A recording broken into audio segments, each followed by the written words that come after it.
মিমি চক্রবর্তীর। Kasba Chittaranjan girls high স্কুলে আজ তিনি হাজিরা দিলেন। তার দিদিকেও শুনানিতে ডাকা হয়। বাবার নামের বানানে মিল না থাকায় শুনানিতে ডাক পেয়েছিলেন মিমি চক্রবর্তী।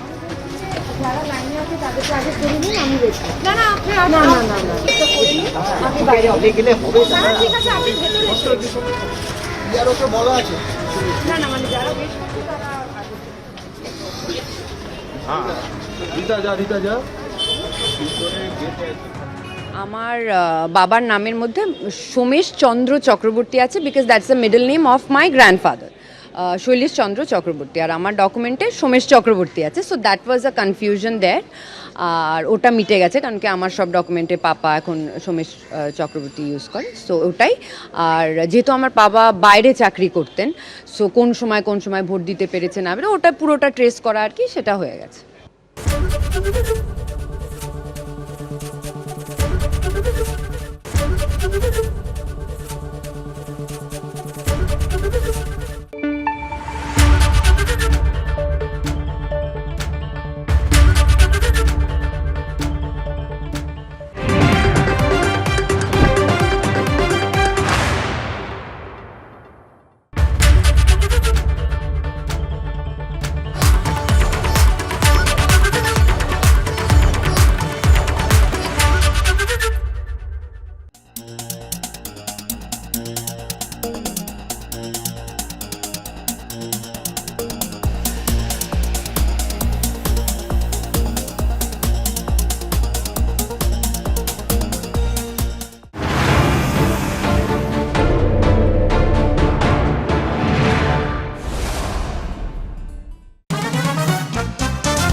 আগামী 2রা ফেব্রুয়ারি জাতীয় নির্বাচন কমিশনে যাচ্ছেন মুখ্যমন্ত্রী মমতা বন্দ্যোপাধ্যায়।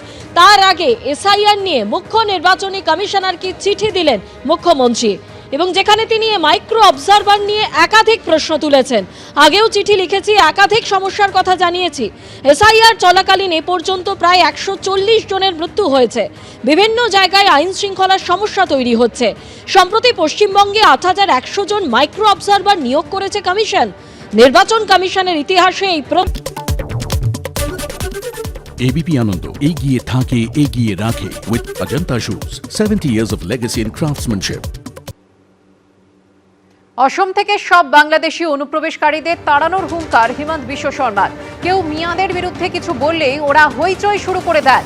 অসমিয়াদের বিরুদ্ধে কিছু বললে ওরা কিছু বলেন না। মিয়া মানে বাংলাদেশি অনুপ্রবেশকারী।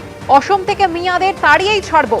হাজার রাহুল গান্ধী বা গৌরব গগৈ এলেও আটকাতে পারবে না। আর কি বললেন তিনি, দেখুন। कोई कुछ मियाँ का बारे में बोले तो लोग हल्ला लगा देगा, लेकिन असमिया का बारे में कोई बोले उसमें उनका कोई टिप्पणी नहीं होगा। मियाँ का मतलब बांग्लादेशी घुसपैठिया, और ये बांग्लादेशी घुसपैठियाओं को हम जितना हो सकता है इतना तक जाके उनको खेदने का भगवाने का मैं काम करने का पूरा कोशिश कर रहा हूँ और करते रहूँगा। एक ने 1000 गौरव गोगोई राहुल गांधी आने से भी मुझे कुछ नहीं कर पाएगा, इसलिए ये असमिया लोगों का जीवन और मरण का, जीवन और मृत्यु का बीच में हम लोग हैं अभी। শিরোনাম এই মুহূর্তে নিবেদনে এসডি লায়ন 600 EQR TMT বার, প্রতিটি নির্মাণের আসল সুরক্ষা। সীমান্তে বেড়া দিতে জমি দিচ্ছেন না মমতা বন্দ্যোপাধ্যায়। অনুপ্রবেশ ইস্যুতে তৃণমূলকে আক্রমণ শায়ের। জগন্নাথ সরকারের সীমান্ত তুলে দেওয়া মন্তব্য টেনে পাল্টা খোঁজা অভিষেকের।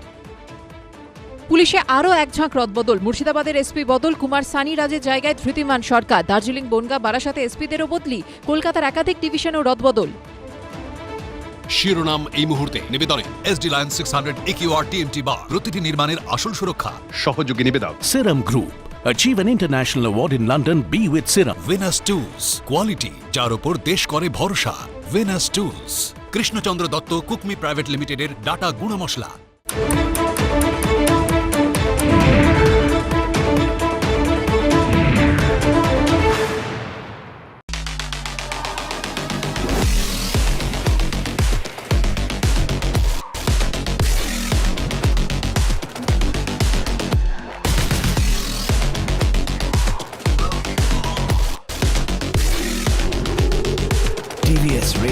the wicked ride. ধানের মাজরা ও লাল কৃমি পোকা সম্পূর্ণরূপে নিয়ন্ত্রণ করতে ব্যবহার করুন উইলো উড কেমিক্যালস লিমিটেডের দ্বিগুণ শক্তি সম্পন্ন দানাদার কীটনাশক Exotica. Santra talent booster class 9 ও 10 এর সহায়িকা বই সঙ্গে Q paper bank free. Santra publication. ভালোবাসা থাক ভালোভাষা হয়ে। আন্তর্জাতিক মাতৃভাষা দিবসে সাদা কালো বস্ত্রে 60% পর্যন্ত ছাড় 1 থেকে 21 ফেব্রুয়ারি। সাহা টেক্সটাইল। আবার খবরে নিবেদনে প্রান্তিক 6ষ্ঠ থেকে 10ম শ্রেণীর ছাত্রছাত্রীদের জন্য শ্রী দেবাশিস মৌলিকের সেরা সহায়িকা।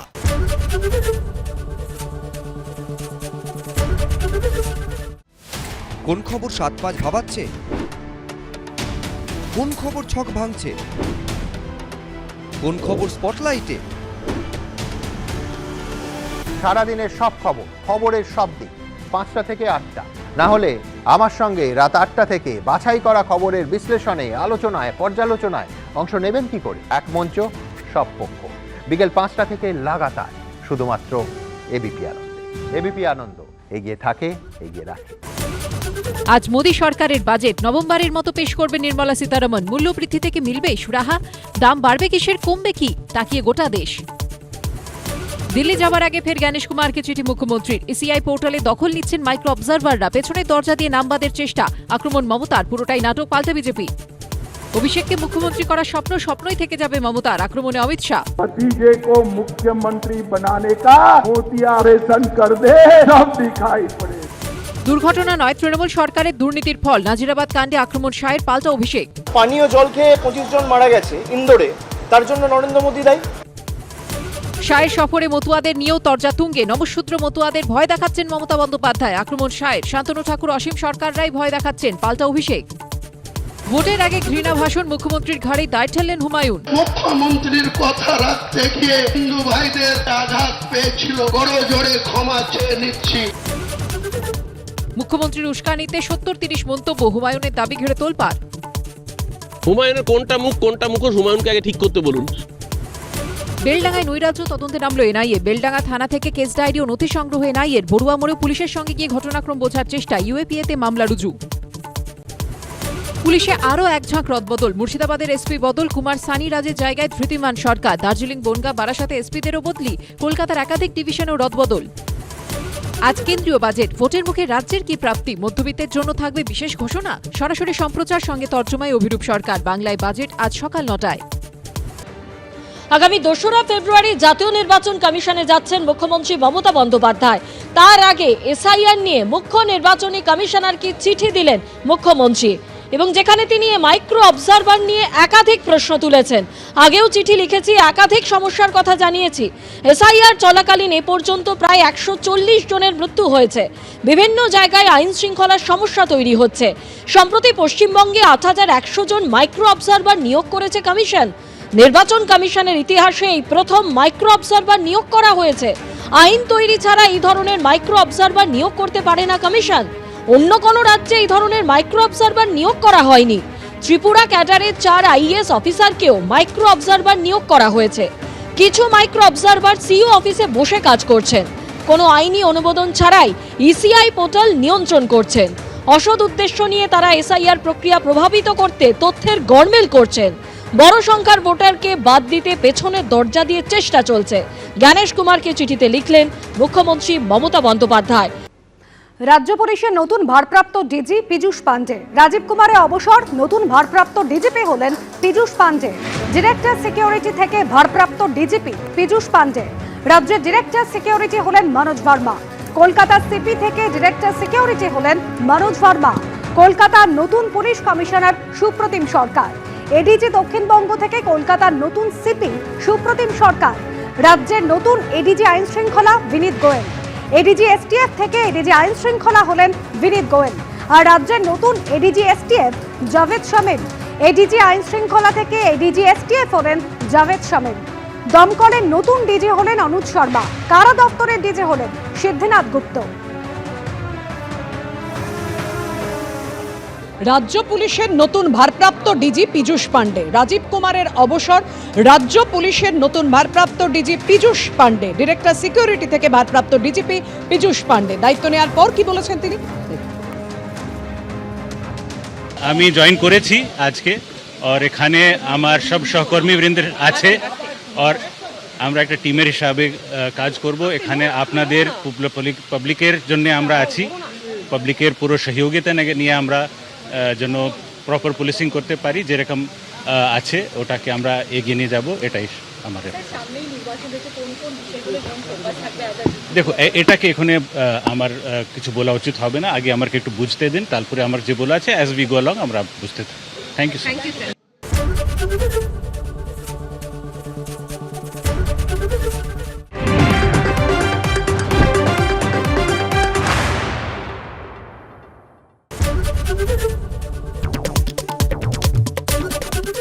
ABP Ananda এগিয়ে থাকে এগিয়ে রাখে with Ajanta Shoes 70 years of legacy in craftsmanship. শিরোনাম নিবেদন করছে Nightingale Hospital, an NABH certified multi-speciality hospital offering comprehensive orthopedic surgery. Your health we care. আজ মোদী সরকারের বাজেট নভেম্বরের মতো পেশ করবে নির্মলা সীতারমন। মূল্যবৃদ্ধি থেকে মিলবে সুরাহা, দাম বাড়বে কিসের, কমবে কি, তাকিয়ে গোটা দেশ।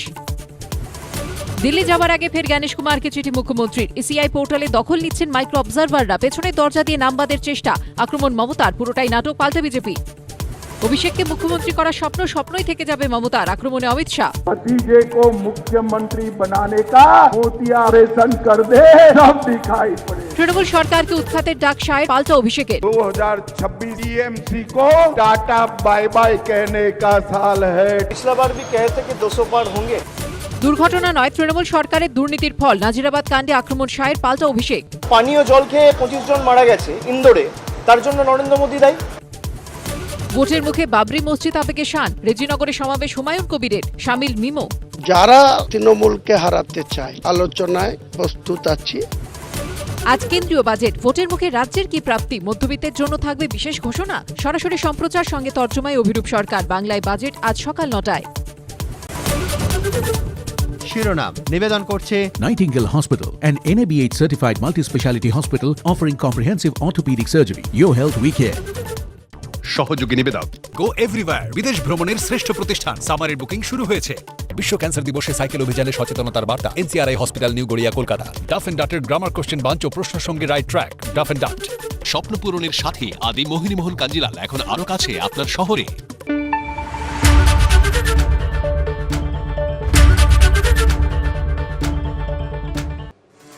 আজ 1 ফেব্রুয়ারি, প্রতিবারের মতো বেলা 11টায় এবারও বাজেট পেশ করবেন কেন্দ্রীয় অর্থমন্ত্রী নির্মলা সীতারামন। 2026-27 সালে কি থাকতে চলেছে তার আগ্রহ কিন্তু রয়েছে গোটা দেশের মানুষের।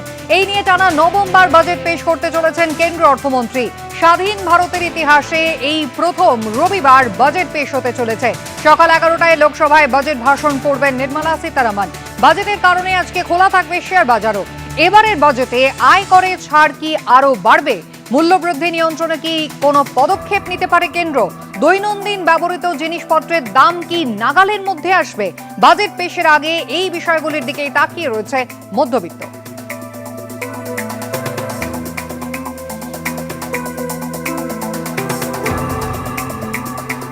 প্রতিবারের মতো আর্থিক সমীক্ষা রিপোর্ট আগেই পেশ করেছেন কেন্দ্রীয় অর্থমন্ত্রী। হালুয়া বিতরণ তাও কিন্তু হয়ে গিয়েছে। আর আজ একেবারে ঠাসা কর্মসূচি রয়েছে নির্মলা সীতারামনের। কথা বলবো আমাদের প্রতিনিধি বিজেন্দ্র সিংহের সঙ্গে। বিজেন্দ্র, সময় ধরে ধরে যদি আমাদের আজকের গোটা দিনের কেন্দ্রীয় অর্থমন্ত্রীর কর্মসূচি জানাও। দেখো কুসুমিতা, আজকে 9টা নাগাদ এটার মধ্যে রাখতে হবে, গতবার অব্দি যে বাজেট পেশ করতেন নির্মলা সীতারামন, সেটা তিনি নর্থ ব্লক থেকে বেরিয়ে প্রথমে রাষ্ট্রপতি ভবনে যেতেন, কিন্তু তার দপ্তর এখন শিফট হয়ে গেছে। এখন অর্থমন্ত্রক চলে এসেছে কর্তব্য ভবন 1-এ। আজকে 9টা নাগাদ কর্তব্য ভবন 1-এ প্রথম ফটো অফ হবে নির্মলা সীতারামন অর্থমন্ত্রী, তার সঙ্গে তার প্রতিমন্ত্রী এবং বাকি সচিবদের সঙ্গে প্রথম ফটো অফ হবে 9টা নাগাদ। এবং সেখান থেকে কর্তব্য ভবন 1 থেকে বেরিয়ে রাষ্ট্রপতি ভবন যাবেন অর্থমন্ত্রী নির্মলা সীতারামন। সেখানে রাষ্ট্রপতির সঙ্গে তার সৌজন্য সাক্ষাৎ হবে, যেখানে তিনি বাজেট পেশ করতে চলেছেন তার অনুমতি তিনি চাইবেন। এবং সেখান থেকে তিনি আসবেন সংসদ ভবনে 10টা নাগাদ। সংসদ ভবন মকরদুয়ারের কাছে তার ফটো অফ হবে, তার হাতে বাজেট থাকবে এবং সেই ফটো অফের পর তিনি সংসদ ভবনে যাবেন। এবং সংসদ ভবনের মধ্যে আজকে ক্যাবিনেট মিটিং হবে, যেখানে এই বাজেটকে কেন্দ্রীয় মন্ত্রিসভা অনুমোদন দেবে, ছাড় দেবে এবং তারপর 11টা থেকে তিনি লোকসভায় বাজেট ভাষণ স্টার্ট করবেন। এবং যেটা তুমি বললে, আশা রয়েছে যেহেতু জিএসটি এখন জিনিসপত্রের দামের উপর বড় ভূমিকা থাকে, জিনিসপত্রের খুব একটা দাম কমবে বা বাড়বে সেটা খুব একটা ইঙ্গিত আমরা পাবো না এই বাজেটে। কিন্তু সব থেকে বেশি আগ্রহ রয়েছে স্যালারির ক্লাস যারা ইনকাম ট্যাক্সে কতটা স্ট্যান্ডার্ড ডিরেকশন কি কতটা বাড়ানো হচ্ছে, old tax regime new tax regime একটা রয়েছে, সেক্ষেত্রে ওল্ড ট্যাক্স রিজিম এবারও থাকবে নাকি ওল্ড ট্যাক্স রিজিম সরে যাবে এরকম একটা সম্ভাবনা রয়েছে। তবে নিউ ট্যাক্স রিজিমে নতুন কি ছাড় দিচ্ছেন নির্মলা সীতারামন সেটা দেখতে হবে। এনপিএস এর আওতায় যারা রয়েছেন, যারা এনপিএস এ টাকা জমা করেন তাদের জন্য কোনো বিশেষ সুবিধা রয়েছে কিনা এসব দেখতে হবে এই বাজেটের মধ্যে। এবং 11টা থেকে বাজেট পেশ করবেন নির্মলা সীতারামন লোকসভায় এবং তারপর 1টা নাগাদ রাজ্যসভায় তার বাজেট কপি লে করা হবে। বিজেন্দ্র, ধন্যবাদ। মধ্যবিত্তের মনে কিন্তু বাজেট নিয়ে হাজারো প্রশ্ন রয়েছে। কোন ক্ষেত্রে কি অপেক্ষা করছে জানতে সারা দেশের নজর আজ বাজেটের দিকে। বাজেট নিয়ে অর্থনীতিবিদরা তাঁদেরই বা কি আশা? আমার মনে হয় যেহেতু তেলের দাম বাড়বে এর ফলে এবং তেল বাদ দিয়ে আমাদের চলবে না, ফলে তেলের ভেতরে যে আভ্যন্তরীণ কর স্ট্রাকচার বা কর কাঠামো রয়েছে সেখানে একটা পরিবর্তন করা উচিত। অর্থাৎ সেস বা ইত্যাদি যেগুলো তেলের উপর ব্যবহার করা হয় সেটাকে একটু কমিয়ে রাখা উচিত। তেল কোম্পানিগুলো কিন্তু প্রভূত প্রফিট করে।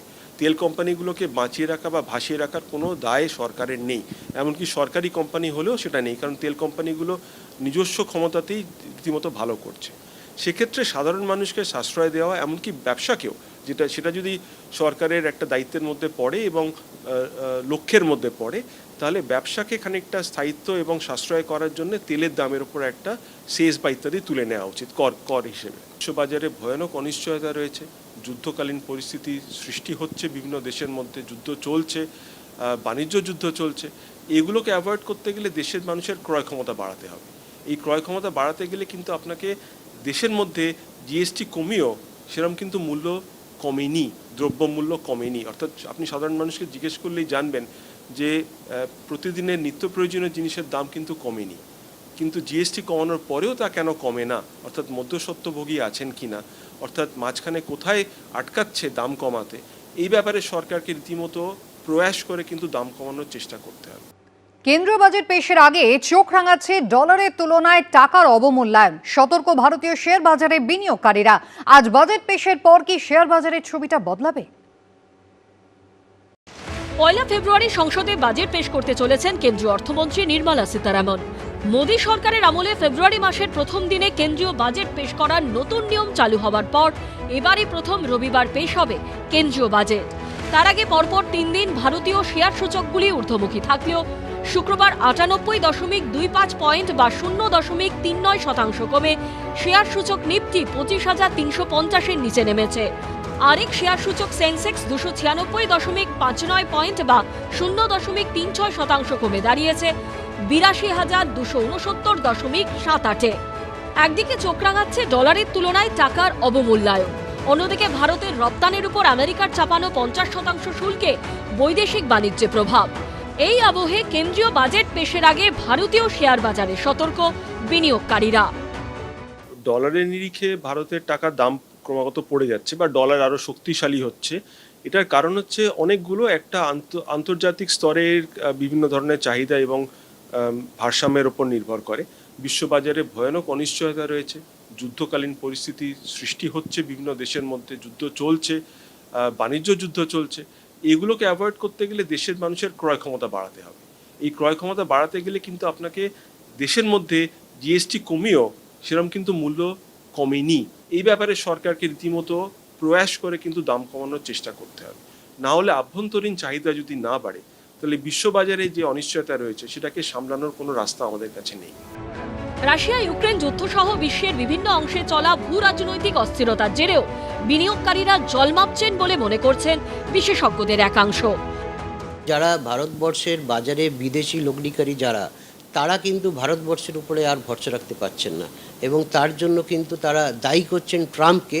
এবং ট্রাম্পের সঙ্গে ভারতবর্ষের যে বাণিজ্য চুক্তি সেটা সই হওয়ার আজকের দিনে কোনো সম্ভাবনা নেই এবং সেটা যতক্ষণ না আমরা ক্ল্যারিটি পাচ্ছি তাতে সাধারণ ভারতবাসীও যেরকম আশার আলো দেখতে পাচ্ছেন না, সেরকম বিদেশি লগ্নিকারী যারা ভারতবর্ষে লগ্নি করতেন তারাও কিন্তু সন্দিহান এবং তারা সেই জন্য ভারতবর্ষ থেকে তাদের ইনভেস্টমেন্টটা তুলে নিয়ে যাচ্ছেন এবং সেটারই এফেক্ট আমরা দেখছি ডলারে পড়ছে।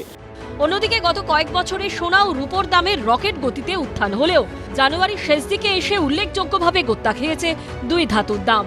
শুক্রবার 10 গ্রাম পাকা সোনার দাম এক ধাক্কায় কমেছে 8,500 টাকার মতো। অন্যদিকে রূপোর কেজিতে দাম কমেছে 34,000 টাকারও বেশি। তবে গত কয়েক বছরে যে পরিমাণ দাম বেড়েছে তাতে এই পরিমাণ দাম কমাকে খুব একটা গুরুত্ব দিতে চাইছেন না স্বর্ণ ব্যবসায়ীরা। এখনো নামমাত্র সোনা কিনতে কালঘাম ছুটছে মধ্যবিত্তের। গোল্ড বা সিলভার একটা অল্টারনেট কমোডিটি কাম কারেন্সি হিসেবে কাজ করছে। সিলভার প্রায় 3x বেড়ে গেছে, গোল্ড প্রায় 2x মতন হয়ে গেছে। ফিউচারে যতদিন এই একটা গ্লোবাল আনসার্টি থাকবে, আমার তো দর্শকদের এটাই বলা যে তারা যেরকম যতটা পারে, সেটা জুয়েলারি কিনে হোক, বার্স কয়েন্স কিনে হোক, ইটিএফে হোক, এনি ডিপ, তখন কিন্তু আমার মনে হয় কাস্টমারদের, দর্শকদের একটা চান্স পেলে বাই করে নেওয়া উচিত। এই নয় যে প্রত্যেক বছরই গোল্ড আর সিলভারের দাম ডাবল ট্রিপল হবে, কিন্তু হয়তো 4-5 বছরে আজকে আমরা যা দেখতে পাচ্ছি সেটা থেকে কিন্তু বেড়েই থাকবে, এবং গোল্ড সিলভারকে হেজ এগেইনস্ট ইনফ্লেশন বলে। এই পরিস্থিতিতে কি হবে কেন্দ্রীয় বাজেটে? নতুন কি ঘোষণা করবেন কেন্দ্রীয় অর্থমন্ত্রী? বিনিয়োগকারীদের উৎসাহ দিতেই বা নতুন বাজেটে কি থাকবে, এখন সেদিকেই নজর প্রত্যেকের। এদিকে 1 ফেব্রুয়ারি রবিবার হলেও কেন্দ্রীয় বাজেট পেশ হওয়ার কারণে খোলা থাকবে শেয়ার বাজার। অন্যান্য কাজের দিনের মতো এদিন শেয়ার কেনা বেচা করতে পারবেন বিনিয়োগকারীরা, তবে এক্ষেত্রে মানতে হবে কিছু নিয়ম। অরিত্রিক ভট্টাচার্যের রিপোর্ট, এবিপি আনন্দ। আর কিছুক্ষণ পরেই কেন্দ্রীয় অর্থমন্ত্রী নিজের বাসভবন থেকে বেরোবেন এবং তারপরে যাবেন বিত্তমন্ত্রকে। অবশ্যই প্রত্যেক মুহূর্তের খবরাখবরে আমরা নজর রাখবো। তবে যেহেতু সামনে পশ্চিমবঙ্গে নির্বাচন, আর তাকেই পাখির চোখ করে কেন্দ্রীয় স্বরাষ্ট্রমন্ত্রী অমিত শাহ গতকাল দক্ষিণবঙ্গ থেকে উত্তরবঙ্গ একদিনে জোড়া সভা করলেন। শিলিগুড়ির কর্মী সভা থেকে সোনার বাংলা গড়ার ডাক দিয়েছেন কেন্দ্রীয় স্বরাষ্ট্রমন্ত্রী। 2026 का साल टीएमसी को टाटा बाय बाय कहने का साल है। टाटा बाय बाय कहने, सोनार बांग्ला का निर्माण होने वाला है। 2014 में हमें सिर्फ 2 सीट मिली थी, 2019 में 41% वोट और 18 सीटें मिली। 2024 में 39% वोट मिला है और 2021 की विधानसभा में 38% वोट और 77 सीटें लेकर शुभेंदु अधिकारी हमारे विपक्ष के नेता बने हुए। विपक्ष के नेता ममता दीदी, अब हमें तो 38% से 45% का जंप लगाना है।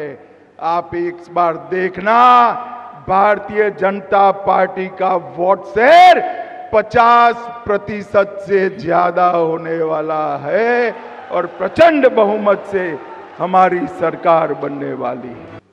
শিলিগুড়ি সভা থেকে উত্তরবঙ্গের 28টি আসনে জেতার বার্তা দিয়েছেন কেন্দ্রীয় স্বরাষ্ট্রমন্ত্রী। और हमारे नेता नरेंद्र मोदी जी के दिल में सुकून नहीं है। इनके चेहरे पर तो मुस्कान उस दिन आएगी जिस दिन बंगाल में भारतीय जनता पार्टी की सरकार। यहां 28 सीटें हैं। मैं भले उत्तरबंग में 2026 में पहली बार आया हूं, 28 में से 28 सीटें इस बार भारतीय जनता पार्टी स्वीप करेगी। প্রধানমন্ত্রী লোকসভা ভোটের সময় বলেছিলেন সবথেকে ভালো ফল হবে পশ্চিমবঙ্গে। দেখা গেছিল অন্য ছবি। যাই করুন তৃণমূলকে হারাতে পারবেন না, পাল্টা চ্যালেঞ্জ ছুড়ে দিলেন অভিষেক বন্দ্যোপাধ্যায়। लोकसभा के चुनाव था, तब भी देश के प्रधानमंत्री खुद बोले थे कि सबसे अच्छा प्रदर्शन हमारा बंगाल से होंगे। उसके बाद आपने देखा बहुत सारे एग्जिट पोल्स में भी बंगाल में 42 सीट्स में 30 सीट 32 सीट बीजेपी को दिया गया था। जब बैलेट बॉक्स खुला तब आपने देखा बाजी पलट गया। तो वो प्रेडिक्शन करेंगे, ये केडर को मोटिवेट करने के लिए एक उनका तरीका है, एक प्रयास है, वो करे, उसमें कोई दिक्कत नहीं है। लेकिन मैंने जो बोला है कि आप कुछ भी कर लो, बंगाल में तृणमूल को आप वीक नहीं कर पाओ। বিহারে এনডিএর জয়ের পরপরই প্রধানমন্ত্রী বলেছিলেন গঙ্গা বিহার হয়ে পশ্চিমবঙ্গের উপর দিয়ে যায়। আর তারপর বিজেপি সর্বভারতীয় নতুন যিনি সভাপতির দায়িত্বের যে শপথ গ্রহণ অনুষ্ঠান, সেখানেও প্রধানমন্ত্রীর মুখে শোনা গিয়েছিল পশ্চিমবঙ্গের কথাই। गंगा जी यहाँ बिहार से बहते हुए ही बंगाल तक पहुंचती है। अब भाजपा आपके साथ मिलकर पश्चिम बंगाल से भी जंगल राज को उखाड़ फेंकेगी। একদিকে পশ্চিমবঙ্গে পৌঁছানোর আগেই যেমন অসম থেকে অনুপ্রবেশ নিয়ে সরব হয়েছেন গত পরশু অমিত শাহ, তারপরে দুর্নীতি ইস্যুতে কিন্তু তৃণমূল কংগ্রেসকে তীব্র আক্রমণ করতে শোনা গেল গতকাল। ভাইপোকে মুখ্যমন্ত্রী বানানোর স্বপ্ন তার চোখে ছানি ফেলেছে, ছানি অপারেশন করালে সব দেখতে পাবেন মমতা বন্দ্যোপাধ্যায়, এভাবেই আক্রমণ জানিয়েছেন অমিত শাহ। সবার আগে অমিত শাহর ছানি অপারেশন করা দরকার, পাল্টা বললেন তৃণমূল মুখপাত্র অরূপ চক্রবর্তী। भतीजे को मुख्यमंत्री बनाने का मोतियाबिंब आपकी आंखों पर हुआ है। बंगाल की जनता मोतिया का ऑपरेशन कर दे, सब दिखाई पड़ेगा। সবার আগে ছানি অপারেশন অমিত শাহ নিজের করা উচিত। আমি অমিত শাহকে বলবো মমতাদি স্বাস্থ্যসাথী কার্ডে অ্যাপ্লাই করুক। দুর্নীতি নিয়ে তৃণমূল সরকারকে ফের কড়া ভাষায় আক্রমণ করেছেন কেন্দ্রীয় স্বরাষ্ট্রমন্ত্রী। মমতা সরকারের থেকে বেশি দুর্নীতিগ্রস্ত সরকার এদেশে একটাও নেই। দুর্নীতিকে প্রাতিষ্ঠানিক রূপ দিয়েছেন মমতা বন্দ্যোপাধ্যায়, এভাবেই আক্রমণ করেছেন অমিত শাহ। এজেন্সি ইস্যুতে অমিত শাহকে পাল্টা আক্রমণ করেছেন কুণাল ঘোষ। मां माटी मानुस का नारा लेकर सत्ता में आई हुई ममता बनर्जी आपके राज्य में मां असुरक्षित हो गई। माटी पूरी घुसपैठिए कब्जाए हुए और मानुस भयभीत होकर टोलबाजी से सिंडिकेट से परेशान है। बंगाल की ममता सरकार से ज्यादा भ्रष्ट सरकार इस देश में एक भी नहीं।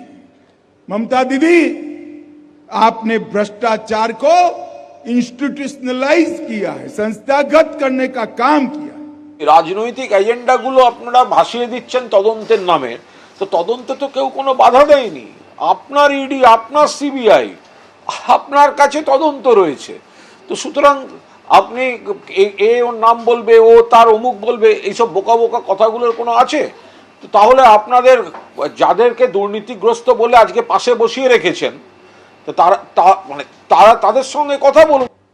এদিকে দুর্নীতি ইস্যুতে শাসক নেতা মন্ত্রীদের নাম করে করে মঞ্চ থেকে আক্রমণ করলেন অমিত শাহ। একের পর এক নেতা প্রাক্তন মন্ত্রীর নাম করে সুর চড়ালেন তিনি।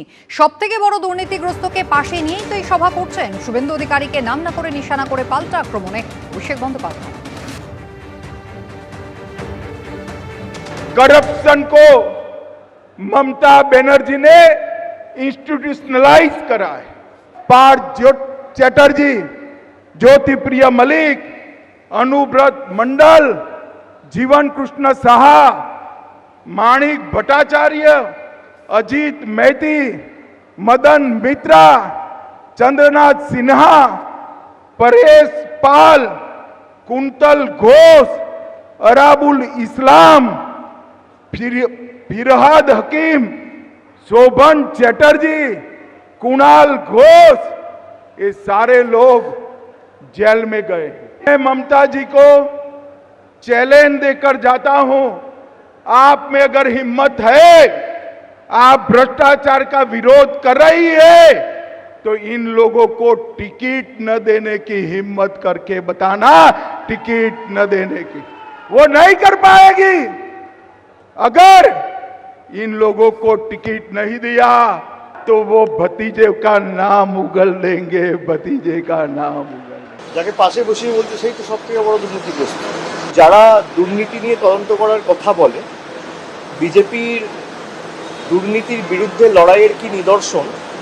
গত 10-12 বছরে প্রত্যেকটা জয়েনিংয়ে এখানে বিরোধী দল নেতা, আসামে হিমন্ত বিশ্ব শর্মা, মহারাষ্ট্রে নারায়ণ রানে, কিছুদিন আগে উপমুখ্যমন্ত্রী মহারাষ্ট্রে একটা দুর্ভাগ্যজনক ঘটনায় মারা গেছে, আমি তার নাম করব না, কিন্তু একাধিক ভুরি ভুরি উদাহরণ রয়েছে। যারা এই কথাগুলো বলছে তারা লোক হাসানোর জন্য এসব কথা বলছে।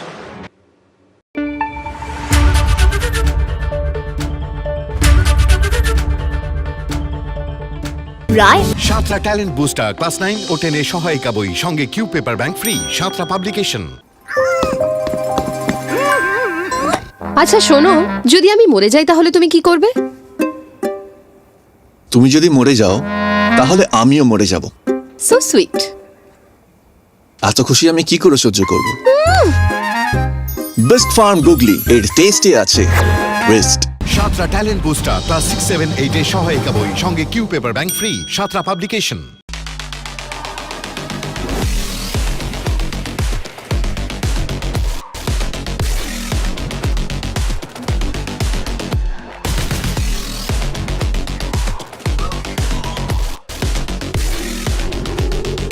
TVS Raider, the wicked ride. আমার বন্ধু, আমার প্রাণ, ওর সাথে আমি সবকিছুই শেয়ার করি যাতে ওর কনফিডেন্স বাড়ে।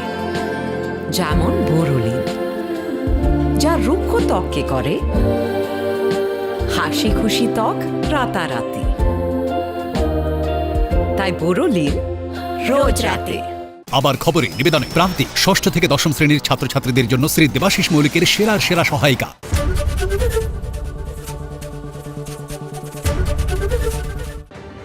আগামী 2রা ফেব্রুয়ারি জাতীয় নির্বাচন কমিশনে যাচ্ছেন মুখ্যমন্ত্রী মমতা বন্দ্যোপাধ্যায়। তার আগে এসআইআর নিয়ে মুখ্য নির্বাচনী কমিশনারকে চিঠি দিলেন মুখ্যমন্ত্রী, এবং যেখানে তিনি মাইক্রো অবজারভার নিয়ে একাধিক প্রশ্ন তুলেছেন। আগেও চিঠি লিখেছি, একাধিক সমস্যার কথা জানিয়েছি।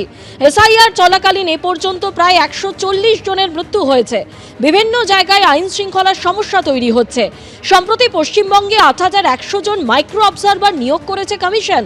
নির্বাচন কমিশনের ইতিহাসে এই প্রথম মাইক্রো অবজারভার নিয়োগ করা হয়েছে। আইন তৈরি ছাড়া এই ধরনের মাইক্রো অবজারভার নিয়োগ করতে পারে না কমিশন। অন্য কোনো রাজ্যে এই ধরনের মাইক্রো অবজারভার নিয়োগ করা হয়নি। ত্রিপুরা ক্যাডারের 4 আইএএস অফিসারকেও মাইক্রো অবজারভার নিয়োগ করা হয়েছে। কিছু মাইক্রো অবজারভার সিইও অফিসে বসে কাজ করছেন, কোনো আইনি অনুমোদন ছাড়াই ইসিআই পোর্টাল নিয়ন্ত্রণ করছেন। অসৎ উদ্দেশ্য নিয়ে তারা এসআইআর প্রক্রিয়া প্রভাবিত করতে তথ্যের গড়মেল করছেন। বড় সংখ্যার ভোটারকে বাদ দিতে পেছনের দরজা দিয়ে চেষ্টা চলছে। জ্ঞানেশ কুমারকে চিঠিতে লিখলেন মুখ্যমন্ত্রী মমতা বন্দ্যোপাধ্যায়। সোনামুখীতে বিজেপি বিধায়কের উপর হামলার প্রতিবাদে থানা ঘেরাও বিজেপি। জোর করে থানায় ঢোকার চেষ্টা বিজেপি কর্মীদের। পুলিশের সাথে ধাক্কাধাক্কিতে তুমুল উত্তেজনা। বিজেপি কর্মীরা সোনামুখী শহরে মিছিল করে থানা চত্বরে গিয়ে জোর করে থানায় ঢোকার চেষ্টা করলে পুলিশের সঙ্গে শুরু হয় প্রবল ধাক্কাধাক্কি।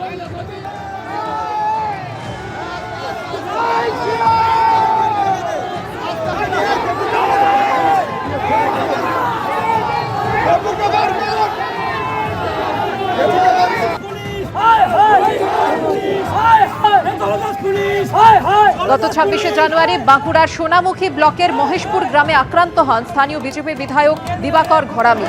আর সেই ঘটনার প্রতিবাদেই থানা ঘেরাও বিজেপির। জোর করে থানায় ঢোকার চেষ্টা বিজেপি কর্মীদের।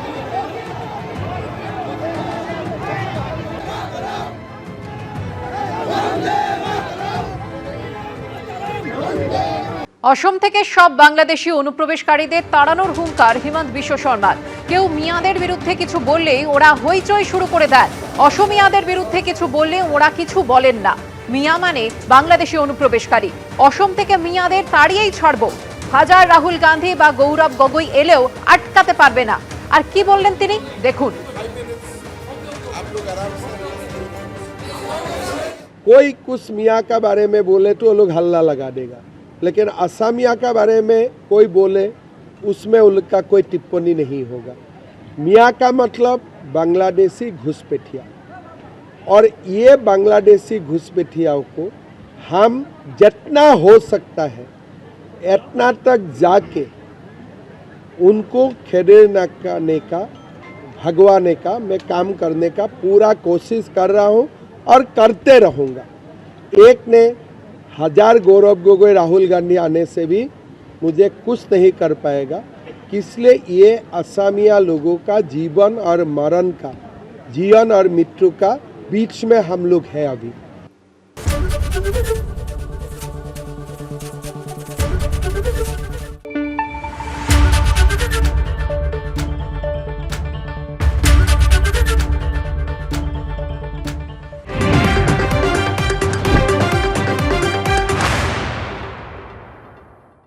চাটা দে, আমার একটা চা দে। কি আমারটা? বাংলা পক্ষপাত চায় না, বাংলা খবর চাই, বাংলা খবর, বাংলার খবর।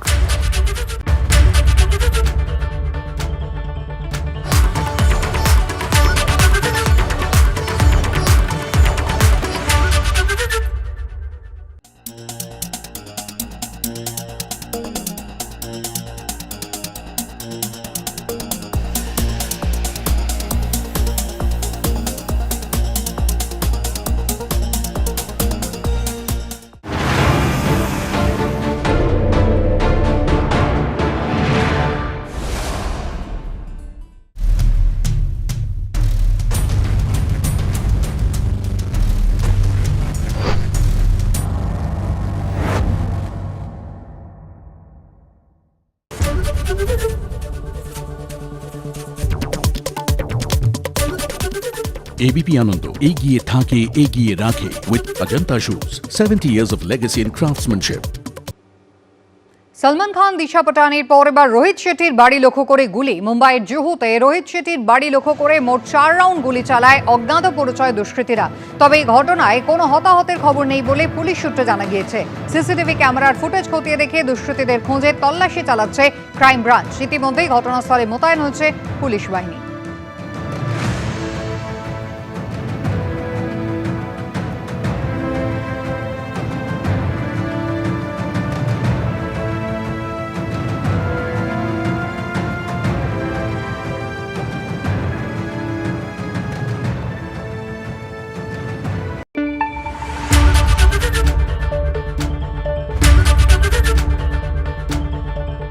রায় ও মার্টিন।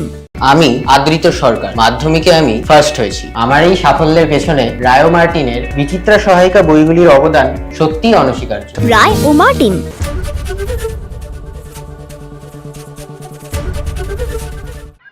जाने दे, थोड़ा राइट जाने दे अभी काटू हाँ नहीं रुक जाए। आज तो अटके रहूंगा रे।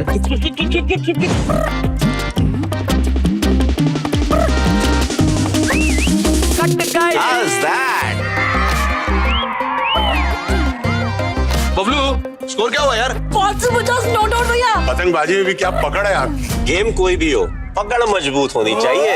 सीमेंट से पकड़ बनाए मजबूत। SRMB 550D TMT ball. अब पतंग नहीं, हेलीकॉप्टर उड़ेगा।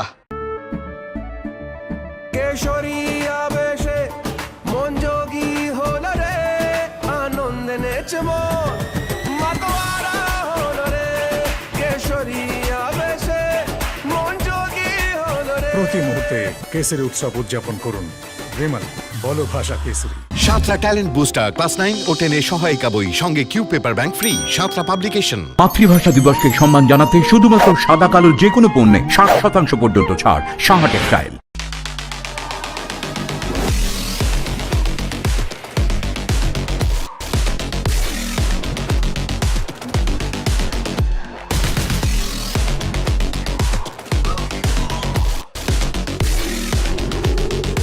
TVS Radar, the wicked ride. আবার খবরে নিবেদনে প্রান্তিক ষষ্ঠ থেকে দশম শ্রেণীর ছাত্রছাত্রীদের জন্য শ্রী দেবাশিস মৌলিকের সেরা সহায়িকা।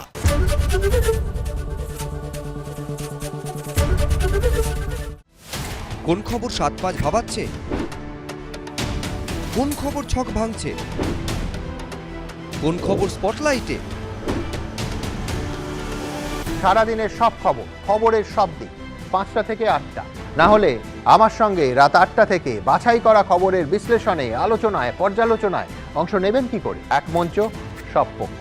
বিকেল 5টা থেকে লাগাতার, শুধুমাত্র এবিপি আনন্দে। এবিপি আনন্দ, এগিয়ে থাকে, এগিয়ে রাখে।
না বল না হ্যালো ব্যাপার নয়, আজকে বাংলা গলাবাজি চায় না, বাংলা খবর চায়। বাংলা খবর, বাংলার খবর।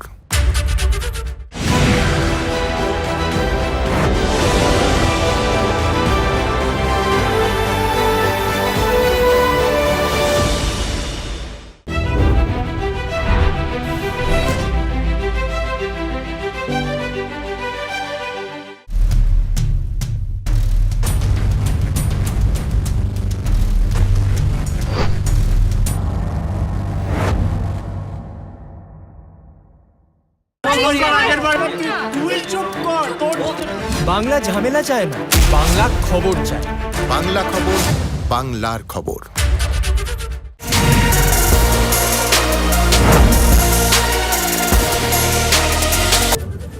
শিরোনাম নিবেদন করছে Nightingale Hospital, an NABH certified multi-speciality hospital offering comprehensive orthopedic surgery. Your health we care.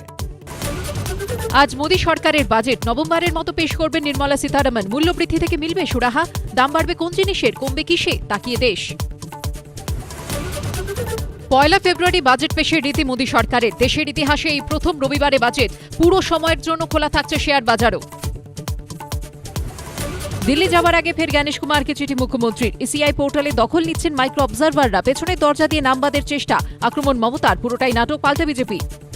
অভিষেককে মুখ্যমন্ত্রী করার স্বপ্নই থেকে যাবে মমতার। আক্রমণে অমিত শাহ। भतीजे को मुख्यमंत्री बनाने का मोतिया ऑपरेशन कर दे, सब दिखाई पड़े। পুলিশে আরও এক ঝাঁক রদবদল। মুর্শিদাবাদের এসপি বদল, কুমার সানি রাজের জায়গায় ধৃতিমান সরকার। দার্জিলিং, বনগাঁ, বারাসাতে এসপিদেরও বদলি। কলকাতার একাধিক ডিভিশনেও রদবদল। আজ কেন্দ্রীয় বাজেট। ভোটের মুখে রাজ্যের কি প্রাপ্তি, মধ্যবিত্তের জন্য থাকবে বিশেষ ঘোষণা। সরাসরি সম্প্রচার, সঙ্গে তর্জমায় অভিরূপ সরকার। বাংলায় বাজেট আজ সকাল 9টায়। কি নিয়ে সরগরম রাজ্য রাজনীতি, কি বলছেন হীরকরাজ ও সভাসদরা। হীরকরাজার দরবার রাত 10:30টায়।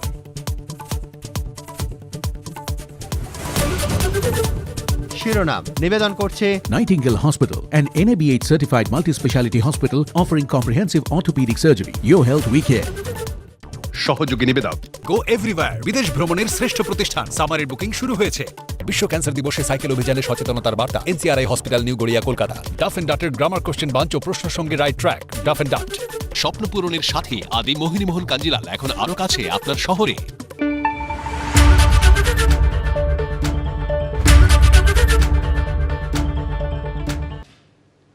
এই নিয়ে টানা নবমবার বাজেট পেশ করতে চলেছেন কেন্দ্রীয় অর্থমন্ত্রী নির্মলা সীতারামন। স্বাধীন ভারতের ইতিহাসে এই প্রথম রবিবার বাজেট পেশ হচ্ছে।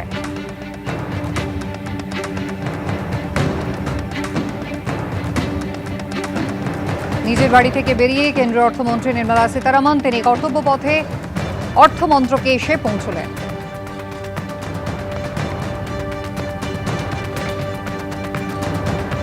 সকাল 11টায় লোকসভায় বাজেট ভাষণ পড়বেন কেন্দ্রীয় অর্থমন্ত্রী। বাজেটের কারণে আজকে শেয়ার বাজারও খোলা থাকবে। এবারের বাজেটে আয়করে কি আরও ছাড় বাড়বে?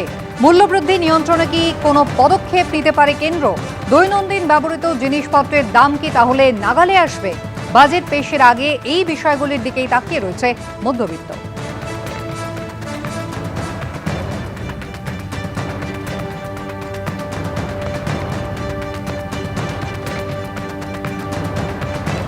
বাজেট পেশের আগে আজ কেন্দ্রীয় অর্থমন্ত্রীর ঠাসা কর্মসূচি রয়েছে। বাজেট পেশের জন্য নিজের বাসভবন থেকে তিনি রওনা দিয়ে ইতিমধ্যেই পৌঁছে গিয়েছেন অর্থমন্ত্রকে।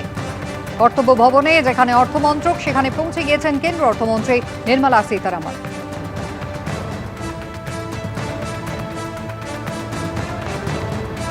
গোটা দিন ঠাসা কর্মসূচি কেন্দ্রীয় অর্থমন্ত্রীর, আর ইতিমধ্যেই তিনি রওনা দিয়ে দিয়েছেন।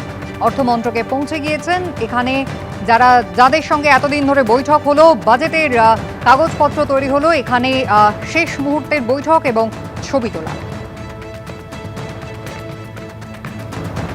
রীতি মেনে এরপরেই রাষ্ট্রপতি দ্রৌপদী মুর্মুর কাছে বাজেট পেশের অনুমতি নিতে রাষ্ট্রপতি ভবনে পৌঁছবেন কেন্দ্রীয় অর্থমন্ত্রী।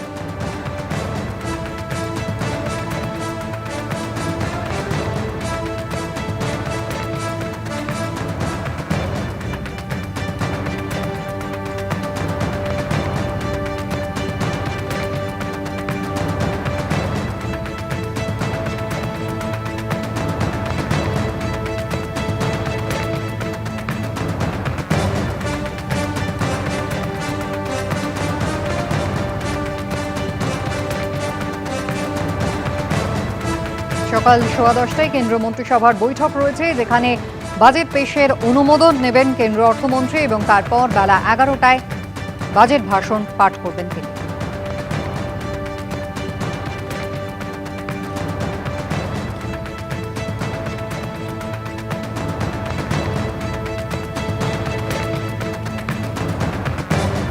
কেন্দ্র বাজেট নিয়ে হাজারো প্রশ্ন রয়েছে মধ্যবিত্তের মনে। কোন ক্ষেত্রে কি অপেক্ষা করছে জানতে সারা দেশের নজর আজ বাজেটের দিকে। বাজেট নিয়ে অর্থনীতিবিদরা তারা কি আশা করছেন?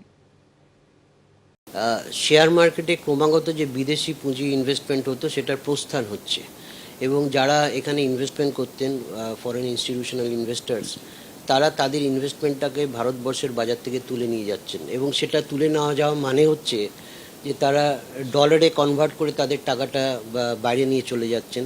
তাতে কি হচ্ছে, ডলারের ডিমান্ডটা বেড়ে যাচ্ছে এবং এর সঙ্গে সঙ্গে আপনারা দেখবেন যে সোনা রূপার দাম আন্তর্জাতিক বাজারে একটা লাগাম ছাড়া জায়গাতে চলে গেছে এবং এখন যে জিওপলিটিক্যাল টেনশন চলছে, প্রত্যেকটা দেশ তারা চাইছে যথাসম্ভব সোনা কিনবার জন্য, তারা অর্থনৈতিকভাবে আরও স্বাবলম্বী হওয়ার চেষ্টা করছে। ভারতবর্ষের ডলারের যে ভান্ডার সেটা কিন্তু ইরোশন হচ্ছে এবং তার জন্য কিন্তু আমরা দেখছি টাকা দিনকে দিন দুর্বল হচ্ছে এবং টাকা আজকে এমন জায়গাতে চলে গেছে যাতে কিন্তু ভারতবর্ষের অর্থনীতির যে গতিশীল জায়গাটা আমরা ধরে রেখেছিলাম সেই জায়গাটা কিন্তু নড়বড়ে হয়ে গেছে। ট্রাম্পের সঙ্গে ভারতবর্ষের যে বাণিজ্য চুক্তি সেটা সই হওয়ার আজকের দিনে কোনো সম্ভাবনা নেই এবং সেটা যতক্ষণ না আমরা ক্ল্যারিটি পাচ্ছি, তাতে সাধারণ ভারতবাসীও যেরকম আশার আলো দেখতে পাচ্ছেন না, সেরকম বিদেশি লগ্নিকারী যারা ভারতবর্ষে লগ্নি করতেন তারাও কিন্তু সন্দিহান। সরকারের কিছু মানে কার্যপ্রণালী আছে, আরবিআই তার মধ্যে অন্যতম উইং, তারা কিন্তু চাইলে যে টাকার দামটাকে ধরে রাখার যে প্রক্রিয়া সেই প্রক্রিয়াটাকে শুরু করতে পারে এবং আমি বলবো সেটাই হয়তো আজকের দিনে দাঁড়িয়ে সেটাই হয়তো ডিমান্ড করে, যেখানে আরবিআই বা সরকার এমন কিছু পদক্ষেপ নেবে সাধারণ বাজেটে যার মাধ্যমে আমরা দেখব যে টাকার যে অবমূল্যায়ন সেটাকে যাতে বন্ধ করা। সকাল 11টায় বাজেট ভাষণ পাঠ করবেন কেন্দ্র অর্থমন্ত্রী নির্মলা সীতারামন এবং সরাসরি সেই সম্প্রচার আপনারা দেখতে পাবেন এবিপি আনন্দে এবং তারই সঙ্গে বাংলায় তর্জমা করবেন বাজেটের অভিরূপ সরকার। এই খবরে তো অবশ্যই আমরা নজর রাখবো আজ দিনভর। তবে এরই মধ্যে আজকে রাজধানীতে যাচ্ছেন মমতা বন্দ্যোপাধ্যায়। আগামীকাল নির্বাচন সদনে মুখ্য নির্বাচন কমিশনারের সঙ্গে তার বৈঠক রয়েছে। তার আগে ফের জ্ঞানেশ কুমারকে চিঠি লিখলেন মুখ্যমন্ত্রী, আর এই নিয়ে ষষ্ঠবার মুখ্য নির্বাচন কমিশনারকে চিঠি দিলেন তিনি। সিইও অফিসে বসেই ইসিআই পোর্টালের দখল নিচ্ছেন মাইক্রো অবজারভাররা। পিছনের দরজা দিয়ে নামবাদের চেষ্টা চলছে। এসআইআর নিয়ে একের পর এক অভিযোগ মমতা বন্দ্যোপাধ্যায়।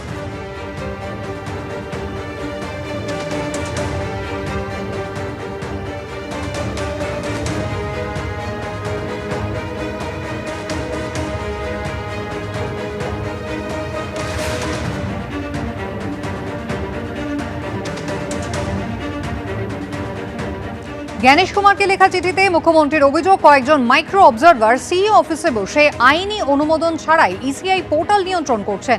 এসআইআর প্রক্রিয়াকে প্রভাবিত করতে অসৎ উদ্দেশ্যে কাজ করছেন তারা। এমনকি মাইক্রো অবজারভারদের বিরুদ্ধে তথ্যের গরমিল করার মতো অভিযোগও করেছেন মমতা বন্দ্যোপাধ্যায়। তার আরও অভিযোগ, এভাবে বড় সংখ্যক ভোটারের নাম পিছনের দরজা দিয়ে বাদ দেওয়ার চেষ্টা চলছে।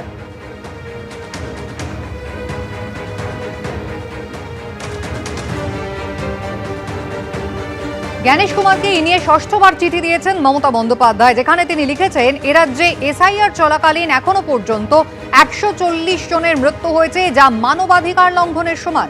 দেশের মধ্যেই প্রথম পশ্চিমবঙ্গে 8100 মাইক্রো অবজারভার নিয়োগ করেছে নির্বাচন কমিশন। পর্যাপ্ত প্রশিক্ষণ এবং বিধি ছাড়াই এদের নিয়োগ করা হয়েছে। মুখ্যমন্ত্রীর দাবি, আইন তৈরি না করে এ ধরনের মাইক্রো অবজারভার নিয়োগ করতে পারে না কমিশন। ত্রিপুরা ক্যাডারের 4 আইএএস অফিসারকে পর্যবেক্ষক হিসেবে কেন নিয়োগ করা হয়েছে তা নিয়েও প্রশ্ন তুলেছেন মুখ্যমন্ত্রী।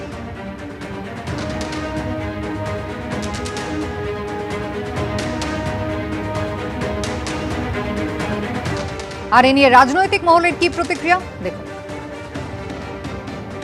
যারা এসআইআর করে মানুষকে ভীত সন্ত্রস্ত ভয় দেখাতে চেয়েছিল, তারা আজকে বুঝতে পারছে যে এসআইআর করতে গিয়ে তাদের পায়ের তলার যেটুকু মাটি ছিল সেটুকু ছড়ে গেছে।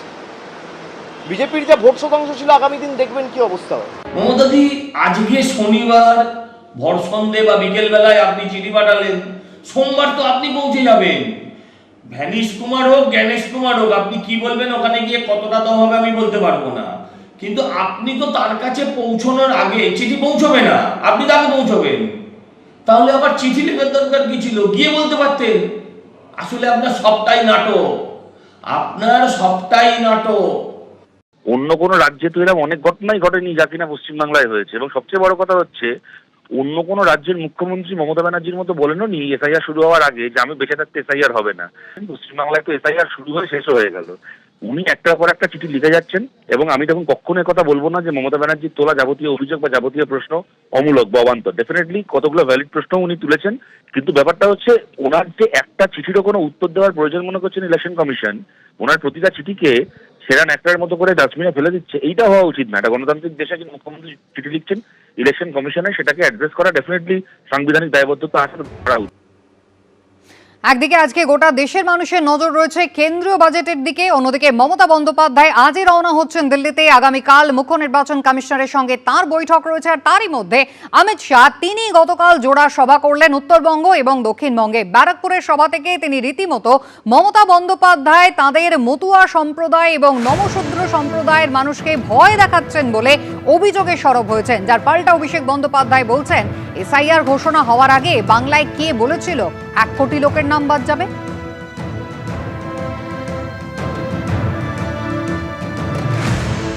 ममता बनर्जी जी हमारे मतुआ समाज के, नाम शूद्र समाज के लोगों को डरा रही है। शांतनु जी बार बार मुझे फोन कर रहे हैं, मैं सार्वजनिक कार्यक्रम में कहकर जाता हूं मतुआ समाज और नाम शूद्र समाज को डरने की कोई जरूरत नहीं है। आपके वोट को ममता बनर्जी छू नहीं सकते। মতুয়াকে ভয় দেখাচ্ছে কে? শান্তনু ঠাকুর, অসীম সরকার। মতুয়া ভাইদের যদি নাম বাদ দেয় বাদ দেবে। তৃণমূলকে আক্রমণ না করে বিজেপি আগে ডিসিপ্লিনারি অ্যাকশন, যে বিজেপির সাংসদরা মতুয়ার বিরুদ্ধে কথা বলে, বাংলায় কে বলেছিল এসআইআর ঘোষণা হওয়ার আগে যে 1 কোটি লোকের নাম বাদ যাবে? ভোটের আগে মতুয়াদের নিয়ে শুধু রাজনীতি করছে তৃণমূল আর বিজেপি, এমনটাই অভিযোগ করছেন সুজন চক্রবর্তী। এতদিন ধরে এসআইআর এর কাজ হচ্ছে, মতুয়া মানুষ তাদেরকে ডাক দিয়েছে, তাদের নাম খারিজ করেছে। শান্তনু ঠাকুর এতদিন ধরে বলেছে 2-3 লক্ষ মানুষের নাম যদি বাদ যায় পরে দেখবো। এখন শুধু ভোটের দিকে তাকিয়ে বলছেন, কারণ বুঝে গেছেন মতুয়া মানুষ তাদের কাছে বিজেপি ধরা পড়ে গেছে। গতকাল ব্যারাকপুরের সভা থেকে নাজিরাবাদ অগ্নিকাণ্ড নিয়েও সরব হয়েছেন অমিত শাহ। বললেন এটা কোনো দুর্ঘটনা নয়, তৃণমূল সরকারের দুর্নীতির ফল। পাল্টা অভিষেক বন্দ্যোপাধ্যায় বলছেন তাহলে ইন্দোরে পানীয় জল খেয়ে মৃত্যুর ঘটনায় নরেন্দ্র মোদী দায়ী। ये कोई एक्सीडेंट नहीं है। आनंदपुर वेयर हाउस में अग्निकांड हुआ है, वो ममता बनर्जी सरकार के भ्रष्टाचार के चलते हुआ। বিজেপি শকুনের মৃতদেহ খোঁজে আর মৃত্যুর রাজনীতি করে, শকুনের মতো লাশের রাজনীতি। জীবিকার টানে কলকাতায় এসে ঝলসে গেছে অনেকগুলো জীবন। আনন্দপুরের অদূরে নাজিরাবাদ অগ্নিকাণ্ডে শুধু যে মানুষগুলো শেষ হয়ে গেছে তাই নয়, পুরো ছাই হয়ে গেছে তাদের পরিবারের স্বপ্ন। ইতিমধ্যেই জানিয়ে উত্তাল রাজ্য রাজনীতিও। এই আবহেই শনিবার ব্যারাকপুরের সভা থেকে একাধিকবার অমিত শাহর মুখে উঠে এলো আনন্দপুর অগ্নিকাণ্ডের প্রসঙ্গ। শুধু তাই নয়, অগ্নিকাণ্ডে নিহত কর্মীদের শ্রদ্ধা জানিয়ে শুরু করলেন বক্তব্য। আক্রমণ শানালেন তৃণমূল সরকারকে। आनंदपुर वेयर हाउस में मोमो फैक्ट्री में लगी हुई आग में मारे गए सभी श्रमिकों को श्रद्धांजलि देकर मेरी बात की शुरुआत करना चाहता हूं। जो अग्निकांड हुआ है ये कोई एक्सीडेंट नहीं है। 25 लोगों की जान गई है, 27 लोग लापता है। अरे बंगाल के नागरिक मारे गए हैं, इसमें वोट बैंक की पॉलिटिक्स क्या कर रही हो ममता जी? आपको शर्म आनी चाहिए, शर्म आनी चाहिए। 32 घंटे बाद कोई मंत्री वहां पहुंचता है। অমিত শাহ বলছেন যে আনন্দপুরে যে ঘটনা ঘটেছে তার জন্য মমতা বন্দ্যোপাধ্যায় দায়ী। 1 মাস আগে গোয়ায় যে ঘটনা ঘটেছে তার জন্য তাহলে নরেন্দ্র মোদী দায়ী। পানীয় জল খেয়ে 25 জন মারা গেছে ইন্দোরে, তার জন্য নরেন্দ্র মোদী দায়ী।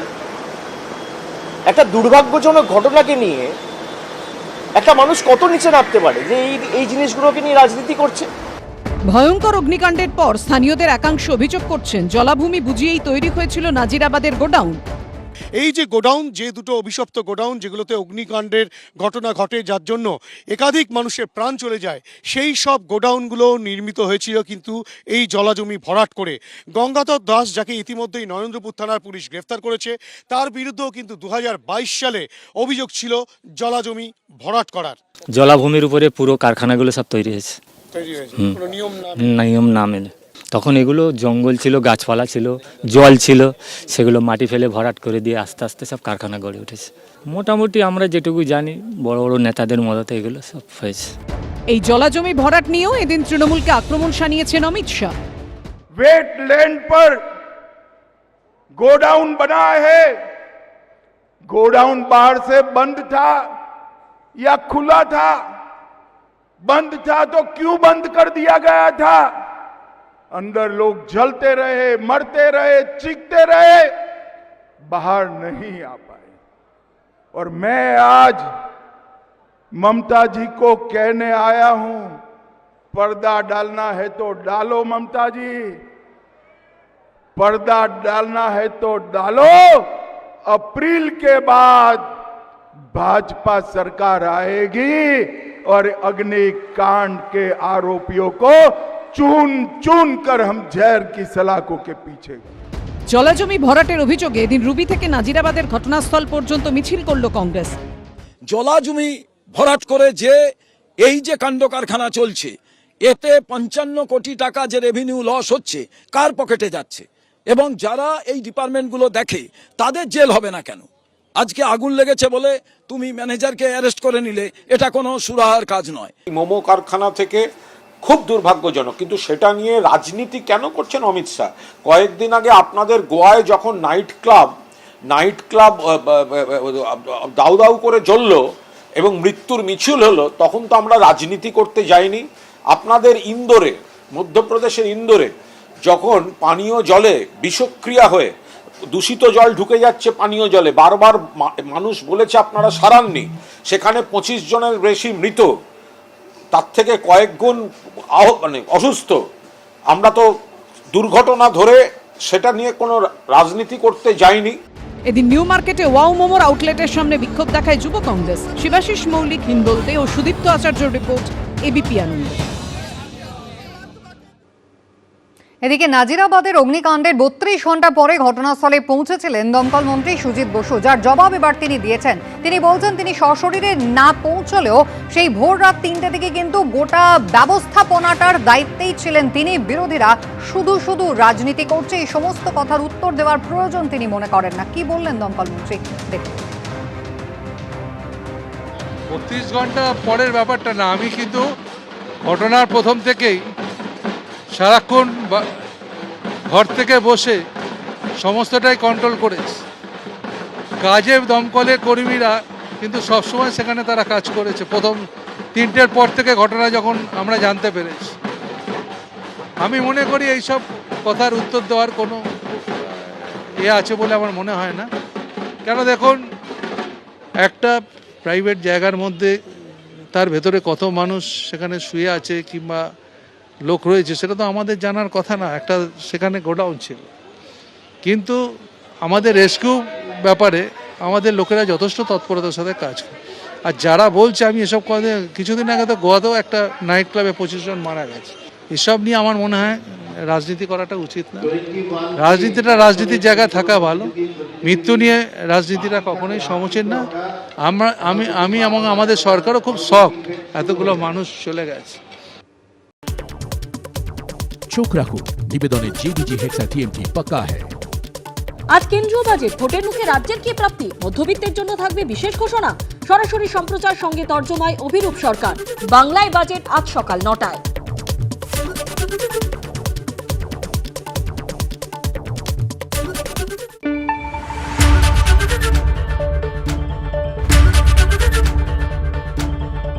রায় ও মার্টিন। আমি আদৃত সরকার, মাধ্যমিকে আমি ফার্স্ট হয়েছি। আমার এই সাফল্যের পেছনে রায় ও মার্টিনের বিচিত্রা সহায়িকা বইগুলির অবদান সত্যিই অনস্বীকার্য। রায় ও Martin.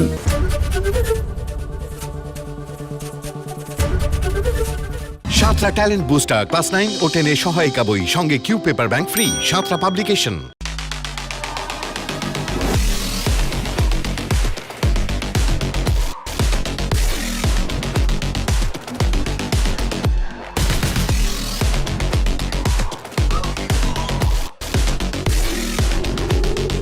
TVS Raider, the wicked ride. Santra talent booster class 6, 7, 8 এর সহায়িকা বই সঙ্গে Q paper bank free Santra publication. আচ্ছা শোনো, যদি আমি মরে যাই তাহলে তুমি কি করবে? তুমি যদি মরে যাও তাহলে আমিও মরে যাব। So sweet. এত খুশি আমি কি করে সহ্য করব? বেস্ট ফার্ম গুগলি, এর টেস্টে আছে ওয়েস্ট।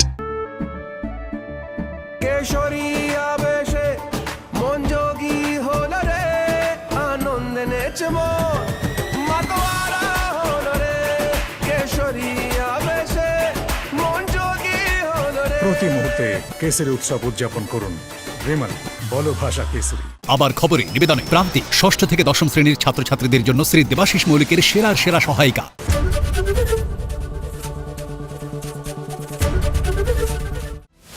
কোন খবর 7-5 ভাবাচ্ছে? কোন খবর ছক ভাঙছে? কোন খবর স্পটলাইটে?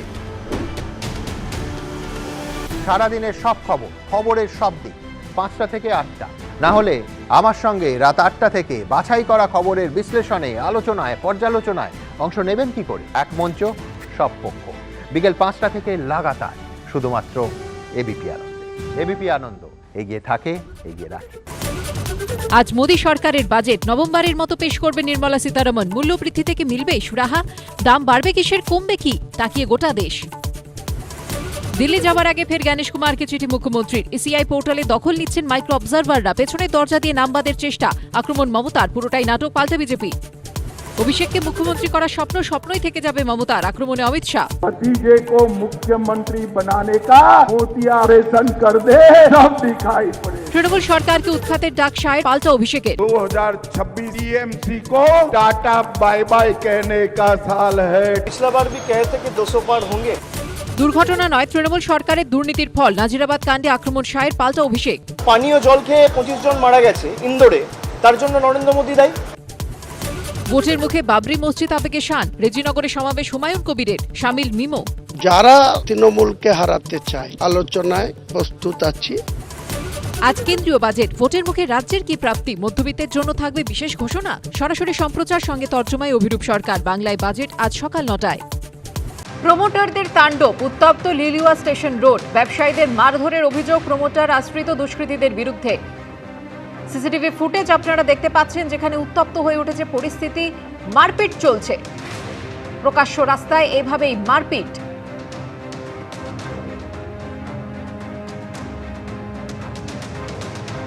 সিসি ফুটেজে প্রমোটারদের তাণ্ডবের ছবি, জখম হয়েছে বেশ কয়েকজন। দোকান ছেড়ে দেওয়ার জন্য হুমকি দিচ্ছিল প্রমোটার ও দলবল, এমনটাই অভিযোগ করেছেন ব্যবসায়ী।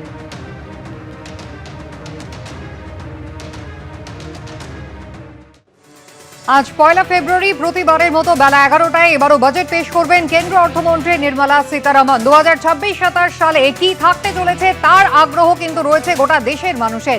এই নিয়ে টানা নবমবার বাজেট পেশ করতে চলেছেন কেন্দ্রীয় অর্থমন্ত্রী।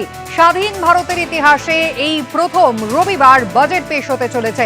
সকাল 11টায় লোকসভায় বাজেট ভাষণ করবেন নির্মলা সীতারামন। বাজেটের কারণে আজকে খোলা থাকবে শেয়ার বাজারও। এবারের বাজেটে আয়করের ছাড় কি আরও বাড়বে? মূল্যবৃদ্ধি নিয়ন্ত্রণে কি কোনো পদক্ষেপ নিতে পারে কেন্দ্র? দৈনন্দিন ব্যবহৃত জিনিসপত্রের দাম কি নাগালের মধ্যে আসবে? বাজেট পেশের আগে এই বিষয়গুলির দিকেই তাকিয়ে রয়েছে মধ্যবিত্ত।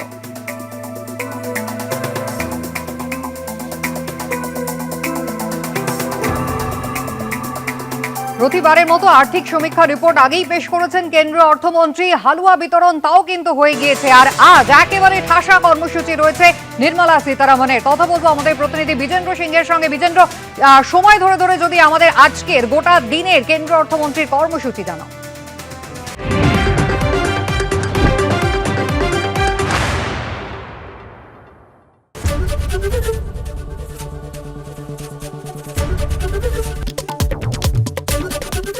ABP Ananda এগিয়ে থাকে এগিয়ে রাখে with Ajanta Shoes 70 years of legacy in craftsmanship. নির্ধারিত নৌমহড়ার ঠিক একদিন আগে বিকট বিস্ফোরণে কেঁপে উঠল ইরানের দুই শহর। ইরানের বন্দর আব্বাস ও আওয়াজ শহরে বিস্ফোরণে নিহত অন্তত 5, আহতের সংখ্যা 14-র বেশি। বিস্ফোরণের পরই জিপিএস সিস্টেম ডিঅ্যাক্টিভেট করলো ইরান সরকার। যদিও দমকল বিভাগের দাবি গ্যাস লিকের কারণে এই বিস্ফোরণের তীব্রতা এতটাই ছিল যে আবাসনের জানলা পর্যন্ত উড়ে যায়। গতকালই ইরানের আওয়াজ শহরে গ্যাস বিস্ফোরণের ঘটনায় অন্তত 5 জনের মৃত্যু হয়েছে।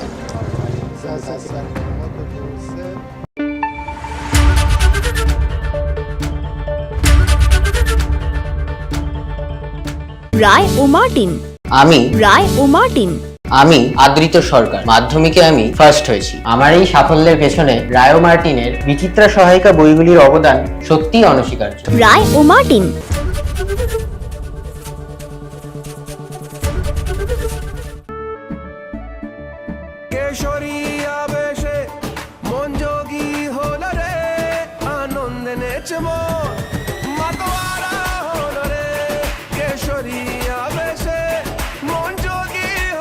প্রতি মুহূর্তে কেসের উৎসব উদযাপন করুন। রিমন বলো ভাষা কেসরি। ভালোবাসা থাক ভালোভাষা হয়ে। আন্তর্জাতিক মাতৃভাষা দিবসে সাদা কালো বস্ত্রে 60% পর্যন্ত ছাড় 1 থেকে 21 ফেব্রুয়ারি। Saha textile. Santra talent booster class 9 ও 10 এর সহায়িকা বই, সঙ্গে Q paper bank free. Santra publication.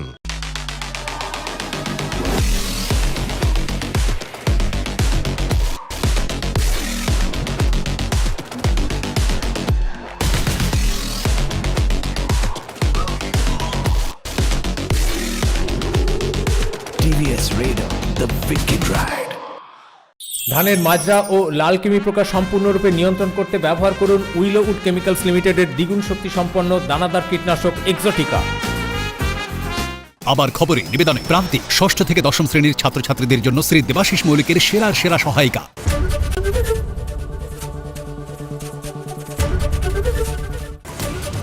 আজ মোদী সরকারের বাজেট নবমবারের মতো পেশ করবে নির্মলা সীতারমন। মূল্যবৃদ্ধি থেকে মিলবে সুরাহা? দাম বাড়বে কিসের, কমবে কি, তাকিয়ে গোটা দেশ। দিল্লি যাওয়ার আগে ফের জ্ঞানেশ কুমারকে চিঠি মুখ্যমন্ত্রীর। এসিআই পোর্টালে দখল নিচ্ছেন মাইক্রো অবজারভাররা। পেছনের দরজা দিয়ে নামবাদের চেষ্টা। আক্রমণ মমতার, পুরোটাই নাটক, পাল্টা বিজেপি। অভিষেককে মুখ্যমন্ত্রী করার স্বপ্নই থেকে যাবে মমতার। আক্রমণে অমিত শাহ। भतीजे को मुख्यमंत्री बनाने का मोतियारेशन कर दे, सब दिखाई पड़े। तृणमूल সরকারকে উৎখাতের ডাক শাহের, পাল্টা অভিষেকের। 2026 टीएमसी को टाटा बाय बाय कहने का साल है। पिछला बार भी कहे थे कि 200 पार होंगे। দুর্ঘটনা নয়, তৃণমূল সরকারের দুর্নীতির ফল। নাজিরাবাদ কাণ্ডে আক্রমণ শাহের, পাল্টা অভিষেক। পানীয় জল খেয়ে 25 জন মারা গেছে ইন্দোরে, তার জন্য নরেন্দ্র মোদী দায়ী। ভোটের মুখে বাবরি মসজিদ আবেগে শান। রেজিনগরে সমাবেশ হুমায়ুন কবিরের, শামিল মিমো। যারা তৃণমূলকে হারাতে চায় আলোচনায় প্রস্তুত আছি। আজ কেন্দ্রীয় বাজেট। ভোটের মুখে রাজ্যের কি প্রাপ্তি, মধ্যবিত্তের জন্য থাকবে বিশেষ ঘোষণা। সরাসরি সম্প্রচার, সঙ্গে তর্জমায় অভিরূপ সরকার। বাংলায় বাজেট আজ সকাল 9টায়। সোনামুখীতে বিজেপি বিধায়কের ওপর হামলার প্রতিবাদে থানা ঘেরাও বিজেপি। জোর করে থানায় ঢোকার চেষ্টা বিজেপি কর্মীদের। পুলিশের সাথে ধাক্কাধাক্কিতে তুমুল উত্তেজনা।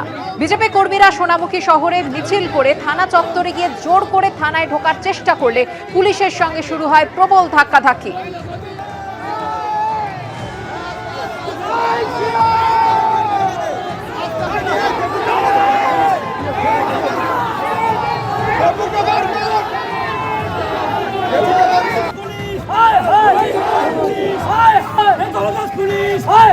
গত 26শে জানুয়ারি বাঁকুড়ার সোনামুখী ব্লকের মহেশপুর গ্রামে আক্রান্ত হন স্থানীয় বিজেপি বিধায়ক দিবাকর ঘরামি।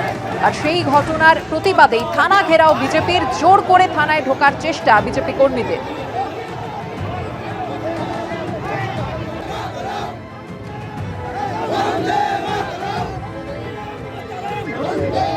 অসম থেকে সব বাংলাদেশি অনুপ্রবেশকারীদের তাড়ানোর হুঙ্কার হিমন্ত বিশ্ব শর্মার। কেউ মিয়াদের বিরুদ্ধে কিছু বললেই ওরা হইচই শুরু করে দেয়। অসমিয়াদের বিরুদ্ধে কিছু বললে ওরা কিছু বলেন না। মিয়া মানে বাংলাদেশি অনুপ্রবেশকারী। অসম থেকে মিয়াদের তাড়িয়েই ছাড়ব। হাজার রাহুল গান্ধী বা গৌরব গগৈ এলেও আটকাতে পারবে না। আর কি বললেন তিনি, দেখুন। कोई कुछ मियाँ का बारे में बोले तो वो लोग हल्ला लगा देगा, लेकिन असमिया के बारे में कोई बोले उसमें उनका कोई टिप्पणी नहीं होगा। मियाँ का मतलब बांग्लादेशी घुसपैठिया, और ये बांग्लादेशी घुसपैठियाओं को हम जितना हो सकता है इतना तक जाके उनको खदेड़ने का भगवाने का मैं काम करने का पूरा कोशिश कर रहा हूँ और करते रहूँगा। एक ने 1000 गौरव गोगोई राहुल गांधी आने से भी मुझे कुछ नहीं कर पाएगा, इसलिए ये असमिया लोगों का जीवन और मरण का, जीवन और मृत्यु का बीच में हम लोग हैं अभी। আগামী 2রা ফেব্রুয়ারি জাতীয় নির্বাচন কমিশনে যাচ্ছেন মুখ্যমন্ত্রী মমতা বন্দ্যোপাধ্যায়। তার আগে এসআইআর নিয়ে মুখ্য নির্বাচনী কমিশনারকে চিঠি দিলেন মুখ্যমন্ত্রী, এবং যেখানে তিনি মাইক্রো অবজারভার নিয়ে একাধিক প্রশ্ন তুলেছেন। আগেও চিঠি লিখেছি, একাধিক সমস্যার কথা জানিয়েছি।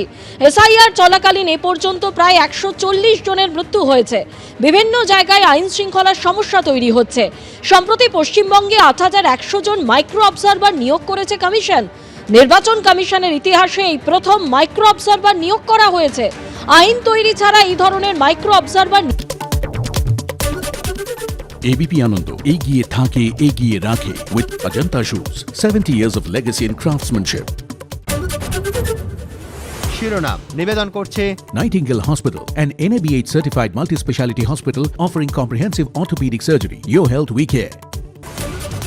আজ মোদী সরকারের বাজেট নভেম্বরের মতো পেশ করবেন নির্মলা সীতারামন। মূল্যবৃদ্ধি থেকে মিলবে সুরাহা, দাম বাড়বে কোন জিনিসের, কমবে কিসে, তাকিয়ে দেশ। 1 ফেব্রুয়ারি বাজেট পেশের রীতি মোদী সরকারের। দেশের ইতিহাসে এই প্রথম রবিবারে বাজেট, পুরো সময়ের জন্য খোলা থাকছে শেয়ার বাজারও।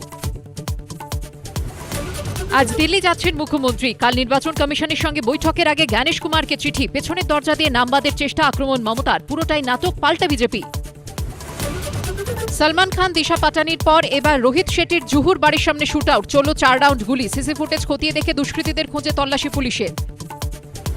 ইরানের 2 শহরে ভয়াবহ বিস্ফোরণ, কাঁপল বন্দর আব্বাস ও আহবাস শহর। মৃত অন্তত 5, আহত অনেকে। 2 শহরে জিপিএস সিস্টেম নিষ্ক্রিয়। গ্যাস লিক থেকে বিস্ফোরণ অনুমান দমকলের। শিরোনাম নিবেদন করছে Nightingale Hospital, an NABH certified multi-speciality hospital offering comprehensive orthopedic surgery. Your health we care. সহযোগী নিবেদক গো এভরিওয়্যার বিদেশ ভ্রমণের শ্রেষ্ঠ প্রতিষ্ঠান সামারের বুকিং শুরু হয়েছে। বিশ্ব ক্যান্সার দিবসে সাইকেল অভিযানে সচেতনতার বার্তা NCRI hospital new Garia Kolkata. Duff and ডাটের গ্রামার কোশ্চেন বাঞ্চ ও প্রশ্ন সঙ্গে right track Duff and Dutt. স্বপ্ন পূরণের সাথে আদি মোহিনীমোহন কাঞ্জিলাল এখন আরো কাছে আপনার শহরে।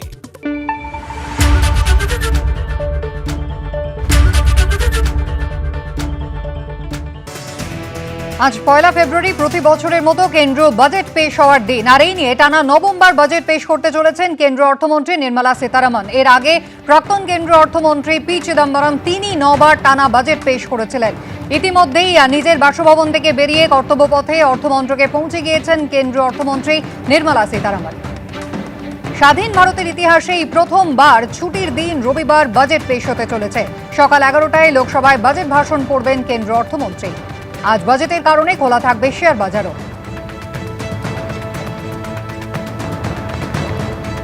সাধারণ মানুষের মনে কৌতূহল অপার, কারণ এবারে কি তাহলে বাজেটে আয়করে ছাড় আরো বাড়তে পারে? মূল্যবৃদ্ধি নিয়ন্ত্রণে নতুন কোনো পদক্ষেপ কি নিতে পারে কেন্দ্র? দৈনন্দিন ব্যবহৃত জিনিসপত্রের দাম কি তাহলে নাগালের মধ্যে আসবে? বাজেট পেশের আগে এই বিষয়গুলির দিকেই তাকিয়ে রয়েছে মধ্যবিত্ত।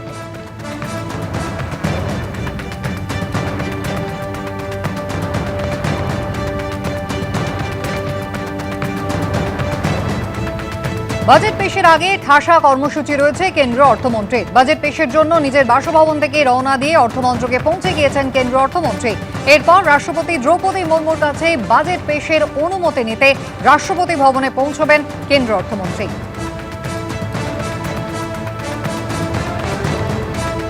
সকাল 10টা নাগাদ তিনি পৌঁছবেন রাষ্ট্রপতির কাছে। রাষ্ট্রপতির কাছে তিনি কিছুক্ষণের মধ্যেই পৌঁছবেন এবং তারপর সকাল 10টা নাগাদ তিনি পৌঁছে যাবেন সংসদে, যেখানে সকাল 10:15টায় মন্ত্রিসভার বৈঠক শুরু হবে। মন্ত্রিসভার বৈঠকেই বাজেটের চূড়ান্ত অনুমোদন নেওয়া হবে। রীতি অনুযায়ী বছরের পর বছর ধরে ঠিক এভাবেই বাজেট পেশের আগের কর্মসূচি। এর আগে আর্থিক সমীক্ষা রিপোর্ট পেশ করেছেন কেন্দ্রীয় অর্থমন্ত্রী, আপনারা জানেন, যেখানে একটা আগাম দিশা কিন্তু মিলেছে। এরপর হালুয়ার যে বিতরণের রীতি রয়েছে তাও কিন্তু পালন হচ্ছে। আর আজ সকাল থেকে কেন্দ্রীয় অর্থমন্ত্রীর ঠাসা কর্মসূচি। সকাল 11টায় লোকসভার অধিবেশনে বাজেট ভাষণ দেবেন কেন্দ্রীয় অর্থমন্ত্রী।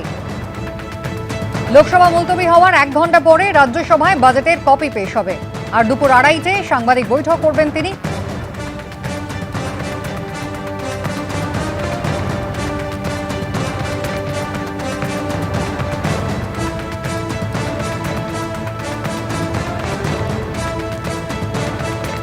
কেন্দ্রীয় বাজেট নিয়ে সাধারণ মানুষের মনে তো হাজারো প্রশ্ন রয়েছে। কোন ক্ষেত্রে কি অপেক্ষা করছে আমাদের জন্য তা জানতে গোটা দেশের মানুষের নজর সকাল 11টা থেকে থাকবে টেলিভিশনের পর্দায়। কিন্তু অর্থনীতিবিদরা তারা কি আশা করছেন দেখুন। আমার মনে হয় যেহেতু তেলের দাম বাড়বে এর ফলে এবং তেল বাদ দিয়ে আমাদের চলবে না, ফলে তেলের ভেতরে যে আভ্যন্তরীণ কর স্ট্রাকচার বা কর কাঠামো রয়েছে সেখানে একটা পরিবর্তন করা উচিত। অর্থাৎ সেস বা ইত্যাদি যেগুলো তেলের উপর ব্যবহার করা হয় সেটাকে একটু কমিয়ে রাখা উচিত। তেল কোম্পানিগুলো কিন্তু প্রভূত প্রফিট করে। তেল কোম্পানিগুলোকে বাঁচিয়ে রাখা বা ভাসিয়ে রাখার কোনো দায় সরকারের নেই, এমনকি সরকারি কোম্পানি হলেও সেটা নেই, কারণ তেল কোম্পানিগুলো নিজস্ব ক্ষমতাতেই রীতিমতো ভালো করছে। সেক্ষেত্রে সাধারণ মানুষকে সাশ্রয় দেওয়া, এমনকি ব্যবসাকেও, সেটা যদি সরকারের একটা দায়িত্বের মধ্যে পড়ে এবং লক্ষ্যের মধ্যে পড়ে, তাহলে ব্যবসাকে খানিকটা স্থায়িত্ব এবং সাশ্রয় করার জন্য তেলের দামের উপর একটা সেস বা ইত্যাদি তুলে নেওয়া উচিত কর হিসেবে। বিশ্ববাজারে ভয়ানক অনিশ্চয়তা রয়েছে, যুদ্ধকালীন পরিস্থিতি সৃষ্টি হচ্ছে, বিভিন্ন দেশের মধ্যে যুদ্ধ চলছে, বাণিজ্য যুদ্ধ চলছে। এগুলোকে অ্যাভয়েড করতে গেলে দেশের মানুষের ক্রয় ক্ষমতা বাড়াতে হবে। এই ক্রয় ক্ষমতা বাড়াতে গেলে কিন্তু আপনাকে দেশের মধ্যে জিএসটি কমিয়েও সেরকম কিন্তু মূল্য কমেনি, দ্রব্যমূল্য কমেনি। অর্থাৎ আপনি সাধারণ মানুষকে জিজ্ঞেস করলেই জানবেন যে প্রতিদিনের নিত্য প্রয়োজনীয় জিনিসের দাম কিন্তু কমেনি, কিন্তু জিএসটি কমানোর পরেও তা কেন কমে না? অর্থাৎ মধ্যস্বত্বভোগী আছেন কি না, অর্থাৎ মাঝখানে কোথায় আটকাচ্ছে দাম কমাতে, এই ব্যাপারে সরকারকে রীতিমতো প্রয়াস করে কিন্তু দাম কমানোর চেষ্টা করতে হবে। আজ বাজেট পেশ করবেন কেন্দ্রীয় অর্থমন্ত্রী নির্মলা সীতারামন। সকাল 11টা নাগাদ তিনি লোকসভা অধিবেশনে বাজেট ঘোষণা করতে চলেছেন। হাজারো প্রশ্ন রয়েছে মধ্যবিত্তের মনে, আজ বাজেটে কি হতে চলেছে এবং সেদিকেই নজর রয়েছে গোটা দেশে। আর এই মুহূর্তে আমাদের প্রতিনিধি ঋত্বিক ভট্টাচার্য রয়েছেন আমাদের সঙ্গে সরাসরি। ঋত্বিক, মধ্যবিত্ত কিন্তু অনেক কিছু আশা করছে, সাধারণ মানুষ কি বলছেন তারা?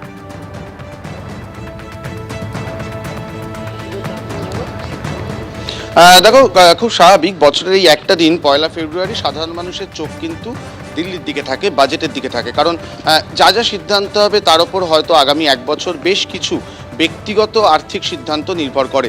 আমি কয়েকজনের সঙ্গে কথা বলবো। প্রথমেই জানতে চাইবো যে আজকে যখন কেন্দ্রীয় অর্থমন্ত্রী নির্মলা সীতারামন বাজেট পেশ করবেন, কোন প্রত্যাশা নিয়ে তাকাবেন? দেখুন, আমরা সবসময় তো চাই যাতে আমরা সাধারণ মানুষ। কর্তব্য ভবন, যেখানে বর্তমান অর্থমন্ত্রক, আপনারা জানেন ইতিমধ্যেই কেন্দ্রীয় অর্থমন্ত্রীর হাতে কিন্তু সেই লাল যে ট্যাব থেকেই কিন্তু কেন্দ্রীয় অর্থমন্ত্রী পড়েন। আপনারা জানেন এবারের বাজেট কিন্তু বন্দী হয়ে রয়েছে এই লাল মোড়কেই। আর অর্থমন্ত্রকে যারা তার সহকর্মী একেবারে তাদের পাশে নিয়ে দাঁড়িয়ে কেন্দ্রীয় অর্থমন্ত্রীর ফটো সেশন। আর কর্তব্য পথে অর্থমন্ত্রক থেকে রওনা দিচ্ছেন কেন্দ্রীয় অর্থমন্ত্রী, সঙ্গে কেন্দ্রীয় অর্থ প্রতিমন্ত্রী রয়েছেন। তিনি রওনা দিচ্ছেন রাষ্ট্রপতি ভবনের উদ্দেশ্যে। রাষ্ট্রপতি দ্রৌপদী মুর্মুর কাছে গিয়ে এই বাজেট তিনি দেবেন অনুমোদনের জন্য।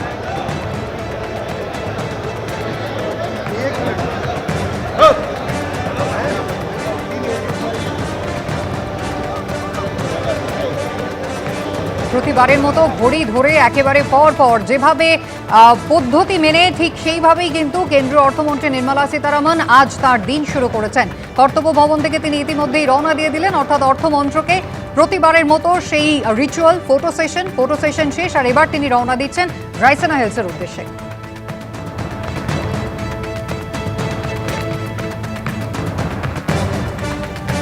আমাদের প্রতিনিধি ঋত্বিক ভট্টাচার্য ছিলেন আমাদের সঙ্গে এবং সাধারণ মানুষের সঙ্গে কথা বলছিলেন আমাদের প্রতিনিধি। কি বলছেন সাধারণ মানুষ দেখবো সরাসরি। ঋত্বিক,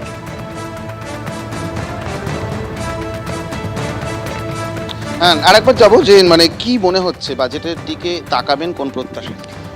আমাদের এই কলকাতা এবং মফস্বলে ফ্ল্যাটের দাম যেভাবে বেড়েছে, তাতে যদি এই 45 লক্ষ টাকা সিলিংটা যদি বাড়ানো হয়, আমার মনে হয় সাধারণ মানুষের খুব উপকার হয়। তাহলে কারণ অনেক টাকা ট্যাক্স দিতে হচ্ছে, জিএসটি দিতে হয়, সেটা যদি সিলিংটা বাড়িয়ে দেয় আমার মনে হয় উপকার হয়। গত বাজেটে কর কাঠামোর একটা পরিবর্তন হয়েছিল, সেটা অনেকটা সুবিধা দিয়েছিল। সেক্ষেত্রে কি আরও কিছু বাড়তি চাহিদা থাকে? না এখন স্ট্যান্ডার্ড ডিডাকশনটা যদি একটু বাড়ানো হয় তাহলে একটু সুবিধা হয়, কারণ এই জিনিসের দামপত্র তো প্রচুর বেড়েছে, সেই জন্য স্ট্যান্ডার্ড ডিডাকশনটা বাড়িয়ে দিলে একটু সুবিধা হয়, খুবই উপকার হয় তাহলে সাধারণ মানুষের। একটা বিষয় জানতে চাইবো যে গত জিএসটি কাউন্সিলের যে বৈঠক, সেখানে ওই কালী পুজোর সময় দেখা গেল যে অনেক জিনিসের দাম কমলো, কিন্তু অনেকের একটা অভিযোগ যে বাজারে গেলে তার প্রভাব খুব বেশি পাওয়া যাচ্ছে না। সেক্ষেত্রে কি বাজেটে কি আরও এই দিকটা আরও নজর দেওয়া উচিত বলে মনে হয়? দেখুন, এই মুহূর্তে দ্রব্যমূল্য যেভাবে আকাশ ছোঁয়া, বিশেষত সাধারণ রোজকার যে জিনিসপত্র, সেই জিনিসপত্রের যে দাম, অগ্নিমূল্য, আজকে সবজি থেকে আরম্ভ করে রেগুলার যে গ্রসারিজ, তো সেই জায়গায় দাঁড়িয়ে তো আমরা এক্সপেক্ট করবই যে এটা নিয়ে বাজেটে কিছু প্রভাব পড়বেই। আর দ্বিতীয় কথা, যেভাবে সরকারের কাছে একটা দাবি তো থাকবেই, আজকে যেভাবে বিশ্ব অর্থনীতির জন্য যেভাবে আমাদের শেয়ার মার্কেট রোজ ক্র্যাশ করছে, আপনারা সবাই জানেন পরশু দিনকেও রুপো যেভাবে ক্র্যাশ করেছে। এবার সাধারণ মানুষ কি হচ্ছে, এই রুপোর জন্যে অনেকে ইনভেস্ট করতে চাইছে, তারপরে সেখানে একটা ক্র্যাশ করছে। তো সাধারণ মানুষ তো একটা ভাবনা চিন্তা নিয়ে করেন, তো সেখানে কি করে স্টেবিলিটি আনা যায়, সেই বিশেষত আজকে এসআইপিতে কিন্তু মিড ক্যাপ রোজ পড়ছে।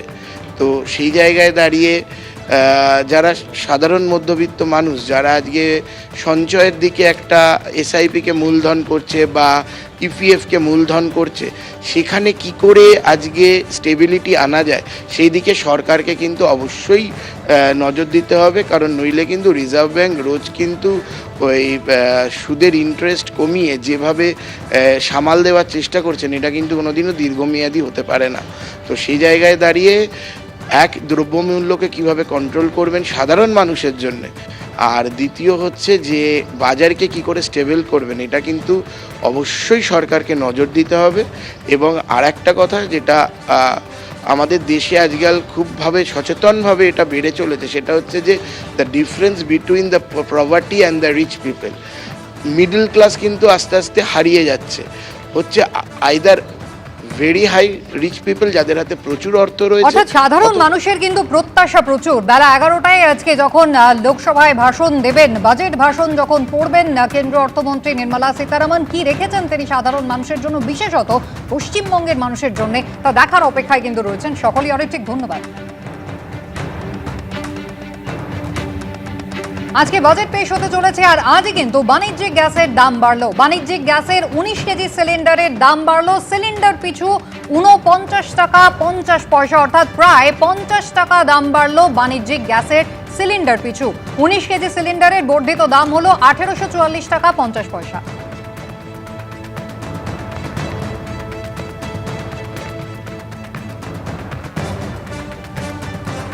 আমি আলোচনায় আসবো। ইতিমধ্যে ছবি আপনারা দেখতে পাচ্ছেন, রাইসিনা হিলসের উদ্দেশ্যে রওনা দিয়েছেন কেন্দ্রীয় অর্থমন্ত্রী নির্মলা সীতারামন। রাষ্ট্রপতি দ্রৌপদী মুর্মুর সঙ্গে সাক্ষাৎ করবেন তিনি। বাজেটের কপি তিনি তাকে দেবেন অনুমোদনের জন্য। অনুমতি নেবেন রাষ্ট্রপতির এবং তারপর কিন্তু তিনি পৌঁছে যাবেন সংসদে।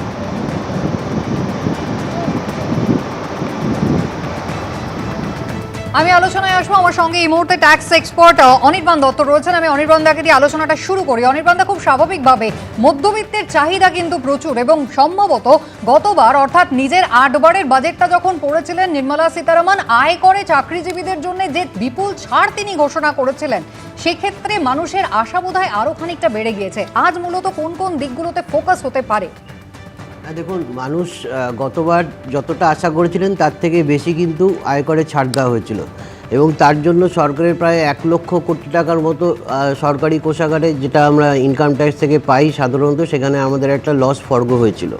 এবং তারপরে যদি আপনি দেখেন, সেপ্টেম্বরে যখন জিএসটি কাউন্সিলের মিটিংয়ে যখন জিএসটির যে রেটসগুলো আছে সেগুলোকে যখন কমানো হলো, তখন অলরেডি আবার 1.5 লক্ষ কোটি টাকার মতো সরকারের রাজস্ব ঘাটতি হয়েছিল। তো এই বছরে আমরা সাধারণভাবে আয়করের জন্য যে সুরাহার জন্য প্রত্যাশা থাকে মানুষের, সেরকম কোনো সিগনিফিক্যান্ট চেঞ্জেস হবে না। এবং এটা আশা করা যায় যে আগামী দিনে, যে আগামী 1 বছরের যে গতিপথ ভারতবর্ষের কোন দিকে যাবে, সেটার জন্য সরকারের আরও অনেক বড় বড় দায়িত্ব আছে। দেখুন, আপনাকে একটা কথা মানতে হবে যে গত বছরের যখন বাজেটটা পেশ করা হয়েছিল 1 ফেব্রুয়ারি, তার ঠিক কয়েকদিন আগে 20 জানুয়ারিতে ট্রাম্প সরকার ক্ষমতায় এসেছিলেন, এবং তারপরে ঠিক আমাদের বাজেটটা যখন পেশ হয়েছিল, তখন আমরা বুঝতে পারি যে ট্রাম্প সরকার কীভাবে ভারতবর্ষের সরকারকে পর্যদস্ত করবার চেষ্টা করবে। এবং তার জন্য যেগুলো হয়েছে ঘটনাক্রম, তার মধ্যে দেখুন এই পাহেলগাম অ্যাটাক হয়েছে, তার মধ্যে অপারেশন সিঁদুর হয়েছে, তারপর অপারেশন সিঁদুর সিজফায়ার হয়েছে, এবং তারপর থেকে আমেরিকার শুল্কের যে কড়াকড়ি ভারতবর্ষের উপরে এবং তার জাঁতাকলে এখন আমরা যে জায়গাতে আছি, আমি বলবো সাধারণ মানুষের নিজের ওই ব্যক্তিগত আয়করের দিকে না তাকিয়ে সরকারকে একটুখানি সুযোগ দিন। সরকার যাতে ভারতবর্ষের গতিপথটাকে অন্যদিকে নিয়ে যেতে পারেন, তার জন্য একটা ব্যালেন্সড বাজেট হোক। ভারতবর্ষের আজকে ইনফ্রাস্ট্রাকচারাল ডেভেলপমেন্টের জন্য সরকারের একটা দায়িত্ব থাকবে। ভারতবর্ষের এই রপ্তানি যারা করেন, বৃহৎ অংশের যারা রপ্তানিকারক আছেন, তারা আমেরিকার সঙ্গে বহির্বিশ্বের বিভিন্ন দেশের সঙ্গে তারা বাণিজ্যের যারা কাজ করেন, তারা যে জায়গাতে পড়ে রয়েছেন তাদের জন্য সেই সেক্টরটাকে যাতে আরও বুস্ট করা যায়, এবং সর্বোপরি যেটা সমস্যা ভারতবর্ষের সেটা হচ্ছে ডিমান্ডটাকে স্টিমুলেট করা, এবং তার জন্য মানুষকে কেনাকাটা করবার জন্য সরকার উৎসাহ দেওয়ার চেষ্টা করবে। এবং এর সঙ্গে সঙ্গে আরও একটা জিনিস হচ্ছে ভারতবর্ষের যে অর্থনীতির যে ডায়নামিক্স সেটা কিন্তু চেঞ্জ হচ্ছে। অনির্বাণ, আমি আপনার কাছে আবারও ফিরবো। আমি দেবনারায়ণ সরকারের কাছে যাই, অর্থনীতিবিদ দেবনারায়ণ সরকার। দেবনারায়ণ বাবু, গতবার যখন বাজেট পেশ হয়েছিল তার পরপরই আমরা বলতে শুনেছিলাম অভিষেক বন্দ্যোপাধ্যায় তিনি বলেছিলেন বিহারমুখী বাজেট হয়েছে, দেশের মানুষের জন্য বাজেট হয়নি। তাহলে এবার কি আশা করছেন, পশ্চিমবঙ্গমুখী বাজেট হবে?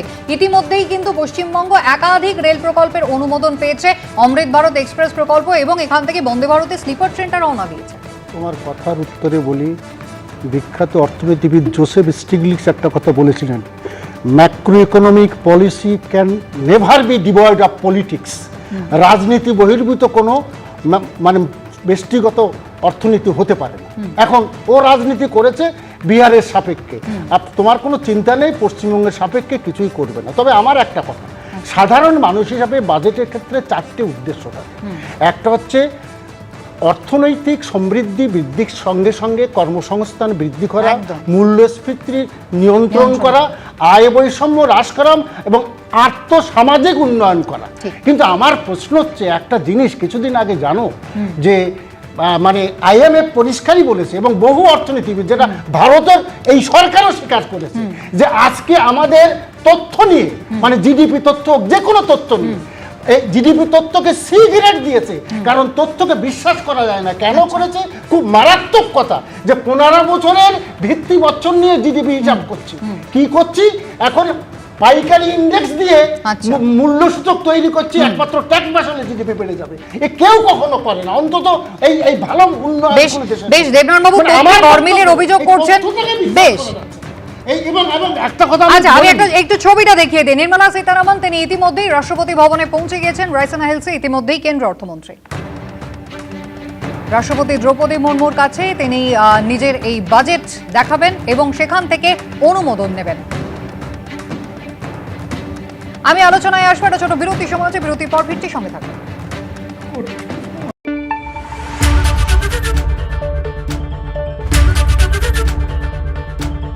রায় ও মার্টিন। আমি আদৃত সরকার, মাধ্যমিকে আমি ফার্স্ট হয়েছি। আমার এই সাফল্যের পেছনে রায় ও মার্টিনের বিচিত্রা সহায়িকা বইগুলির অবদান সত্যিই অনস্বীকার্য। রায় ও মার্টিন।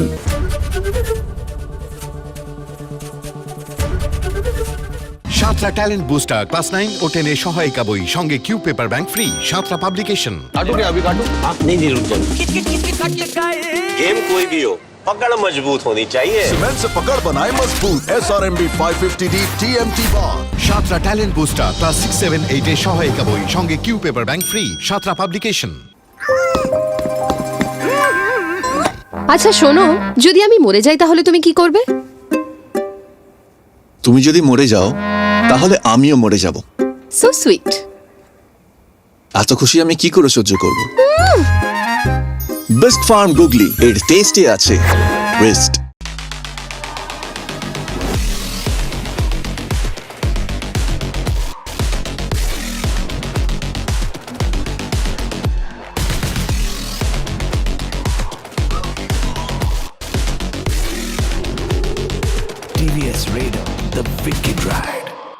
মাতৃভাষা দিবসকে সম্মান জানাতে শুধুমাত্র সাদা কালো যে কোনো পণ্যে 60% পর্যন্ত ছাড়। সাহা টেক্সটাইল।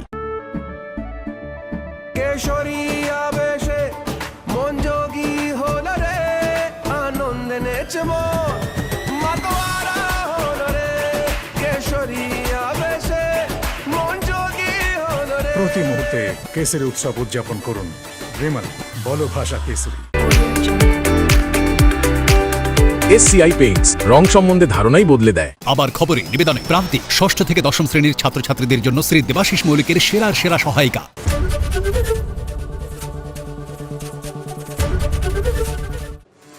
আজ 1 ফেব্রুয়ারি প্রতিবারের মতো বেলা 11টায় এবারও বাজেট পেশ করবেন কেন্দ্র অর্থমন্ত্রী নির্মলা সীতারামন। 2026-27 সালে কি থাকতে চলেছে তার আগ্রহ কিন্তু রয়েছে গোটা দেশের মানুষের। এই নিয়ে টানা নবমবার বাজেট পেশ করতে চলেছেন কেন্দ্র অর্থমন্ত্রী। স্বাধীন ভারতের ইতিহাসে এই প্রথম রবিবার বাজেট পেশ হতে চলেছে। সকাল 11টায় লোকসভায় বাজেট ভাষণ করবেন নির্মলা সীতারামন। বাজেটের কারণে আজকে খোলা থাকবে শেয়ার বাজারও। এবারের বাজেটে আয়করের ছাড় কি আরও বাড়বে? মূল্যবৃদ্ধি নিয়ন্ত্রণে কি কোনো পদক্ষেপ নিতে পারে কেন্দ্র? দৈনন্দিন ব্যবহৃত জিনিসপত্রের দাম কি নাগালের মধ্যে আসবে? বাজেট পেশের আগে এই বিষয়গুলির দিকে তাকিয়ে রয়েছে মধ্যবিত্ত।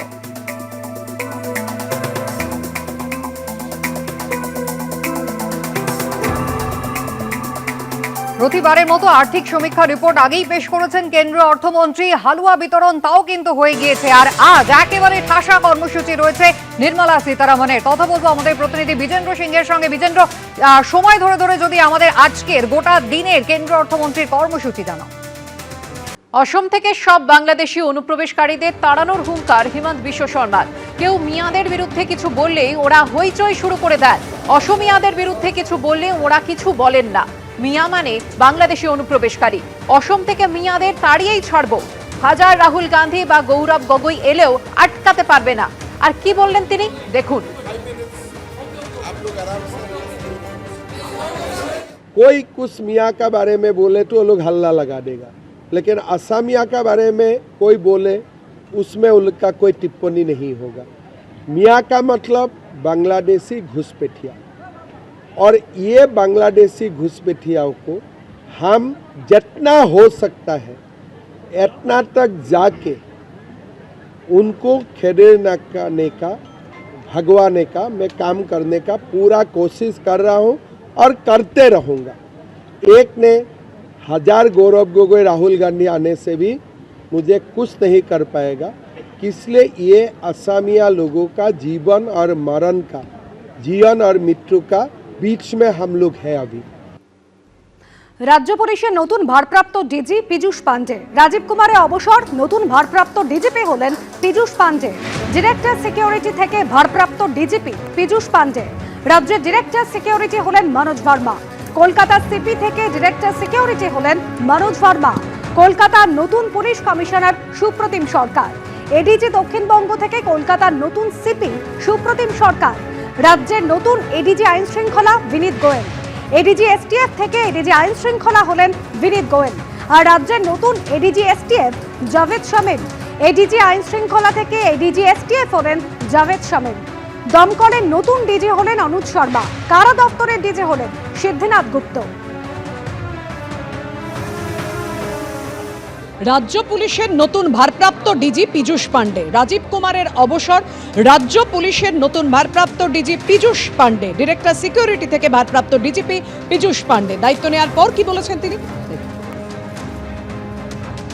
আমি জয়েন করেছি আজকে, আর এখানে আমার সব সহকর্মীবৃন্দ আছে, আর আমরা একটা টিমের হিসাবে কাজ করব। এখানে আপনাদের পাবলিকের জন্য আমরা আছি। পাবলিকের পুরো সহযোগিতা নিয়ে আমরা যেন প্রপার পুলিশিং করতে পারি, যেরকম আছে ওটাকে আমরা এগিয়ে নিয়ে যাব, এটাই আমাদের। দেখো, এটাকে এখানে আমার কিছু বলা উচিত হবে না। আগে আমাকে একটু বুঝতে দিন, তারপরে আমার যে বলা আছে অ্যাজ উই গো অলং আমরা বুঝতে থাকি। Thank you.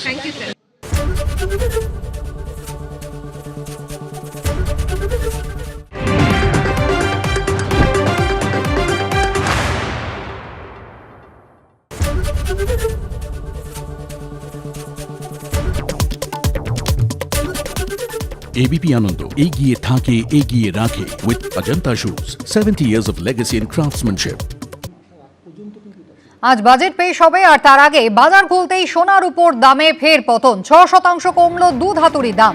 কেজি প্রতি 17,000 টাকা পড়লো রূপোর দাম। 10 গ্রাম সোনার দাম কমলো 9,000 টাকা। 10 গ্রাম সোনার দাম কমে দাঁড়ালো 1,40,000 টাকা। বাজেটের আগে শেয়ার সূচক নিম্নমুখী। বাজার খোলার পরেই 350 পয়েন্ট পড়লো সেন্সেক্স।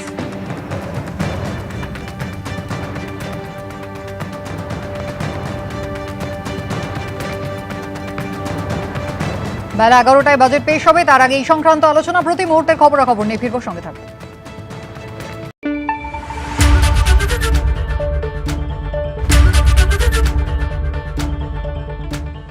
রায় ও মার্টিন। আমি আদৃত সরকার, মাধ্যমিকে আমি ফার্স্ট হয়েছি। আমার এই সাফল্যের পেছনে রায় ও মার্টিনের বিচিত্রা সহায়িকা বইগুলির অবদান সত্যিই অনস্বীকার্য। রায় ও মার্টিন।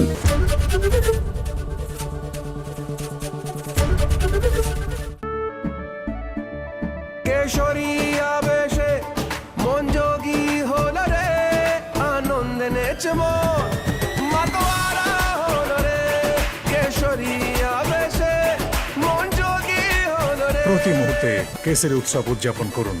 রেমন, বলো ভাষা কেসরি।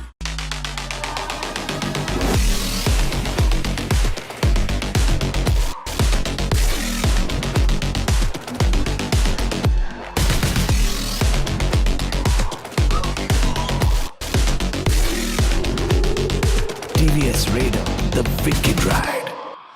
সাঁতরা ট্যালেন্ট বুস্টার ক্লাস 9 ও 10 এর সহায়িকা বই, সঙ্গে Q paper bank free. Santra publication. মাতৃভাষা দিবসকে সম্মান জানাতে শুধুমাত্র সাদা কালো যে কোনো পণ্যে 60% পর্যন্ত ছাড়। সাহা টেক্সটাইল।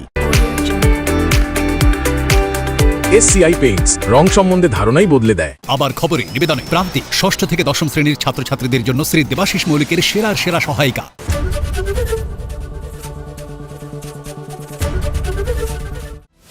কোন খবর 7-5 ভাবাচ্ছে? কোন খবর ছক ভাঙছে? কোন খবর স্পটলাইটে? সারাদিনের সব খবরের সব দিক 5টা থেকে 8টা, না হলে আমার সঙ্গে রাত 8টা থেকে বাছাই করা খবরের বিশ্লেষণে, আলোচনায়, পর্যালোচনায় অংশ নেবেন কি করে? এক মঞ্চ, সব পক্ষ, বিকেল 5টা থেকে লাগাতার, শুধুমাত্র এবিপি আনন্দে। এবিপি আনন্দ, এগিয়ে থাকে, এগিয়ে রাখে। আজ মোদী সরকারের বাজেট নবমবারের মতো পেশ করবেন নির্মলা সীতারামন। মূল্যবৃদ্ধি থেকে মিলবে সুরাহা, দাম বাড়বে কোন জিনিসের, কমবে কিসে, তাকিয়ে দেশ। 1 ফেব্রুয়ারি বাজেট পেশের রীতি মোদী সরকারের। দেশের ইতিহাসে এই প্রথম রবিবারে বাজেট। পুরো সময়ের জন্য খোলা থাকছে শেয়ার বাজারও। দিল্লি যাওয়ার আগে ফের জ্ঞানেশ কুমারকে চিঠি মুখ্যমন্ত্রীর। এসিআই পোর্টালে দখল নিচ্ছেন মাইক্রো অবজারভাররা। পেছনের দরজা দিয়ে নামবাদের চেষ্টা, আক্রমণ মমতার। পুরোটাই নাটক, পাল্টে বিজেপি। অভিষেককে মুখ্যমন্ত্রী করার স্বপ্নই থেকে যাবে মমতার। আক্রমণে অমিত শাহ। भतीजे को मुख्यमंत्री बनाने का मोतियारेशन कर दे, सब दिखाई पड़े। পুলিশে আরও এক ঝাঁক রদবদল। মুর্শিদাবাদের এসপি বদল, কুমার সানি রাজের জায়গায় ধৃতিমান সরকার। দার্জিলিং, বনগাঁ, বারাসাতে এসপিদেরও বদলি। কলকাতার একাধিক ডিভিশনেও রদবদল। আজ কেন্দ্রীয় বাজেট। ভোটের মুখে রাজ্যের কি প্রাপ্তি? মধ্যবিত্তের জন্য থাকবে বিশেষ ঘোষণা। সরাসরি সম্প্রচার, সঙ্গে তর্জমায় অভিরূপ সরকার। বাংলায় বাজেট আজ সকাল 9টায়। কি নিয়ে সরগরম রাজ্য রাজনীতি, কি বলছেন হীরকরাজ ও সভাসদরা? হীরক রাজার দরবার রাত 10:30টায়। এই নিয়ে টানা নবমবার বাজেট পেশ করতে চলেছেন কেন্দ্রীয় অর্থমন্ত্রী নির্মলা সীতারামন। স্বাধীন ভারতের ইতিহাসে এই প্রথম রবিবার বাজেট পেশ হচ্ছে।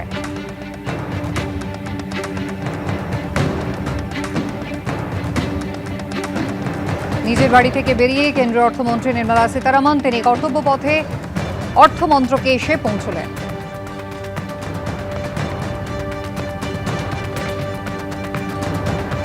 সকাল 11টায় লোকসভায় বাজেট ভাষণ পড়বেন কেন্দ্রীয় অর্থমন্ত্রী। বাজেটের কারণে আজকে শেয়ার বাজারও খোলা থাকবে। এবারের বাজেটে আয়করে কি আরও ছাড় বাড়বে? মূল্যবৃদ্ধি নিয়ন্ত্রণে কি কোনো পদক্ষেপ নিতে পারে কেন্দ্র? দৈনন্দিন ব্যবহৃত জিনিসপত্রের দাম কি তাহলে নাগালে আসবে? বাজেট পেশের আগে এই বিষয়গুলির দিকেই তাকিয়ে রয়েছে মধ্যবিত্ত।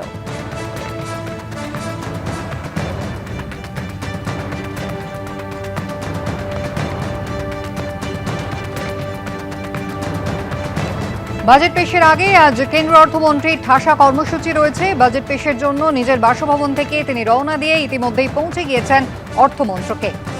কর্তব্য ভবনে যেখানে অর্থমন্ত্রক, সেখানে পৌঁছে গিয়েছেন কেন্দ্রীয় অর্থমন্ত্রী নির্মলা সীতারামন।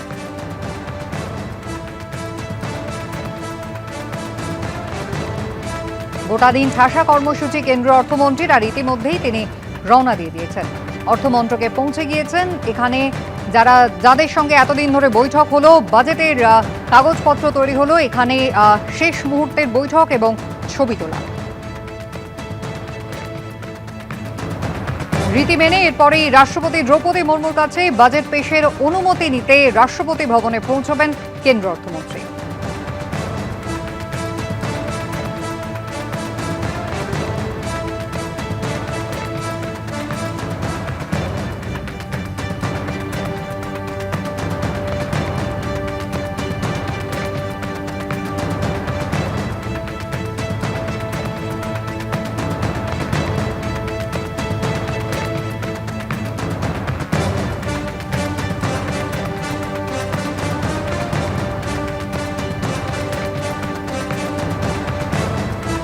সকাল 10:15টায় কেন্দ্র মন্ত্রিসভার বৈঠক রয়েছে, যেখানে বাজেট পেশের অনুমোদন নেবেন কেন্দ্র অর্থমন্ত্রী এবং তারপর বেলা 11টায় বাজেট ভাষণ পাঠ করবেন তিনি।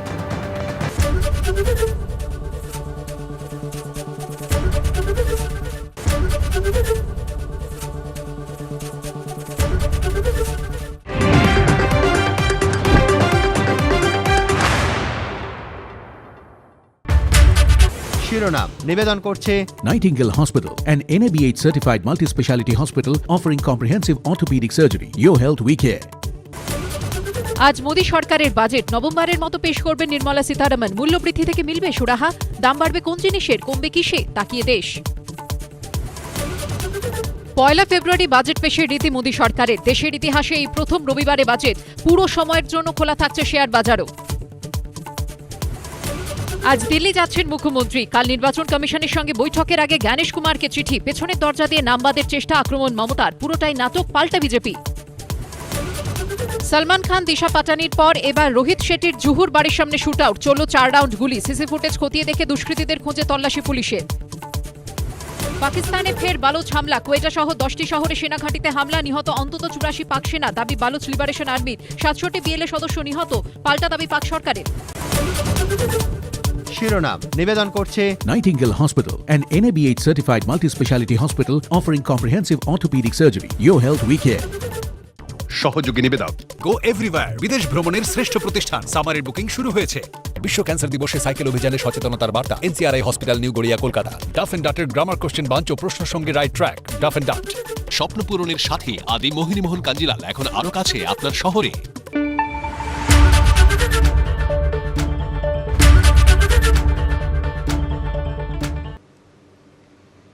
রাষ্ট্রপতি ভবনে পৌঁছে গিয়েছেন কেন্দ্র অর্থমন্ত্রী নির্মলা সীতারামন। দেখতেই পাচ্ছেন সেই লাল ফাইল তিনি হাতে নিয়ে রেখেছেন, সেই ট্যাব যেখান থেকে এবারের 2026-27 বাজেট তিনি পড়বেন।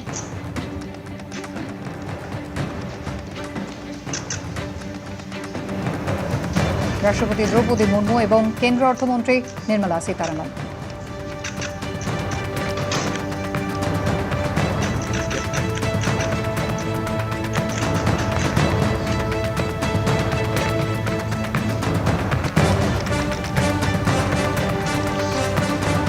নিয়ম মেনে রাষ্ট্রপতি ভবনে ফটো সেশন।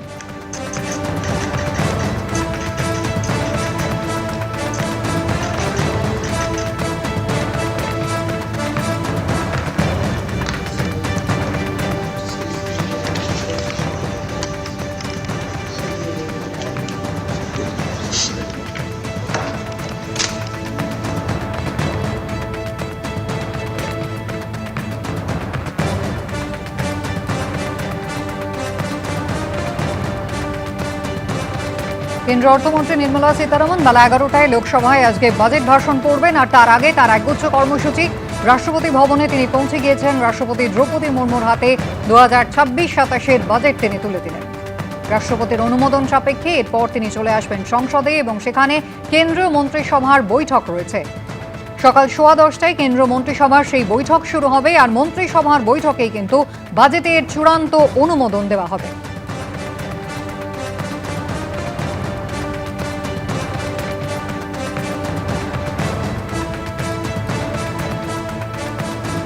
আমি আলোচনায় আসবো, অঙ্কনের কাছে যাব। অঙ্কন, দেবনারায়ণবাবু একেবারে বলছেন যে পরিসংখ্যানে গরমিল, একেবারে কেন্দ্রের পক্ষ থেকে জিডিপি সংক্রান্ত যা হিসেবপত্র দেওয়া হচ্ছে সবটাই ভুল। কিন্তু তৃণমূল কংগ্রেস একটা বিষয় খুব নিশ্চিত, 1.97 লক্ষ কোটি টাকা সেইটা কিন্তু বকেয়া রয়েছে, পশ্চিমবঙ্গকে বঞ্চনা করা হচ্ছে। আর যদি পশ্চিমবঙ্গের ঝুলি না ভরে তাহলে কিন্তু ভোটের আগে তৃণমূল কংগ্রেসের কাছে এটা বলার সুযোগ রইল যে পশ্চিমবঙ্গ বারবার বঞ্চিত। সৎসন্তানের মতো যাতে ব্যবহার না করেন, চন্দ্রিমা ভট্টাচার্য কিন্তু বৈঠকে আগেই বলেছেন। দেখুন, পশ্চিমবঙ্গকে যতটা উন্নয়নের প্রকল্প, যতটা ব্যয় বরাদ্দ এবং যা কিছু কেন্দ্রের সরকার দিতে চেয়েছেন, সেটা কিন্তু এই রাজ্যের সরকারের দুর্নীতি এবং অপদার্থতার কারণে রাজ্যবাসী বঞ্চিত হয়েছেন।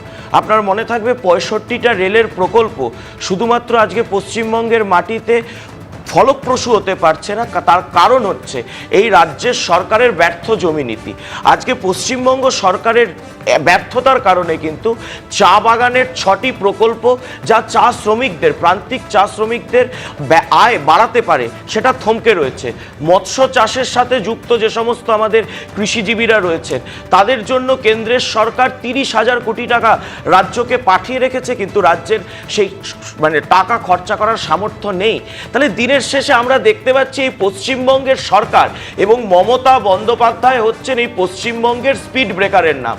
মমতা বন্দ্যোপাধ্যায় যতদিন এই রাজ্যে থাকবেন ততদিন পশ্চিমবঙ্গের উন্নয়ন ব্যাহত হবে। আজকে আপনি বলছেন রেলের বাজেট ইউপিএ আমলে ছিল 4,000 কোটি টাকা, আজকে হয়েছে 14,000 কোটি টাকা। গ্রাম সড়ক যোজনা একসময় 6,000 কোটি টাকা ইউপিএ আমলে রাজ্য পেত, এখন পাচ্ছে 30,000 কোটি টাকা। অর্থাৎ কয়েক গুণ করে নরেন্দ্র মোদীর সরকার এই রাজ্যের সরকারকে পাঠাচ্ছে। কিন্তু দুর্ভাগ্যের বিষয় দেখুন, এই পশ্চিমবঙ্গের এই স্পিড ব্রেকার সরকার যদি থাকে তাহলে উন্নয়নটা হবে কিভাবে? উন্নয়ন হবে কিভাবে? দেখুন, শ্রম দপ্তরের রিপোর্ট চেয়ে পাঠিয়েছে কেন্দ্র, যেখানে একেবারে আবাসের জন্য 100 দিনের কাজের টাকা যাতে তারা পাঠাতে পারে, আদালতও নির্দেশ দিয়েছে। বলুন। মানিক বন্দ্যোপাধ্যায়ের কথাই বলি, মিথ্যারও মহিমা আছে, হাজার হাজার মানুষকে পাগল করে দিতে পারে মিথ্যার অঙ্গ। আজকে যে কথাগুলো বললো একটা কথাও সত্য না,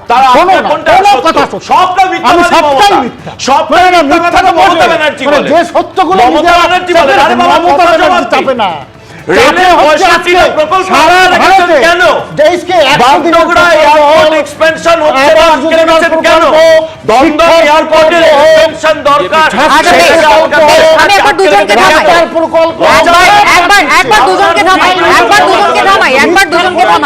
আচ্ছা বেশ বেশ বেশ, দুজনকে একবার থামাই, একটার পর একটা প্রকল্পের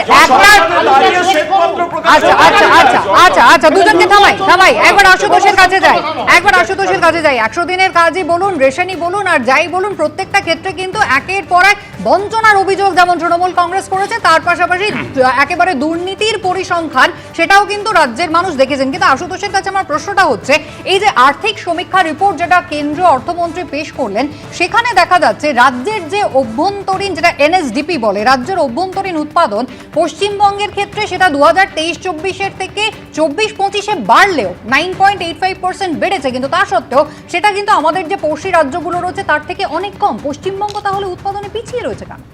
দেখো, পশ্চিমবঙ্গ উৎপাদনে কেন পিছিয়ে রয়েছে এটা তৃণমূল বলবে, এটা বিজেপি বলবে। তার কারণ উৎপাদন করার মতন যে জায়গাগুলো রয়েছে, এই ল্যান্ড ব্যাংকের নামে ভূত ব্যাংক আছে এখানে।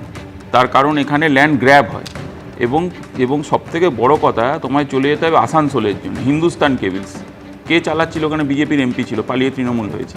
কোথায়? দীর্ঘদিন ধরে বন্ধ, অনেক লোক বেকার। ম্যানুফ্যাকচারিংটা হবে কোথা থেকে? এবং সবথেকে 2-3টে কথা জানতে হবে। আজকের যে বাজেট, এটা কি মোদিজির ট্রাম্প বাজেটে পরিণত হবে? আমরা সময়ের অপেক্ষা করছি। তার কারণ দেখো, মানরেগা প্রকল্প যেটা নিয়ে এখন তৃণমূল বিজেপি চেঁচামেচি করছিল, 1.11 লাখ ক্রোড় ছিল 2020-21 অ্যালোকেশন, 1,11,00,000 এই যে টাকাটা কোথায় গেল? 1,11,00,000 টাকাটা কোথায় গেল? কমে কত করেছে? 85,000 কোটি টাকা করেছে 24-25-এ। 60-40 করে দিয়েছে এখন আবার ভিবিজি রামজি, শুধু নাম বদল, কাজ নেই। এবং নিজের হাতে রাখতে হবে। বিজেপির অন্য কেউ যদি সরকার চালায়, অবিজেপি সরকার যদি চলে, ডবল ইঞ্জিনের খাতা যেখানে আছে সেখানেই একমাত্র পাবে, বাকি জায়গায় পাবে না। এটা হচ্ছে চক্রান্ত। 43,000 কোটি টাকা ডিউ পশ্চিমবঙ্গে। যারা চুরি করেছেন বিজেপি সরকার তাদের প্রসিকিউট করছেন না কেন, ধরছেন না কেন? কিন্তু বাকি গ্রামের মানুষগুলোকে ভুকা পেয়াসা রেখে দেওয়ার যে পরিকল্পনা এই বিজেপি সরকার, এটা আমরা ধিক্কার জানাই। আমরা এটা তোমাদের জানিয়ে রাখি যে এতগুলো কথা বলছেন, এখানে সিডি নানা রকম আলোচনা হলো। আজকের দিনে সবথেকে বড় ঘটনা যেটা অর্থনৈতিক বিষয়, সেটা হচ্ছে যে রুপি, আমাদের টাকা 6.5% ডেপ্রিসিয়েশন করেছে। ভাবা যায় এটা? এবং যে 6.5% ডেপ্রিসিয়েশনকে দেখিয়ে এখন এই বিকশিত ভারত করতে গেলে, মোদিজির বিকশিত ভারতের স্বপ্ন করতে গেলে 8.5%-এর উপরে জিডিপি দরকার। ইকোনমিক সার্ভে বলছে 7 এবং 7-এর কমে রান করছে। তাহলে এই যে টার্গেটেড, এই টার্গেট তো কমপ্লিট হয় না, আমরা দেখেছি।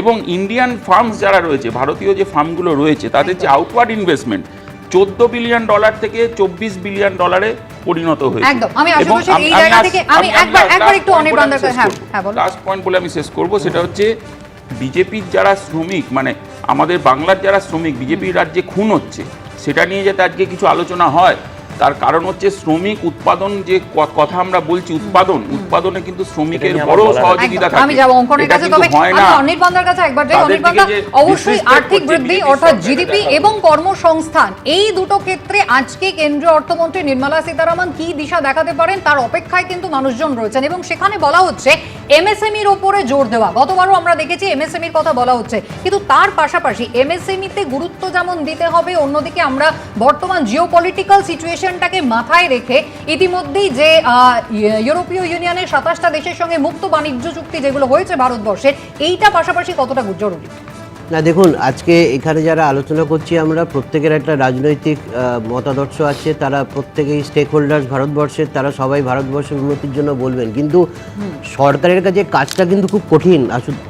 আজকের দিনে দাঁড়িয়ে ট্রাম্পের চোখরাঙানি এবং তার সঙ্গে ভারতবর্ষের যে দৈনন্দিন নিত্যনৈমিত্তিক সমস্যা, সেই সমস্যাতে মেন সমস্যা যেটা মূল্যবৃদ্ধি, বেকারত্ব, সেটাকে সরিয়ে দিলেও পারিপার্শ্বিক একটা রাজনৈতিক বাধ্যবাধকতা আছে। আপনারা জানেন যে ওইদিকে পাকিস্তান আছে, বাংলাদেশ আছে, তাদের সঙ্গে সীমান্তে একটা সংঘর্ষ হওয়ার পরিকল্পনা আছে, তার জন্য ডিফেন্সের জন্য একটা অ্যালোকেশন বাড়াতে হবে। তার সঙ্গে আজকে যেটা রুপি ডিভ্যালুয়েশন হয়েছে, এটা তো বাস্তব, এবং ভারতবর্ষে দাঁড়িয়ে আজকে রুপি ডিভ্যালুয়েশন কেন হচ্ছে বা কেন এই সোনার দাম বাড়ছিল বা রূপোর দাম বাড়ছিল, তার জন্য সরকারি কোনো, আমি বলবো, সতর্কবার্তা ছিল না। সরকারের কাছে সেরকম কোনো স্টেটমেন্টও নেই যেটা সাধারণ মানুষের কাছে গ্রহণযোগ্য হবে। কিন্তু আজকে অর্থনীতির লোক হিসেবে আমরা যেটা চাই সেটা হচ্ছে ডলারের উপরে যে আমাদের যে ডিপেন্ডেন্সি এবং ভারতবর্ষের যে বৈদেশিক মুদ্রার ভাণ্ডার, আগে তো সেটাকে সুরক্ষিত রাখতে হবে। ভারতবর্ষের জনগণকে, আমি এত স্টেক হোল্ডার সবাই সবার নিজের ব্যক্তিগত স্বার্থকে বলবেন আমাকে ইনকাম ট্যাক্সে ছাড় দিন, আমাকে জিনিসপত্রের দাম কমান, কিন্তু ভারতবর্ষে এত বড় একটা বৃহৎ অংশের 140 কোটির লোককে আমি বলবো সবাইকে সুরাহা দেওয়া সম্ভব না। কিন্তু ভারতবর্ষের যে গতিপথ আজকে যে জায়গাতে আমাদের দেখতে পাচ্ছি, সেই জায়গাতে দাঁড়িয়ে আমরা খুব ভালো আছি বলে যে ঢক্কানিদাদ হচ্ছে, যেটা অঙ্কনরা বারবার বলছে, সেটার থেকে দূরে সরে আসতে হবে এবং ভোটমুখী বাজেট হবে। আজকে অঙ্কনদের জন্য হয়তো হবে, আপনি অঙ্কন বলছিল স্পিড ব্রেকার, কিন্তু তা সত্ত্বেও অঙ্কনদের ভোটে যাতে ওরা উজ্জীবিত হতে পারে তার জন্য কিন্তু পশ্চিমবঙ্গের জন্য কিছু পরিকল্পিত ঘোষণা থাকবে, কিন্তু ঘোষণাগুলো বাস্তবায়িত হচ্ছে কিনা তার জন্য আমরা অ্যাকশন টেকেন রিপোর্ট দেখতে পাই না। গত বাজেটে যত কিছু পরিকল্পনা হয়েছে এখানে থাকবে, মেট্রো সম্প্রসারণ নিয়ে আজকে দেখবেন কিছুক্ষণ পরে হয়তো একটা অ্যানাউন্সমেন্ট থাকবে, কিন্তু সেই সম্প্রসারণটা কবে হবে, তার যারা বেনিফিশিয়ারি, কি ধরনের বাধা সেখানে তৈরি হচ্ছে, সেই বাধাগুলোকে কিভাবে কাটানো সম্ভব।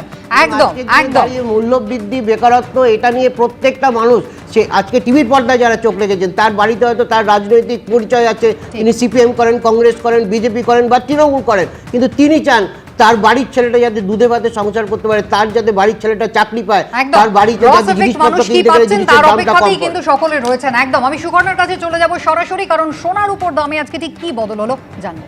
একেবারে কুসুমিতা, বাজার খুলতেই আমরা দেখলাম যে সোনার উপর দামে ফের পতন, 6% কমলো 2 ধাতুর দামে, কেজি প্রতি 17,000 টাকা পড়লো রূপোর দাম। 10 গ্রাম সোনার দাম কমলো 9,000 টাকা, 10 গ্রাম সোনার দাম কমে দাঁড়ালো 1,40,000 টাকা।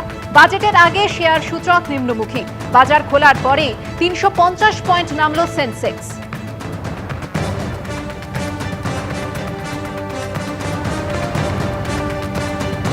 আর সেই সঙ্গেই বাজেটের দিনে বাড়লো বাণিজ্যিক গ্যাসের দাম। বাণিজ্যিক গ্যাসের 19 কেজি সিলিন্ডারের দাম বাড়লো, সিলিন্ডার পিছু দাম বাড়লো 49 টাকা 50 পয়সা।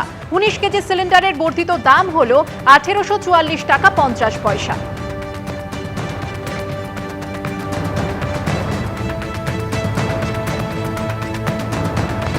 আমি অঙ্কনের কাছে এই জায়গায় আসবো। অঙ্কন, এমএসএমইর কথা হচ্ছিল, এমএসএমইর ক্ষেত্রে যদি ছোট যারা ব্যবসা করছেন তাদেরকে যাতে তারা সহজে লোন পান, সেই লোনের যে সুদ তার উপরে যাতে ভর্তুকি পাওয়া যায়, ওভারঅল একটা সামাজিক সুরক্ষা, আইন শৃঙ্খলা যথাযথ রয়েছে কিনা, তারা ব্যবসাটা করতে পারছেন কিনা, এই সবটা দেখার দায়িত্ব তো কেন্দ্র সরকার।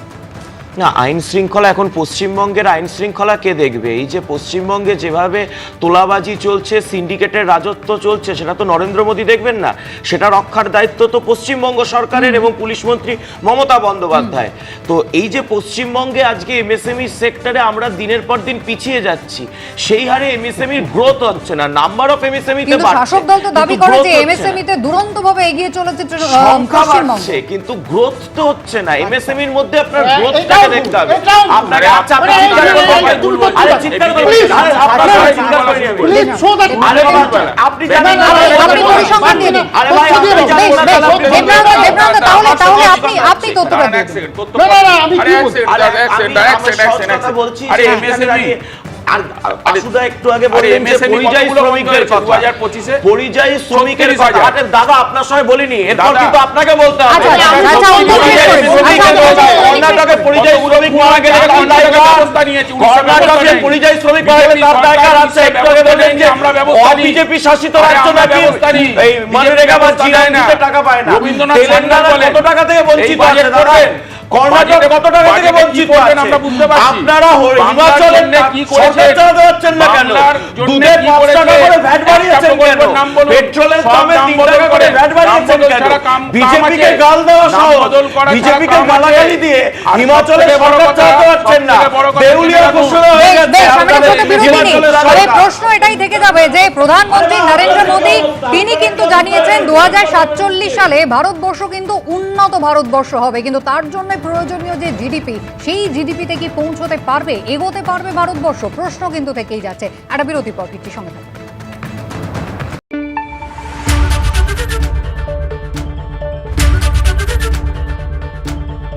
রায় ও মার্টিন। আমি আদৃত সরকার, মাধ্যমিকে আমি ফার্স্ট হয়েছি। আমার এই সাফল্যের পেছনে রায় ও মার্টিনের বিচিত্রা সহায়িকা বইগুলির অবদান সত্যিই অনস্বীকার্য। রায় ও Martin.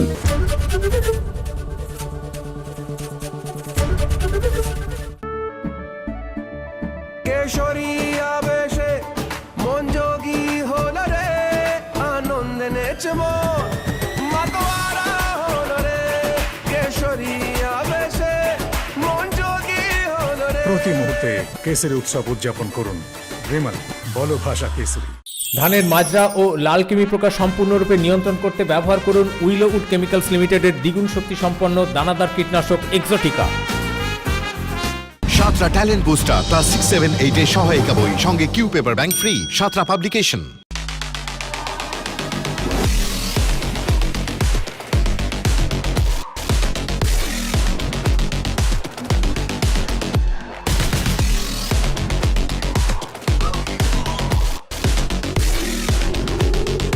TVS Raider, the wicked ride.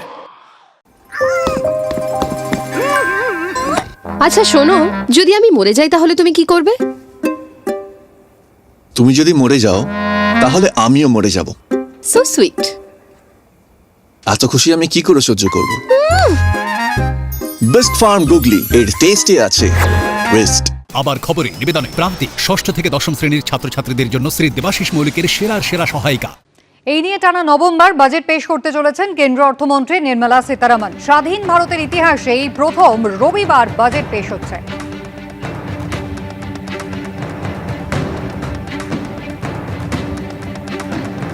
নিজের বাড়ি থেকে বেরিয়ে কেন্দ্রীয় অর্থমন্ত্রী নির্মলা সীতারামন তিনি কর্তব্যপথে অর্থমন্ত্রকে এসে পৌঁছলেন।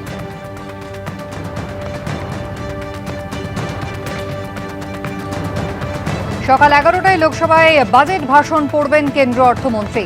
বাজেটের কারণে আজকে শেয়ার বাজারও খোলা থাকবে। এবারের বাজেটে আয়করে কি আরও ছাড় বাড়বে? মূল্যবৃদ্ধি নিয়ন্ত্রণে কি কোনো পদক্ষেপ নিতে পারে কেন্দ্র? দৈনন্দিন ব্যবহৃত জিনিসপত্রের দাম কি তাহলে নাগালে আসবে? বাজেট পেশের আগে এই বিষয়গুলির দিকেই তাকিয়ে রয়েছে মধ্যবিত্ত।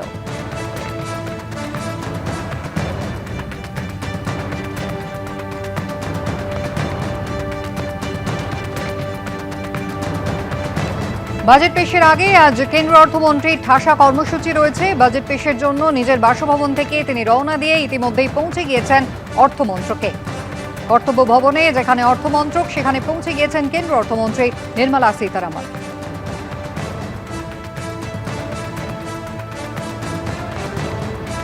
গোটা দিন ঠাসা কর্মসূচি কেন্দ্রীয় অর্থমন্ত্রীর, আর ইতিমধ্যেই তিনি রওনা দিয়ে দিয়েছেন। অর্থমন্ত্রকে পৌঁছে গিয়েছেন এখানে যাদের সঙ্গে এতদিন ধরে বৈঠক হলো, বাজেটের কাগজপত্র তৈরি হলো, এখানে শেষ মুহূর্তের বৈঠক এবং ছবি তোলা। রীতি মেনে এরপরেই রাষ্ট্রপতি দ্রৌপদী মুর্মুর কাছে বাজেট পেশের অনুমতি নিতে রাষ্ট্রপতি ভবনে পৌঁছবেন কেন্দ্র অর্থমন্ত্রী।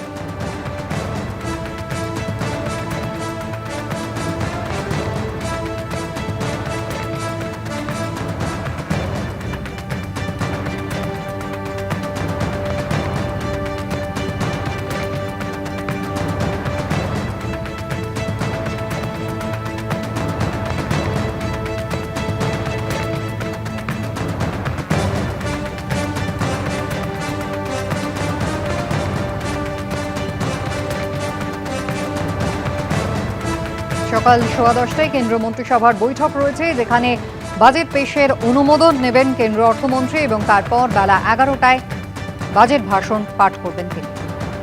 প্রমোটারদের তাণ্ডব, উত্তপ্ত লিলুয়া স্টেশন রোড, ব্যবসায়ীদের মারধরের অভিযোগ প্রমোটার আশ্রিত দুষ্কৃতীদের বিরুদ্ধে। সিসিটিভি ফুটেজ আপনারা দেখতে পাচ্ছেন, যেখানে উত্তপ্ত হয়ে উঠেছে পরিস্থিতি, মারপিট চলছে প্রকাশ্য রাস্তায়, এভাবেই মারপিট।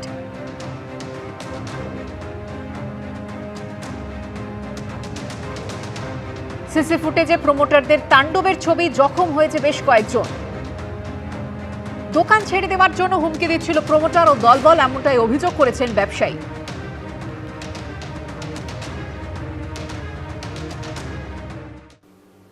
সোনামুখীতে বিজেপি বিধায়কের ওপর হামলার প্রতিবাদে থানা ঘেরাও বিজেপি, জোর করে থানায় ঢোকার চেষ্টা বিজেপি কর্মীদের, পুলিশের সাথে ধাক্কাধাক্কিতে তুমুল উত্তেজনা। বিজেপি কর্মীরা সোনামুখী শহরে মিছিল করে থানা চত্বরে গিয়ে জোর করে থানায় ঢোকার চেষ্টা করলে পুলিশের সঙ্গে শুরু হয় প্রবল ধাক্কাধাক্কি।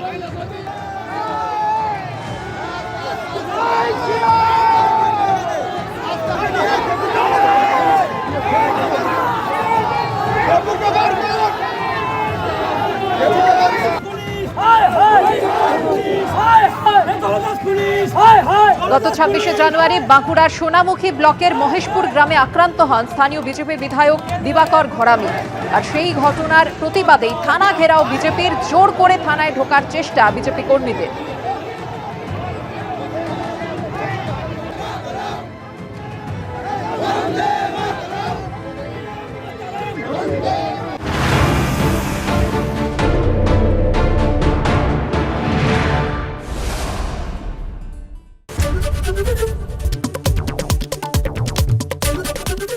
ABP Ananda এগিয়ে থাকে, এগিয়ে রাখে with Ajanta Shoes, 70 years of legacy in craftsmanship.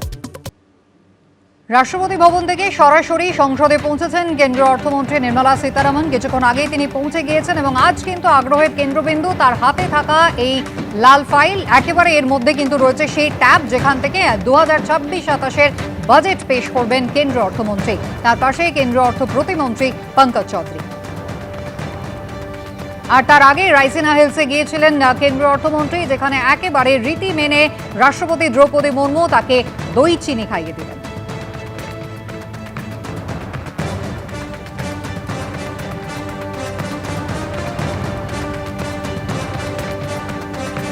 আর মাত্র কিছুক্ষণের অপেক্ষা, বেলা 11টায় প্রতিবারের মতো এবারও বাজেট পেশ করতে চলেছেন কেন্দ্রীয় অর্থমন্ত্রী নির্মলা সীতারামন। কি রয়েছে সেই বাজেটে, দেশের মানুষ তা জানারই অপেক্ষায়।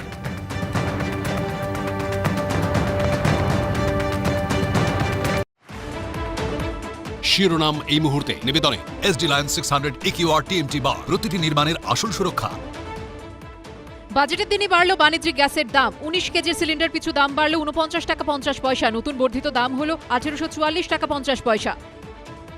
ইরানের 2 শহরে ভয়াবহ বিস্ফোরণ, কাঁপল বন্দর আব্বাস ও আহবাস শহর। মৃত অন্তত 5, আহত অনেকে। 2 শহরে জিপিএস সিস্টেম নিষ্ক্রিয়। গ্যাস লিক থেকে বিস্ফোরণ অনুমান দমকলের। শিরোনাম এই মুহূর্তে নিবেদনে SD Lion 600 EQR TMT বার, প্রতিটি নির্মাণের আসল সুরক্ষা। সহযোগী নিবেদক Serum Group. Achieve an international award in London. Be with Serum. Venus Tools, quality যার উপর দেশ করে ভরসা। Venus Tools, Krishnachandra Dutta Kukmi private লিমিটেডের ডাটা গুঁড়ো মশলা।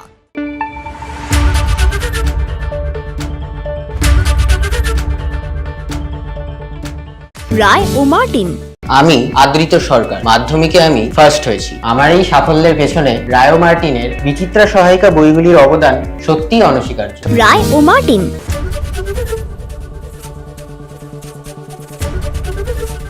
সাঁতরা ট্যালেন্ট বুস্টার ক্লাস 9 ও 10 এর সহায়িকা বই সঙ্গে Q paper bank free. Santra publication.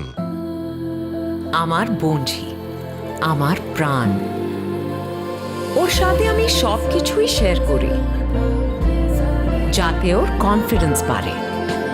যেমন বোরোলিন, যা রুক্ষ ত্বককে করে হাসি খুশি ত্বক রাতারাতি। তাই বোরোলিন রোজ রাতে। সাঁতরা ট্যালেন্ট বুস্টার ক্লাস 6, 7, 8 এর সহায়িকা বই সঙ্গে Q paper bank free. Santra publication.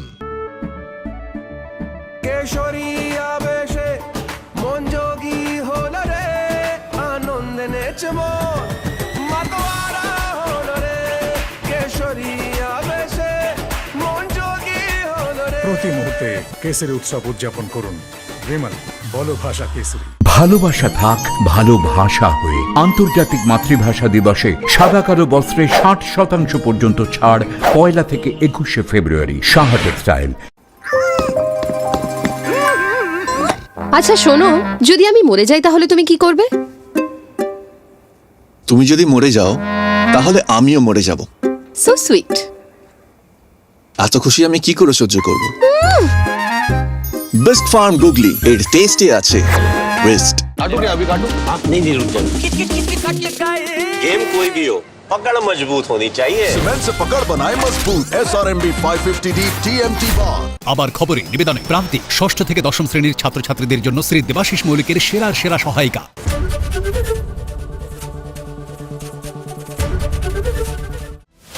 কোন খবর 7-5 ভাবাচ্ছে? কোন খবর ছক ভাঙছে? কোন খবর স্পটলাইটে?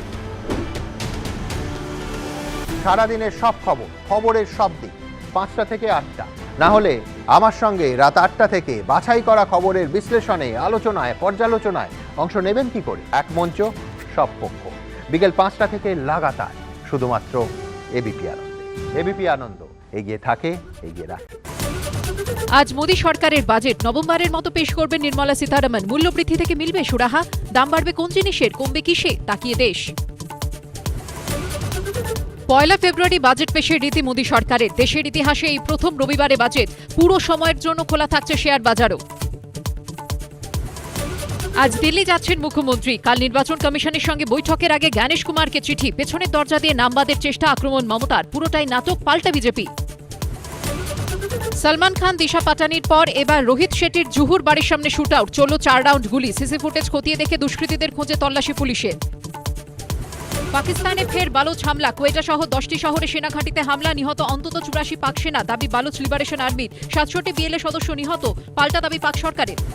এই নিয়ে টানা নবমবার বাজেট পেশ করতে চলেছেন কেন্দ্রীয় অর্থমন্ত্রী নির্মলা সীতারামন। স্বাধীন ভারতের ইতিহাসে এই প্রথম রবিবার বাজেট পেশ হচ্ছে।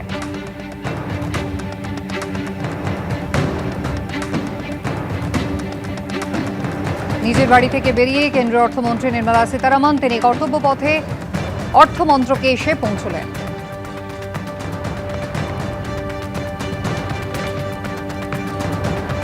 সকাল 11টায় লোকসভায় বাজেট ভাষণ পড়বেন কেন্দ্রীয় অর্থমন্ত্রী। বাজেটের কারণে আজকে শেয়ার বাজারও খোলা থাকবে।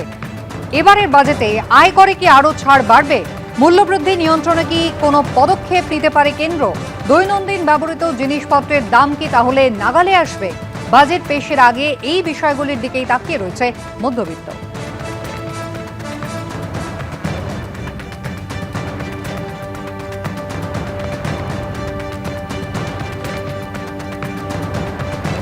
বাজেট পেশের আগে আজ কেন্দ্রীয় অর্থমন্ত্রীর ঠাসা কর্মসূচি রয়েছে। বাজেট পেশের জন্য নিজের বাসভবন থেকে তিনি রওনা দিয়ে ইতিমধ্যেই পৌঁছে গিয়েছেন অর্থমন্ত্রকে।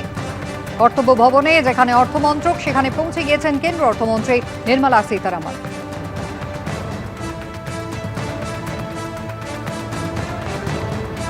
গোটা দিন ঠাসা কর্মসূচি কেন্দ্রীয় অর্থমন্ত্রীর, আর ইতিমধ্যেই তিনি রওনা দিয়ে দিয়েছেন। অর্থমন্ত্রকে পৌঁছে গিয়েছেন। এখানে যাদের সঙ্গে এতদিন ধরে বৈঠক হলো, বাজেটের কাগজপত্র তৈরি হলো, এখানে শেষ মুহূর্তের বৈঠক এবং ছবি তোলা। রীতি মেনে এরপরেই রাষ্ট্রপতি দ্রৌপদী মুর্মুর কাছে বাজেট পেশের অনুমতি নিতে রাষ্ট্রপতি ভবনে পৌঁছবেন কেন্দ্র অর্থমন্ত্রী।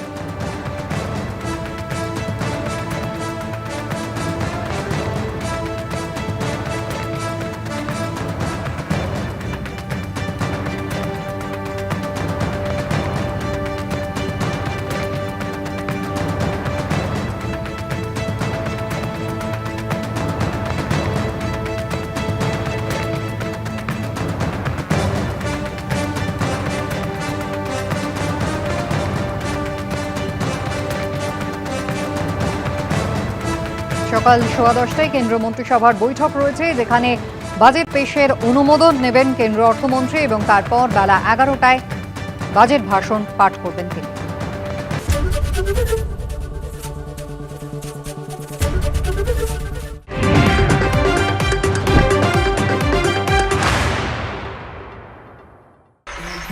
তাই নাকি? বাংলা গুজব। ABP Ananda এগিয়ে থাকে এগিয়ে রাখে with Ajanta Shoes 70 years of legacy in craftsmanship. শিরোনাম নিবেদন করছে Nightingale Hospital, an NABH certified multi-speciality hospital offering comprehensive orthopedic surgery. Your health we care. আজ মোদী সরকারের বাজেট নবমবারের মতো পেশ করবেন নির্মলা সীতারামন। মূল্যবৃদ্ধি থেকে মিলবে সুরাহা, দাম বাড়বে কোন জিনিসের, কমবে কিসে, তাকিয়ে দেশ। 1 ফেব্রুয়ারি বাজেট পেশের রীতি মোদী সরকারের। রবিবার ছুটির দিনে বাজেট পেশ করবেন নির্মলা সীতারামন। পুরো সময়ের জন্য খোলা থাকছে শেয়ার বাজারও। বাজার খুলতেই সোনার উপর দামে ফের পতন। প্রায় 6% কমল 2 ধাতুর দাম। 10 গ্রাম সোনার দাম কমল প্রায় 9,000। কেজি প্রতি 17,000 টাকা পড়ল রূপোর দাম। নিম্নমুখী শেয়ার বাজারও। বাজেটের দিনই বাড়ল বাণিজ্যিক গ্যাসের দাম। 19 কেজি সিলিন্ডার পিছু দাম বাড়ল 49 টাকা 50 পয়সা। নতুন বর্ধিত দাম হল 1844 টাকা 50 পয়সা। আজ দিল্লি যাচ্ছেন মুখ্যমন্ত্রী। কাল নির্বাচন কমিশনের সঙ্গে বৈঠকের আগে জ্ঞানেশ কুমারকে চিঠি। পেছনের দরজা দিয়ে নামবাদের চেষ্টা, আক্রমণ মমতার। পুরোটাই নাটক, পাল্টা বিজেপি। শিরোনাম নিবেদন করছে Nightingale Hospital, an NABH certified multi-speciality hospital offering comprehensive orthopedic surgery. Your health we care. সহযোগী নিবেদক গো এভরিওয়্যার বিদেশ ভ্রমণের শ্রেষ্ঠ প্রতিষ্ঠান সামারের বুকিং শুরু হয়েছে। বিশ্ব ক্যান্সার দিবসে সাইকেল অভিযানে সচেতনতার বার্তা NCRI hospital new Garia Kolkata. Duff and ডাটের গ্রামার কোশ্চেন বাঞ্চ ও প্রশ্ন সঙ্গে right track Duff and Dutt. স্বপ্ন পূরণের সাথে আদি মোহিনীমোহন কাঞ্জিলাল এখন আরো কাছে আপনার শহরে।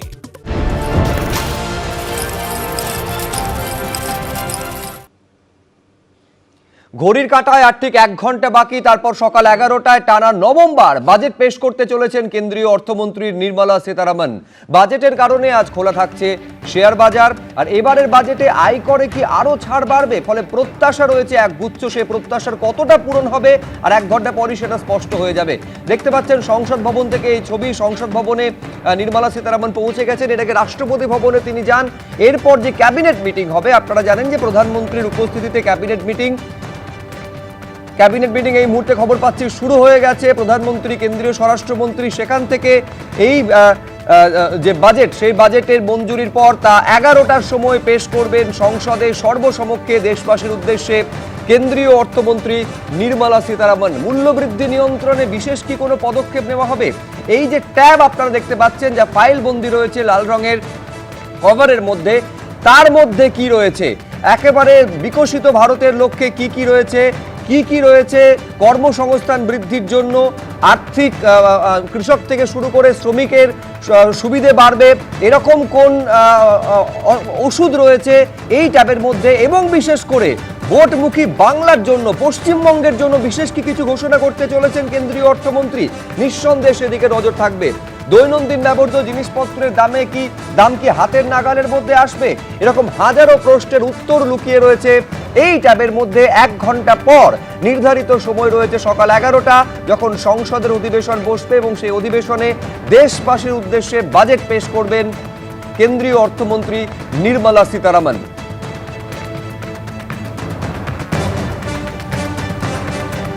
এখন প্রশ্ন হচ্ছে, আমার আপনার মতন সাধারণ মানুষ তারা বাজেট থেকে কি চাইছেন? আজকের বাজেটে কতটা আশা তারা দেখছেন? একেবারে সরাসরি আমার সহকর্মী সুবর্ণা আপনাদের জন্য তুলে ধরবে। একেবারে শুভ্রজিৎ, এই বাজেটকে ঘিরেই কিন্তু হাজারো প্রত্যাশা রয়েছে সাধারণ মানুষের মনে। কোন ক্ষেত্রে কি থাকছে তা জানতেই আম জনতার নজর রয়েছে এই বাজেটের দিকেই। কি বলছেন সাধারণ মানুষ জানতে সরাসরি চলে যাব। আমাদের প্রতিনিধি পার্থপ্রতিম ঘোষ রয়েছেন আমাদের সঙ্গে। আর 1 ঘন্টার অপেক্ষা পার্থপ্রতিম, কেন্দ্রীয় অর্থমন্ত্রীর মুখে কি শুনতে চাইছেন সাধারণ মানুষ? দেখো, একেবারে সাধারণ মানুষ কি শুনতে চাইছে সেটা একেবারে সাধারণ মানুষের কাছেই আমরা জানতে চাইবো, কারণ প্রত্যেক বছর বাজেট মানে একটা নতুন করে চাহিদা মানুষের মধ্যে থাকে, এবং তার মধ্যে যদি দিনটা রবিবার হয়, স্বাধীন ভারতে প্রথমবার আজকে রবিবার দিন বাজেট পেশ হচ্ছে। সেই জায়গায় একদম আলোচনার যে টেবিলে বসে আছে শুধুই বাজেট নিয়ে আলোচনা। তো দেখুন, বাজেটটা জানেন তো, বাজেটটা হয়ে গেছে আমাদের দুর্গাপুজোর মতন। প্রতি বছরে কিছু এক্সপেকটেশন করা হয়, আবার যখন ওরা বাজেট অ্যানাউন্স করবে তবে কি হলো, ফাইন্যান্সিয়াল বাজেট যখন প্লেস করবে তখন তো আবার পার্লামেন্টে গিয়ে ওদের র্যাটিফাই করতে হবে, তো আলটিমেটলি কিছু হয় না। কিন্তু আমি যেহেতু স্টক মার্কেট করি, আমি একজন চাষি, প্রফেশনাল চাষি, আমার এগ্রিকালচার ভালো লাগে, কেন লোকেরা ইঞ্জিনিয়ার ডাকতে হয়, আমি প্রফেশনাল চাষি। হ্যাঁ, তো আমাদের মধ্যে যেটা দেখা গেছে যে আমাদের এগ্রিকালচারে টেকনোলজিটা ভেরি ইম্পর্টেন্ট হতে হবে, কেন ফুড সিকিউরিটি ভারতবর্ষে কিন্তু একসময় প্রবলেম হবে, বিকজ 140 কোটি দেশ, সবাই যদি ইন্ডাস্ট্রিতে চলে যায় তো ফুড সিকিউরিটি একটা প্রবলেম হয়ে যাবে। ইম্পোর্টটা সাংঘাতিক হয়ে যাবে বিকজ অফ এডিবল অয়েল ইম্পোর্টটা, ওটাই কিন্তু ইনফ্লেশনের মেন ইস্যু হয়ে যাবে। সেকেন্ড হচ্ছে, প্রত্যেকটা বাঙালিকে বলবো, বেঙ্গলের লোককে বলবো যে আপনারা বেঙ্গলে যেটা কী চাইছেন সেটা তো গভর্নমেন্ট অফ ইন্ডিয়া করবে না, আপনারা নিজে ডিসাইড করুন আপনার রাজ্যে আপনি কী চাইছেন, সেটাকে আপনাদের মেম্বার অফ পার্লামেন্ট বা যারা আছে এনফোর্স করুন, এটা আমাদের লাগবে ইরেসপেক্টিভ এনি পলিটিক্স। সেকেন্ড হচ্ছে, এখানে লোকে চাকরি চাকরি চাকরি, বেঙ্গলিজ ইটসেলফ তারা চাকরিজীবী লোক, তাদের এন্টারপ্রেনারশিপ আনতে হবে, এখানে এমএসএমই সেক্টরটাকে মারাত্মকভাবে প্রমোট করতে হবে। আপনার সঙ্গে কথা বলে নেবো একেবারে, মানে আপনি কিছুক্ষণ আগে বলছিলেন যে কয়েকদিন পর নির্বাচন আছে, হয়তো ভালো কিছু পেতে পারি। হ্যাঁ, সেটাই আমরা আশা করে আছি। আজকের বাজেটে কি হয়, সেটা পশ্চিমবঙ্গের জন্য কি পাবো সেটা একটা দেখার। আর এই বাজেটে আমাদের পশ্চিমবঙ্গে অন্তত স্ট্যাম্প ডিউটি যেটা রেজিস্ট্রেশনের যেটা বিশাল খরচা, হ্যাঁ ওটাকে যদি একটু বাজেটে যদি কমে আমরা খুব খুশি হব। প্লাস আমরা যে জিএসটি দিই, এই জিএসটির কোনো ইনপুট পাচ্ছি না আমরা, এগুলো যাতে একটু পাই এই বাজেটে সেদিকেই তাকিয়ে বসে আছি। দ্রব্যমূল্য বৃদ্ধির কথা আপনার থেকে শুনছি। হ্যাঁ, দ্রব্যমূল্য তো এখন সব কিছুতেই ইলেকট্রনিক আইটেমসের এই জিএসটি, আমার আগের বন্ধু যে কথাটা বললো, এটা ইলেকট্রনিক্স, এসি, এগুলোর উপর সাংঘাতিক জিএসটি। এই জিএসটিটা আমার মনে হয় সাধারণ মানুষের ক্ষেত্রে একটা চাপের ব্যাপার হয়ে যাচ্ছে। স্পেশালি যদি আপনি রিয়েল এস্টেট ডিভিশন দেখেন, যেটা উনিও বললেন, সেটা সব কিছুতে দাম কমুক জিনিসপত্রের একেবারে, এবং সবাই একসঙ্গে কিন্তু অপেক্ষা করে রয়েছে সার্বিকভাবে। এখন নজর বোধহয় 11টার সময়। হ্যাঁ, স্যার আমি খুব একটা ইন্টারেস্টেড নই, because I am a retired teacher. কোনো দিন কোনো বাজেটে এডুকেশনের ওপর এক্সট্রা কোনো মানে ফেসিলিটিস কোনো কিছু পাওয়া যায়, বরং আজকাল education has become a I mean business, সোজা কথা। একদম জিএসটিতে, জিএসটি প্রত্যেক জায়গায় জিএসটি দিচ্ছে, স্পেশালি এগ্রিকালচার বা ফুড বিজনেস জিএসটি দিচ্ছে 5% যেটা জিএসটি ফুড বিজনেসে দিচ্ছে, দ্যাট ইজ ওটা ইনপুটটা আমরা কিন্তু ক্রেডিট পাচ্ছি না। এবং সেই সবের দিকেই নজর রয়েছে একেবারে সাধারণ মানুষের। এবং আজকে রবিবার দিন, সেই রবিবার দিন একেবারে চায়ের ঠেক থেকে শুরু করে বিভিন্ন জায়গায় অফিস ছুটি, বন্ধুরা একসঙ্গে আড্ডা, এবং সেখানে একটাই আলোচনা যে আজকে কি পেতে চলেছে বাংলা, কি হবে বাজেটে, সেটা নিয়েই কিন্তু একেবারে। তুমি আমাদের সঙ্গে থাকো, আমরা বিভিন্ন জীবিকার মানুষের সঙ্গে কথা বললাম, সেখানে কোথাও উঠে এলো দ্রব্যমূল্য বৃদ্ধি থেকে শুরু করে জিএসটি নিয়ে প্রত্যাশা। স্টুডিওতে আলোচনা সকাল থেকেই আমাদের চলছে, তা দেখতেই আমরা সরাসরি চলে যাব শুভ্রজিতের কাছে। নিঃসন্দেহে পার্থ যেটা বলছিল যে স্বাধীন ভারতে এই প্রথম রবিবার দিন বাজেট পেশ হতে চলেছে। আমি যদি ইতিহাসটা একটু ঘাটা যায় তাহলে দর্শকেরা জানবেন যে এর আগেও একটা রবিবার দিন বাজেট পেশের সম্ভাবনা তৈরি হয়েছিল। সালটা ছিল 1999। প্রধানমন্ত্রী ছিলেন অটল বিহারী বাজপেয়ী এবং যশবন্ত সিনহা ছিলেন অর্থমন্ত্রী। সেইবার 28শে ফেব্রুয়ারি রবিবার পড়ায় আগের দিন বাজেট পেশ হয়েছিল 27শে ফেব্রুয়ারি। আমি বলছি অনির্বাণদা, দিনটার দিকে যদি তাকিয়ে থাকতে হয় তাহলে নিঃসন্দেহে আজকের দিনটা ঐতিহাসিক দিন। আজকে একটা রেকর্ড নিঃসন্দেহে তৈরি হচ্ছে যে স্বাধীন ভারতে প্রথমবার রবিবারে বাজেট পেশ হতে চলেছে। কোনো চমক কি আমরা প্রত্যাশা করতে পারি? দেখো, এই রবিবারই কিন্তু আদ্যপান্ত বাঙালি যারা, তারা সপ্তাহের বাজারটা করতে এখন বাজারে প্রবেশ করেছেন, এবং সেখানে তাদের বাজারের থলির যে ওজন, সেই ওজনটা কিন্তু প্রত্যেক রবিবারই তারা দেখছেন যে কমে যাচ্ছে। জিনিসের দাম বাড়ছে, বাজারের ব্যাগের যে ওজন, সেই ওজনটা কমে যাচ্ছে। কিন্তু সমস্যা যেটা সেটা হচ্ছে আজকের দিনে দাঁড়িয়ে এই যে লাল ট্যাবের কথা বলছিলেন না, লাল ট্যাবে হয়তো আজকের বাজেট আছে, আর আমার কাছে একটা কালো ট্যাব আছে যেখানে লাস্ট 2014 থেকে উনি নবারের জন্য বাজেট করছেন, কিন্তু তার আগে যিনি অর্থমন্ত্রী ছিলেন অরুণ জেটলি, একটা সময় পীযূষ গোয়েল, তাদের সবার বাজেট আছে। বাজেটে একটা আয় ব্যয়ের খসড়া তৈরি করা হয়, কিন্তু সেই জায়গাতে দাঁড়িয়ে এই যে আমরা সারা বছরে কি করব সেটার একটা প্রত্যাশা থাকে, সেটার একটা ঘোষণা থাকে, এবং আলটিমেটলি সেটা যাতে আমরা এক্সিকিউশনটা দেখতে পারি সেটার জন্য কিন্তু মানুষ বসে থাকে। কিন্তু এটারও আবার যে কার্যপ্রণালী 12 মাসের মধ্যে এমন এমন ঘটনা ঘটতে থাকে, যেরকম বিদেশি শত্রু ভারতবর্ষে অ্যাটাক করতে পারে, ভারতবর্ষের সঙ্গে বহির্বাণিজ্যের যে ডায়নামিক সেটা চেঞ্জ হতে পারে। তো সরকারের কাছে এই প্রত্যেকটা জিনিস চ্যালেঞ্জ। আমরা যারা স্টেক হোল্ডার যাদের কথা দেখাচ্ছিলেন প্রত্যেকে তার নিজের ভেস্টেড ইন্টারেস্টের কথা বলছিলেন। সরকারের কাজ হচ্ছে যে প্রত্যেকটা মানুষকে সুরাহা দেওয়া, কিন্তু তার জন্য বেসিক কয়েকটা জায়গা, সেই জায়গাগুলোতে কনসেন্ট্রেট করা। একটা হচ্ছে ভারতবর্ষের বাজারের ডিমান্ডটাকে স্টিমুলেট করবার জন্য সরকার ক্রমাগত চেষ্টা করছে, সরকারের চেষ্টার অভাব নেই। দেখুন আমরা যতবারই বলি যে তাদের একটা রাজনৈতিক অভিসন্ধি থাকবে, পশ্চিমবঙ্গে ভোট আছে, অন্যান্য আরও 4টে রাজ্যে ভোট আছে, ভোটের জন্য কিছু ঘোষণা থাকবে, সেটা একটা রাজনৈতিক বাধ্যবাধকতা আছে, কিন্তু দেশটাকে চালাচ্ছেন কিন্তু এরা। আমাদের ভারতবর্ষের প্রধানমন্ত্রী, ভারতবর্ষের অর্থমন্ত্রী, তিনি আমার রাজনৈতিক সত্তার সঙ্গে তার রাজনৈতিক সত্তা নাও মিলতে পারে, প্রত্যেকটা মানুষের সোশ্যাল সিকিউরিটি দেওয়ার জন্য কিন্তু তিনি আজকে বাজেটটা করতে যাচ্ছেন। সেখানে প্রত্যেক মানুষ চাইবে তার সামাজিক প্রকল্পে টাকাটা বাড়ানোর জন্য, কিন্তু কতটা সামাজিক প্রকল্প হবে, কতটা ওই দান খয়রাতি হবে, আর কতটা সত্যি সত্যি আমরা দেখবো নতুন নতুন রাস্তাঘাট হচ্ছে, নতুন নতুন সেতু হচ্ছে, ব্রিজ হচ্ছে, সেইগুলোর দিকে নজর থাকতে হবে। দেখুন রেল বাজেট এখন আলাদা করে আর হয় না, কিন্তু রেল সুরক্ষা, যাত্রী স্বাচ্ছন্দ্য, তার জন্য সরকারের কি প্রচেষ্টা সেটা মানুষ জানতে চায়। সবাই বলছেন যে সরকারের তরফে চেষ্টার কোনো অভাব নেই, সদিচ্ছার কোনো অভাব নেই, কিন্তু বিরোধীরাও কি তাই মনে করছেন? আমি অখিলেশ যাদব কি বলছেন একবার দেখাবো। जिस सरकार से कोई उम्मीद नहीं, उसके बजट से क्या उम्मीद होगी? ये बजट 1/20 लोगों के लिए बनता है, यानी 5% लोगों के साथ। और आज सरकार को ये भी सोचना चाहिए पीछे मुड़ करके कि जो जो वादे उन्होंने किए थे अपने घोषणा पत्र में, क्या उन पे खरे उतरे हैं? দেখুন আমরা সবসময় বাজেটের সাধারণ মানুষ কি চাইছেন, সাধারণ মানুষের প্রত্যাশা কতটা পূরণ করতে পারছে এই সরকার, সেদিকে গুরুত্ব দেওয়ার চেষ্টা করি। আমি আরেকবার আমার সহকর্মী সুকর্ণের কাছে সেই কারণেই ফিরে যাব। একেবারে শুভ্রজিৎ, একদিকে যেমন আয়করের ছাড় রয়েছে, মূল্যবৃদ্ধি নিয়ন্ত্রণ এবং দৈনন্দিন ব্যবহৃত জিনিসপত্রের দাম, এই বিষয়গুলো কিন্তু মধ্যবিত্তের চোখে সবসময় থাকে বাজেট পেশের আগে। আরও একবার চলে যাব আমাদের প্রতিনিধি অরিত্রিক ভট্টাচার্যের কাছে। অরিত্রিক, একদিকে অন্যান্য প্রত্যাশার কথা তো শুনবই, সেই সঙ্গে মানুষজন এই ভোটমুখী পশ্চিমবঙ্গের জন্য এই বাজেট থেকে কি প্রত্যাশা করছে?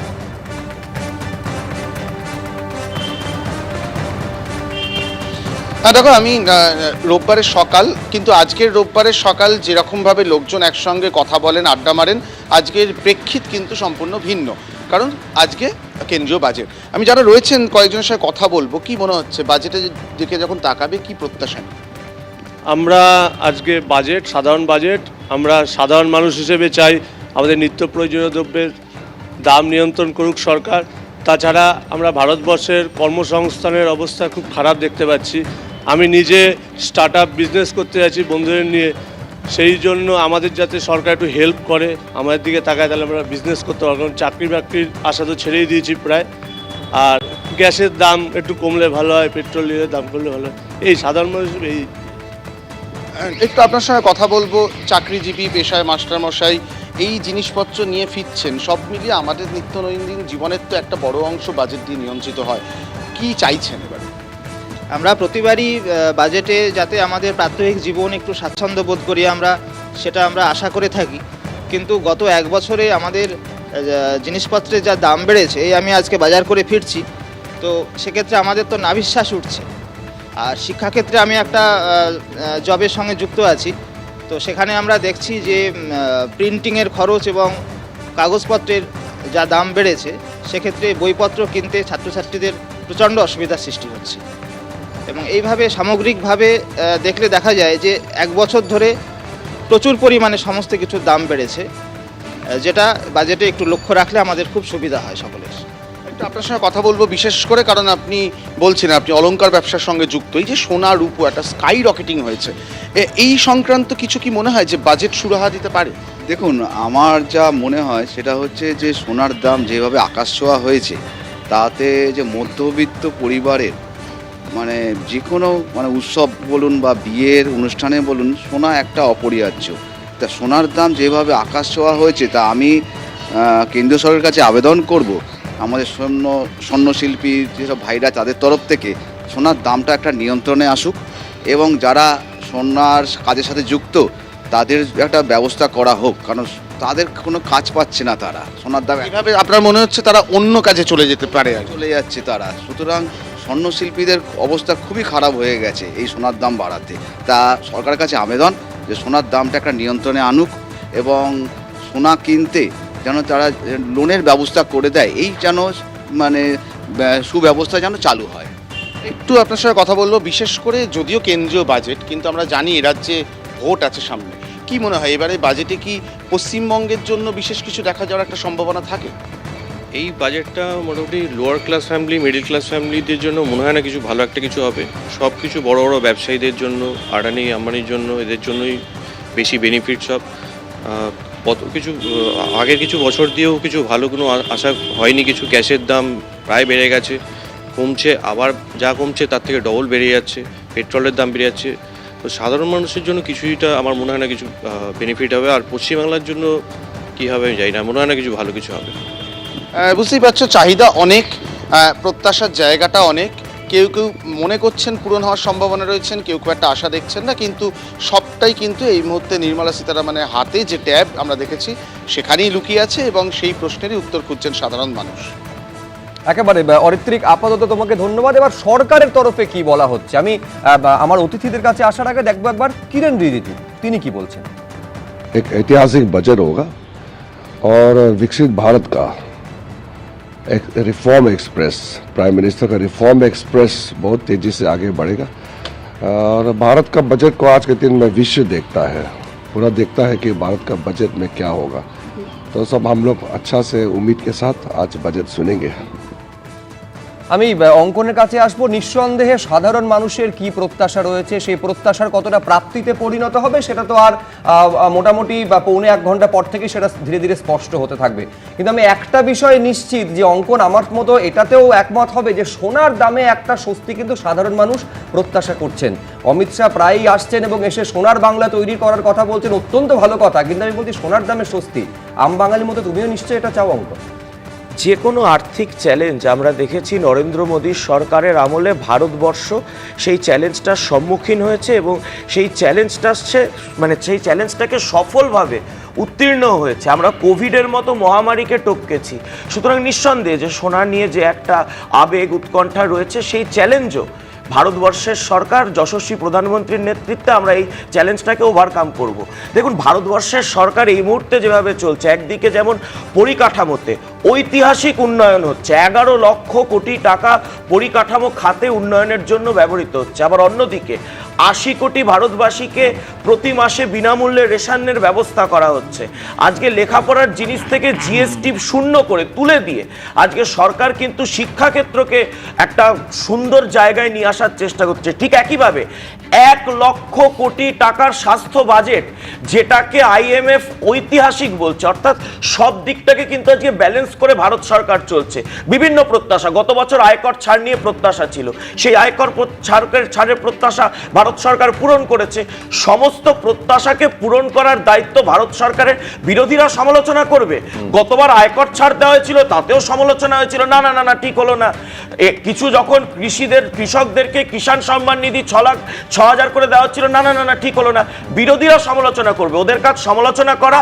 ভারতীয় জনতা পার্টির নেতৃত্বাধীন সরকার কাজে বিশ্বাসী, তারা কাজ করবে। বেশ, আমি দেবনারায়ণ সরকারের কাছে আসবো। দেখুন, একটা দুর্ভাগ্যের দিকটা তো অবশ্যই রয়েছে, সেটা হচ্ছে অর্থনীতির চাকাটা সবসময় থাকে রাজনীতি, মানে অর্থনীতি সবসময় অর্থনীতির পাটিগণিতে পরিচালিত হয় না, একটা বড় অংশের ভূমিকা থাকে রাজনীতির। এবার যে সম্ভাবনা এবং বাস্তবায়নের দিকে রাজনীতিবিদ অঙ্কন দত্ত এগিয়ে নিয়ে যাওয়ার চেষ্টা করছেন, এখন অর্থনীতিবিদ দেবনারায়ণ সরকার তার সঙ্গে কতটা সহমত? না, আমি তোমাকে একটা কথা বলি। প্রথমে আমি শুরু করেছিলাম macro economic policy can never be divide of politics. রাজনীতি থেকে এই অর্থনীতি দূরীভূত হতে পারে না, ম্যাক্রো ইকোনমিক পলিসি তাই আজকেও তা হচ্ছে ভারতবর্ষে তো না, নিশ্চয়ই প্রত্যেকে করে, এই কথা প্রত্যেকে করে, কিন্তু আমার বক্তব্যটা কেন না, তুমি একটা কথা বললে, এই যে কথাটা বললো আগে কদিন আগে 70,000 টাকা ছিল সোনার দাম পার কি মানে 10 গ্রাম, এখন মানে 1,40,000, এই এক্ষুনি যে নেমে গেল 1,45,000, মাছের দাম নিয়ে ডবল, মানে এক বছরে তো ডবল হয়ে গেছে। তাহলে সবজির দাম নিয়ন্ত্রণ করতে পারছেন না, কমিয়ে দেবেন না, কথা বলো না, তোমার সামনে বলিনি, তোমার সামনে বলিনি, একটু আগে কথা বলতে আচ্ছা 2 নম্বর একটা কথা অনির্বাণ বলছিল যে যে আজকে এই বাজেটটাকে জিডিপি যেটা বাড়া সেটা হচ্ছে ডিমান্ড ড্রাইভেন, কিন্তু আমি যে ইকোনমিক সার্ভেতে দেখছিলাম না প্রাইভেট ফাইনাল কনজামশন এক্সপেন্ডিচার, ব্যক্তিগত চূড়ান্ত ভোগ ব্যয়ের অনুপাত গত বছরের থেকে এবছর কমে গেছে। এর ফলে কি হচ্ছে, মানে ভোগ ব্যয় গত বছরের থেকে কমে গেছে, এর ফলে দুটি সমস্যা হচ্ছে, জিডিপি বাড়ছে কিনা এটা সন্দেহের ব্যাপার,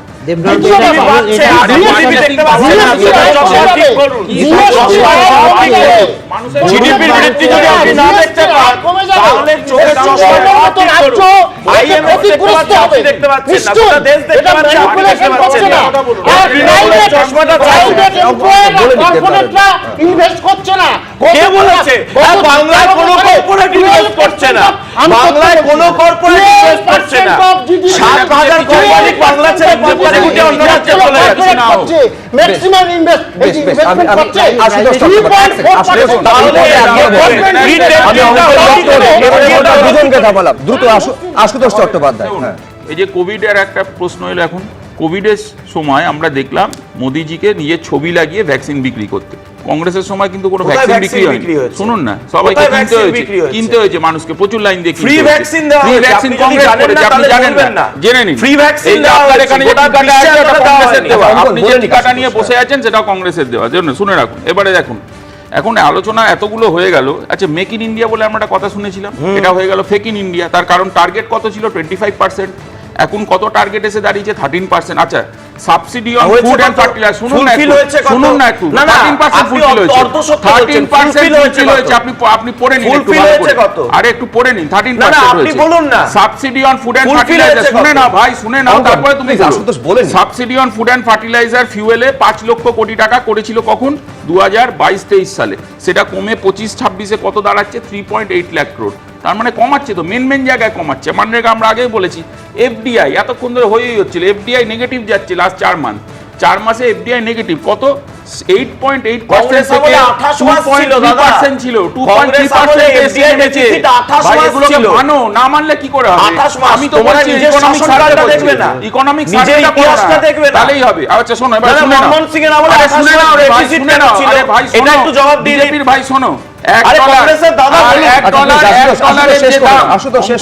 $1 যে দাম ভাই এখন কলকাতায়, ডলার নিয়ে আপনারা চিন্তা করেন, 1 লিটার ডিজেলের দাম আর $1 দাম আপনাদের সময় বাড়েনি, এত অ্যাচিভমেন্ট, ডিজেলের দাম বাড়েনি, আচ্ছা ডিজেলে জিএসটি আনুন, বাজেট দেখছি, জিএসটি আনুন, হলিডে অন জিএসটির পক্ষে হলিডে দেখছি আমরা বাজেট হলিডে দেখছি, রোববারে বাজেট, ওই জন্য না চেঁচিয়ে একে অপরটা আমরা বলি, সেটা হচ্ছে দেখো একটাই ভিকসিত ভারত নিয়ে আলোচনা হচ্ছে, দেখো 63 লাখ ইনফর্মাল এন্টারপ্রাইজ বন্ধ হয়ে গেছে ভারতবর্ষে, কেন বন্ধ হয়ে গেছে মোদিজি বলবেন আশা করি, দেখো 1.6 crore জব অলরেডি আউট, নেই, পাওয়া যাচ্ছে না, এবং এই যে ইউপিএ আমলে 15.6% আমরা করতে পেরেছিলাম ম্যানুফ্যাকচারিং ইন্ডাস্ট্রির কন্ট্রিবিউশন, সেখানে বিজেপি সরকার কত করেছে 12.8%, ইকোনমিক সার্ভে বলছে, চেয়েও না, ইকোনমিক সার্ভে বলছে। দেখো এমএসএমই কিন্তু আমরা যাই বলি না কেন 90% ওয়ার্কফোর্স কিন্তু এমএসএমই এমপ্লয় করে, এবং এমএসএমইর ক্ষেত্রে আমরা শুনেছিলাম মোদিজিকে পার্লামেন্টে দাঁড়িয়ে বলতে মুদ্রা লোন পাবেন, স্টার্ট আপ ইন্ডিয়া হবে, মেক ইন ইন্ডিয়া হবে, আচ্ছা এগুলোর এখন বাস্তবায়ন আমরা পশ্চিমবঙ্গে 17 কোটি কর্মসংস্থান হয়েছে, না জানলে জানবেন, প্রতিশ্রুতি এবং প্রতিশ্রুতির বাস্তবায়ন আমরা বাস্তবে কতটা দেখতে পাচ্ছি। আমি নিঃসন্দেহে আবারও বলবো যে আর 40 মিনিট বাকি রয়েছে, তারপর 11টার সময় বাজেট পেশ করবেন কেন্দ্রীয় অর্থমন্ত্রী। তার আগে একবার কি বলছেন গজেন্দ্র সিং শেখাওয়াত দেখে নিন। विश्वास रखिए कि जिस लक्ष्य को लेकर के देश की सरकार पिछले 11 साल से काम कर रही है कि हम भारत को विकसित भारत बनाएंगे, और 2014 से लेकर के निरंतर आने वाला हर बजट एक के बाद उस अनुक्रम में आगे बढ़ने की एक पायदान के अगली पायदान के रूप में होता है। इस बार का बजट भी भारत को विकसित भारत बनाने की दिशा में एक कदम और आगे बढ़ाने वाला होगा। দেখুন, নিম্ন মধ্যবিত্তরা তো মূলত এইটার দিকেই তাকিয়ে থাকে যে আয়করে ছাড়ের ক্ষেত্রে বাড়তি কোনো সুবিধা পাওয়া যাচ্ছে কিনা। আমি একটা পরিসংখ্যান দেখছিলাম, নিঃসন্দেহে সেই পরিসংখ্যান অনির্বাণদা সাধারণ মানুষ কতটা এই একেবারে ইনকাম ট্যাক্স রিটার্ন ফাইলের ক্ষেত্রে অংশগ্রহণ বাড়িয়েছে সেইটা স্পষ্ট করে দেখা যাচ্ছে। তার বড় কারণ হচ্ছে গত বছর আপনারা জানেন যে 12 লক্ষ টাকা আয়, তাতে একদম সম্পূর্ণ কর মকুব ছিল। তার সঙ্গে যদি 75,000 টাকা স্ট্যান্ডার্ড ডিডাকশন ধরেন সেটা 12,75,000। 2024-25-এ দেখা যাচ্ছে 8.7 করোড় তারা ইনকাম ট্যাক্স রিটার্ন ফাইল করেছেন। 25-26-এ সংখ্যাটা বেড়ে দাঁড়িয়ে গেল 9.2 করোড়। আমি বলছি সেখানে বাড়তি কোনো সুবিধা প্রত্যাশা কি আমরা করতে পারি?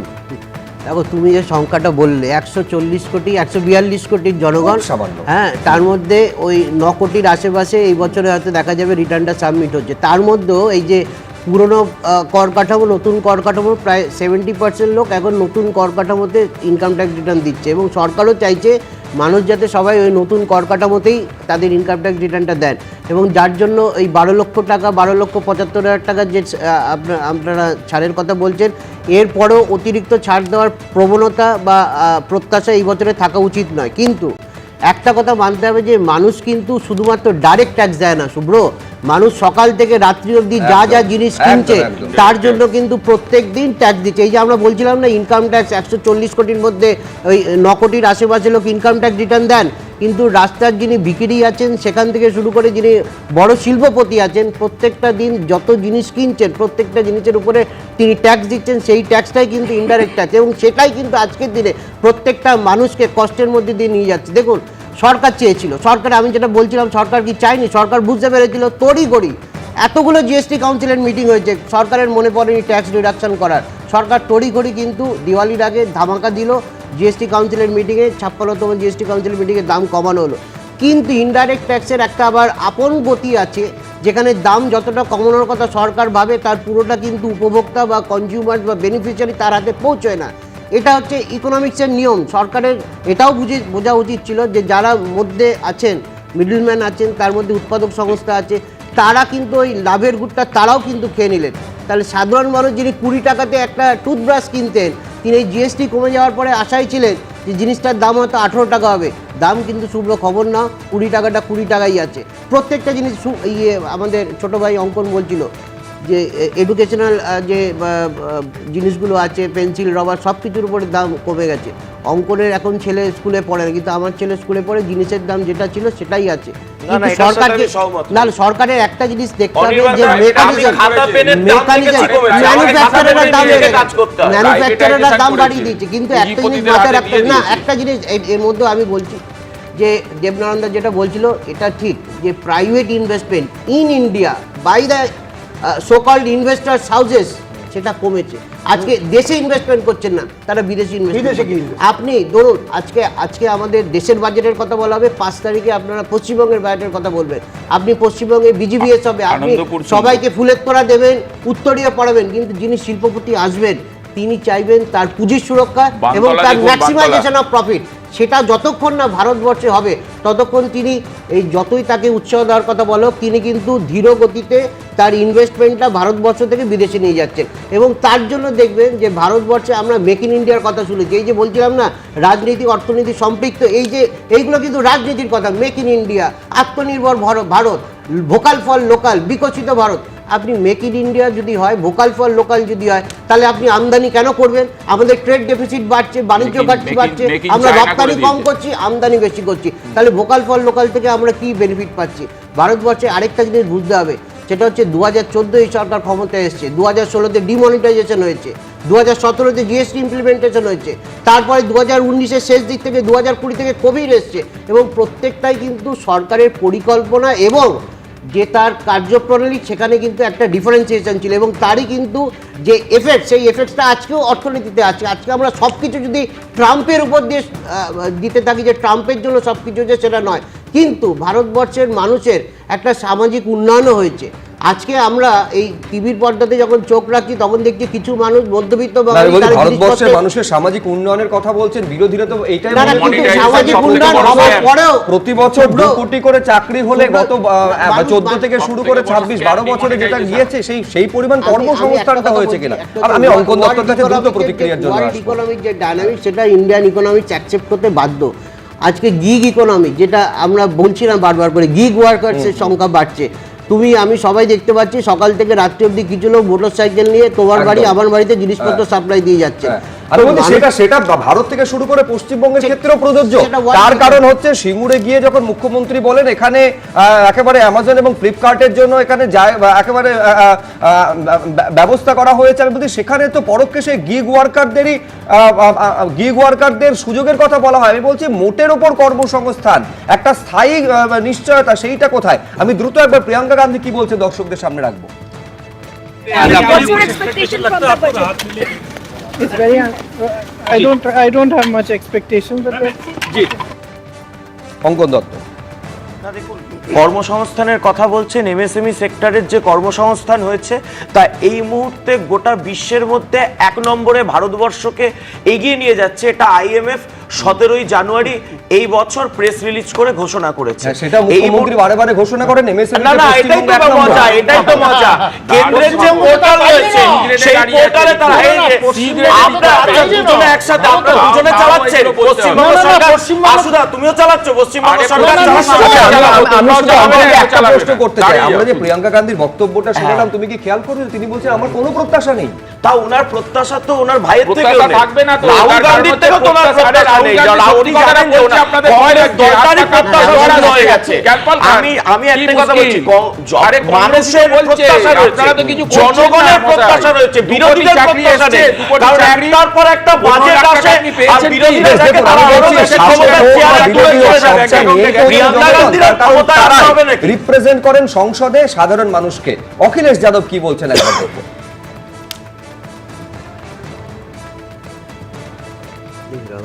और बीजेपी को अपने घोषणा पत्र पढ़ने चाहिए और देखने चाहिए कि कितने स्मार्ट सिटी बने हैं।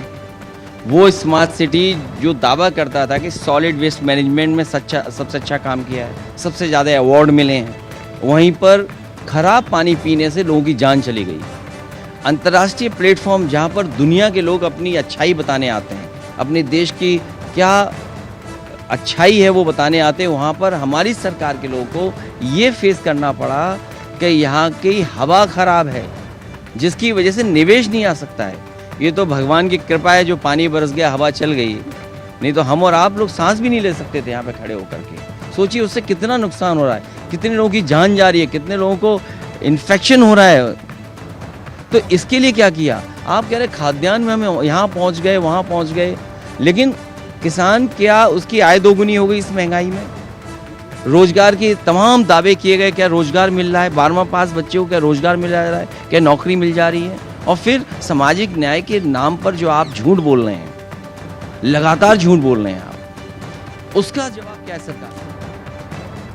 সামাজিক সুরক্ষার কথা বারবার বলছে কেন্দ্র সরকার, যদিও বিরোধীরা তারা কিন্তু বলছেন যে মোটেই তারা আস্থা রাখতে পারছেন না। বায়ু দূষণ থেকে শুরু করে জল দূষণ, কৃষকদের বর্তমান পরিস্থিতি প্রত্যেকটাই কিন্তু আতশ কাচের নিচে, এমনটাই তাদের অভিযোগ। সাধারণ মানুষ কি বলছেন, এ রাজ্যের মানুষ কি বলছেন? কারণ আর কয়েকদিনের মধ্যেই, কয়েক মাসের মধ্যেই পশ্চিমবঙ্গে বিধানসভা নির্বাচন। কতটা প্রত্যাশা রয়েছে এবারের বাজেট থেকে? পার্থপ্রতিম ঘোষ সরাসরি আমাদের সঙ্গে। পার্থ, কি বলছেন সাধারণ মানুষ? দেখো, সকাল থেকে সাধারণ মানুষ নানা প্রত্যাশা নিয়ে আছে, তাদের কাছেই কথা বলে নেবো আমি। যে বিভিন্ন প্রত্যাশার কথা আপনি বলছেন, আজকে আর আধ ঘন্টা পর বাজেট পেশ হবে, কি আশায় আছেন? দেখুন, আমরা সাধারণ লোক, আমরা সিনিয়র সিটিজেন, আমরা এটা চাইছি মার্কেট প্রাইস। যে আমাদের দেখুন সিনিয়র সিটিজেন, এখন আমাদের খাওয়ার খরচা থেকে মেডিকেল খরচাটা অনেক বেশি। পার মান্থ যে মেডিসিনটার দামটা লাফিয়ে বাড়ছে, আমাদের সাধারণ মানুষের নিচের বাইরে চলে যাচ্ছে। মেডিসিনের দামটা অবশ্যই এটা কন্ট্রোল করা উচিত। যে কোনো ইয়েতে ক্রিটিক্যাল বলুন ডিজিজ বা এতে মেডিসিনটার দাম কমানো উচিত। আমরা শুনলাম মেডিসিনের দাম কমছে, জিএসটি কমছে, কিন্তু আমরা কিনতে গিয়ে কোনো এফেক্ট পাচ্ছি না। কোন সেগমেন্টে বেড়েছে, কোন সেগমেন্টে কমেছে, এটা সাধারণ লোকের মাথার ওপর দিয়ে চলে যাচ্ছে। এইটা একটা মেন। তারপর হচ্ছে মেডিক্লেমের আমরা জিএসটি ছাড় পেয়েছি, এটা খুব ভালো খবর। কিন্তু যে এই যে মেডিক্লেমের এটা লাফিয়ে লাফিয়ে বাড়ছে ইন্স্যুরেন্সটা, এখানে গভর্নমেন্টের একটা করা উচিত যে তুমি সিনিয়র সিটিজেন বা যে কোনো এতে মেডিক্লেমের অ্যামাউন্টের ওপরে প্রিমিয়ামটার একটা রেগুলেশন আনা উচিত। প্রিমিয়ামে যদি রেগুলেশন না আনা হয় তাহলে আমাদের মধ্যে যারা সাধারণ লোক তারা আর মেডিক্লেমে যেতে পারবে না। একটা সাধারণ কর্মচারী সে খাবে না মেডিক্লেম করবে, আগে তো তার পেট, তারপরে তার চিকিৎসা। পেটে যদি না খেতে পারে চিকিৎসা করাবে কী করে? অত্যন্ত গুরুত্বপূর্ণ বেশ কয়েকটা বিষয় তিনি তুলে ধরলেন। একেবারে আরও আপনার সঙ্গে আগেও কথা হচ্ছিল, একাধিক বিষয়ের কথা বলছিলেন এবং শিল্প থেকে শুরু করে শিক্ষা অনেকগুলো জায়গার কথা উঠে আসছে। আমি যেটা বলছি যে আমাদের অ্যাকচুয়ালি পশ্চিমবঙ্গ রাজ্যটা হচ্ছে ভেরি কনজামশন ওরিয়েন্টেড স্টেট। আমরা কিন্তু ম্যানুফ্যাকচারিং স্টেট না, কেন আমাদের এখানে মেজর মিনারেলস অ্যান্ড মাইনর মিনারেলসের উপরে মারাত্মক মাইনিং হচ্ছে, তার রয়্যালিটি আমরা পাচ্ছি সব কিছু। But processing of the minerals, এই স্টিল প্ল্যান্ট, ফিন প্ল্যান্ট অনেক কিছু হচ্ছে, কিন্তু ওইগুলো উপরে লাভ নেই। We are a consumption state, আমাদের we have to play in GST. কেননা ধরুন আমরা সার্ভিস সেক্টরটাকে যত বাড়াবো, ধরুন 28, 18, 12 যাই হোক না কেন, আমরা পারিপার্শ্ব 50-50 পাবো। আর সার্ভিস সেক্টরের মধ্যে এমন একটা sector which is MSME sector, আর ইভেন নন এমএস সেক্টর হলো highly job oriented, employment oriented. তার সেকেন্ড হচ্ছে এই যে প্রোডাকশন, ধরুন এগ্রিকালচারের মধ্যে যে প্রোডাকশনটা হচ্ছে, ধরুন চাল ডাল তো ছেড়ে দিন, এখানে আমাদের আলু পিলফিরেসটা 88% because of storage capacity. Government of West Bengal বা সেন্ট্রাল গভর্নমেন্ট একটা পয়সা দেওয়া উচিত, যেখানে ম্যাসিভ ওয়্যারহাউসগুলো করা উচিত এই গঙ্গার পুরো তীরটায়। এই তীরটা যদি করা হয়, বিকজ এখন ইনল্যান্ড ওয়াটারওয়েজ এমনভাবে চলছে যে এখান থেকে মালটা চলে যাবে আলাহাবাদ ইউপি চলে যাচ্ছে, বিহার চলে যাবে থ্রু ইনল্যান্ড ওয়াটারওয়েজ। ওই হিন্টারল্যান্ডগুলোতে ওয়্যারহাউস তৈরি করলে পিলফিরে যা ভেজিটেবলস, তাতে চাষিরা অনেক বেনিফিট পাবে। 2 টাকা করে আলু বিক্রি হচ্ছে বেবারিতে, আর কলকাতা ওটা বিক্রি হচ্ছে 16 টাকা। তো আলটিমেটলি মধ্যে ফোড়েরাও খেয়ে যাচ্ছে আর চাষি কিন্তু মারা যাচ্ছে। আপনি আরেকটা বিষয় বলছিলেন একেবারে যে ইনভেস্টের কথা, ব্যাংকে টাকা রাখছেন সেই সুদের কথা বলছেন, সেই দিকেও কি তাকিয়ে আছে? অবশ্যই তাকিয়ে আছি। দেখুন আমাদের সিনিয়র সিটিজেনের জন্য একটা স্টেট বা যে কোনো ব্যাংক একটা ফেসিলিটি দিচ্ছে 8.2%, এটাকে একটা সিলিং করে দিয়েছে 30 লাখের। আমরা চাইছি সিলিংটা বাড়ুক, কারণ আমাদের তো দেখুন এই সিনিয়র সিটিজেন, আমরা তো আর শেয়ার মার্কেট বা এতে আমরা যেতে পারবো না, কিন্তু আমরা এখন নির্ভর করছি ব্যাংক ইন্টারেস্টের উপরে, কারণ সিনিয়র সিটিজেনরা এখন ইন্টারেস্টের উপর নির্ভর করছে। সেই ইন্টারেস্টটা যদি একটু বাড়ে সিনিয়র সিটিজেনের জন্য, আর ইয়েটাকে স্ল্যাবটাকে যদি একটু বাড়ানো হয়, 30 লাখের জায়গায় যদি একটু বেশি করা হয়, তাহলে পুনঃ সিনিয়র সিটিজেনরা একটু রিলিফ পায়। কথা শুনলে যে সাধারণ মানুষ নানা প্রত্যাশা নিয়ে আছে, আর কিছুক্ষণের অপেক্ষা এবং তার পরবর্তীকালে দেখা যাবে সাধারণ মানুষের যে প্রত্যাশাগুলো নিয়ে রয়েছে সেই প্রত্যাশা পূরণ হলো কিনা। পার্থ, ধন্যবাদ। আর এর মধ্যেই জানা যাচ্ছে বাজার খুলতেই একেবারে সেন্সেক্স চাঙ্গা, তার কারণ 2000 পয়েন্টের ওপরে সেন্সেক্স। এখন বাজার দরের মানে বাজেট পেশের আগে বাজার দরের এই যে একটা প্রভাব লক্ষ্য করা যাচ্ছে, যেখানে সেন্সেক্স 200 পয়েন্টের ওপরে, এটা কতটা ইন্ডিকেট বা কতটা ইঙ্গিত দেয় নিঃসন্দেহে সেদিকে আমাদের আলোচনার বিষয়বস্তু থাকবে। কিন্তু সাধারণ মানুষের দৃষ্টিকোণ থেকে আজকের বাজেট, দেবনারায়ণ সরকার বলেছি আমাদের 5টা উদ্দেশ্য, তার মধ্যে দ্রব্য নিয়ন্ত্রণ একটা মস্ত বড়। দ্রব্য মূল্য নিয়ন্ত্রণ, দ্রব্য মূল্য নিয়ন্ত্রণ মানে এই নিয়ন্ত্রণ। আমি একটু কথা বলছিলাম যে আজকে যে প্রশ্নটা আসছে ঠিকই আছে, এই মেডিক্লেমের এটা কমিয়ে দিলাম, কতটুকু কমলো অনির্বাণ বলুন।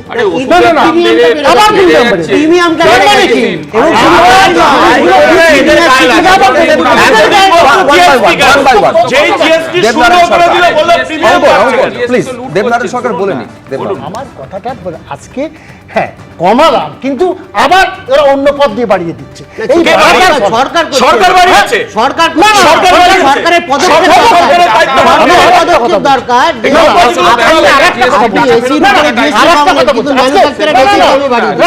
কেন্দ্র সরকারের তথ্য বলছে 15 থেকে 19 বছর বয়সীদের আনএমপ্লয়মেন্ট রেট হচ্ছে 15%। কে বলেছে?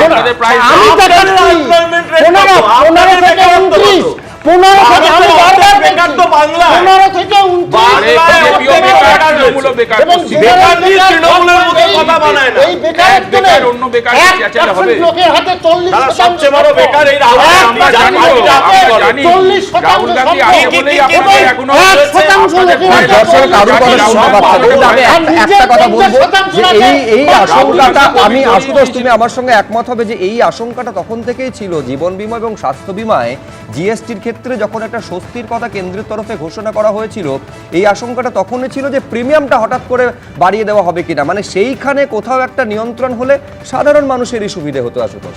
দেখো 83টা লাইফ সেভিং ওষুধের দাম বাড়িয়ে এখন বলছে কোথায় প্রিমিয়াম নিয়ে আলোচনা হবে। মানুষ যে দৈনন্দিন ওষুধটা পারচেস করছে তুমি দেখো তো তাদের অবস্থাটা আজকে, সেখানে তো কই কিছু কমায়নি।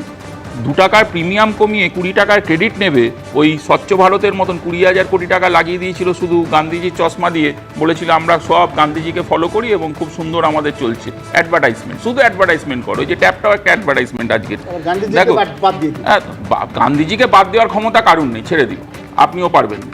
প্রধানমন্ত্রী আরে পারবে না, আপনি আবার চেঁচাচ্ছেন কেন? দাঁড়ান না, বলতে দিন। প্রধানমন্ত্রী কিষাণ মানধান যোজনা, ভালো করে শুনে না, 6% এলিজেবল ফার্মাররা পেল কেন? এগুলো উত্তর দিন, আসল কথায় আসুন, ডিজিটে আসুন। আপনি বাজেট নিয়ে আলোচনা করছেন আজকে। 58% যারা আউটস্ট্যান্ডিং এগ্রিকালচারাল লোন বাড়লো, কেন বাড়লো? উত্তর দেবেন না। এনপিএ বাড়ছে, এবং সবথেকে বড় কথা আজকের এই বাজেটে বলা উচিত যে যারা চোর ব্যবসাদার, যারা পালিয়ে চলে যায় তাদের ঋণ মাফ হয়, ফার্মার লোন মাফ হয় না। কেন হয় না? আপনি ট্র্যাক্টরে 12% জিএসটি লাগাবেন, স্পেয়ার পার্টসে 28% লাগাবেন, অ্যামোনিয়া ইনপুটে 18% নিয়ে নেবেন, এগুলো মানুষ দেখছে। এবং 1 লাখ যে ফার্মার আছে, 1 লাখ কোটি টাকা দেওয়া হয়েছিল ফার্মারদের ক্ষেত্রে, কেন না? ওয়েলফেয়ার ফান্ড হিসেবে, সেটা পুরোটা সারেন্ডার হয়ে গেছে। ভাবুন, এত সুন্দর বাজেট বানিয়েছেন যে অ্যালোকেশান বাজেটের, যেটা দাদা বলছিলেন আমাদের, যে অ্যালোকেশান এবং ইমপ্লিমেন্টেশান, এই ইমপ্লিমেন্টেশানের যে অভাব প্রতিনিয়ত আমরা দেখতে পাচ্ছি, তার কারণ এই আলোচনাতেই উঠেছে একটা বিষয়, সেটা হচ্ছে যে রিপোর্ট, সেই রিপোর্টটা পাওয়া যায় না, এবং অনেক জায়গায় ক্যাগের কাছেও কিন্তু রিপোর্ট পৌঁছয় না। তো কি করবে? পুরো ভারতবর্ষটা এইভাবে চালাচ্ছে। এবার রাহুল গান্ধী প্রশ্ন করলে চোখে জল আসে। আচ্ছা, সহজ কথা হচ্ছে, যখন 300টা ওষুধের দাম কমানো হয় তখন এই কংগ্রেসের কাছে কিছু হয় না, তখন সেটা কাজের কাজ হয় না। কৃষক বন্ধন যোজনা যে কথাটা বললো, 4.5 কোটি কৃষক প্রকল্পের সুবিধা পেয়েছে। এইটা তো বিরোধীদের তরফে বলা হয় তুমি 10 টাকা বাড়িয়ে 2 টাকা কমাচ্ছ, আলটিমেটলি তো 8 টাকা দাম বেড়েই থাকছে। না না, 10 টাকা বাড়িয়ে না না, কৃষক বন্ধন যোজনায় 4.5 কোটি, কিষাণ সম্মান নিধিতে 11 কোটি কৃষকরা পাচ্ছে, তেলেঙ্গানার কৃষকরাও পাচ্ছে। ট্রাক্টরের সময় কৃষক যে ট্রাক্টর ব্যবহার করে, কংগ্রেস আমলে কত ছিল? আমরা 30%, সেটাকে কমিয়ে এনেছে এনডিএ সরকার 12%, তো 30 থেকে 12 করেছে। এদের গায়টা লাগছে, এদের গায়টা কেন লাগছে? দুধের দামের উপর হিমাচল প্রদেশের সরকার কেন 5 টাকা করে ট্যাক্স বসিয়েছে? কংগ্রেস জবাব দিতে পারবে? প্রতি লিটার দুধে 5 টাকা ট্যাক্স কেন বসিয়েছে? প্রতি লিটার পেট্রোলে 3 টাকা করে ট্যাক্স কেন বাড়িয়েছে কংগ্রেসের সরকার? কেন্দ্রের সরকার কমাবে, আর এই কংগ্রেসের সরকার হিমাচলে বাড়াবে। তৈরি কর, আমাদের বলার জায়গা, কিসের বলার জায়গা? আমাদের বলার জায়গা আছে, তোমরা তৈরি করছো, আমরা আমাদের বলার জায়গা আছে। আরে তোমরা কৃষকদের ঋণ মাফ করো না, কে বলেছে? তোমরা চোরেদের মহারাষ্ট্রে কৃষকের ঋণ মাফ 12,000 কোটি টাকা আমরা পেয়েছি। রাজনৈতিক চাপানুতরে আলটিমেটলি কোনো সাধারণ মানুষের সুবিধা হবে কি? আমরা বারে বারে প্রশ্ন করে, এক হচ্ছে 3টে বিষয়, এক হচ্ছে বিকশিত ভারতের লক্ষ্যে কতটা আজকে এই বাজেট এগোবে, 1, 2 হচ্ছে একেবারে কর্মসংস্থান থেকে শিল্প সম্ভাবনা, দেশের সার্বিক অর্থনৈতিক স্বাস্থ্যের উন্নতির দিকে কতটা যাবে, এবং 3 অত্যন্ত গুরুত্বপূর্ণ, ভোটমুখী পশ্চিমবঙ্গের জন্য বিশেষ কোনো ঘোষণা আজকে থাকছে কিনা। অনির্বাণ দত্ত। এটাতে আমি বলবো, আমি পশ্চিমবঙ্গের লোক হিসেবে আমি উৎসাহী, এবং এটার মধ্যে কোনো অন্যায়ের কিছু নেই। কারণ আমরা বিগত এত বছর ধরে যত বাজেট দেখেছি, সেখানে ভোটমুখী বাজেট হয়েছে। বিহারের বাজেট যখন হয়েছিল তখন আমরা দেখেছি বিহারের জন্য করা হয়েছিল, পশ্চিমবঙ্গে, এবং এটা এতগুলো রাজ্য আছে, প্রত্যেকটা রাজ্যে যখন ভোট হবে তার জন্য যদি আলাদা কিছু পুরস্কার থাকে, থাকুক না। তাতে যদি অঙ্কনরা উজ্জীবিত হয়, তার জন্য যদি দেবনারায়ণ দ্বারা উজ্জীবিত হয়, হোক। আমি পশ্চিমবঙ্গের মানুষ হিসেবে, যারা পশ্চিমবঙ্গের মানুষ টিভির পর্দায় চোখ রেখেছেন, তারা বাহবা দেবেন যে পশ্চিমবঙ্গের জন্য যদি নতুন করে কিছু আলাদা করে প্যাকেজ থাকে। কিন্তু প্রশ্ন হচ্ছে, পশ্চিমবঙ্গ ভারতের বাইরে নয়। পশ্চিমবঙ্গ এবং ভারত, আমরা বলি পশ্চিমবঙ্গের উন্নয়ন হচ্ছে না, ভারতবর্ষের উন্নয়ন হচ্ছে, ভারতবর্ষের উন্নয়ন হচ্ছে না, পশ্চিমবঙ্গের উন্নয়ন হচ্ছে, এটা লং রানে হয় না। এটা লং রানে হয় না, কারণ ভারতবর্ষের আজকে প্রত্যেকটা রাজ্যে জিএসটি ইমপ্লিমেন্টেশন হয়ে যাওয়ার পরে রাজ্যের অর্থনৈতিক স্বাধীনতা কমে গেছে, এবং রাজ্য বৃহৎ অংশে কেন্দ্রীয় সরকারের উপরে নির্ভরশীল। আর আমরা যারা পশ্চিমবঙ্গে বসবাস করছি, আমাদের ক্ষেত্রে যদি বাবা হয় কেন্দ্রীয় সরকার, তাহলে মা হচ্ছে রাজ্য সরকার। এবং রাজ্য সরকার কেন্দ্রীয় সরকার ডবল ইঞ্জিন হোক না হোক, পশ্চিমবঙ্গের মানুষের অধিকার আছে যে আজকে কেন্দ্রীয় অর্থমন্ত্রী যখন সারা ভারতবাসীর জন্য কিছু ঘোষণা করবে, পশ্চিমবঙ্গে যেহেতু রাজনৈতিক বাধ্যবাধকতা আছে, 2026-এর ভোটটা তার দলের হয়তো একটা পাখির চোখ হিসেবে তারা দেখছেন, সরকার বদলের সম্ভাবনা দেখতে পারেন, তার জন্য যদি আলাদা কিছু হয় তাহলে মানুষ তার সুবিধা পাবে। দেখুন মানুষ যখন ভোটের সময়, আপনি 5 তারিখে যখন ভোটের আজকের দিনে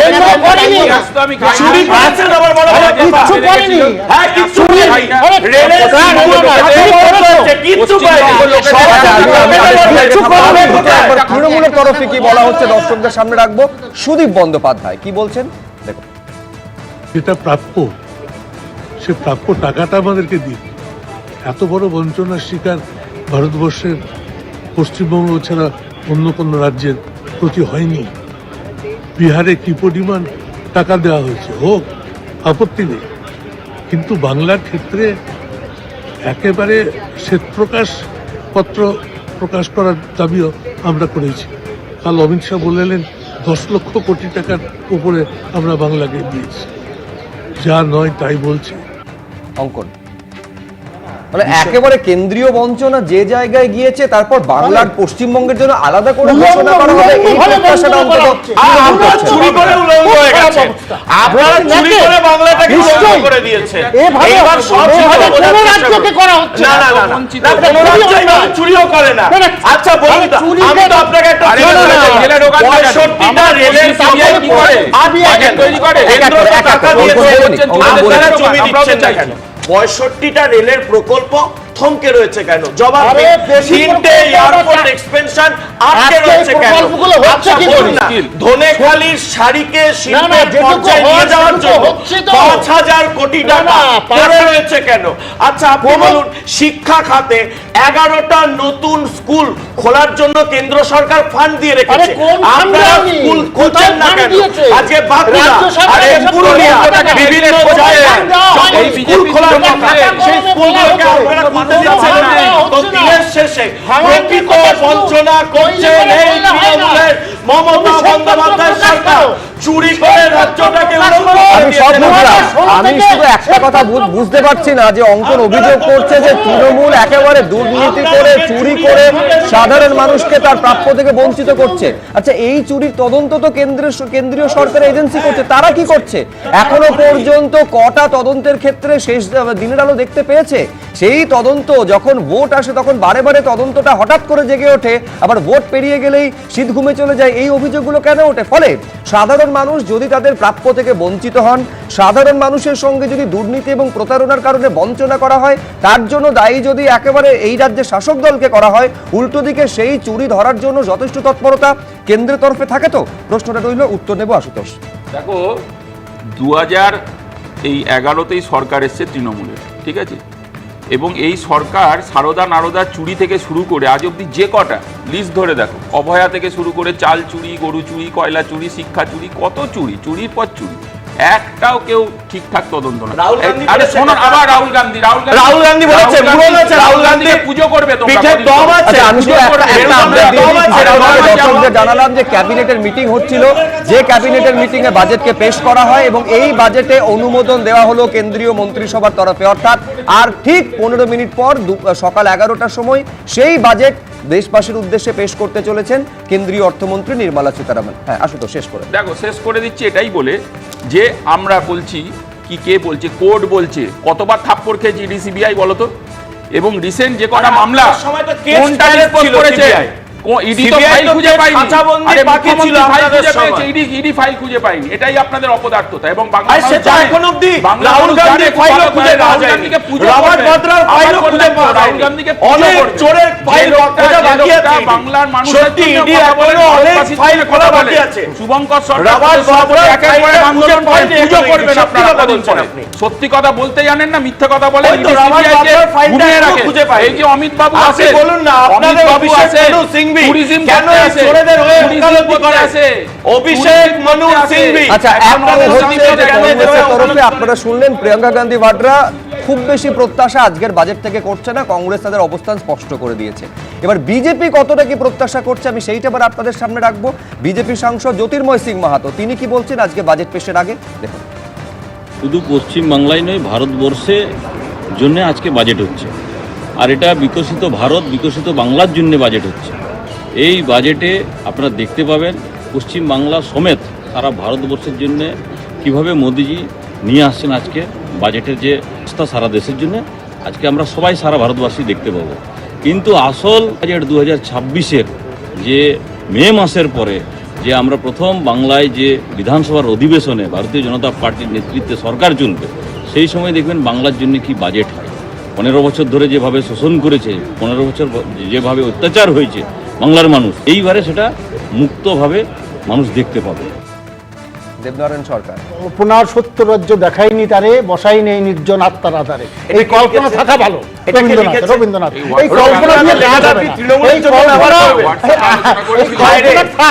কল্পনা ভালো, রবীন্দ্রনাথের লেখা আপনি তৃণমূলের জন্য ব্যবহার করবেন, কিন্তু ব্যাপারটা হচ্ছে তুমি কিছু করো রাজ্যকে। আচ্ছা আপনি এখন অর্থনীতিবিদ হয়ে বলছেন না তৃণমূল হয়ে বলছেন? আচ্ছা যেটা বলে নি মারো তা করো, কিন্তু সাধারণ মানুষের টাকা সেটা চুরি করো না তৃণমূল, অনুরোধ করুন মমতা ব্যানার্জির কাছে সাধারণ মানুষের টাকা যেন চুরি না করে তৃণমূল।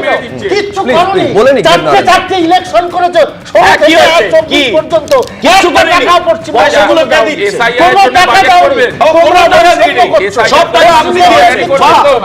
একটা টাকা আমার হিসাবের মধ্যে 2021 টাকা বন্ধ। সভাপতি শুভঙ্কর সরকার বলেছেন তো সবাইকে ডাকুন, এটা কোন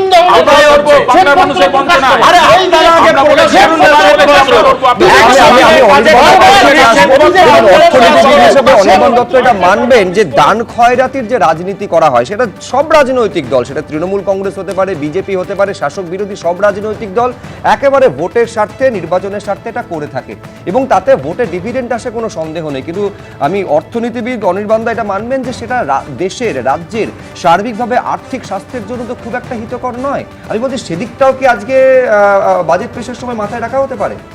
দেখুন এটার একটা ব্যালেন্স দরকার, এই ভারসাম্যটা করতে হবে। আপনি দান খয়রাতি খারাপ, দান খয়রাতি করা যাবে না, এটা যাকে বলা হয় রেউড়ি পলিটিক্স। এটা নিয়ে তো সরকারের প্রধানমন্ত্রী একটা সময় অন্যান্য রাজ্যকে উনি বলতেন রেউড়ি সংস্কৃতি, কিন্তু পরে তো আমরা দেখেছি রেউড়ি সংস্কৃতি এখন অন্যান্য রাজ্য করছে। এবং আজকের দিনে দাঁড়িয়ে দেখুন এই যে প্রধানমন্ত্রী গরিব কল্যাণ অন্ন যোজনা 80 কোটি মানুষকে কোভিডের সময় দেওয়া শুরু হয়েছিল, সেটার কি কোনো মনিটরিং সিস্টেম থাকবে না যে আজকের দিনে দাঁড়িয়ে তারা কারা যারা ওই সুযোগটা দরকার আছে সুযোগটার দরকার নেই, কিন্তু ওই 80 কোটি মানুষকে এখনও আপনি ওই প্রধানমন্ত্রী গরিব কল্যাণ অন্ন যোজনাটা চালিয়ে যাচ্ছেন। তো সরকারের এই ক্লোজ মনিটরিং করে ব্যালেন্সিং করতে হবে। দেখুন আত্মনির্ভর ভারতের কথা বলা হচ্ছে, কিন্তু আত্মনির্ভর দেশবাসীকে করার জন্য সেটা কতটা পদক্ষেপটা এগোচ্ছে?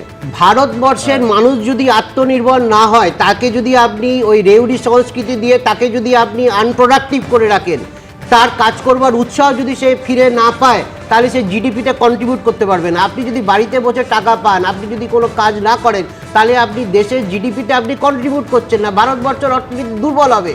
কিছু মানুষ যিনি কাজ করতে পারবেন না, যারা কাজ করবার ক্ষমতা নেই, যার জন্য আপনি কোনো জব অপরচুনিটি ক্রিয়েট করতে পারছেন না, তার জন্য আপনি রেউড়ি সংস্কৃতি করুন। মানে এটা দেশ এবং রাজ্য দুই ক্ষেত্রে সমানভাবে প্রযোজ্য। দেখুন আজকে বাস্তবতাটা কি জানো শুভ্র, তোমার অফিসে আসবার আগে আমি তোমার অফিসের নিচে চায়ের দোকানে চা খাচ্ছিলাম, ভদ্রমহিলা বলছেন আজকে বাজেট আছে, আচ্ছা লক্ষ্মীর ভান্ডার বাড়বে। তিনি জানেন না কেন্দ্রীয় বাজেট কি, কেন্দ্রীয় বাজেটের পরে 5 দিন পরে রাজ্য বাজেট আছে, এই রাজ্য বাজেটে তিনি কিন্তু উৎসাহে লক্ষ্মীর ভান্ডার নিয়ে। এবং আজকে যারা কেন্দ্রীয় সরকারের তরফ থেকে এই বাজেটটা প্রস্তুত করছেন, তারা হয়তো পশ্চিমবঙ্গের জন্য কি বাজেট করবেন আমি জানি না, কিন্তু 5 দিন পরে 4 দিন পরে যে 5 তারিখের বাজেটটা, তার কিন্তু যে ভিত্তিটা সেই আমি বলছি অনির্বাণ দা, তার মানে এইটা সমালোচনা করছেন আপনি অর্থনীতির দৃষ্টিকোণ থেকে, কিন্তু রাজনীতির দৃষ্টিকোণ থেকে এটা তো একটা সাফল্য।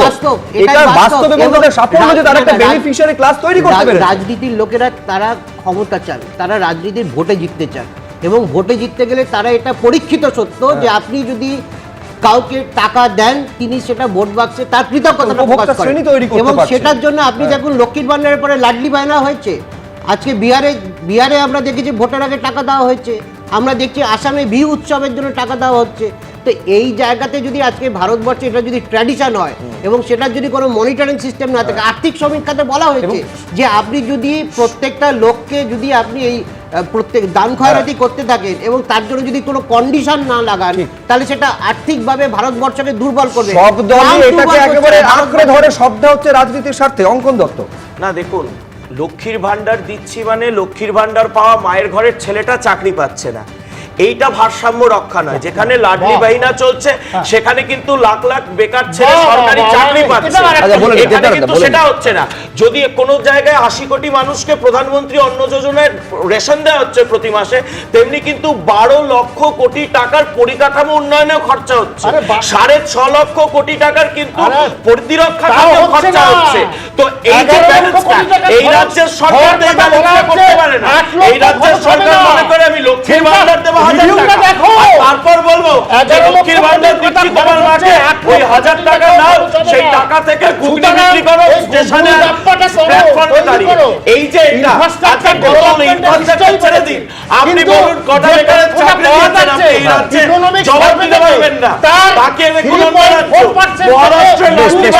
আমি শুধু দর্শকদের মনে করাবো 8 মিনিট বাকি রয়েছে, সকাল 11টা 52 বাজে, ঠিক 8 মিনিট পরে কেন্দ্রীয় অর্থমন্ত্রী নির্মলা সীতারামন তিনি বাজেট পেশ করতে চলেছেন। আমি দ্রুত একবার আশুতোষ, সময় একেবারে শেষের দিকে, আমরা সরাসরি নির্মলা সীতারামনের বক্তব্য শোনাবো। নভেম্বর বাজেট পেশ করবেন। হ্যাঁ আশুতোষ, দেখো, একটা চপ শিল্প আছে, একটা ঢপ শিল্প আছে, আর একটা পাকোড়া শিল্প আছে।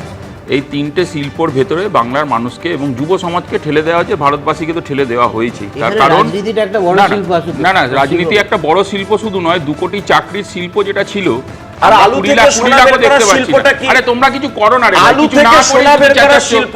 আচ্ছা, বাংলার যারা আলু থেকে সোনা বের করার শিল্প, ওটা কি হলো? তোমার দলেও আছে, তৃণমূলেও আছে, ভাই তোমার দলে নেই আছে, আমার দলে কোনো চোর নেই। দেখাও কোন চোর আছে। বাবা, শুভেন্দু অধিকারীর নাম শুনেছো? শুভেন্দু অধিকারীর নাম শুনেছো? 3G 4G কমনওয়েলথ পেশা কতগুলো বলবো?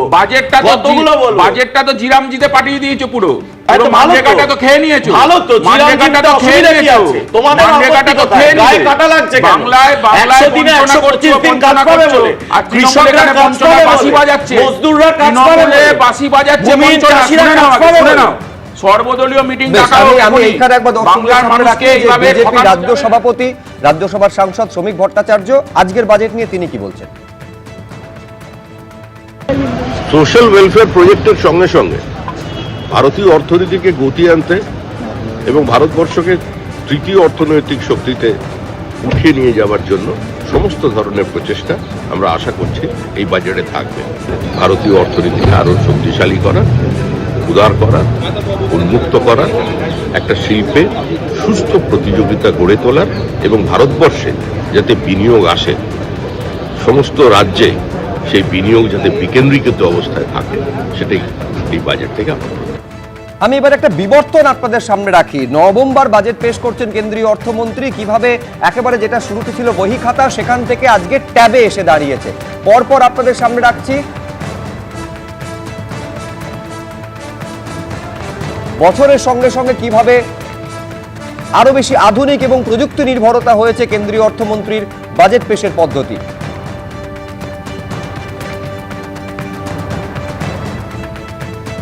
আর এরই মধ্যে ঠিক আর 6 মিনিট পরে কেন্দ্রীয় অর্থমন্ত্রী নির্মলা সীতারামন তিনি বাজেট পেশ করতে চলেছেন এবং বাজার খুলতেই আজকে সকাল থেকে যেটা দেখা গেছে যে সোনার উপর দামে একটা পতন লক্ষ্য করা গেছে। 6% কমেছে এই দুটি ধাতুরই দাম। কেজি প্রতি 17,000 টাকা পড়েছে রূপোর দাম এবং 10 গ্রাম সোনার দাম কমেছে 9,000 টাকা। তারপরেও অঙ্কটা দাঁড়িয়ে রয়েছে 1,40,000 টাকায়। সোনার দামের ক্ষেত্রে একটা বিশাল আমি বলছি জাম্প লক্ষ্য করা গেছে। আমি পরিসংখ্যানটা দর্শকদের সামনে রাখি। এটা হচ্ছে রূপোর ক্ষেত্রে দেখা যাচ্ছে প্রায় 300% বেশি, সোনার ক্ষেত্রে কিন্তু এক বছরে একটা বিপুল হাইপ লক্ষ্য করা গেছে। এক্ষেত্রে কোনো সুরাহা আজকে পাওয়া যাবে কিনা? হ্যাঁ অনির্বাণ। না দেখুন, এই যে সোনার দামটা বাড়ছিল, কেন বাড়ছে তার জন্য কোনো রকম কিন্তু কোনো আমি বলবো সরকারি কোনো বার্তা ছিল না, এবং যারা অর্থনীতি নিয়ে কাজ করেন তারা এক একজন এক এক রকম কথা বলছিলেন। ভূ রাজনৈতিক সংঘর্ষ, আন্তর্জাতিক বাজারে সোনার দামি হয়ে যাচ্ছে। আমি গত বছর 1 ফেব্রুয়ারি ছিল 84,000 টাকা, আজকে যখন আমরা এই মুহূর্তে আলোচনা করছি 1,40,000 টাকা, মানে 116% শুধু এক বছরে দাম বেড়েছে। এটার মধ্যে আমি বলছি বড় স্ক্যাম আছে আশুতোষ। এটার মধ্যে যারা সোনাতে ইনভেস্টমেন্ট করেন বড় অর্থে, তারা এত ফাটকা লাভ, আজকে দামটা কমছে কেন? এটা প্রফিট বুকিং হচ্ছে, কারণ সরকারের কাছে হয়তো খবর আছে আমদানি শুল্ক কমাতে পারে, সোনার উপর হয়তো আমদানি শুল্ক কমতে পারে, তার জন্য এখানে ফাটকা শেয়ার, যারা শেয়ার মার্কেটে প্রফিট বুকিং করে সেরকম সোনার উপর যারা কারবারি, আরে সাধারণভাবে মানুষ আছে না, মানুষের, আমি বলছি মানুষের কাছে আজকে যেসব মানুষ 10 বছর ধরে সংগ্রাম করছে, না আমি বলছি শেয়ার মার্কেটে কত পার্সেন্ট লোক ইনভেস্টমেন্ট করে, তার থেকেও কম পার্সেন্ট লোক যারা এই সোনার উপর ইনভেস্টমেন্ট করে, তো তারা প্রফিট বুকিং করছে। এবং আমরা এই সাধারণভাবে মানুষ আজকে উৎসবের মরশুম চলছে, এবং উৎসবের মরশুমে বাংলার সৃষ্টি কৃষ্টি সংস্কৃতির সঙ্গে সোনাটা জড়িয়ে রয়েছে, তারা কিন্তু স্ট্রাগল করছে। এবং সোনার দোকানে যারা কর্মচারী আছেন, কারিগর আছেন, তারা স্ট্রাগল করছেন। কে সোনার দাম, এত সোনার দামে সোনা কিনতে যাবেন? একটা জিনিস হচ্ছে সোনার দাম বেড়ে যাচ্ছে, এবং সরকারের উচিত এই জায়গাটাতে মনিটরিং করা, এবং যারা এখানে এই ফাটকা কারবারি করছেন তাদের এগেইনস্টে স্টেপ নেওয়া। এবং আন্তর্জাতিক বাজারে রূপো স্কারসিটি ছিল, এখনো আছে, কিন্তু হঠাৎ করে কোনো ডাইনামিক চেঞ্জ হয়নি। আন্তর্জাতিক বাজারে সোনার দাম বেড়ে যাচ্ছে বলে প্রত্যেকটা ব্যাংক সোনা কিনছে। আমি দর্শকদের সামনে রাখি, তারপরে অঙ্কনের কাছে আসবো। সোনার বললাম যে কত শতাংশ বেড়েছে। রূপো গত বছর 1 ফেব্রুয়ারি আজকের দিনে ছিল, প্রতি কেজির দাম ছিল 1.02 লাখ, 1 লাখের কিছুটা বেশি। আজকে সেটা দাঁড়িয়েছে, আচ্ছা দ্রুত একবার শান্তনু ঠাকুর কি বলছেন দেখবো। बनर्जी कहने पर उन्होंने हिंदुओं के खिलाफ हेट स्पीच दिया। उन्होंने खुद जब ये स्पीच दिया है तो बात सही है, कुछ तो है, नहीं तो वो क्यों कहेगा ये सब, या वोट के लिए कह रहा है। वैसे तो ममता बनर्जी का ही एक पार्ट है वो, लेकिन वो योगी आदित्यनाथ को भी धमकी दे रहे, कह रहे कि ये मुर्शिदाबाद है, ये उत्तर प्रदेश नहीं, अगर यहाँ पर आप कुछ बोलेंगे तो उसका अंजाम भी होगा। धमकाना चमकाना ये तो टीएमसी का जितने सारे निकल के आए हैं उसके साथ है, सबका ये ऐसा ही चल रहा है, उनका काम ही है इसे धमकाना चमकाना। বেশ, আমি যেটা দর্শকদের সামনে রাখছিলাম 1,02,000 টাকা, এটা ছিল গত বছর উপর প্রতি কেজি মূল্য। আজকের দিনে সেটা দাঁড়িয়েছে 2,70,000 টাকা প্রতি কেজি, মানে রূপোর দামের ক্ষেত্রে দেখা যাচ্ছে 325% বৃদ্ধি হয়েছে। যেটা অনির্বাণ দত্ত বলছেন অঙ্কন, সেটা হচ্ছে এই যে হঠাৎ করে দামের এত বৃদ্ধি এক বছরের মধ্যে, কোথাও 100%-এর উপরে, কোথাও 300%-এর উপরে, এর পেছনে স্ক্যাম রয়েছে। এটাতে নজরদারি কথা একটুখানি অ্যাড করে দিই শুধু, রূপোর দাম সাধারণ মানুষ জানতেন, সাধারণ মানুষ রূপোর দাম নিয়ে চর্চা করতেন, কিন্তু এটাই হচ্ছে ট্রান্সফরমেশন। আরেকটা কথা, শেয়ার মার্কেটে রয়েছে, একটা হচ্ছে কি আমরা দেখেছি ট্র্যাডিশনালি যখনই সোনার উপর দাম বাড়ে তখনই আমরা দেখি শেয়ার মার্কেটের দাম কমে, এবং শেয়ার মার্কেটের লাগাতার দাম কমছিল, আজকে দেখি যে সোনার উপর দাম কমেছে, শেয়ার মার্কেটের একটা মার্জিনাল একটা ইনক্রিজ। আচ্ছা, ইউএসএ তে সেখানে তো অন্তত বিজেপির সরকার চলছে না, সেখানে এই মুহূর্তে এক মাসে সোনার দামের মানে ভ্যালু বেড়েছে 134%, 134% ওখানে বেড়েছে। আর এটা আন্তর্জাতিক সংকট। আলোচনা আপাতত এখানে থামাতে হবে, তার কারণ ঘড়ির কাঁটা 11টার দিকে এগোচ্ছে গুটি গুটি পায়ে। নির্মলা সীতারামন এইবারে তিনি সংসদের ভেতরে বাজেট পেশ করতে চলেছেন। আজকের এই বাজেট কতটা বিকশিত ভারতের লক্ষ্যে হবে, আজকের এই বাজেট সাধারণ মানুষকে, দেশবাসীকে কতটা আত্মনির্ভরতার পথে এগিয়ে দেবে, এবং আজকের এই বাজেটে বিশেষ করে ভোটমুখী পশ্চিমবঙ্গের জন্য বিশেষ কোনো ঘোষণা থাকবে কিনা নিঃসন্দেহে নজর। 10:59 ঠিক 11টার সময় কেন্দ্রীয় অর্থমন্ত্রী নির্মলা সীতারামন তিনি বাজেট পেশ করতে চলেছেন, নবম বাজেট। দেখতে পাচ্ছেন যে বাজেট পেপার ইতিমধ্যে সাংসদদের মধ্যে ডিস্ট্রিবিউট করার জন্য যে মুহূর্তে এসে পৌঁছয় সংসদ ভবন চত্বরে, সেই মুহূর্তের ছবি। ঠিক 11টার সময় বাজেট পেশ হতে চলেছে, এবং আজকের এই বাজেট, নবম বাজেটে বিশেষ কোনো চমক খেয়াল রাখতে হবে। স্বাধীন ভারতে প্রথমবার ছুটির দিন রবিবার বাজেট পেশ করতে চলেছেন কেন্দ্রীয় অর্থমন্ত্রী। আজকে বাজেটে বিশেষ কোনো আকর্ষণ থাকছে কিনা, কোনো চমক থাকছে কিনা, সেদিকে নজর। ঘড়ির কাঁটা 11টা ছুঁয়েছে, সরাসরি আপনাদের আমরা সংসদ ভবনে নিয়ে যাব। সংসদ ভবনের অধিবেশন বসছে, এবং সেখানে কেন্দ্রীয় অর্থমন্ত্রী নির্মলা সীতারামন কিছুক্ষণের মধ্যে স্পিকার চলে আসবেন।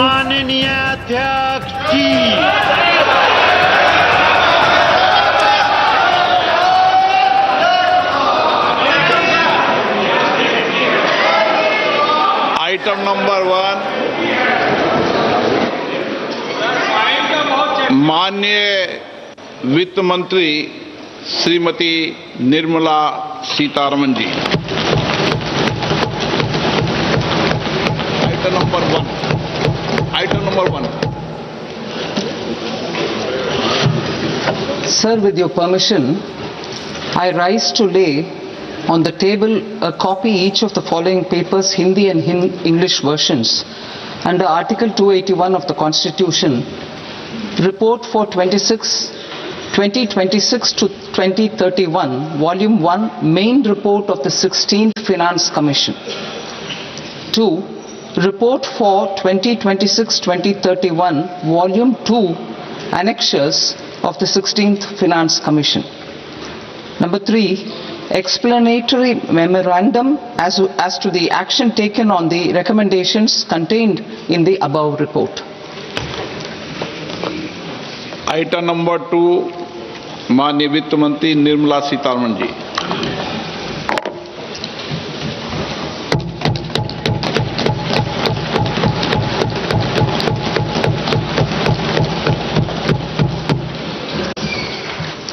Honorable Speaker, sir, on the sacred occasion of Magh Purnima and the birth anniversary of Guru Ravidas, I present the budget for the year 2026-2027.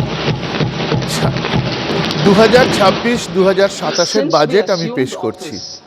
12 years ago, India's economic trajectory has been marked by stability, fiscal discipline, ভারতীয় অর্থনীতিতে এখন স্থিতি এসেছে এবং মূল্যবৃদ্ধি নিয়ন্ত্রণের অধীন। Uncertainty and disruption. Our government, led by Honorable Prime Minister Modi, has decisively and consistently chosen action over নানা রকম সামাজিক প্রকল্প গ্রহণ করেছেন and people over populism. We have pursued far-reaching structural reforms. Fiscal prudence and monetary stability, বেশ কিছু পরিকাঠামোগত পরিবর্তন এনেছি। Keeping Atmanirbharta as a lodestar, we have built domestic manufacturing capacity, energy security, and reduced critical import dependencies. আমরা এখন অনেক কম আমদানি নির্ভর। From every action of the government, undertaking reforms to support employment generation, agricultural productivity, household purchasing power. সাধারণ মানুষের ক্রয় ক্ষমতা বেড়েছে, কৃষির উৎপাদনশীলতা বেড়েছে high growth rate of around 7%, এবং এর ফলে 7% কাছাকাছি হারে ভারতীয় অর্থনীতি বৃদ্ধি পাচ্ছে। Today we face an external environment কিন্তু আমাদের বহির্বিশ্বের অবস্থা ভালো নয় এবং তার ফলে আমাদের সাপ্লাই চেইন বিশেষভাবে ব্যাহত হয়েছে। আমাদের বেশ কিছু মিনারেল আছে যেগুলো আমাদের আমদানি করতে হয়, তার যোগান ব্যাহত হচ্ছে। And capital needs, India must also remain deeply integrated with global markets, exporting more and attracting stable বিশ্বের long-term বাজারের investment. সঙ্গে অঙ্গাঙ্গিভাবে জড়িত। As I begin part A, I want to express my gratitude to the people for standing firmly with us as ভারতীয় we forge our way জনসাধারণের together প্রতি towards আমার কৃতজ্ঞতা জানাতে চাই।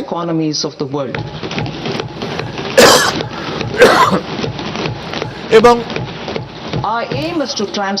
জনগণই আমাদের অন্যতম বৃহত্তম অর্থনীতি বানিয়েছে। আমরা চাই বৃদ্ধির সুফল কৃষক, পিছিয়ে পড়া জনজাতি, মহিলা সবার কাছে পৌঁছক।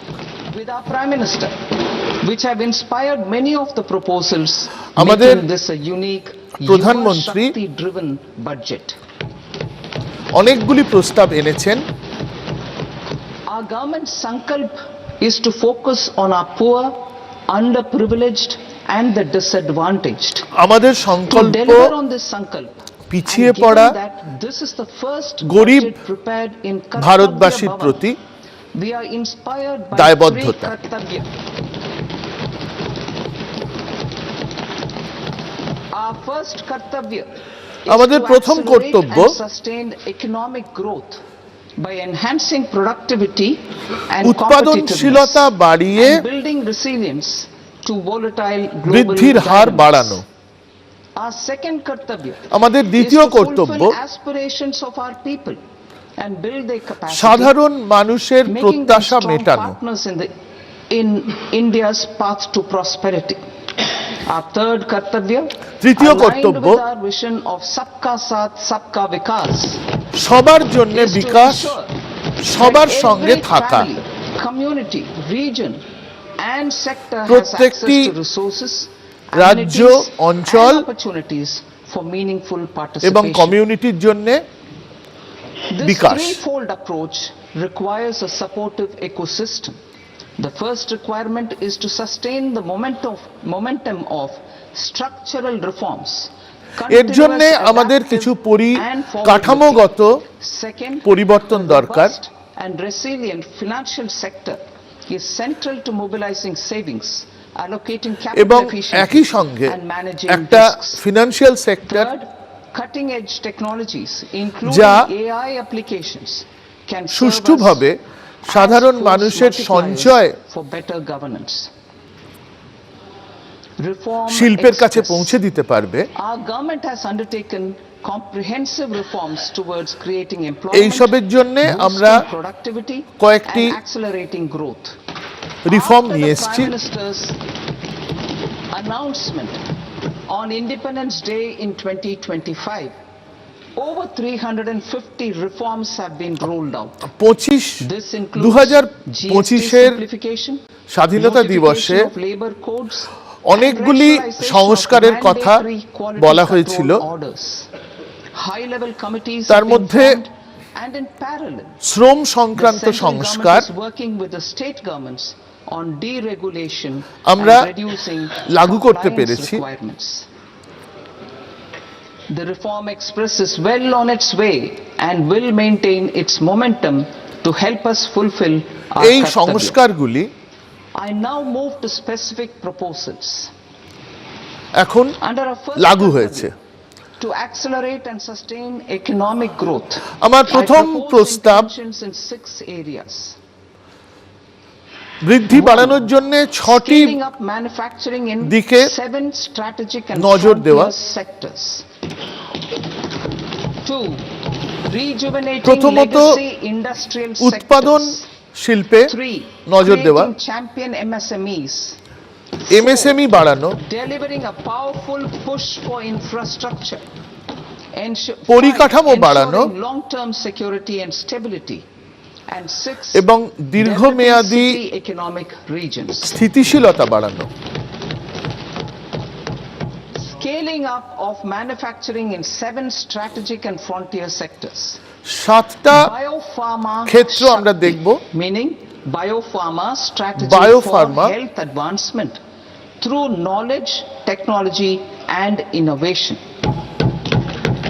India's disease burden is observed to be shifting towards non-communicable diseases আমরা like diabetes, cancer and autoimmune disorders.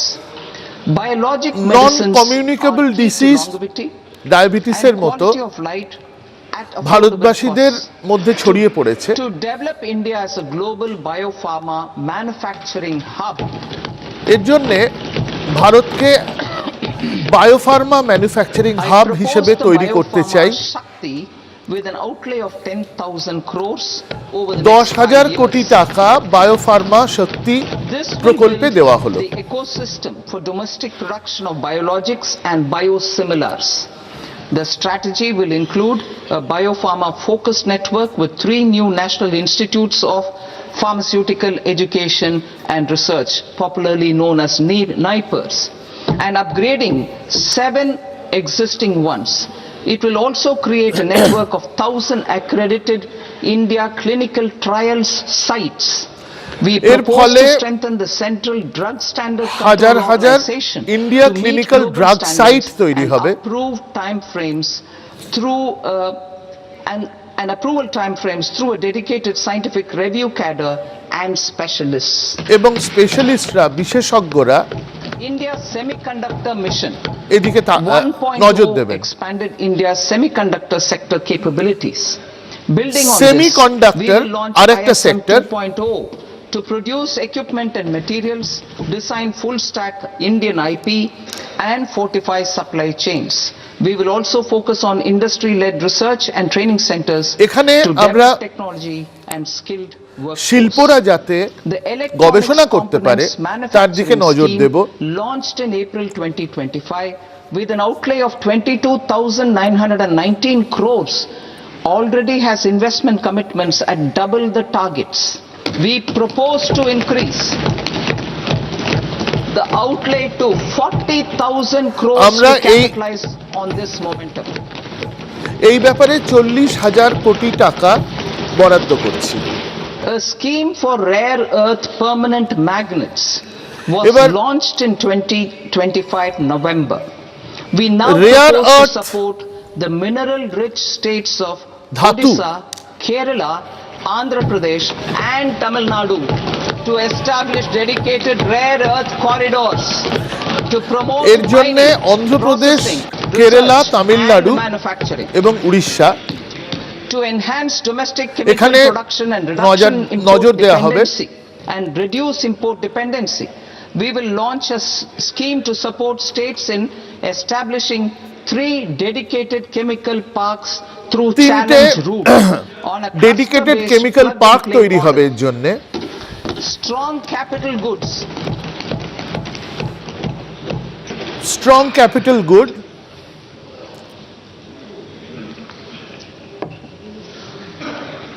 Strong capital goods capability is a determinant of productivity and quality across different sectors. Towards building this capacity, I propose the following. High-tech tool rooms will be established by central public sector enterprises at 2 locations as digitally enabled automated service bureaus that locally design, test and manufacture high-precision components at scale and at lower cost. 2. A scheme for enhancement of construction and infrastructure equipments will be introduced to strengthen capital goods এ স্বয়ংসম্পূর্ণ করার জন্য আমরা কয়েকটি প্রস্তাব রাখছি। CIE. This can range from lifts in a multi-storied apartment or firefighting equipment in multiplexes, large or small, and to tunnel boring equipments for building metros and high-altitude roads. এর ফলে অগ্নি নির্বাপক যন্ত্র থেকে শুরু করে মেট্রো রেল তৈরির যন্ত্রপাতি পর্যন্ত সবকিছুই ভারতে তৈরি হতে পারে। For the labor-intensive textile sector, textile সেক্টরের জন্য program with 5 subparts. 1. The National Fiber Scheme for Self-Reliance in Natural Fibers such as silk, wool and jute, man-made fibers and new age fibers. Textile expansion and employment scheme to modernize traditional clusters with capital support for machinery, technology upgradation and common testing and certification centers. 3. The National Handloom and Handicraft Program to integrate and strengthen existing schemes and ensure targeted support for weavers and artisans. এবং এর ফলে Tex Eco Initiative to promote globally competitive and তন্তু শিল্পী থেকে শুরু করে সকলেরই উপকার হবে। Samarth 2.0 to modernize the upgrade the textile skilling ecosystem through collaboration with industry and academic institutions. Further, I propose to set up a mega textile parks in mega challenge textile mode. Park তৈরি They can হবে also focus on bringing value addition to technical textiles. এবং I propose to launch the Mahatma Gandhi Gram Swaraj initiative. প্রযুক্তির দিকটা দেখা হবে Khadi, Mahatma handloom Gandhi and gram handicrafts. Swaraj This will help in global প্রকল্প market linkage and branding. It will streamline and support training, skilling, quality of process and production. This will benefit our weavers, village industries, one district, one product ODOP initiative and also our rural youth. India has the potential to emerge as a global hub for high quality, affordable sports goods. আমরা বিশ্বাস করি Bharat sports গুডসের একটা hub হিসেবে সারা পৃথিবীতে জায়গা করে নিতে পারে as well as material sciences. Rejuvenation of legacy industrial clusters. I propose to introduce a scheme to revive 200 legacy industrial clusters to improve their cost competitiveness legacy industrial and cluster through infrastructure and যেগুলো technology সনাতন upgradation. Industrial cluster রয়েছে তাদের উন্নতির জন্য আমরা Creating প্রস্তাব champion রাখছি SMEs and supporting micro enterprises. Recognizing MSMEs as a vital engine of growth, I propose a three-pronged approach to help them grow MSME এর as জন্য champions. আমরা তিনটি প্রস্তাব রাখছি Equity support. Equity I support propose to introduce a dedicated 10,000 crores 10,000 SME growth 10,000 কোটি to create equity future support. champions, incentivizing enterprises based on select criteria. I also propose to top up the Self-Reliant India Fund set up in 2021 with 2,000 crores Self-Reliant India Fund micro enterprises 2000 and maintain their access to risk capital. Liquidity support. 2000 কোটি More than এবং 7 কিছু lakh crore has been made available liquidity to support MSMEs. দেয়া হবে To leverage its full potential, I propose 4 measures. 1. Mandate TREDS as the transaction settlement platform for all purchases from MSMEs by CPSEs. সিপিএসপিরা MSME Serving এর as a থেকে benchmark তাদের for other corporates. উৎপাদন ক্রয় করবে Introduce a credit guarantee support mechanism একটা through credit guarantee CGTMSE support থাকবে for invoice discounting on TREDS platform. 3. Link GEM with TREDS for sharing information with financiers about government purchases from MSMEs, encouraging cheaper and quicker financing. 4. Introduce TREDS receivables as asset-backed securities, helping develop a secondary market, enhancing liquidity and settlement of transactions. এর ফলে এমএসএমইদের liquidity বাড়বে তাছাড়া Government will facilitate professional institutions such as the ICAI, ICSI, ICMAI to design professional institution গুলো short-term এমএসএমইদের modular সাহায্য courses করবে and practical tools to develop a cadre of corporate mitras, corporate Mitra বলে একটা কার্ডার তৈরি হবে যারা এমএসএমইদের সাহায্য করবে These accredited para-professionals will help MSMEs meet compliance requirements at affordable costs. Infrastructure. During this past decade, our government has undertaken several initiatives for large-scale enhancement of public infrastructure, including through new financing instruments such as Infrastructure Investment Trust (InvITs) and Real Estate Investment Trust (REITs). পরিকাঠামোর প্রতি And অতীতে institutions like এই সরকার অনেকটা NIIF নজর দিয়েছে and NABFID. We shall continue to focus on developing আমরা infrastructure in cities with পরিকাঠামো over 5 lakh উন্নয়নে population, that is tier 2, tier 3 cities. which have expanded to আরো become নজর growth দেব centers. Public capital টিয়ার expenditure 2 এবং টিয়ার has 3 city increased manifold from 2 তৈরি lakh হবে। crore in 2014-15 to an allocation of 11.2 lakh crore in BE 25-26. In this coming year, that is financial year 2026-27, I propose to increase it to 12.2 lakh crores. to continue the 12.2 lakh crore টাকা to strengthen the confidence of private developers ইনফ্রাস্ট্রাকচারে দেওয়া হবে। regarding risks during infrastructure development and construction phase. I propose to set up an infrastructure risk guarantee fund একটা infrastructure risk guarantee fund তৈরি হবে। partial credit guarantee to lenders. এটা Over the years, অংশত credit guarantee দেবে have emerged as a successful instrument যারা for ধার asset দিচ্ছেন তাদের। monetization. I propose to accelerate recycling of significant real estate assets of the CPSEs through the setting up of dedicated rights. To promote environmentally sustainable movement of cargo, I propose to 1.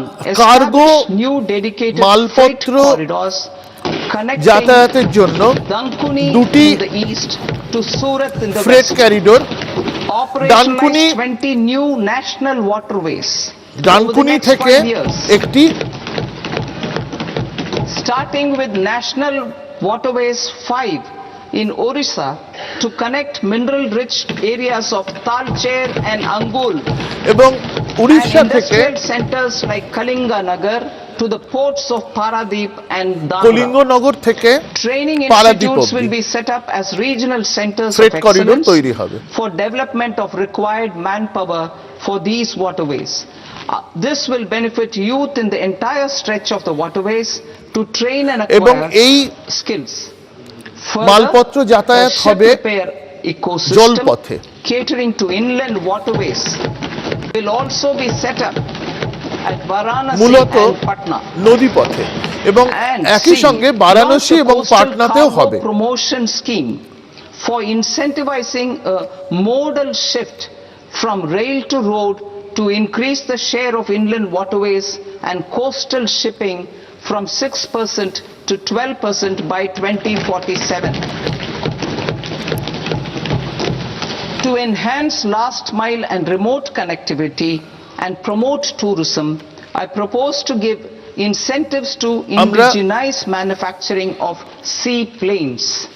C plane manufacturing যাতে হয় তার জন্য আমরা নজর দেব যাতে দূর দূরান্ত পর্যন্ত যাতায়াত করা যায় এবং carbon capture utilization and tourism storage. করা Aligning যায়। with the roadmap launched in December 2025, the carbon capture utilization and storage technologies at scale will achieve higher readiness and in end-use application across 5 industrial sectors, including power, steel, cement, refineries, and chemicals. An outlay of 20,000 crore is proposed over the next 5 years for this purpose. City economic regions. Cities are India's engines of growth. শহরের যে economic রিজিয়নগুলো রয়েছে আমরা টিয়ার 2 টিয়ার 3 সিটির উপর নজর দিচ্ছি এবং এদের আধুনিক পরিকাঠামো দরকার। আমরা এই ছোট শহরগুলোর প্রতি নজর দেব এবং এই টিয়ার 2 টিয়ার 3 শহরগুলোতে আমরা 5,000 কোটি টাকা বরাদ্দ করছি এইসব ছোট শহরগুলোতে পরিকাঠামো নির্মাণের জন্য। In order to promote environmentally sustainable passenger systems, we will develop 7 high-speed rail corridors between cities. আমরা রেল করিডোর তৈরি করছি শহরগুলোর মধ্যে Mumbai to Pune, Pune to Hyderabad, Mumbai থেকে পুনে, পুনে থেকে Hyderabad, Hyderabad to Chennai, Hyderabad থেকে Bengaluru, Chennai to Bengaluru, Chennai Delhi to থেকে Varanasi, Bengaluru, Varanasi to Siliguri. Varanasi থেকে শিলিগুড়ি।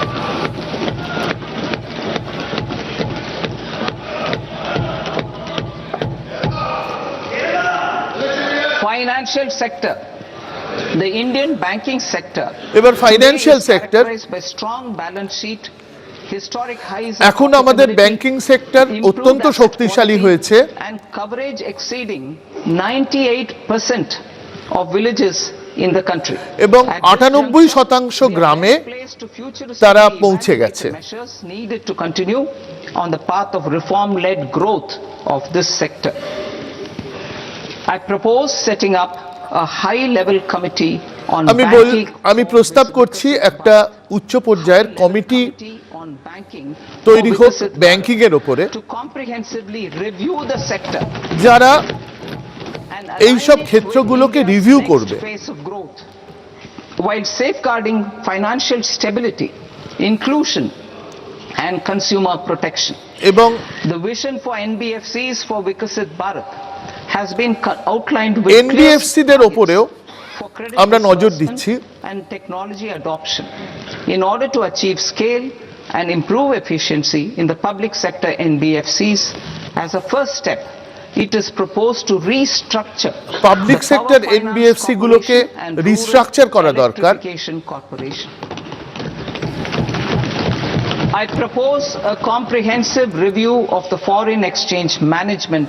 আমরা ফরেন এক্সচেঞ্জ ম্যানেজমেন্টেরও একটা রিভিউ To create প্রস্তাব a করছি। more contemporary, user-friendly framework for foreign investments consistent with India's foreign evolving ইনভেস্টমেন্টের দিকে আমাদের নজর থাকবে, এই committee corporate bond market. Review করবে।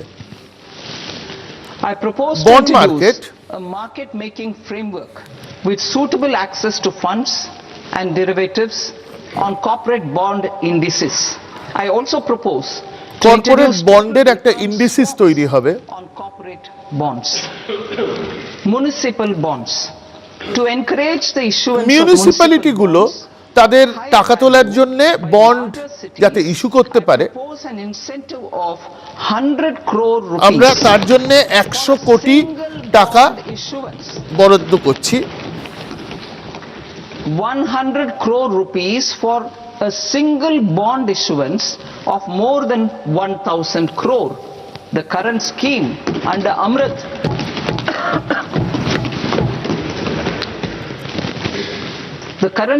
under Amrit which incentivizes issuances up to 200 crores only, will also continue to support smaller and medium towns. That will also continue to support the smaller and medium towns. Ease of doing business. Individual persons resident outside India, PROI, will be permitted to invest in equity instruments of listed Indian companies যারা through the portfolio বিদেশে investment রয়েছেন, scheme. যেসব ভারতীয়রা It is তারা also proposed to increase the investment ভারতে limit for listed an কোম্পানিতে individual বিনিয়োগ করতে PROI পারবেন under the PROI রা। scheme from 5% to 10% with an overall investment limit for all individual তাদের- PROIs to 24% from the current 10%. সব মিলিয়ে 10% থেকে তাদের Emerging technologies including বরাদ্দটা AI. বাড়িয়ে 24% করা হলো। 21st century is technology driven. Adoption of technology is 21 for the benefit of all people. Shatabdi Farmers in the field, women in STEM, অনেকটাই youth প্রযুক্তি keen নির্ভর। to upskill, and Divyangjan to access newer opportunities. The government has taken several steps to support new technologies through AI mission, আমরা National AI Quantum মিশনের Mission, Anusandhan, মধ্যবর্তীতায় National নতুন Research প্রযুক্তি Fund, গ্রহণ করব। and Research and Development and Innovation Fund. এর জন্য innovation fund তৈরি হবে Is to fulfill aspirations and build capacities. এবং মানুষের প্রত্যাশা যাতে পূরণ হয় আমরা সেই চেষ্টা করব। Come out of multi-dimensional poverty through a decade of our government's আমরা দেখেছি reform-oriented efforts. Multi dimensional poverty থেকে ভারত অনেকটাই বেরিয়ে এসেছে। Our government has therefore decided to place আমাদের a Sarkar renewed emphasis on the service নতুন sector করে to provide a service pathway to সেক্টরের উপর fulfilling জোর দেবে। aspirations of a youthful India with the following measures. I propose to set up a high-powered education to employment and enterprises standing committee একটা committee তৈরি হবে that focus on services sector as a core driver of Viksit Bharat. যারা বিকশিত ভারতে service সেক্টরের A global leader in ভূমিকা নিয়ে services with a 10% global share by কাজ করবেন। 2047. The committee will prioritize areas to optimize the potential for growth, employment কোন কোন and ক্ষেত্রে exports. They will also assess the কর্মসংস্থান আছে impact of emerging technologies, including AI, on jobs and skill service requirements সেক্টরে and propose committee measures সেদিকে নজর thereof. দেবে। To create a range of skilled career pathways, a new এবং range of নতুন career pathway কোথায় আছে সেটাও খুঁজে বার করবে। in the following sectors: health. Existing এবার institutes স্বাস্থ্য, for allied health professionals will be upgraded and new AHP institutions established in private and government sectors. নতুন AHP This will cover 10 selected প্রতিষ্ঠান তৈরি হবে, including optometry, radiology, anesthesia, তার OT মধ্যে technology, applied psychology and behavioral health, and add 1 lakh AHPs over the next 5 years. A strong care system covering geriatric and allied care services will be built. A variety of NSQF aligned programs will be developed to train multi-skilled caregivers, combining multi-skilled care giver such as wellness, yoga, যারা and operation of medical assistive devices. সাধারণ মানুষকে স্বাস্থ্যের ব্যাপারে সাহায্য করতে পারবেন, Caregivers will be trained. তাদের প্রশিক্ষণ দেওয়া হবে। Hubs for medical value tourism. Medical value ট্যুরিজমের জন্য কিছু কিছু কেন্দ্র হাব তৈরি হবে। To launch a scheme to support states in establishing 5 regional medical hubs. রাজ্যগুলি 5টা These hubs মেডিকেল ট্যুরিজমের হাব তৈরি করবে complexes that combine medical, educational and research facilities. They will have Ayush centers, medical value tourism centre তৈরি facilitation হবে centers and infrastructure for diagnostics, post এবং care and rehabilitation. ডায়াগনস্টিক্সের জন্য পরিকাঠামো তৈরি হবে। Job opportunities for health এতে professionals, including কর্মসংস্থান doctors, বাড়বে। AHPs.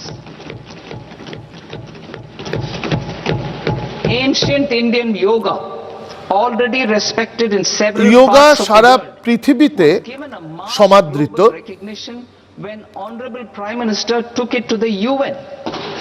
এবং আমাদের মাননীয় প্রধানমন্ত্রী এটা ইউএন এ নিয়ে গেছেন। Global acceptance and recognition.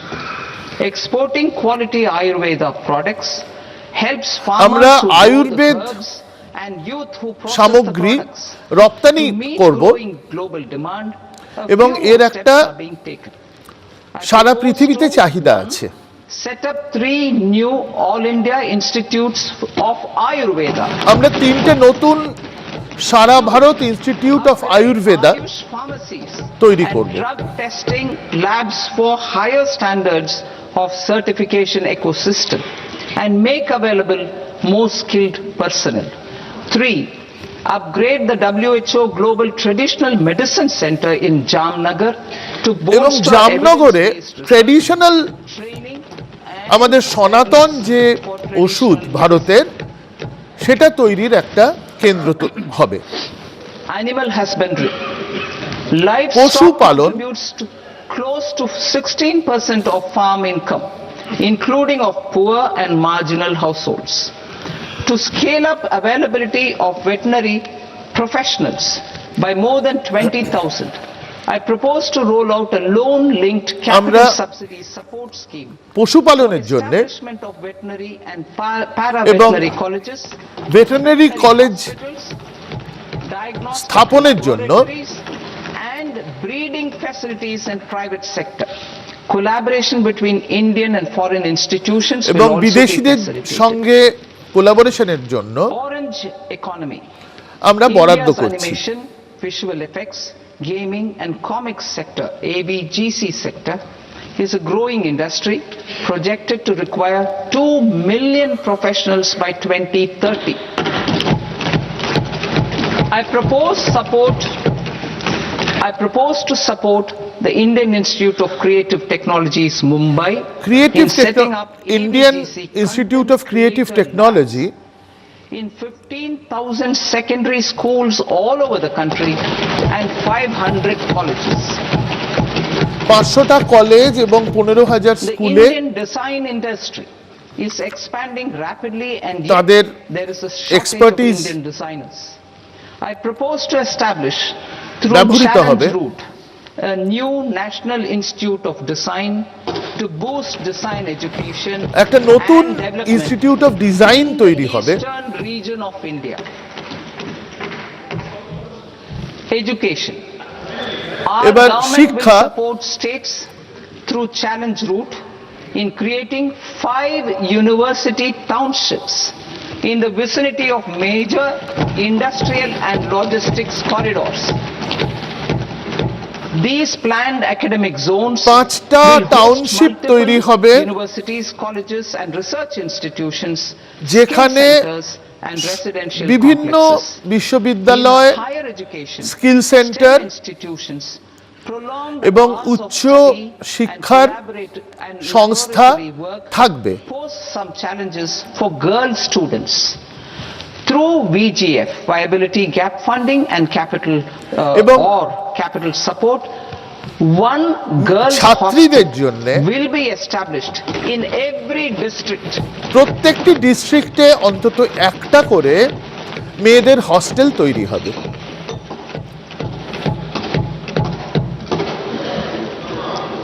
To promote astrophysics and astronomy. Astrophysics এবং অ্যাস্ট্রোনমির উন্নতির জন্য Telescope infrastructure facilities. আমরা 4টে টেলিস্কোপ ইনফ্রাস্ট্রাকচার ফ্যাসিলিটি তৈরি করব। Solar telescope, the National Large Optical Infrared Telescope, the Himalayan Chandra Telescope, and the Cosmos 2 Planetarium.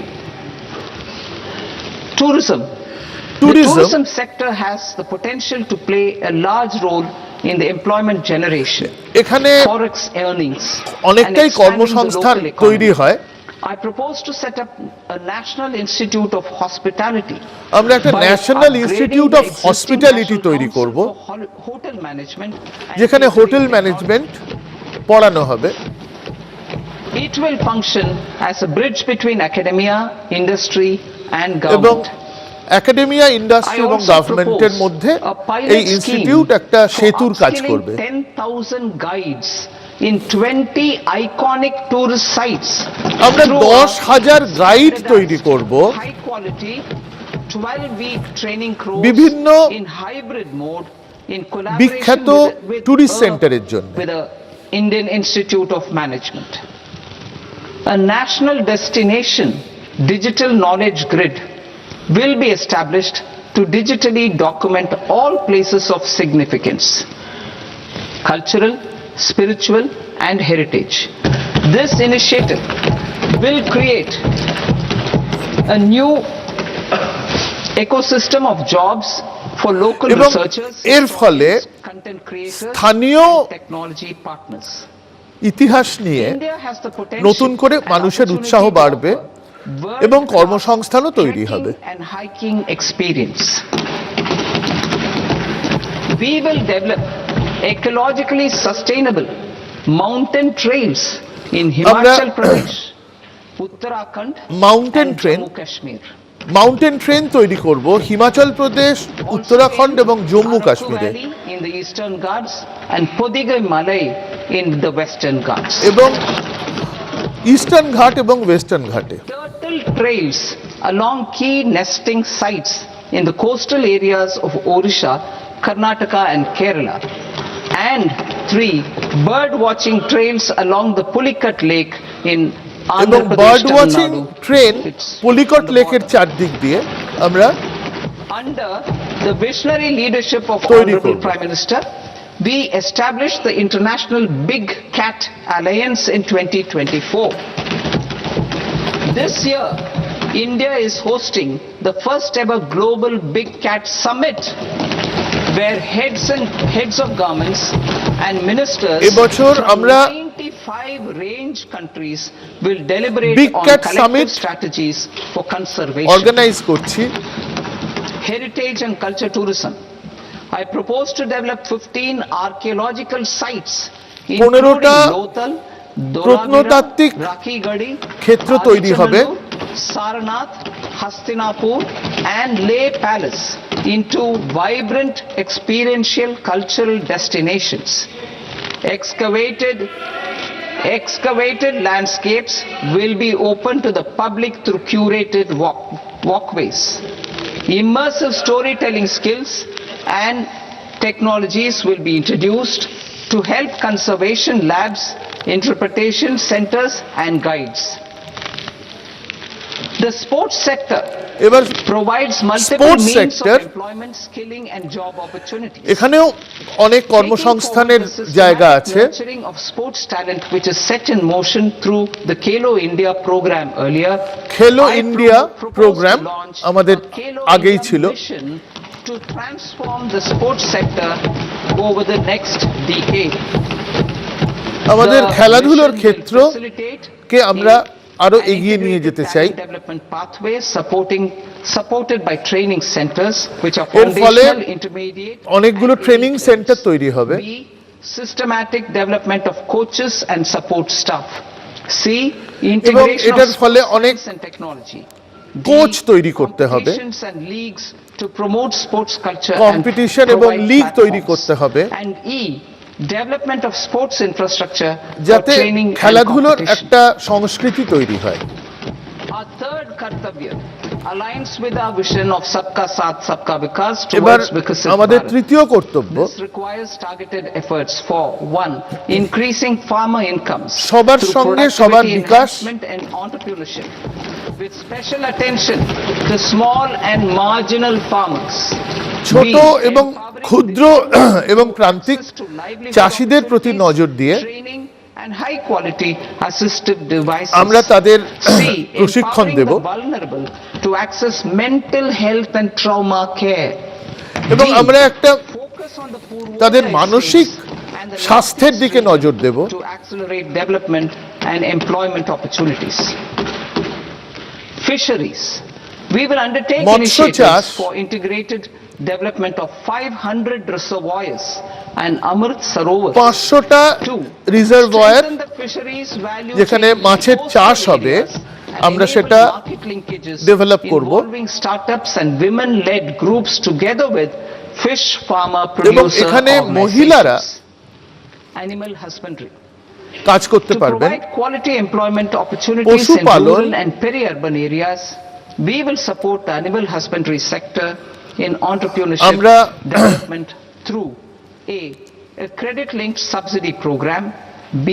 Scaling up Support and করব। modernization of livestock enterprises, C. Enhanced creation of livestock, dairy and poultry যাতে পশুপালন এবং হাঁস মুরগির চাষ, sorry, I'll read that again. Enhanced creation of livestock, dairy and poultry focused integrated value chains. এবং dairy, and D. Encourage creation of livestock farmer producer organizations. High value agriculture. এবার To diversify farm outputs, increase productivity, enhance কৃষিতে farmer আমাদের incomes, উৎপাদনশীলতা বাড়াতে হবে employment opportunities. এবং নতুন We will support যাতে কর্মসংস্থান হয়। such as coconut, আমরা sandalwood, cocoa, দামি শস্য যেমন নারকোল, চন্দন ইত্যাদি in northeast and nuts such as almonds, walnuts এবং and pine nuts in our nuts hilly regions. যেমন almond, These all of them will be আখরোট supported. ইত্যাদি তৈরির দিকে নজর দেব। About 30 million people, Bharat including nearly 10 million farmers, depend on নারকেল coconuts চাষে for their livelihood. 1 number To further enhance competitiveness in এবং 30 coconut production, I propose a coconut promotion scheme million to increase production and enhance অর্থাৎ 3 কোটি মানুষের উপর নির্ভরশীল। interventions, including replacing and non-productive trees with new saplings or plants or varieties in major coconut growing states. A dedicated program is proposed for Indian cashew and cocoa to make India self-reliant in raw cashew and coconut production and processing. একইভাবে আমরা কাজু বাদাম তৈরির দিকে উৎসাহ দেব। Indian cashew and Indian cocoa into premium global brands by 2030. যাতে এরা সারা পৃথিবীতে একটা ব্র্যান্ড তৈরি করতে পারে। India's social and cultural heritage. Chandan Our government will partner with state governments to promote focused cultivation ভারতের and post-harvest processing to সনাতন restore the সংস্কৃতির glory of সঙ্গে the Indian যুক্ত sandalwood ecosystem. আমরা Rejuvenate old, চন্দন কাঠ low-yielding তৈরির orchards and expand উৎসাহ দেব। high-density cultivation of walnuts, almonds and pine nuts. We will support a একইভাবে dedicated আমরা program to pine enhance nuts, farmer incomes আখরোট and এবং bringing value addition by almond, engaging youth. বাদাম Bharat Vistar, তৈরির দিকে that is উৎসাহ দেব। virtually integrated system to access agricultural resources. I propose to launch Bharat Vistar, a Bharat multilingual বিস্তার AI tool একটা that will AI tool integrate the AgriStack portals and the ICAR package on agricultural practices with AI systems. This will enhance farm productivity, enable better decisions for farmers, and reduce risk by providing customized advisory support. She marts for rural women-led enterprises. মহিলাদের Building on the success of Lakpati Didi program, I propose to জন্য help women Lakhpati take the বিবি next step programme from credit-linked livelihoods to being owners of enterprises. যারা উদ্যোগপতি মহিলা উদ্যোগপতি তাদের আমরা উৎসাহ দেব। As community-owned retail outlets within the cluster level federations through enhanced and innovative financing instruments. Empowering Divyangjan. Divyangjan Kaushal Yojana. বিদ্যাঞ্জন কৌশল যোজনা ABGC sectors, এটা informational technology, hospitality and food and beverages sectors, এর থেকে food beverage sector, task oriented and process driven roles which are suitable for Divyangjan. We will ensure dignified livelihood opportunities through industry relevant and customized training specific to each Divyangjan group. Divyang Sahara Yojana. Timely access to high-quality assistive devices for all eligible Divyangjan is a fundamental need. I বিদ্যাঞ্জনদের জন্য propose 1. Support the Artificial Limbs Manufacturing Corporation of India, Alimco, to set up Artificial and to Limbs scale up Manufacturing production of assistive devices. সাহায্য দেয়া হবে। Invest in R&D and AI integration. Strengthen PM Divyasha Kendras and support setting up of assistive technology marts as modern retail style centers where Divyangjan and senior citizens can see, try and purchase assistive products. Reaffirming our commitment to mental health and trauma. আমরা mental health এবং ট্রমার There are no দিকে national নজর দেব। institutes for mental health care in North India. We will therefore উত্তর set up ভারতে NIMHANS 2 and also upgrade national mental health institutes দুটি ইনস্টিটিউটকে উন্নতি করব এবং একটি নতুন as regional apex institutions. Emergencies expose families, particularly the poor and vulnerable, to unexpected গরিবদের জন্য expenditure We will strengthen and increase these capacities by 50% in district hospitals by establishing emergency and trauma care centers. Emergency এবং trauma care centre ডিস্ট্রিক্টের মধ্যে states and northeastern develop regions. করার জন্য আমরা বরাদ্দ রাখছি। I propose the development of an integrated East Coast industrial corridor. একটা east coast industrial corridor তৈরি হোক, Creation of 5 tourism destinations যাতে 5টা tourism destination and the provision of 4 cover করা যায় buses. এবং এর জন্য ই বাস চলবে। Northeastern region. The এবার northeastern নর্থ region ইস্টের is a জন্য civilizational confluence of Theravada and Mahayana or Vajrayana traditions. I propose to launch a scheme for development of Buddhist circuits in Arunachal এখানে Pradesh, অরুণাচলে Sikkim, Assam, Manipur, বৌদ্ধ ধর্মের Mizoram and বিকাশের Tripura. জন্য The scheme centre will তৈরি cover হবে। preservation of temples and monasteries, pilgrimage interpretation centers, connectivity and pilgrim amenities. 16th Finance Commission. এবার On 16th Finance November Commission 2025, the 16th Finance Commission submitted its report to the President. Report As mandated জমা দেওয়া under হয়েছে Article 281 of the Constitution, প্রেসিডেন্টের the কাছে। government is to lay the report along with the explanatory memorandum on the action taken report on the recommendations of the Commission in Parliament, which, Sir, Honourable Speaker, you've allowed me to do at the commencement of this session. The government has accepted the recommendation of the Commission Sarkar to কমিশনের retain the vertical share of devolution at প্রস্তাবগুলো 41%, গ্রহণ করেছে। 16th finance কমিশনের প্রস্তাবগুলো as recommended by the Commission. Commission বলছে 1.4 lakh crores of rupees to the states for the year 2026-2027. 1.4 lakh crore Finance Commission grants. টাকা These include রাজ্যগুলিকে দেয়া হচ্ছে urban local body and disaster management grants. এবং এর মধ্যে আরবান লোকাল বডি এবং Fiscal consolidation. Government has been Disaster delivering on our management fiscal commitments এর মধ্যেই ধরা রয়েছে। consistently without compromising on social needs.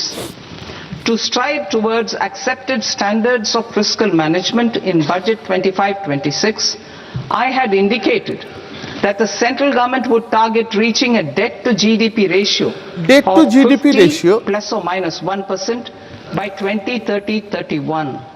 আমাদের In line with লক্ষ্য this, the debt to 50% GDP ratio is estimated to be 55.6% of GDP in BE 26-27. compared to 26-27 এর 56.1% of GDP in আমাদের RE লক্ষ্য 25-26. Date GDP ratio 55% করা। আমরা 2030 এর মধ্যে এটাকে 50%-এ নামিয়ে আনতে চাই। Priority sector lending and expenditure by reducing the outgo on interest payments. One of the main operational instruments for debt targeting is the fiscal deficit. Interest payment I'm happy to কমবে। inform this August House সরকারের that I fulfilled my commitment made in অর্থনৈতিক অবস্থার 2021-2022 উন্নতি to হবে।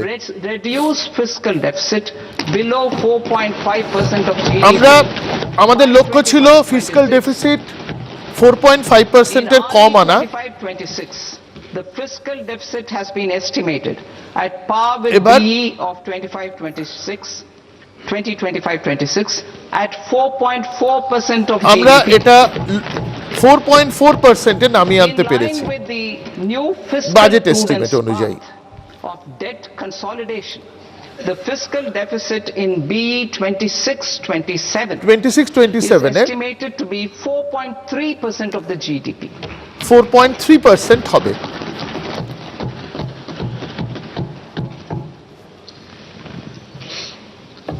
The revised estimates of the non-debt receipts are 34 lakh crore rupees, of which the centre's net tax receipts are 26.7 lakh crore. The revised estimate of the total expenditure is 49.6 lakh crore rupees, of which the capital expenditure is about 11 lakh crores. Budget estimates 2026 to 2027. Coming to 26-27, the non-debt receipts and the total expenditure are estimated as 36.5 lakh crore and 53.5 lakh crore respectively. The centre's net tax receipts are estimated at 28.7 lakh crore rupees. To finance the fiscal deficit, the net market borrowings from dated securities are estimated at 11.7 lakh crore rupees. 11.7 is expected to come from small savings and হাজার other কোটি sources. টাকা বাজার থেকে ধার করতে হবে। Gross market borrowings are estimated at 17.2 lakh crore rupees. 17.2 to part B. Lakh কোটি বাজার থেকে ধার করতে হবে। Direct taxes. এবার প্রত্যক্ষ কর।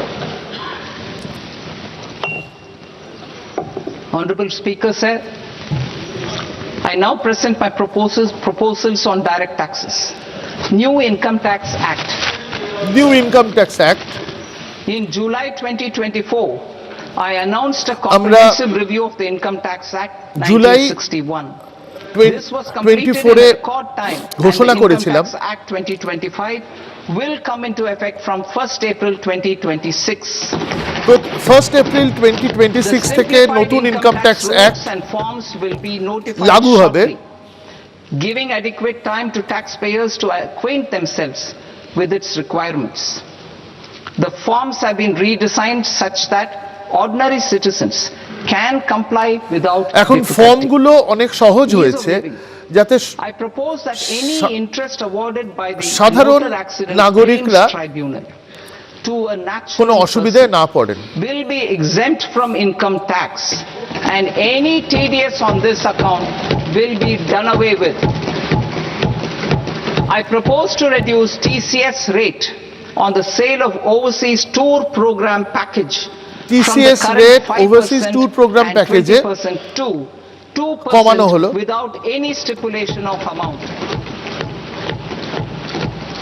I propose to reduce TCS rate for pursuing education and for medical purposes. TCS rate education এবং মেডিকেল কারণে যারা বিদেশে যাবেন from 5% to 2%. সেটা 5% থেকে 2% এ নামানো হলো। Manpower services is proposed to be specifically brought within the ambit of payment to contractors for the purpose of TDS to avoid ambiguity.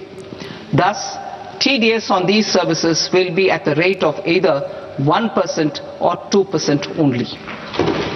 I propose a scheme for small taxpayers wherein a rule-based automated process will enable obtaining a lower or nil deduction certificate instead of filing an application with the assessing officer. ছোট ট্যাক্সপেয়ারদের জন্য কিছু সুবিধা দেওয়া হলো। Holding securities in multiple companies, I propose to enable depositories to accept Form 15G or Form 15H from the investor and provide it directly to various relevant companies. 15G I propose to এবং extend time available for 15H revising returns from কোম্পানিগুলোই দেবে। 31st December to up to 31st March with the payment of a nominal fee.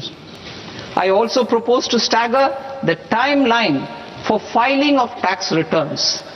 Individuals with ITR 1 and ITR 2 returns individual ITR till 31st July and non 1 এবং 2 31st July অবধি are proposed to be allowed time till tax 31st August. Return জমা দিতে পারবেন। TDS on sale of immovable property by a non-resident is proposed to be deducted and deposited through resident buyers and his or her PAN-based challan instead of requiring a TAN, which is a temporary accounting number. To address practical issues of small taxpayers like students, ছোট young ট্যাক্সপেয়ারদের জন্য professionals, tech employees, relocated NRIs and such others, I propose to introduce a one-time 6-month foreign asset disclosure scheme for these taxpayers. Foreign asset disclosure scheme or assets below a certain size. প্রস্তাব দেওয়া হলো। This scheme would be applicable for two categories of taxpayers, namely A, who did not disclose their overseas income or assets. Overseas and income B, যারা who disclosed দেখাননি their তাদের জন্য overseas income and or paid due tax but could not declare the asset acquired. For category A, the limit of undisclosed income or asset is proposed to be up to 1 crore rupees. They need to pay 30% of fair market value of asset or 30% of undisclosed income as tax and 30% as additional income tax in lieu of penalty and would thereby get immunity from prosecution. For category B, asset value is proposed to be up to 5 crore rupees. Here, immunity from both penalty and prosecution will be available with a payment of fee of 1 lakh rupees. একটা 6 মাস সময়ের মধ্যে penalty and prosecution. সেটা declare করতে পারবেন। 30% যদি 1 কোটি টাকা অবধি অ্যাসেট থাকে 30% ট্যাক্স এবং 30% পেনাল্টি দিতে হবে। For both, there will be no interest liability on the taxpayer on the penalty amount for the period of appeal before the first appellate authority, irrespective of the outcome of appeal process. Further,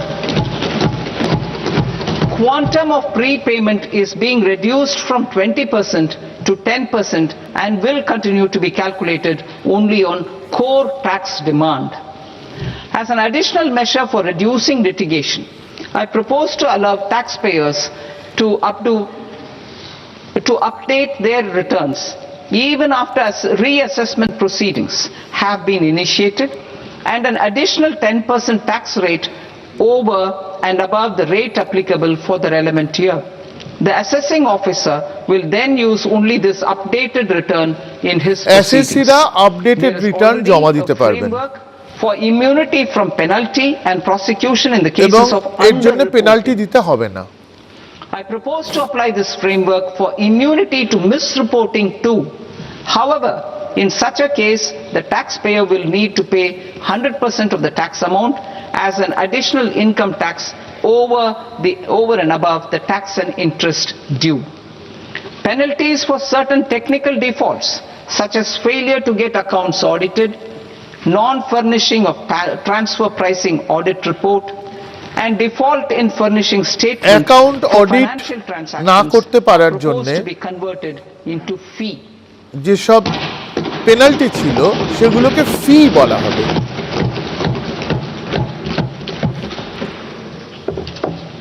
I propose to rationalize prosecution framework under Income Tax Act while maintaining a careful balance for deterrence in some serious offense. Prosecution Act এ কিছু পরিবর্তন আনা হলো। Books of account and documents and requirement of TDS payment where payment is made in kind are being decriminalized. Further, minor offences will attract fine only. The remaining prosecutions will be graded commensurate with the quantum of offence. They will entail only simple imprisonment with maximum imprisonment reduced to 2 years and power বড় offence হলে সেটাকে criminal offence মনে করা হবে। There is no penalty. There is no penalty presently for non-disclosure of non-immovable foreign assets with aggregate value less than 20 lakh rupees. I propose to also provide them with immunity বিদেশি asset থাকলে সেটা declare করার দরকার নেই, কোনো penalty হবে না তার জন্য। Cooperatives. Deduction is already allowed to a primary cooperative society engaged in supplying milk, oil seeds, fruits or vegetables raised or grown by its members. I propose to extend this deduction to also include supply of cattle feed and cotton seed produced by its members. যারা দুধ যোগান দেন তাদের জন্য এবার সেটা cattle ফিডেও প্রযোজ্য হবে। Under the new tax regime to the extent it is further distributed to its members. I further propose to allow exemption for a period of 3 years to dividend income received by a notified national cooperative federation on their investments made in companies up to 31/1/2026. This exemption would be allowed only for dividends further distributed to its member cooperatives. Supporting IT sector as India's growth engine. India is a global leader in software development services, IT-enabled services, knowledge process outsourcing services, and contract R&D services relating to software development. These businesses and their segments are quite interconnected with each other. All these services are proposed to be clubbed under a single category of information technology services with a common safe harbor margin. Technology services একটা ছাতার নিচে আনা হলো। The threshold for availing safe harbor for IT services is being enhanced substantially from 300 crore rupees to 2000 crore rupees.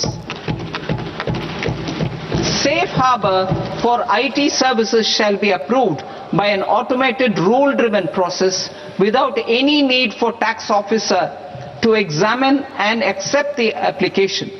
Once applied by an IT services company, the same safe harbor can be continued for a period of 5 years at a stretch at its choice.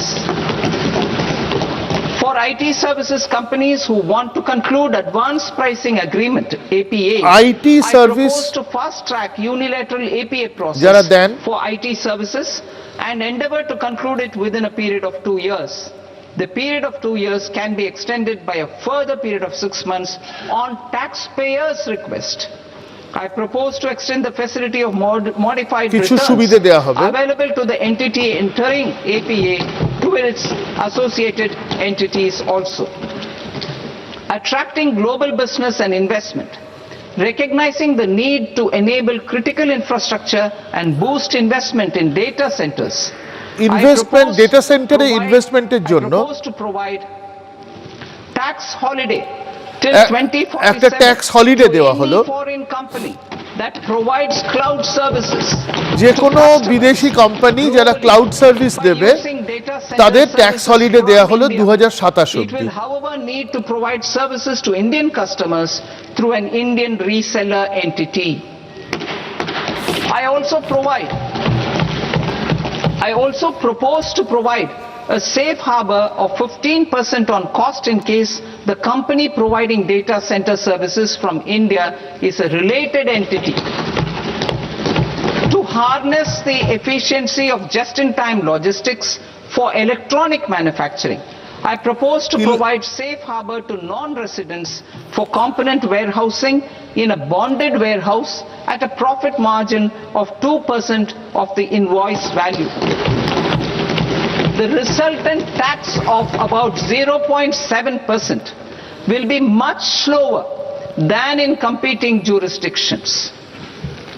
To provide fillip to toll manufacturing in India, I propose to provide exemption from income tax for 5 years to any non-resident who provides capital goods, equipment or tooling to any toll manufacturer in a bonded zone. যন্ত্রপাতি তৈরির জন্য একটা tax holiday দেওয়া হলো। In India for a longer period of time, I propose যে to বিদেশিরা provide এই টুল exemption to ইন্ডাস্ট্রিতে global, বিনিয়োগ করবেন non-India sourced তারা income এই of a tax holiday non-resident সুবিধে পাবেন। expert for a stay period of 5 years under notified schemes. I propose to provide exemption from minimum alternate tax, the MAT, to all non-residents who pay tax Minimum on alternate presumptive tax. basis. Tax administration. I propose to constitute a joint committee of Ministry of Corporate Affairs and Central Board of Direct Taxes for incorporating the requirements of income computation and disclosure standards, the ICDS, in the Indian Accounting Standards Ind AS itself. Separate accounting requirement based on ICDS will be done away with from the tax year 27-28.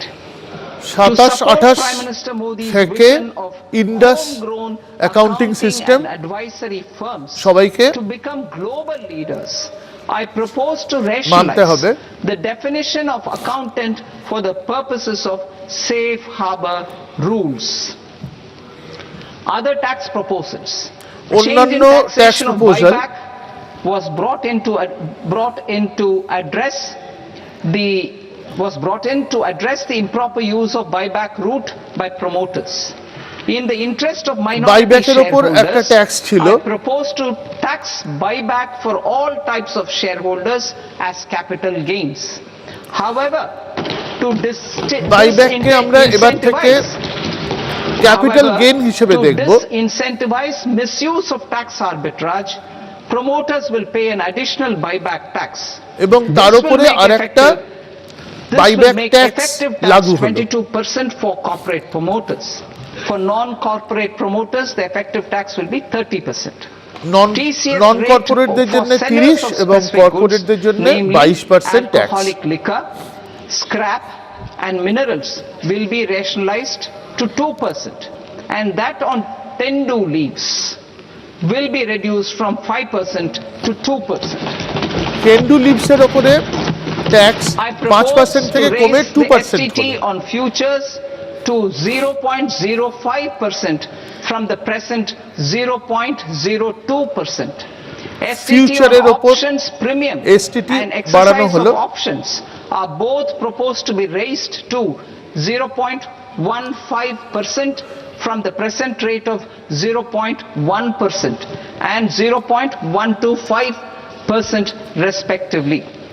We reformed the taxation landscape for corporates in 2019 by providing them a simplified regime with lower tax rate so that they could productively focus on business rather than on claim of deductions and exemptions. To encourage companies চালু রাখতে চাই। to the new regime, set off of brought forward MAT credit এবং minimum alternate tax credit কর্পোরেটরা যাতে allowed to companies only in the new regime. নতুন কর ব্যবস্থায় set off using available MAT credit is proposed to be allowed to সহজে an extent of 1/4 of the tax চলে liability আসতে in the পারেন, new regime. তার জন্য কিছু ব্যবস্থা রাখা হলো। MAT is proposed to be made final tax, so there will be no further credit accumulation from 1st April 2026. ম্যাটের জন্য আর কোনো ক্রেডিট অ্যাকুমুলেশন হবে না। Final tax is being reduced to 14% from the current MAT rate of 15%. MAT rate 15 থেকে কমিয়ে 14% করা হলো। Taxpayers accumulated till 30th March 2026 will continue to be available to them for set off as above. Indirect taxes.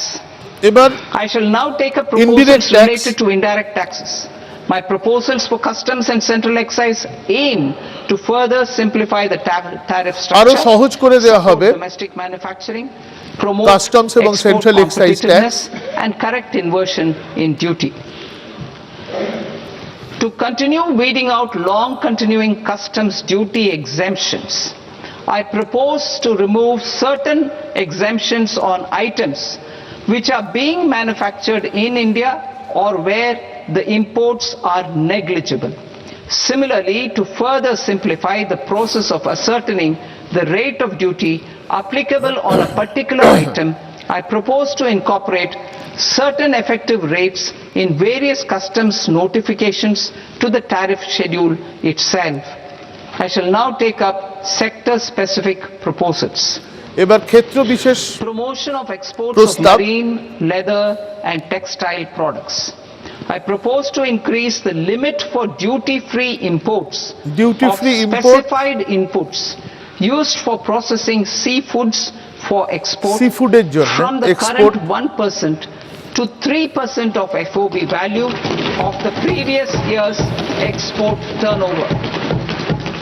I also propose to allow duty-free imports of specified inputs, which is currently available for exports of leather or synthetic footwear to exports of shoe uppers as well.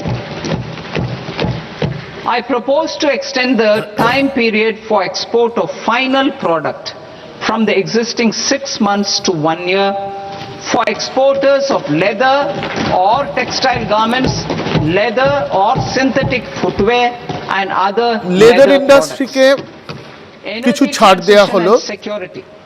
I propose to extend the basic customs duty exemption customs duty exemption for manufacturing lithium-ion মধ্যবর্তীতায় cells for batteries to those used for manufacturing lithium-ion cells for battery energy storage systems also. I propose to exempt basic customs duty on import of sodium antimonate for use sodium in অ্যান্টিমোনেটের উপর import duty কমানো হলো nuclear power. I propose to extend the existing basic customs duty exemption on imports of goods required for nuclear power তৈরির জন্য till the year 2025 যে আমদানির দরকার and expand it for all nuclear plants irrespective of their capacity. তার উপর আমদানি কর কমানো হলো Critical minerals. তুলে দেওয়া হলো It is proposed to provide basic customs duty exemption to the import of capital goods required for the processing of critical critical mineral minerals in যেগুলো India. লাগে আমাদের উৎপাদনে Gas blended CNG. I propose to exclude the entire value of biogas while calculating the Biogas central এর উপর excise duty payable on biogas blended CNG. এবং সিএনজির উপরে Civil and defense aviation. I কমানো propose to হলো exempt basic customs duty on components and parts required for the manufacture of civilian training and other aircrafts. Aircraft It is civilian proposed training to exempt এবং basic অন্যান্য এয়ারক্রাফটের customs উপরে duty on raw customs duty materials কমানো হলো imported for the manufacture of parts of aircraft to be used in maintenance, repair or overall requirements by units in the defense sector. Electronics.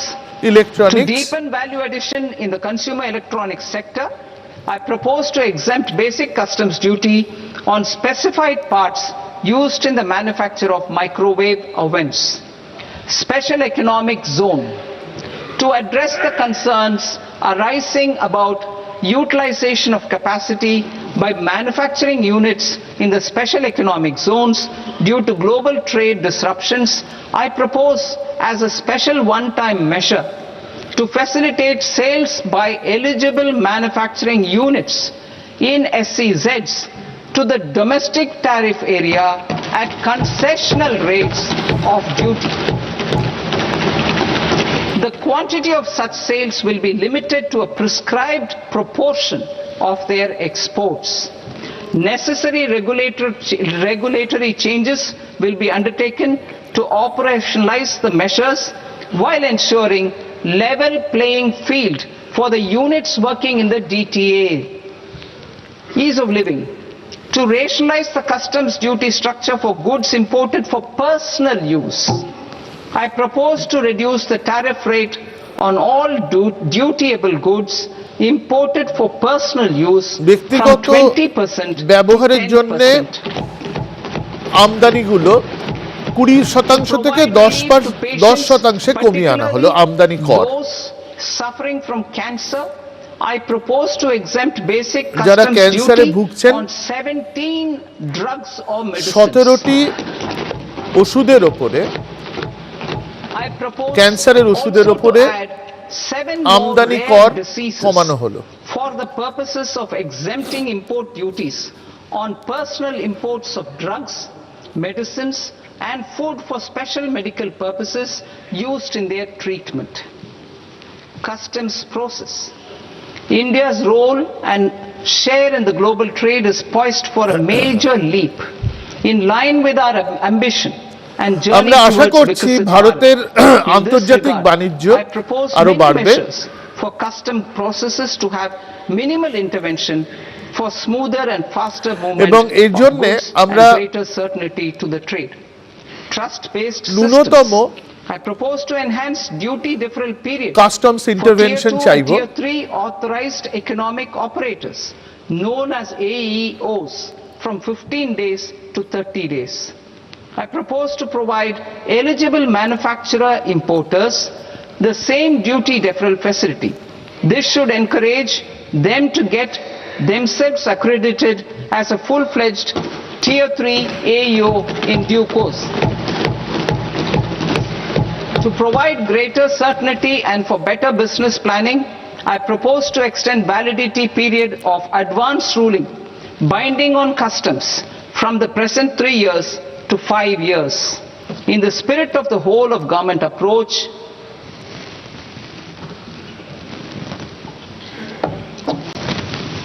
government agencies will be encouraged to leverage AEO accreditation for preferential treatment in clearing their cargo. Regular importers with trusted long-standing supply chains will be recognized in the risk system so that the need for verification of their cargo every time can be minimized. Export cargo using electronic sealing. Export cargo using electronic sealing will be provided through clearance from the factory premises to the ship. For import of goods not needing any compliance, filing of bill of entry by a trusted importer and arrival of goods will automatically notify customs for completing their clearance formalities. This will enable goods to be released immediately on arrival. The customs warehouse framework will be transformed into a warehouse operator-centric system with a self-declarations, electronic tracking and risk-based audit. These reforms will move away from the current system of officer-dependent approvals and reduce transaction delays শুল্ক বিভাগে কয়েকটা সংস্কার আনা হলো যাতে ease of doing business. Approvals ব্যবসা বাণিজ্য আরো সহজ হয়। Various government agencies will be seamlessly processed through a single and interconnected digital window by the end of the financial year. Processes involved in clearance of food, drugs, plant and animal and wildlife products accounting for about 70% of interdicted cargo will be operationalized on this system by April 2026 itself. For goods not having any compliance requirement, clearance will be done by customs immediately after online registration is completed by the importer, subject to the payment of duty. Customs integrated system will be rolled out in 2 years as a single integrated system 2 বছরের মধ্যে লাগু হবে। Customs processes. Utilization of non-intrusive scanning with advanced imaging and AI technology for risk assessment will be expanded in a phased manner with the objective to scan every container across all the major ports. New export opportunities to support Indian fishermen to fully harness the economic value of marine resources beyond our territorial waters. The following measures will be taken. মৎস্য চাষ A. Fish catch by an Indian fishing vessel in exclusive economic zone or on the high seas will be made free of duty. মাছ ধরা ভারতীয় Such fish on foreign port will be treated as সমুদ্রে export of goods. Safeguards will be put in place to prevent misuse রপ্তানিকর during fish মুক্ত catch, করা হলো। transit or transshipment. To support aspirations of India's small businesses, artisans and startups to access global markets through e-commerce, I am pleased to announce complete removal of the current value cap of 10 lakh rupees per consignment on courier exports. In addition, handling of rejected and returned consignments will be improved with effective use of technology for identifying such consignments. I propose to revise provisions governing baggage clearance during international travel to address genuine concerns of passengers. The revised rules will enhance duty-free allowances in line with the present-day travel realities and provide clarity in temporary carriage of goods brought in or taken out. There are honest taxpayers who are willing to settle disputes by paying all their dues. But they get deterred due to negative connotation associated with penalty. They will now be able to close cases by paying an additional amount in lieu of penalty. Honorable Speaker, sir, with this I commend the budget to this August House. আমার budget বক্তৃতা শেষ করলাম।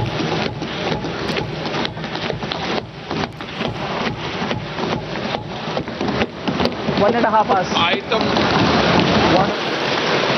Item number 3 माननीय वित्त मंत्री जी।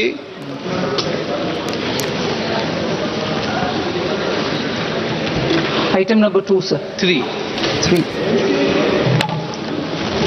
Sir, with your permission, I rise to lay on the table of the following statements under Section 3, 1 of the Fiscal Responsibility and Budget Management Act of 2003. Fiscal Responsibility and Budget Management Act, Fiscal Policy Strategy Statement, and Macroeconomic Framework Statement. Macroeconomic Framework Statement. Item number 4, माननीय वित्त मंत्री जी। Sir, with your permission, I move for leave to introduce the Finance Bill 2026. এবং Finance Bill 2026 पुनर्स्थापित करने की अनुमति प्रदान की जाए। प्रस्ताव करें। जो सदस्य इस पक्ष में हाँ गए, जो सदस्य विरोध में ना गए, मेरे विचार में निर्णय हाँ वालों के पक्ष में, हाँ वालों के पक्ष में अनुमति प्रदान की जाती है। माननीय मंत्री जी, अब विधेयक पूरे स्थापित करें। Sir, I introduce the bill. আমি বাজেট फाइनेंस बिल इंट्रोड्यूस करलाम। किया जाता है कि माननीय वित्त मंत्री जी के बजट भाषण की कॉपी पब्लिकेशन काउंटर पर ली जाती है। बजट भाषण और बजट से संबंधित दस्तावेज आपके मोबाइल फोन और मेंबर पोर्टल्स पर ही उपलब्ध है। सभा की कार्रवाई कल सोमवार दिनांक 2 फरवरी 2026 को प्राप्त 11 बजे तक के लिए स्थगित की जाती है। সরাসরি আপনারা দেখছিলেন কেন্দ্রীয় অর্থমন্ত্রী নির্মলা সীতারামন 85 মিনিটের তার যে বাজেট পেশ করলেন সেই ভাষণে কোন কোন দিকগুলো তুলে ধরেছেন। আমি শুরুতে আয়করের পার্টে আসব। আয়করের ক্ষেত্রে আজকে ঠিক কি ঘোষণা করেছেন কেন্দ্রীয় অর্থমন্ত্রী নির্মলা সীতারামন। নির্মলা সীতারামন তিনি জানাচ্ছেন যে আয়কর রিটার্ন দাখিলের সময়সীমা বাড়ানো হলো 31 তারিখ পর্যন্ত, 31শে জুলাই পর্যন্ত আয়কর রিটার্ন দাখিল করা যাবে। একাধিক আজকে প্রস্তাব রেখেছেন। তিনি বলছেন বিদেশে ভ্রমণ এবং লেখাপড়া আরও সস্তা হচ্ছে। টিসিএস 5% থেকে কমে হচ্ছে 2%। 1 এপ্রিল থেকে আয়কর আইনে পরিবর্তন আসছে, অর্থাৎ যে ঘোষণা 2024-এ তিনি করেছিলেন যে 2026-এর 1 এপ্রিল থেকে আইটি অ্যাক্টে বদল আসছে। দেখতে পাচ্ছেন পরপর আপনাদের সামনে রাখছি। টিসিএস 5% থেকে কমে হচ্ছে 2%। আয়কর আইনে পরিবর্তন আসছে, যেটা লাগু হচ্ছে এই বছরেরই 1 এপ্রিল থেকে। এই ঘোষণা 2024-এই করেছিলেন কেন্দ্রীয় অর্থমন্ত্রী। ছোট মাপের কর ফাঁকিতে শাস্তি বদলে জরিমানা, অর্থাৎ ছোট মাপের কর যদি ফাঁকি দেওয়া হয় সেক্ষেত্রে কোনো শাস্তি বা জেলের সংস্থান থাকছে না, শুধু জরিমানা দিলেই ছাড় পাওয়া যাবে। ধার্য করের ওপর গুনতে হবে অতিরিক্ত 10%। এবার কোন কোন জিনিস সস্তা হচ্ছে?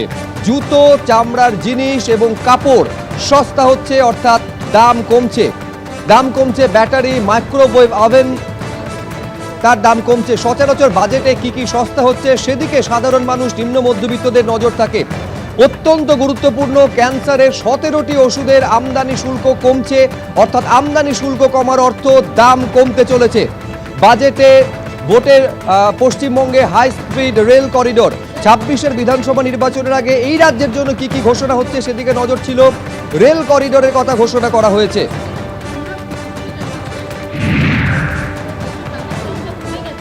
অর্থাৎ দেখতেই পেলেন যে ইতিমধ্যেই কিন্তু বাজেট পেশ করে দিয়েছেন কেন্দ্রীয় অর্থমন্ত্রী নির্মলা সীতারামন, এবং যে ক্ষেত্রে আয়কর রিটার্নের সময়সীমা কিন্তু বেড়েছে, 31শে জুলাই পর্যন্ত হয়েছে। আমরা কি পেলাম? মোটের ওপর মধ্যবিত্ত আজকে অপেক্ষা করেছিল 2026-27-এর জন্য বাজেটে কি পেতে চলেছি আমরা। অভিরূপ সরকার এতক্ষণ আমাদের সঙ্গে ছিলেন, বাংলায় বাজেটের তর্জমা করছিলেন। অভিরূপদা, সামগ্রিকভাবে দেখতে গেলে আমরা কি পেলাম? দেখুন, আমি সাধারণ মানুষের দিক থেকে যদি দেখি খুব একটা কিছু পেলাম না, বলার মতো তেমন কিছুই পেলাম না। এই আয়কর রিটার্ন জমা দেওয়ার সময়সীমাটা একটু বাড়লো, সেইটুকু সুবিধে। সত্যি কথা বলতে কি আমি বিরাট একটা কিছু এক্সপেক্টও করছিলাম না। গত বছরেই একটা আয়করে ছাড় দেওয়া হয়েছে, তারপর আবার একটা ছাড় দেওয়া হবে, এটা এক্সপেক্টেড ছিল না। কিন্তু যেটা আমার বলার একটু রাজনৈতিক কথা, সেটা হচ্ছে যে এটা অনেকেই বলছিলেন যে যেহেতু সামনে ইলেকশন আসছে, যেসব রাজ্যে ভোট সেসব রাজ্যে আলাদা করে কিছু দেওয়া হতে পারে, এবং যেহেতু পশ্চিমবঙ্গেও ইলেকশন আসছে অনেকেই আশা করছিলেন যে পশ্চিমবঙ্গে আলাদা করে কিছু দেওয়া হতে পারে। পশ্চিমবঙ্গে ওই ডানকুনির একটা ফ্রেট করিডোর ছাড়া আর আরেকটা শিলিগুড়ি বারাণসী একটা ট্রেন লাইন ছাড়া আর খুব একটা কিছু পাওয়া যায় না। একেবারে 7টি হাই স্পিড রেল করিডোরের ঘোষণা হয়েছে, যার মধ্যে বারাণসী থেকে শিলিগুড়ি পর্যন্ত একটি, ডানকুনি থেকে সুরাতের ফ্রেট করিডোর এবং পূর্বোদয় যেখানে নর্থ ইস্ট ইন্ডাস্ট্রিয়াল করিডোরের সঙ্গে দুর্গাপুরকে যুক্ত করা হয়েছে। মোটের ওপর প্রাপ্তি কিন্তু এমনটাই মনে করছেন সকলে। আমি অর্থনীতিবিদ এই মুহূর্তে আমাদের সঙ্গে মহানন্দা কাঞ্জিলাল রয়েছেন, আমি মহানন্দাদির কাছে যাব। মহানন্দাদি, কর্মসংস্থান যেটা বারবার বলা হচ্ছিল যে আর্থিক বৃদ্ধি এবং কর্মসংস্থান, এবার কিন্তু বাজেটে এটাই ফোকাস হতে পারে, আমরা কি পেলাম? দেখো, স্পেসিফিক্যালি কর্মসংস্থানটা তো উৎপাদনের সঙ্গে যুক্ত, এবং এখন যা ভূ রাজনৈতিক অস্থির পরিবেশ, এখানে যেটা প্রয়োজন সেটা হচ্ছে যে আমাদের যোগান সেক্টর বা সাপ্লাই সেক্টরটাকে গুরুত্ব দেওয়া অত্যন্ত দরকার। ম্যানুফ্যাকচারিং ইন্ডাস্ট্রি আরও বাড়ানো দরকার, কর্মনিযুক্তি কিন্তু তাতে বাড়বে। কিন্তু খুব দুঃখের বিষয়, আমি একটা জিনিস বলছি যে একটা ডেটাতে আমরা পাচ্ছি যে 83% ইঞ্জিনিয়ারিং গ্র্যাজুয়েট আনএমপ্লয়েড গত বছরের ডেটা। এটা একটা ভয়াবহ পরিস্থিতি, কাজে এটার দিকে জোর দিতে হবে যে কি করে কর্মসংস্থানটা বৃদ্ধি করা যায়। এবং এখানে আমরা আজকের বাজেটে যেটা দেখলাম যে যেহেতু টাকার দাম ভীষণভাবে কমে গেছে, এক্সপোর্ট কমে গেছে এবং ইম্পোর্টটা বাড়াবার জন্য মাননীয় অর্থমন্ত্রী অনেকগুলো প্রভিশন অ্যানাউন্স করেছেন, কিন্তু এক্সপোর্টটা কি করে বাড়ানো যায়, অর্থাৎ রপ্তানিটাকে বাড়াতে হবে। কারণ রপ্তানির সঙ্গে বিশেষ করে যেমন ধরো বস্ত্র, তার সঙ্গে যুক্ত রয়েছে বহু মানুষের রুজি রুটি, কাজে সেই ওই ধরনের কতগুলো জিনিস, চর্মশিল্প, এগুলোতে প্রচুর মানুষ নিযুক্ত, এগুলোকে কি করে আরো বুস্ট আপ করা যায়। এবং সেটা আমরা দেখলাম যে 10,000 কোটি টাকা সেই ব্যয় বরাদ্দের কথা কিন্তু আজকে ঘোষণা করলেন নির্মলা সীতারামন। আমি কেয়াদির কাছে এই জায়গায় যাবো। কেয়াদি, তৃণমূল কংগ্রেসের পক্ষ থেকে তো বলার জায়গা আরো খুলে গেল। গতবার যখন বাজেট পেশ হয়েছিল তখন বিহারের জন্য একেবারে ঝুলি উপর করে দিয়েছিলেন নির্মলা সীতারামন। পশ্চিমবঙ্গবাসী কি পেল এবার? দেখুন, অসুবিধাটা হচ্ছে যে যদি সো কল্ড প্রচুর পশ্চিমবঙ্গের ঝুলিতে অনেক কিছু এসেছে, সার্বিকভাবে পূর্ব ভারতের জন্য অনেক কিছু এসেছে, সেটা না হয় পরবর্তীকালে নিশ্চয়ই জানাবো। কিন্তু যদি পশ্চিমবঙ্গ সেন্ট্রিক কিছু হতো তখন তৃণমূল বলতো ভোটের জন্য ভারতীয় জনতা পার্টির সরকার, কেন্দ্রীয় সরকার এটা করেছে। আবার যদি সামগ্রিক পূর্ব ভারতের জন্য ডেভেলপমেন্ট হয় তখন বলবে পশ্চিমবঙ্গের ঝুলিতে কিছু দেওয়া হলো না। তো এদিকে যায় না ওদিকে যায়, বিরোধীরা বিরোধীদের মতন কথা বলবেন, কিন্তু আমরা সাধারণ মানুষ, বিহারের ক্ষেত্রে এই দোনামোনাটা কোথায় ছিল? আমরা সাধারণ মানুষ যেগুলো দেখছি সেগুলো হচ্ছে যে পশ্চিমবঙ্গের ক্ষেত্রে যেটা অভিরূপবাবু বললেন, যে মেনশন করলেন, কতটা খুশি হলেন সেটা জানি না, কিন্তু অন্তত মেনশন করলেন যে বুলেট ট্রেন কিছু শিলিগুড়ি থেকে বারাণসী ট্রেন পাওয়া যাবে, হাই স্পিড ট্রেন পাওয়া যাবে। এবং আরেকটি ইন্টারেস্টিং যে ইস্ট কোস্ট ইন্ডাস্ট্রিয়াল করিডোর একটা হচ্ছে দুর্গাপুর থেকে, যে ইন্ডাস্ট্রিয়াল করিডোর যে বা হাব হচ্ছে আমাদের পানিহাটিতে, যে একটা আমাদের হচ্ছে একটা সেন্টার হচ্ছে, এবং এছাড়াও প্রতিটা জেলায় জেলায় মেয়েদের জন্য একটা হস্টেল হচ্ছে। এগুলো যদি সামগ্রিকভাবে বর্তমান পরিস্থিতিতে দাঁড়িয়ে দেখি, পশ্চিমবঙ্গের যেটা তো অনেকখানি, কারণ পশ্চিমবঙ্গে এই মুহূর্তে দাঁড়িয়ে এই যে পরিকাঠামোর কথা, যেটা কয়েকদিন আগে মাননীয় প্রধানমন্ত্রীও বলে গেছেন, যে আমাদের এখানে আমরা শিল্প তখনই করতে পারবো কুসুমিতা যখন আমরা পরিকাঠামোর গুরুত্ব দেব। পরিকাঠামো নিয়ে শিল্প তো মাঠে আকাশে হবে না, শিল্প হবে জমিতে, সেই জমি অবধি পৌঁছতে গেলে যে পরিকাঠামো দরকার সেটা মাননীয় প্রধানমন্ত্রীও বলে গেছেন। আজকে আমরা বাজেটেও শুনলাম যে যেগুলো এই যে রাস্তা তৈরি হবে সুরাট পর্যন্ত, অর্থাৎ পুরো পূর্ব থেকে একদম পশ্চিমকে যে দেশের মাঝমধ্যখান দিয়ে নিয়ে যাওয়ার যে ইন্ডাস্ট্রিয়াল একটা করিডোর, সেটা তো পশ্চিমবঙ্গের ভবিষ্যতের কথা ভেবেই তৈরি করা হয়েছে। তো সামগ্রিকভাবে পশ্চিমবঙ্গের ভবিষ্যতের কথা ভেবেই তৈরি করা হয়েছে। প্রধানমন্ত্রী সিঙ্গুরে এসে কি বলেছিলেন আমাদের সকলেরই মনে আছে, আশা কিন্তু সিঙ্গুরবাসীও দেখেননি। আর আজকে পশ্চিমবঙ্গের মানুষ যারা অপেক্ষা করেছিলেন, বা যদি বলা যায় যে মধ্যবিত্ত, আয়করের ক্ষেত্রে আর কিছু সুরাহা হয় কিনা, বা সুদের উপরে কোনো ছাড় সত্যিই হয় কিনা, বয়স্ক মানুষরাও যে অপেক্ষা করেছিলেন সেই অপেক্ষা বোধহয় মিটল না। রাহুল চক্রবর্তী, সেন্সেক্স কিন্তু ইতিমধ্যেই বেশ খানিকটা পড়ে গিয়েছে, আপনাদের জানিয়ে রাখি রাহুল। না, প্রত্যাশিত ছিল পৌষবিতা, বাংলার জন্য কিছু করা হবে না, এটা আমরা আগে তো জানতাম, মানে প্রথম থেকে জানি। যেটা চন্দ্রিমা ভট্টাচার্য বৈঠকে বাংলা থেকে বলেছিলেন, বাংলা একদম সৎ সন্তান। বাংলা প্রথম কথা প্রথম থেকে অভিরুদ্ধ যেটা বললেন, উনি তো নন পলিটিক্যাল মানুষ, একদম একদম সোজা কথা বললেন যে বাংলা কি পেল, শিলিগুড়ি থেকে একটা ডানকুনি অব্দি করিডোর, ওখান থেকে বেনারস থেকে একটা ট্রেন, এই তো মধ্যে কথা বাংলার জন্য। তো বাংলা পেল কি? যারা ঢক্কানি নাচ করে বলছে সোনার বাংলা বানাবো আমি দিনে আমরা এসে, তো মানুষ তো প্রশ্ন করছে সুদের ক্ষেত্রে কি ছাড় হলো, মানুষ তো প্রশ্ন করছে কর্মসংস্থানে কি হলো, মানুষ তো প্রশ্ন করছে ভাই আজকে প্রত্যেকটা ম্যানুফ্যাকচারিং ইন্ডাস্ট্রি বন্ধ হয়ে যাচ্ছে তার সুরাহা কি হলো, কোনো উত্তর তো নেই, বাংলা নিয়ে একটা শব্দও নেই। তাহলে বাংলাকে যারা আগামী দিনে সোনার বাংলা বানাবে বলছে, তাদের কাছে বাংলার জন্য ঝুলিতে কি আছে? কিছু নেই, শূন্য ঝুলি। তো এটাই তো স্বাভাবিক, বাংলার জন্য ওদের কোনো প্ল্যানই নেই, কারণ বাংলাকে ওরা পরিত্যক্ত করে রেখেছে, বাংলা নিয়ে কোনো মন্তব্যই নেই, কারণ বাংলাকে ওরা লিস্টের মধ্যে ধরেই না। প্রথম থেকে মমতা বন্দ্যোপাধ্যায়, অভিষেক বন্দ্যোপাধ্যায় যা বলে আসছেন যে বাংলা হচ্ছে সৎ সন্তান, যেটা বলেছি আজকে তাই প্রমাণ হলো। বাংলা নিয়ে এদের কোনো মাথা ব্যথা নেই, কুসুমিতা কিছু করবে না। আজকে তোমাকে যদি বলি আমি, কুসুমিতা, বিহার বাজেটের আগে কি আমরা বিহারে ভোটের আগে আমি এটা দেখতে পেয়েছি? বিহার কালে কি মানে প্রিয় সন্তান? তো আজকে সেটাই, আমি কোনো প্রাদেশিকতার কথাই যাচ্ছি না, কিন্তু বাংলার ক্ষেত্রে কি পেলাম আমরা? আজকে কর্মসংস্থান নিয়ে মানুষ তাকিয়েছিল, আজকে যারা সিনিয়র সিটিজেন তারা তাকিয়েছিল সুদের জন্য কি করবে। আজকে বাংলার ক্ষেত্রে সার্বিকভাবে কি বাজেটে কি একটা শব্দ নেই, এটাই তো জানতাম আমি, এটাই হবে, সেন্ট্রাল হবে এটাই করবে। আমি একটা ছোট্ট জিনিস অ্যাড করছি, যেটা বললেন, মানে গত বছর বিহার পেয়েছিল, বাংলা পায়নি, এটা একভাবে একটা প্রশ্ন তোলা যায়, সেটা হচ্ছে তাহলে কি বিজেপি ভাবছে যে বাংলায় তাদের কোনো সম্ভাবনাই নেই? অর্থাৎ বিহারে একটা সম্ভাবনা ছিল বলেই অল আউট গিয়েছে, এখানে কি তাহলে বিজেপি ভাবছে যে গেম হেরে গেছে?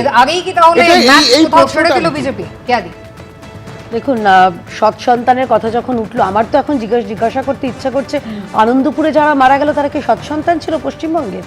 তাদের কাছে তো আপনাদের যাদের কথা বললেন, মমতা ব্যানার্জি, চন্দ্রিমা ভট্টাচার্য, অভিষেক ব্যানার্জি, তারা তো পৌঁছাতে পারেননি। আপনাদের দমকল মন্ত্রী 32 ঘন্টা বাদে 32 ঘন্টা বাদে দমকল মন্ত্রী পৌঁছেছেন, 8 ঘন্টা বাদে ওই মেসি ম্যাসাকার করা অরূপ বিশ্বাস পৌঁছেছেন। তো সৎ সন্তানের কথা বলবেন না। আর অভিরূপ বাবুর কথাতে আমি বলি যে আমরা যে এক সেকেন্ড বলিনি ভাই, আমি বলিনি, একটু তারপরে বলবেন। আমাদের এখানে যেগুলো পেয়েছি, একটা ট্যুরিজম, যে মেডিকেল ট্যুরিজম এবং ট্যুরিজম, পশ্চিমবঙ্গে খালি আমরা বলছি বাংলা হাসছে, জঙ্গলমহল হাসছে, পাহাড় হাসছে, কার্যত ক্ষেত্রে দেখেছি কাজছে। সেখানে দাঁড়িয়ে এখানে যে সামগ্রিকভাবে পশ্চিমবঙ্গে প্রভূত জায়গা রয়েছে যেখানে আমরা ট্যুরিজমের জন্য আমরা উন্নয়ন করতে পারি, সেই জায়গাগুলোর উপর গুরুত্ব দেওয়া হয়েছে। আমাদের গুরুত্ব দেওয়া হয়েছে এখানে পাটের দাম, আমাদের এখানে যে জুট পাট শিল্প, যে পাট শিল্প বাম এবং তৃণমূলের সৌজন্যে বন্ধ হয়ে গেছে, সেটার উপর গুরুত্ব দেওয়া হয়েছে। তো এই জায়গাগুলো তো আমাদের মনে হয় আলোচনা করা দরকার। একেবারে নিজের 3টি কর্তব্যের কথা শুরুতেই নির্মলা সীতারামন বলেছেন, যেখানে তিনি বলেছেন যে এই বাজেট কিন্তু একেবারে যুব শক্তির কথা মাথায় রেখে, এবং যুব শক্তির দ্বারা চালিত এই বাজেট, যারা পিছিয়ে রয়েছেন, যারা অনুন্নত, মূলত তাদের কথা ভেবে এআই এর উপরও এখানে কিন্তু বাড়তি গুরুত্ব দেওয়া হয়েছে। আমি মিতা চক্রবর্তীর কাছে এই জায়গায় যাব। তাহলে রাজনীতির প্রসঙ্গে আসার আগে যদি সাধারণ মানুষের কথা ভাবি, দেখুন 17টি ক্যান্সারের যে ওষুধ, তার উপরে কিন্তু আমদানি শুল্ক কমানোর কথা বলা হচ্ছে। তাহলে কোথাও একটা বৃহত্তর উদ্দেশ্যে কি আজকের এই বাজেটটা পেশ করা হলো? আপনি বলছেন যুব শক্তির কথা ভেবে এই বাজেটটা পেশ করা হয়েছে, নির্মলা সীতারামন বলেছেন। আমরা যদি এখন আনএমপ্লয়মেন্ট রেট বা বেকারত্বের হার দেখি, দুজন গ্র্যাজুয়েটের মধ্যে 50% আর আনএমপ্লয়েড, মানে 50% চাকরি পায় না নতুন প্রজন্মে। আনএমপ্লয়মেন্ট রেট যদি দেখি ইয়াং ওমেনদের মধ্যে, অর্থাৎ কম বয়সী মহিলাদের মধ্যে, সেই রেটটা হচ্ছে 26.3%। ইয়াং মেনদের মধ্যে দেখি সেই রেটটা হচ্ছে 15.8%। এটা কিন্তু গভর্নমেন্টের ডেটা বলছে। এমপ্লয়মেন্ট বাড়ানোর জন্য, কর্মসংস্থানের জন্য আমরা কি করছি, আমরা কতটা স্টার্টআপ বা এসএমই সেক্টরকে পাশে দাঁড়াচ্ছি, লোন ইনসেন্টিভ কি দিচ্ছি, আপনাদের কাছে কোনো প্রপার প্ল্যান আছে কিনা আমরা জানি না। Manufacturing sector, make in India নিয়ে বড় অ্যানাউন্সমেন্ট হলো, কিন্তু মেক ইন ইন্ডিয়ার আউটপুট কি হলো? যেটা বলা হয়েছিল মেক ইন ইন্ডিয়ার টার্গেট ছিল জিডিপির 25% করা, সেটা কারেন্ট রেট কত? একদম বিকশিত ভারতের কথা। কিন্তু আমি আপনার কাছে আবার দিদি, আমি আপনার কাছে আবার আসবো, আমি তো অভিরূপদার কাছে যাই। অভিরূপদা, বারবার আজকে নির্মলা সীতারামন বাজেট পেশের সময় বিকশিত ভারতের কথা বলেছেন। একেবারে বিকশিত ভারতের লক্ষ্যে ঠিক যেভাবে কিছু কিছু আমদানি পণ্যের উপর, যেটা আগেও অনুমান করা হচ্ছিল, তার আর্থিক রিপোর্টের যে সমীক্ষা তিনি দিয়েছিলেন, যে কিছু কিছু পণ্য তাদের উপর আমদানি শুল্ক কমানো হতে পারে এবং রপ্তানির ক্ষেত্রে গুরুত্ব দেওয়া হতে পারে। কোথাও কি আপনার বাজেট দেখে তাই মনে হলো? দেখুন, আমার যেটা মনে হয়েছে সেটা হচ্ছে যে আমদানির ওপর শুল্ক কমানো হয়েছে, সেইভাবে রপ্তানিকে আরো বাড়ানোর তেমন চেষ্টা করা হয়নি। এটাকে যদি এইভাবে ইন্টারপ্রেট করি যে সরকার এখন আরো বেশি করে অভ্যন্তরীণ যে বাজার তার উপর নির্ভর করতে চাইছেন। আমরা জানি যে রপ্তানির বাজারটা ভীষণ ভলেটাইল, আমেরিকার নীতি তো আছেই, তাছাড়া যুদ্ধ বিগ্রহ ইত্যাদি রয়েছে।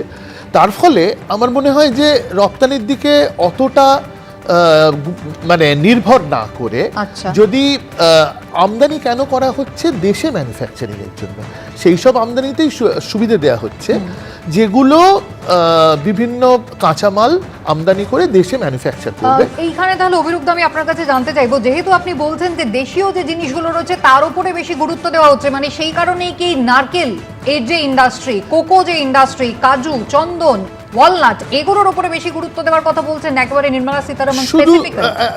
শুধু তাই নয়, আরো কিছু কিছু ক্ষেত্র আছে। একদম হাইলাইটস মেইনলি আপনার কি কি মনে হলো এবারের বাজেট? আমার হাইলাইটস যেটা মনে হচ্ছে সেটা হচ্ছে, দেখুন, গত বছর বা তারপরে একটা ইনকাম ট্যাক্সে ছাড় দেওয়া হয়েছে, জিএসটি কমানো হয়েছে, তার ফলে সাধারণ মানুষ যাতে জিনিসপত্র কিনতে পারেন তার একটা চেষ্টা করা হচ্ছে। এবার এই যে সাধারণ মানুষের চাহিদাটা বাড়ছে, এটার দিক থেকে একটা তো যোগান দিতে হবে। আমরা যদি একেবারে সাম্প্রতিক পরিসংখ্যান দেখি, আমাদের এক্সপোর্ট ইউরোপিয়ান কান্ট্রিগুলোতে ভীষণভাবে কমেছে, আমেরিকায় ততটা কমেনি, কমতে শুরু করেছে। এটার একটা কারণ হচ্ছে দেশের বাজারে যোগান দিতে গিয়ে আমরা এক্সপোর্ট কম করতে পারছি। এর একটা উপায় এর থেকে বেরোনোর হচ্ছে দেশের যোগানটা বাড়ানো, এবং সেই দিকে আমার ধারণা, সেই দিকে নজর দিয়ে সরকার দেশের বাজারে যাতে যোগানটা বাড়ে তার একটা চেষ্টা করছে।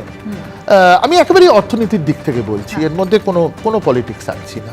তো সেইটা কতটা ফলপ্রসূ হবে সেটা তো ভবিষ্যতেই বোঝা যাবে, কিন্তু মানে বাজেটের যদি কোনো ফিলোসফি থাকে বা চেষ্টা থাকে, তাহলে আমার মনে হয় এইটুকুই চেষ্টা যে দেশের বাজারটা যাতে যোগানের দিক থেকে খানিকটা উৎসাহ পায়। বেশ, সেক্ষেত্রে এমএসএমইতে যে বরাদ্দটা করা হয়েছে 10,000 কোটি, সেইটা আপনি কতটা যুক্তিযুক্ত বলে মনে করছেন, বা সেইটা কতটা আমাদের কাজে লাগতে চলেছে? দেখুন, এমএসএমইর সারা দেশের এমএসএমইতে 10,000 কোটি খুব সামান্য টাকা, প্রায় কিছুই নয়। এমএসএমইতে আরেকটু উৎসাহ দেওয়া দরকার।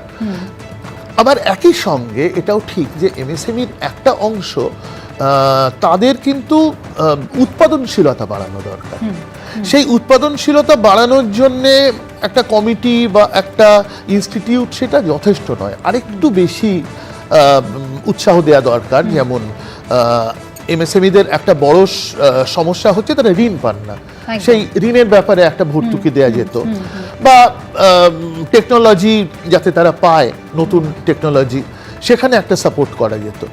তো আমার যেটা মনে হয় এমএসএমই-কে 10,000 কোটি টাকা দেওয়া হয়েছে সেটা যথেষ্ট নয়, সেটাকে আরেকটু বাড়ানো অবশ্যই উচিত। অভিরূপদা, এইখানে আমি আরেকটা জিনিস জানতে চাইবো, একদিকে যখন দেশের মানুষ কর্মসংস্থানের কথা বলছেন, অর্থাৎ যুব সমাজ তাদের আরো বেশি চাকরির জায়গা করে দেওয়া হোক, তার জন্য পরিকাঠামো তৈরি করা হোক, তার জন্য সরকার অর্থের যোগানের ব্যবস্থা করুক, সেটা তহবিল তৈরি করে হোক বা যাই করে হোক, তার পাশাপাশি আমরা দেখলাম নির্মলা সীতারামন এবারের বাজেটে কিন্তু খুব গুরুত্ব দিলেন এআই এর উপর।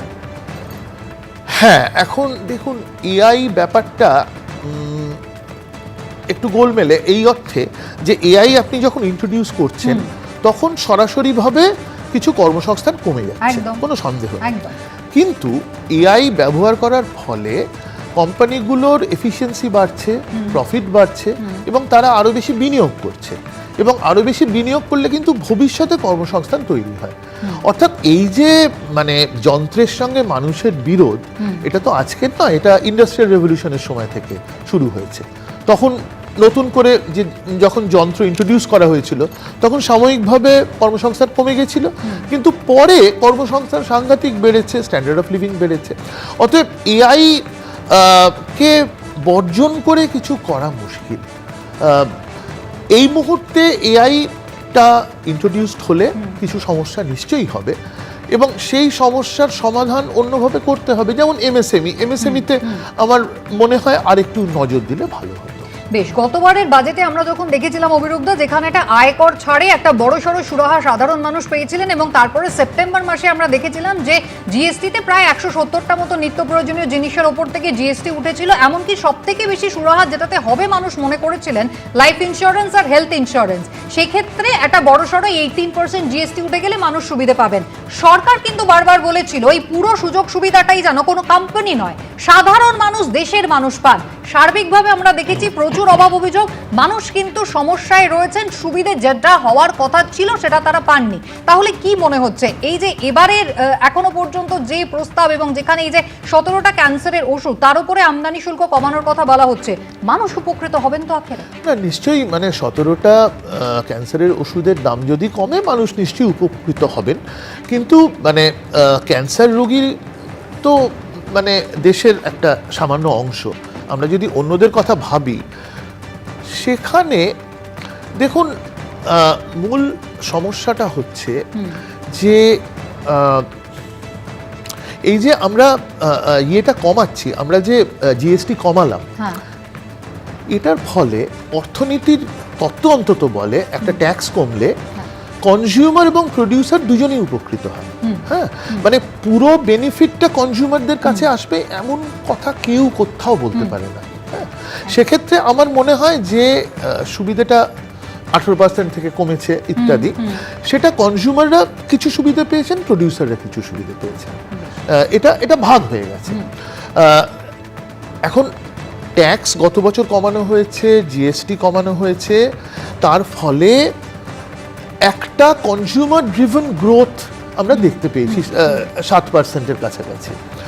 এবার সেইটাকে সাস্টেন করতে গেলে যোগানের দিকটা দেখতে হবে বলে আমার বিশ্বাস, এবং আমার মনে হয় নির্মলা সীতারামন সেই দিকটাই দেখছেন। বেশ, তবে বাজেট পেশের পরেই কিন্তু শেয়ার বাজার রীতিমতো হতাশ। গত কয়েকদিনের মতো শেয়ার বাজার কিন্তু খুব উল্লেখযোগ্যভাবে আজকে বাজেট যখন পেশ হচ্ছে তার পরপরই 1300 পয়েন্ট পড়েছে। সেন্সেক্স আর নিফটিতেও কিন্তু পতন।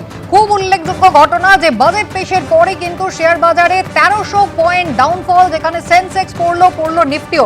আমি এই জায়গায় অভিরূপদার কাছে যাব। অভিরূপদা, ঠিক 20 বছর আগে যেমনটা পরিসংখ্যান বলছে ইউপিএ 1-এর সময় এমন ঘটনা ঘটেছিল, আজকে যেখানে বাজেট পেশ হচ্ছে সেখানে শেয়ার বাজারের এই চেহারা।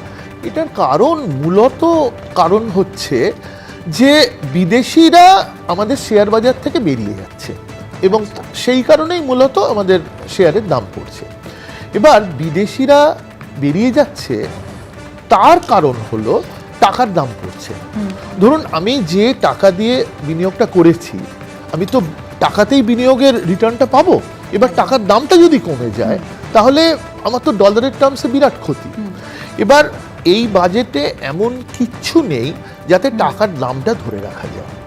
যদি রপ্তানির ওপর আরেকটু ইনসেন্টিভ দেয়া যেত, সেটা অবশ্য বাজেটে কতটা দেয়া যেত আমি জানি না, দেয়া যেত হয়তো, সেরকম কোনো চেষ্টা করা হয়নি। ওই কোকোনাট বা চন্দন ইত্যাদি সেগুলো রপ্তানি আর কতটুকু হবে? আমাদের মূল রপ্তানি হচ্ছে ধরুন ফার্মাসিউটিক্যালস, কেমিক্যালস, সেখানে কিছু টাকা রাখা হয়েছে ঠিকই। বায়োফার্মার ক্ষেত্রে যেটা আপনি বলছেন, বায়োফার্মা 10,000 কোটি, বায়োফার্মা শক্তি একদম। হ্যাঁ, কিন্তু সেখানে আমার মনে হয় বাজেটের থেকেও অনেক বেশি গুরুত্বপূর্ণ এই ইউরোপিয়ান ইউনিয়ন বা আমেরিকার সঙ্গে ট্রেড প্যাক্ট যেগুলো হবে, বাণিজ্য চুক্তি, সেগুলো অনেক বেশি গুরুত্বপূর্ণ। এখন সেই রকম কিছু না হলে বিদেশিরা মনে করবেন যে টাকার দাম পড়তেই থাকবে, এবং টাকার দাম এই ধরনের এক্সপেকটেশন যতদিন থাকবে টাকার দাম সম্বন্ধে একটা ভরসার অভাব হয়ে যাবে, অবশ্যই ভরসার অভাব, এবং তখন বিদেশিরা তাদের বিনিয়োগ তুলে নেবেন, এবং সেটাই হচ্ছে, এবং তার জন্য সেন্সেক্স পড়ছে। আমি এই মুহূর্তে একবার বাজেটের হাইলাইটস দেখতে সরাসরি চলে যাব নিউজরুমে। অমৃতা রয়েছে। একেবারে গোটা দেশের নজর ছিল কুসুমিতা আজকের এই বাজেটের দিকে। আর কোন কোন গুরুত্বপূর্ণ ঘোষণা হলো আজকের বাজেটে, অবশ্যই বলতেই হয় যে যেদিকে সবার নজর থাকে সেই আয়কর কাঠামো কিন্তু অপরিবর্তিতই রইল। তবে আয়কর ফাইলের যে সময়সীমা, আয়কর রিটার্ন ফাইলের যে সময়সীমা, সেই সময়সীমা কিছুটা বাড়লো, সেই সময়সীমা বেড়ে হলো 31শে জুলাই পর্যন্ত। এছাড়াও আরো একাধিক গুরুত্বপূর্ণ ঘোষণা রয়েছে আজকের বাজেটে, যার মধ্যে অবশ্যই স্বাস্থ্য ক্ষেত্রে বিশেষভাবে নজর ছিল। সেখানে অবশ্যই জানাতে চাইবো যে যে ঘোষণা রয়েছে আজকের বাজেটে। ক্যান্সারের 17টি ওষুধের আমদানি শুল্ক কমলো। এছাড়াও লেখাপড়া ও চিকিৎসার খরচও কমছে। বিদেশে ভ্রমণ এবং লেখাপড়ার খরচ কমছে। টিসিএস 5% থেকে কমে হচ্ছে 2%।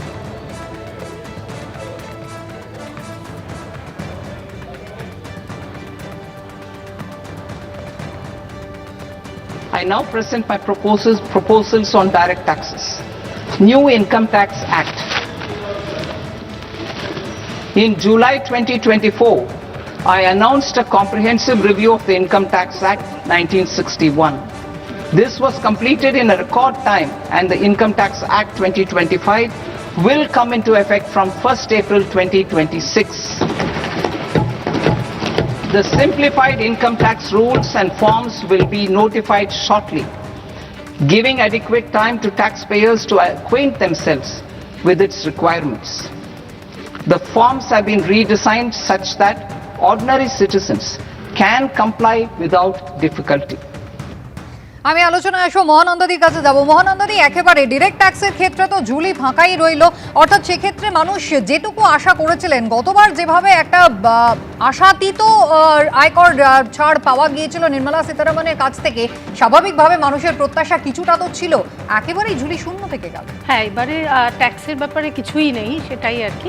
কিছু জিনিসে ট্যাক্স ছাড় হয়েছে, সেটা মূলত যেটা স্যার বললেন যে আমদানি কিছু দ্রব্যের ওপরে। কিন্তু সমস্যাটা কিন্তু অনেক মানে বৃহৎ। সেটা হচ্ছে যে ডাভোসে যে ইকোনমিক কনফারেন্স হলো কিছুদিন আগে, সেখানে তারা কিন্তু কতগুলো ব্যাপারে ভারতীয় অর্থনীতি সম্বন্ধে যেটা বলা হয়েছে, যে একটা বিশাল ব্যাপার হচ্ছে যে ভারত তোমার 5th লার্জেস্ট ইকোনমিতে পরিণত হয়েছে। এটা খুবই ভালো কথা, শুনতেও ভালো লাগে। কিন্তু তার সঙ্গে তারা এটাও মেনশন করেছে যে মাথাপিছু আয় কিন্তু 200 দেশের মধ্যে আমাদের 158, কাজে খুব ভালো জায়গায় আমরা নেই। এবং আরেকটা কথা যেটা একেবারে আলোচিত হয় না এবং আলোচিত হলো না, আমি সেটা বলবো, সেটা হচ্ছে যে তারা বলেছে যে ভারতবর্ষকে কিন্তু পরিবেশ সচেতনতা, দূষণ নিয়ন্ত্রণে জোর দিতে হবে। এটা খুব গুরুত্বপূর্ণ কথা। বহু রিসার্চ হচ্ছে যে পরিবেশ দূষণ কিন্তু অর্থনৈতিক প্রগতিকে পিছিয়ে দেয়। এবং ভয়ঙ্কর ব্যাপার যেটা আমরা দেখতে পাচ্ছি যে এই পরিবেশের জন্য আমাদের এখানে এনভায়রনমেন্ট যে ইন্ডেক্স, পারফরমেন্ট ইন্ডেক্সে ভারতের স্থান 180টা দেশের মধ্যে 176, মানে কতটা নিচে চিন্তা করো। এই জিনিসগুলো দরকার। দেখো, মহিলা হোস্টেলের কথা বলা হয়েছে, খুব ভালো কথা, কিন্তু একটা হচ্ছে যে যেগুলো এক্সিস্টিং স্কুল কলেজ, তার পরিকাঠামো উন্নয়নের প্রয়োজন রয়েছে। তুমি গ্রামের স্কুলগুলোয় যাও, সেখানে সাংঘাতিক অবস্থা, পরিকাঠামোর জন্য টাকা দেওয়া দরকার। আরেকটা কথা বলবো, সেটা হচ্ছে আরও হাসপাতাল দরকার, প্রাইমারি হেলথ সেন্টারগুলোর উন্নয়ন দরকার, সেইগুলোর উপর ইনভেস্টমেন্ট প্রয়োজন। আরও কটা হাসপাতাল অ্যানাউন্স করে কোনো লাভ নেই, যেগুলো আছে সেগুলো। আর আমি একটু হতাশই হয়েছে বলবো, কারণ আমি নিজে শিক্ষার সঙ্গে যুক্ত। সেটা হচ্ছে শিক্ষার বরাদ্দ আরও বাড়া দরকার, গবেষণার বরাদ্দ আরও বাড়া দরকার, স্বাস্থ্যক্ষেত্রের বরাদ্দ বাড়ানো দরকার। সেগুলো আমরা কিন্তু পেলাম না, এগুলো একটু আশা করেছিলাম। বেশ, আমি আবারও আসবো, তবে আপনাদের একবার দেখাবো যে ইতিমধ্যেই বাজেট পেশ হওয়ার পরে তৃণমূল সাংসদ সুদীপ বন্দ্যোপাধ্যায় তিনি কি বললেন। বাংলা নামটা উচ্চারণ হলো না, ওটা এটা ভালো বক্তৃতার মধ্যে অনেক রাজ্যের নাম উচ্চারণ, কোথাও একটা কিছু উচ্চারিত হবে এরকম ভাবা গেছে। স্পেশাল এর ভোট আসছে, তোদের ভোটের জন্যই বিজেপি নিজের ভোটের জন্য কিছু বাড়তি আর্থিক সহযোগিতা করতে পারত, যেটা বিহারের ক্ষেত্রে, অন্ধ্রপ্রদেশের ক্ষেত্রে করেছে, সেটাও বাংলার জন্য করতে পারল না। আমি কেয়াদির কাছে যাবো। কেয়াদি, দেখুন আজকে যখন বাংলা কিছু পেল না বলে সকলে বলছেন, তার পাশাপাশি কিন্তু গতবার বিহার কি পেয়েছিল সেই তুলনাটা উঠবেই। তাহলে বাংলাকে সত্যি সত্যি সৎ সন্তানের মতন আচরণ করলেন নির্মলা সীতারামন? আমি জানি না, সুদীপ বাবু হয়তো শিলিগুড়ি, ডানকুনি, পানিহাটি এগুলোকে বাংলার মধ্যে ভাবেন না। আমি জানি না তার কাছে বাংলার যে সংজ্ঞা সেটা কোনটা। এই আমাদের বিভিন্ন জায়গায়, যে পশ্চিমবঙ্গের বিভিন্ন জায়গায় ইন্ডাস্ট্রিয়াল হাব, বা আমি মহানন্দাদি খানিকক্ষণ আগে বললেন যে এখানকার পশ্চিমবঙ্গের স্কুলের পরিকাঠামো ভালো হওয়া দরকার। আপনি বলছেন একটা হাই স্পিড রেল করিডোর, একটা ফ্রেট করিডোর নিয়ে বাংলার মানুষ তাহলে খুশি থাকবে। সার্বিক ডেভেলপমেন্ট। আচ্ছা, এই যে মেডিকেল ট্যুরিজমের এখানে যে 5000 যে হাব করা হবে, তার মধ্যে পশ্চিমবঙ্গ বিশালভাবে বেনিফিটেড হবে, তার মধ্যে এমনি ট্যুরিজমে বেনিফিটেড হবে। সুতরাং যে পশ্চিমবঙ্গকে যে গেল রব করা হচ্ছে, সেটা নিয়ে আমি দুটো খালি কথা বলতে চাই। আমি মহানন্দাদিকে অনুরোধ করবো, আপনার পাশে তৃণমূলের মুখপাত্র বসে আছেন, তাকে বলুন যে পশ্চিমবঙ্গের স্কুলের অবস্থা তো খারাপ কেন। আমরা নিজে বিভিন্ন জেলায় যাই তো আমরা জানি স্কুলের নামে সেখানে কি চলে। কয়েকদিন আগে গেছিলাম নাকাশিপাড়ায়, সেখানে স্টেট জেনারেল হাসপাতাল, সেখানে মানুষের বিছানায় কুকুর শুয়ে থাকে। সেটা অবশ্য কলকাতাতেও SSKM এ মানুষের তো মেশিনে সেখানে কুকুরের ডায়ালিসিস আলাদা কথা। আর আমি অভিরূপবাবু, তিনি অত্যন্ত পণ্ডিত মানুষ। আমি খালি একটা জিনিস, আমাকে একজন পাঠালেন, তিনি অর্থনীতি নিয়ে নাড়াঘাটা করেন আর কি। উনি বললেন যে এই যে শেয়ার বাজারের ধস, এটা একটা অপশন, একটা কারণ হতে পারে। অভিরূপবাবু হয়তো শুনে এটাকে, আমি জানি না কি বলবেন, ফিউচার অ্যান্ড অপশন ট্যাক্স সেটা বাড়ানো হয়েছে। অর্থাৎ এই যে জুয়ার যে একটা চলে না, সেই জায়গাটাতে বাড়ানো হয়েছে বলে ইয়াং যে জেনারেশন আছে, নতুন যুব সমাজ, তারা যাতে এটার খপ্পরে না পারে সেজন্য এটা বাড়ানো হয়েছে, ফিউচার অ্যান্ড অপশন ট্যাক্সটা। সেটার কারণে সাময়িকভাবে, আমি শেষ করি, সাময়িকভাবে হয়তো ট্যাক্স বাজারে, শেয়ার বাজারে একটা ধস নামছে, কিন্তু লং রান এটা ভারতের পক্ষে বেনিফিশিয়াল। দেখুন, অপশনের উপর যে ট্যাক্সটা বাড়ানো হচ্ছে এটা খুব সামান্য, মানে তার জন্য এতটা ধস নামবে বলে আমার মনে হয় না। যে কারণে ধসটা নামছে, শেয়ার বাজারে যারা বিনিয়োগ করেন তারা হয়তো আশা করেছিলেন যে যেহেতু শেয়ার বাজার বেশ কিছুদিন ধরে ভালো পারফর্ম করছে না, বাজেটে কিছু সুরাহা পাওয়া যাবে, অর্থাৎ বাজেট কিছু কিছু উৎসাহ দেবে বিনিয়োগকারীদের, সেইটা নেই বাজেটে। এবং তার ফলে হতাশ হয়ে আমার মনে হয় শেয়ার বাজারের ইয়েটা ফল করছে। আমি এইখানে একটা জিনিস জানতে চাইবো, আপনার কাছে একটু ক্লারিফাই করতে চাইবো। শেয়ার বাজারের ক্ষেত্রে আমরা বারবার দেখছিলাম, এই আলোচনাটা যখন হচ্ছিল বাজেটের আগে, তখন বলা হচ্ছিল যে শেয়ার বাজারে যারা ইনভেস্ট করেন তাদেরকে বিভিন্ন স্টেপ বাই স্টেপ সুদ দিতে হয়, এবং সেখানে কোথাও কিছু মানুষজন তারা হয়তো আগ্রহ তাদের ঘাটতি পড়ছে। এক তো তাদের ট্রানজাকশনের ক্ষেত্রে বিভিন্ন রকমের টাকা অর্থ ব্যয় করতে হয়, এবং তারপর যখন তারা ফাইনালি টাকাটা তোলেন, তখন সেই সময় যে সুদটা হয়, দীর্ঘমেয়াদী হোক বা স্বল্পকালীন হোক, সেক্ষেত্রে একটা বড়সড় পার্সেন্টেজ বাদ যায়। কোথাও সেইটা কি আগ্রহের অভাবের একটা কারণ হতে পারে? না, সুদ দেখুন, আমি সাধারণ মানুষের কথা বলছি, মানে সেখানে যদি একটা ভর্তুকি পাওয়া যেত তাহলে হয়তো ইন্টারেস্টেড। না, আমি বলি, ধরুন একজন সাধারণ মানুষ ব্যাংকে টাকা রাখলে যে সুদটা পান, তার উপরে তার যে আয়করের যে রেট আর কি, সেটা 30% অব্দি যেতে পারে, ততটাই সুদ দিতে হয়। সেখানে শেয়ার বাজারে লং টার্ম গেনের উপরে তো 12.5%, অনেকটাই কম। অতএব সেইটাই শেয়ার বাজারে বিনিয়োগ করার মূল কারণ। সমস্যাটা হচ্ছে যে শেয়ার বাজার গত বছর অবধিও যেভাবে বাড়ছিল, গত এক বছরে একেবারেই বাড়েনি। মানে যদি রিটার্নটা ক্যালকুলেট করেন, মোটামুটি 2-3% রিটার্ন। তো এইটার ফলে তো মানুষ হতাশ হয়ে যাচ্ছেন। হ্যাঁ, এবং অনেকেই হয়তো ভেবেছিলেন যে কিছু উৎসাহ আরো দেওয়া হবে, যেটা আপনি বললেন, যেমন 12.5টা কমিয়ে যদি 10% করা হতো বা কিছু একটা, তাহলে হয়তো শেয়ার বাজার খানিকটা চাঙ্গা হতে পারে।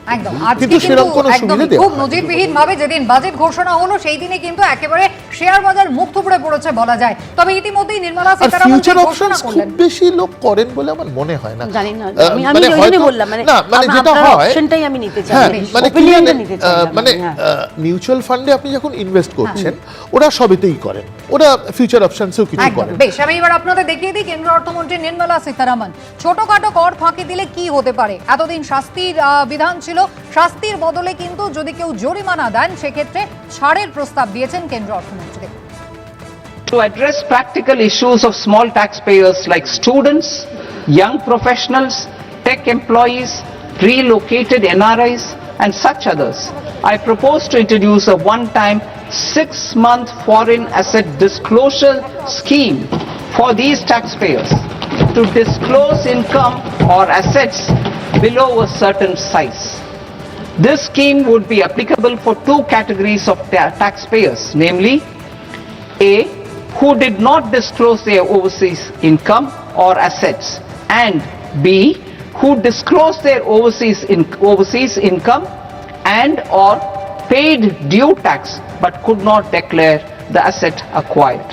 For category A, the limit of undisclosed income or asset is proposed to be up to 1 crore rupees.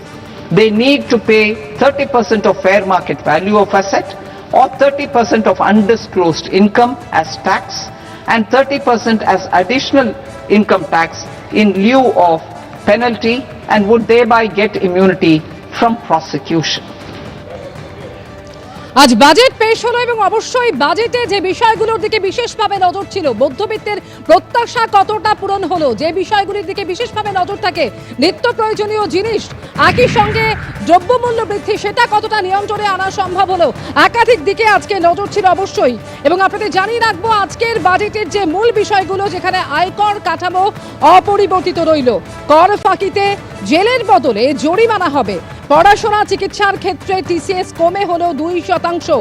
অবশ্যই চিকিৎসার ক্ষেত্রে কোন কোন পরিবর্তন এলো, সস্তা হচ্ছে ক্যান্সারের 17টি ওষুধ, ব্লাড সুগারের ওষুধও সস্তা হচ্ছে, কোন কোন জিনিসের দাম কমলো এবং কোন কোন জিনিসের দাম বাড়লো সেটাও আপনাদের সামনে রাখবো। দাম কমছে ব্যাটারি সিএনজির, এছাড়াও দাম কমছে সোলার পাওয়ার, কাপড়ের দাম কমছে, মাইক্রোওয়েভ ওভেনের, লেখাপড়া এবং চিকিৎসার খরচও কমছে, সস্তা হচ্ছে ক্যান্সারের 17টি ওষুধ, বিদেশ ভ্রমণের ক্ষেত্রে এবং লেখাপড়ার খরচের ক্ষেত্রেও খরচও কমছে। এছাড়াও আর কি গুরুত্বপূর্ণ ঘোষণা ছিল এবারের বাজেটে, টিসিএস 5% থেকে কমে হচ্ছে 2%, দাম কমছে চামড়াজাত সামগ্রীর, দাম বাড়ছে মদ, সিগারেট, খনিজ পদার্থের, ডানকুনি থেকে সুরাত ফ্রেট করিডোর, দিল্লি থেকে Siliguri high speed rail corridor ঘোষণা হলো আজকের বাজেটে।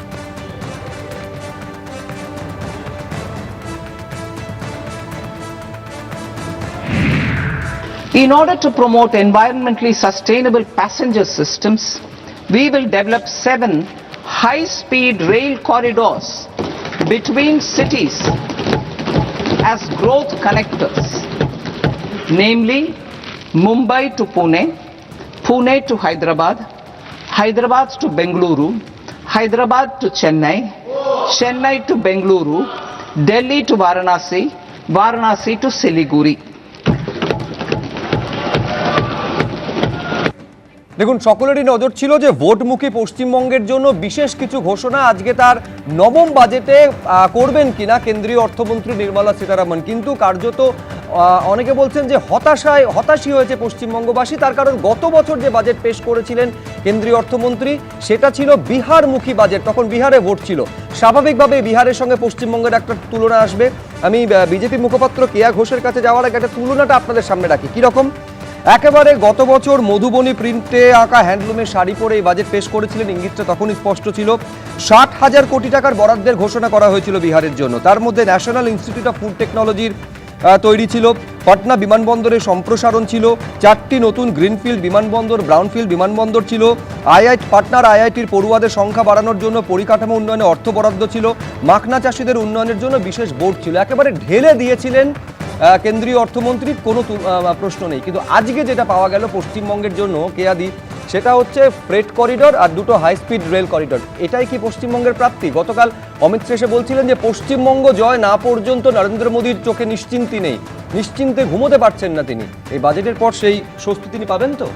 আপনি যে দুটো নাম বললেন, যে ফ্রেট করিডোর একদম ডানকুনি থেকে সুরাট এবং শিলিগুড়ি থেকে যে হাই স্পিড ট্রেন, এছাড়াও আমি তবে তালিকাটা পড়ি। জিওলজিক্যাল সার্ভে অফ ইন্ডিয়া তারা পাচ্ছেন 1018 কোটি টাকা, কলকাতা মেট্রোর জন্য নতুন করে বরাদ্দ করা হয়েছে যেটা অ্যাডিশনাল ছিল, তার উপরে পাচ্ছে 29 কোটি টাকা, টি বোর্ড পাচ্ছে 380 কোটি টাকা, variable energy cyclotron centre Kolkata পাচ্ছে 486 কোটি টাকা, ইন্ডিয়ান স্ট্যাটিস্টিক্যাল ইনস্টিটিউট তারা পাচ্ছেন 332 কোটি টাকা, কলকাতা বন্দর বাড়তি তাদের জন্য বরাদ্দ করা হয়েছে 150 কোটি টাকা। ন্যাশনাল ইনস্টিটিউট অফ হোমিওপ্যাথি তারা পাচ্ছেন 92 কোটি টাকা। Satyajit Ray film and television institute তারা পাচ্ছেন 90 কোটি টাকা এবং বেঙ্গল কেমিক্যালসের জন্য বরাদ্দ হয়েছে বাড়তি 25 কোটি টাকা।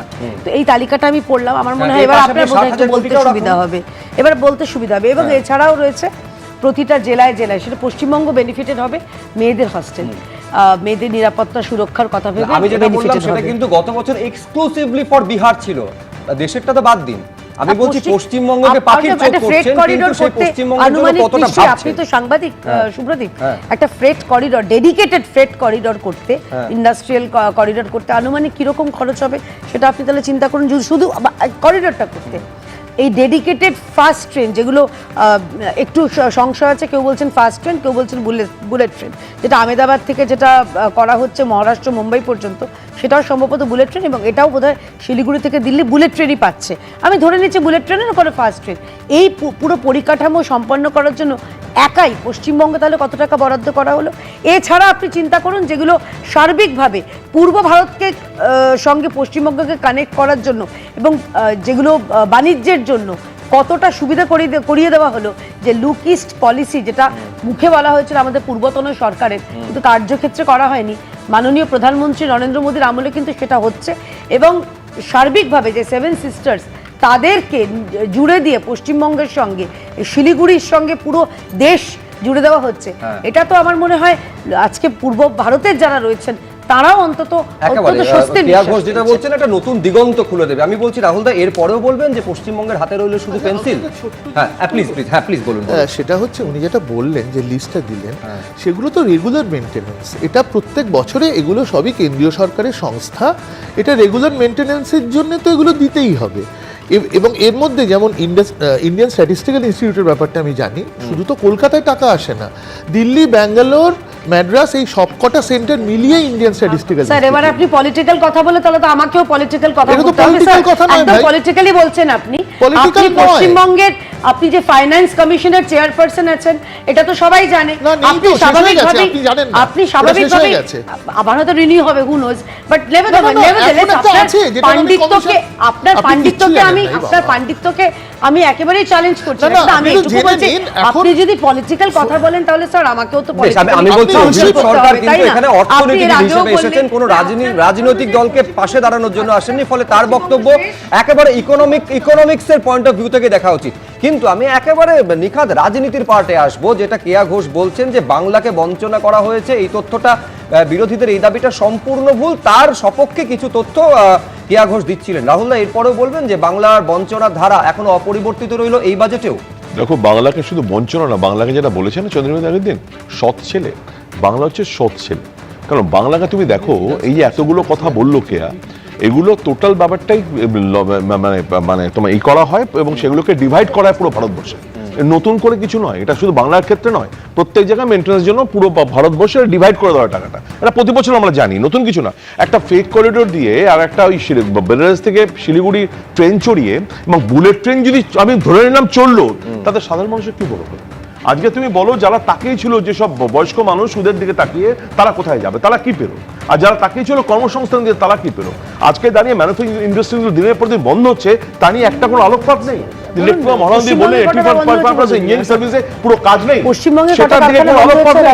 আজকে তুমি ভাবো, যারা একটু আগে বলছিলেন বোধহয় মিতালি, যে একটা সময় মেক ইন ইন্ডিয়া বলে চিৎকার করে যারা মনে করেছিলাম 25% জিডিপি কমিয়ে, কোথায় গেল সেটা? আজকে কোনো উল্লেখই নেই। আজকে তুমি বলো, এই যে ভবিষ্যতের কথা বলছি আমরা অভিরুদ্ধা, ভবিষ্যতে তাকে ডিজিটাইজেশন, এবং আজকে যেটা সবচেয়ে বড় দরকার সেটা দীর্ঘ মেয়াদী স্থায়িত্ব, তার কোনো রিফ্লেকশন নেই বাজেটে। তো আজকে বাংলার ক্ষেত্রে কি পেলাম আমরা? বাংলা ঝুলিতে নীল, বাংলার কথাটা পর্যন্ত উচ্চারণ করলো না যারা, তারা নাকি এখানে সোনার বাংলা বানাবে। শিলিগুড়িতে বাংলার বাইরে, শিলিগুড়িতে শিলিগুড়ির প্রসঙ্গ উঠছে। শিলিগুড়ির ক্ষেত্রে আমি দর্শকদের একেবারে স্পেসিফিক্যালি বলি, একটা হচ্ছে Delhi Siliguri high speed rail corridor, এবং একই সঙ্গে হচ্ছে Varanasi Siliguri high speed rail করিডরের কথা কেন্দ্রীয় অর্থমন্ত্রী ঘোষণা করেছেন। এবারে যারা সাধারণ মানুষ, যারা সেখানকার স্থানীয় বাসিন্দা, তারা কিভাবে দেখছেন, তাদের প্রতিক্রিয়া নিঃসন্দেহে সেটাও সমান গুরুত্ব দিয়ে সামনে রাখা উচিত। দেখুন একবার। বারাণসীটা হচ্ছে বাঙালি, বিশেষ করে হিন্দু ধর্মাবলম্বী মানুষের আবেগ, সেই আবেগের সাথে শিলিগুড়ি যুক্ত হচ্ছে, এটা আমার কাছে একটা বিরাট পাওনা। এর সাথে শিলিগুড়ি বা উত্তরবঙ্গের মানুষ বারাণসীর সাথে যোগাযোগটা আরও বাড়বে, আমরা তীর্থক্ষেত্রের কাছে পৌঁছে যাব। তো এটার জন্য যারা এটা করেছেন তাদেরকে ধন্যবাদ জানাচ্ছি এবং আশা করি যে এই অঞ্চলের মানুষ খুব স্বতঃস্ফূর্তভাবে এই প্রকল্পটাকে গ্রহণ করবেন এবং আশীর্বাদ করবেন। হিসেবে তো ভালোই লাগছে যে শিলিগুড়ি থেকে যারা আপনার বেনারসে যাবেন তারা তো ধর্মস্থানে যাবেন, খুব ভালো কথা, কিন্তু সুষ্ঠু পরিষেবা মানে দিলেই আরও ভালো লাগবে। কারণ অনেকগুলো শুধু ট্রেনের জায়গায় ট্রেন নামানো হচ্ছে কিন্তু মানুষ সুষ্ঠু পরিষেবা পাচ্ছেন না। রেল দপ্তরের উচিত সুষ্ঠু পরিষেবা দিয়ে যেন ট্রেনটা চালু করা হয়। পরপর আপনাদের সামনে রাখছি যে এই বাজেটের ফলে কোন কোন জিনিস সস্তা হচ্ছে। 17টি ক্যান্সারের ওষুধ সেটা সস্তা হচ্ছে, নিঃসন্দেহে সাধারণ মানুষের কাছে সেটা স্বস্তির, এবং বিরল 7টি এরকম রোগ রয়েছে যে রোগের ওষুধ সেটাও সস্তা হচ্ছে, ব্লাড সুগারের ওষুধ সেগুলো সস্তা হচ্ছে, এটা সস্তারও তালিকা রয়েছে। আমি এইখানে মহানন্দা কাঞ্জিলালের কাছে আসবো। আজকে যে বাজেট মোটের ওপর প্রায় আজকে 85 মিনিটের বাজেট বক্তৃতা নির্মলা সীতারামনের নবম বাজেটে, কি পেল? দেখো, যেটা আমরা আশা করেছিলাম যে এখন ভূ রাজনৈতিক পরিস্থিতিটা খুবই দোলাচলের মধ্যে রয়েছে এবং তার সবথেকে যে বড় সমস্যাগুলো ভারতীয় অর্থনীতি সেগুলোকে অ্যাড্রেস করা, আমরা এটা একটু আশা করেছিলাম। যেটা স্যার খুব সুন্দরভাবে এক্সপ্লেন করেছেন যে শুল্ক যুদ্ধ, সেটাকে আমরা কিভাবে ভারতীয় অর্থনীতি ট্যাকল করব। যেমন ইম্পোর্টের উপরে কতগুলো ছাড়ের কথা উনি বলেছেন, সেটা সত্যি খুব প্রয়োজনীয়, কিন্তু তার সঙ্গে ভারতীয় অর্থনীতির এখন প্রয়োজন যোগানের উপর জোর দেওয়া। ম্যানুফ্যাকচারিং, চায়না যে এত গোটা পৃথিবী দখল করেছে তার একমাত্র কারণ হচ্ছে 95% তার হচ্ছে ম্যানুফ্যাকচার ইন্ডাস্ট্রি থেকে আসে। কাজে ভারতবর্ষকে কিন্তু সেই জায়গাটা দখল করার চেষ্টা করতে হবে, বলছি না যে একদিনে হয়ে যাবে। তার জন্য কি কি ব্যবস্থা নেওয়া হয়েছে। আরেকটা কথা বলবো, যেটা এআই এর কথা বলা হচ্ছে। দেখো, কিছু দিনের মধ্যে কিন্তু এআই বাবল হতে চলেছে। আমাদের ভারতবর্ষ সেইটাকে কিভাবে দেখবে বা তার জন্য কি ব্যবস্থা নিচ্ছে। একটা কথা বলি, আমরা তো বলি ডিজিটাল ইন্ডিয়া, কিন্তু তথ্য কি বলছে? তথ্য বলছে 26% মানুষ ডিজিটালি টাকার ব্যবহার করে ভারতবর্ষে, 43% সোশ্যাল মিডিয়া ইউজ করে, আর অনলি 40% ইমেল ইউজ করে। তাহলে ভারতবর্ষের সামগ্রিক চিত্রটা কি? তার মানে এই ডিজিটাল ইন্ডিয়াকে যদি তৈরি করতে হয়, ডিজিটাল প্রযুক্তি যুব সমাজের কাছে তুলে ধরতে হবে। ভারতের কতগুলো অ্যাডভান্টেজ আছে, highest populated country, demographic dividend আছে। এই যুব সমাজকে ডিজিটালি ইকুইপ করতে হবে, তাদের ট্রেনিং দিতে হবে। সেই ধরনের ট্রেনিং এই বাজেটে কিন্তু যুব সমাজের উপর বিশেষ গুরুত্ব দেওয়া হচ্ছে, সেটাও নির্মলা সীতারামন তার বাজেট বক্তৃতায় বলছেন। আমি এইখানে আরেকটা বিষয়, বাংলার প্রাপ্তি, পশ্চিমবঙ্গের প্রাপ্তি, সেদিকেও আপনাদের দেখাবো ঠিক কি বলেছে নির্মলা সীতারামন। নতুন একটা ডেডিকেটেড ফ্রেট করিডোরের প্রস্তাব তিনি রেখেছেন। ডানকুনি থেকে সুরত আরেকটি ফ্রেট করিডোর, পরিবেশ বান্ধব পণ্য পরিবহনের জন্য এই নতুন ফ্রেট করিডোর। কি বললেন দেখুন। To promote environmentally sustainable movement of cargo, I propose to 1. Establish new dedicated freight corridors connecting Dankuni in the east to Surat in the west. Operationalize 20 new national waterways over the next 5 years. Starting with National Waterways 5 in Orissa to connect mineral-rich areas of Talcher and Angul and industrial centers like Kalinga Nagar to the ports of Paradip and Damra. এবারের বাজেটে সাধারণ মধ্যবিত্ত কি পেল, কোন কোন জিনিসের দাম কমলো, কোন কোন জিনিসের দাম বাড়লো, মূল্যবৃদ্ধি কতটা নিয়ন্ত্রণে এলো, এমন একাধিক দিকে আজকে আমাদের নজর ছিল। আর এই জায়গাতে রাখতে চাইবো আজকের বাজেটের মূল দিকগুলো। অবশ্যই আয়কর কাঠামো সেটা কিন্তু অপরিবর্তিতই রইল, তবে আয়কর ফাইলের যে সময়সীমা সেই সময়সীমা বাড়লো। আয়কর রিটার্ন ফাইলের সময়সীমা 31শে জুলাই পর্যন্ত বাড়লো এবং একই সঙ্গে আপনাদের জানিয়ে রাখবো যে কর ফাঁকিতে জেলের বদলে জরিমানা এবং পড়াশোনা ও চিকিৎসার ক্ষেত্রে অবশ্যই খরচ কমছে। টিসিএস কমে হচ্ছে 5% থেকে কমে হচ্ছে 2%। অবশ্যই চিকিৎসার ক্ষেত্রে নজর ছিল কোন কোন অসুখের ওষুধ, সেই সমস্ত ওষুধগুলো সস্তা হচ্ছে। এর মধ্যে অবশ্যই ক্যান্সার এবং ডায়াবেটিসের ওষুধ যা সস্তা হচ্ছে। দাম কমছে কোন কোন জিনিসগুলির, ব্যাটারি, সিএনজির দাম কমছে সোলার পাওয়ার, কাপড়ের দাম কমছে, মাইক্রোওয়েভ ওভেনের এছাড়াও চামড়াজাত সামগ্রীর দাম কমছে। আপনাদের জানিয়ে রাখবো যে দাম বাড়ছে কোন কোন জিনিসগুলির। সিগারেট, মদ, খনিজ পদার্থের দাম বাড়ছে। অবশ্যই এবারের বাজেটে পশ্চিমবঙ্গ কি পেল জানিয়ে রাখবো আপনাদের যে ডানকুনি থেকে সুরাত ফ্রেট করিডোর ঘোষণা হয়েছে এবারের বাজেটে। দিল্লি থেকে Siliguri high speed rail corridor ঘোষণা হয়েছে এবারের বাজেটে। তবে এবারের বাজেটের পরেই শেয়ার বাজারে কিন্তু শেয়ার বাজার হতাশ, তার কারণ সেন্সেক্স এবং নিফটির ক্ষেত্রে পতন লক্ষ্য করা যাচ্ছে।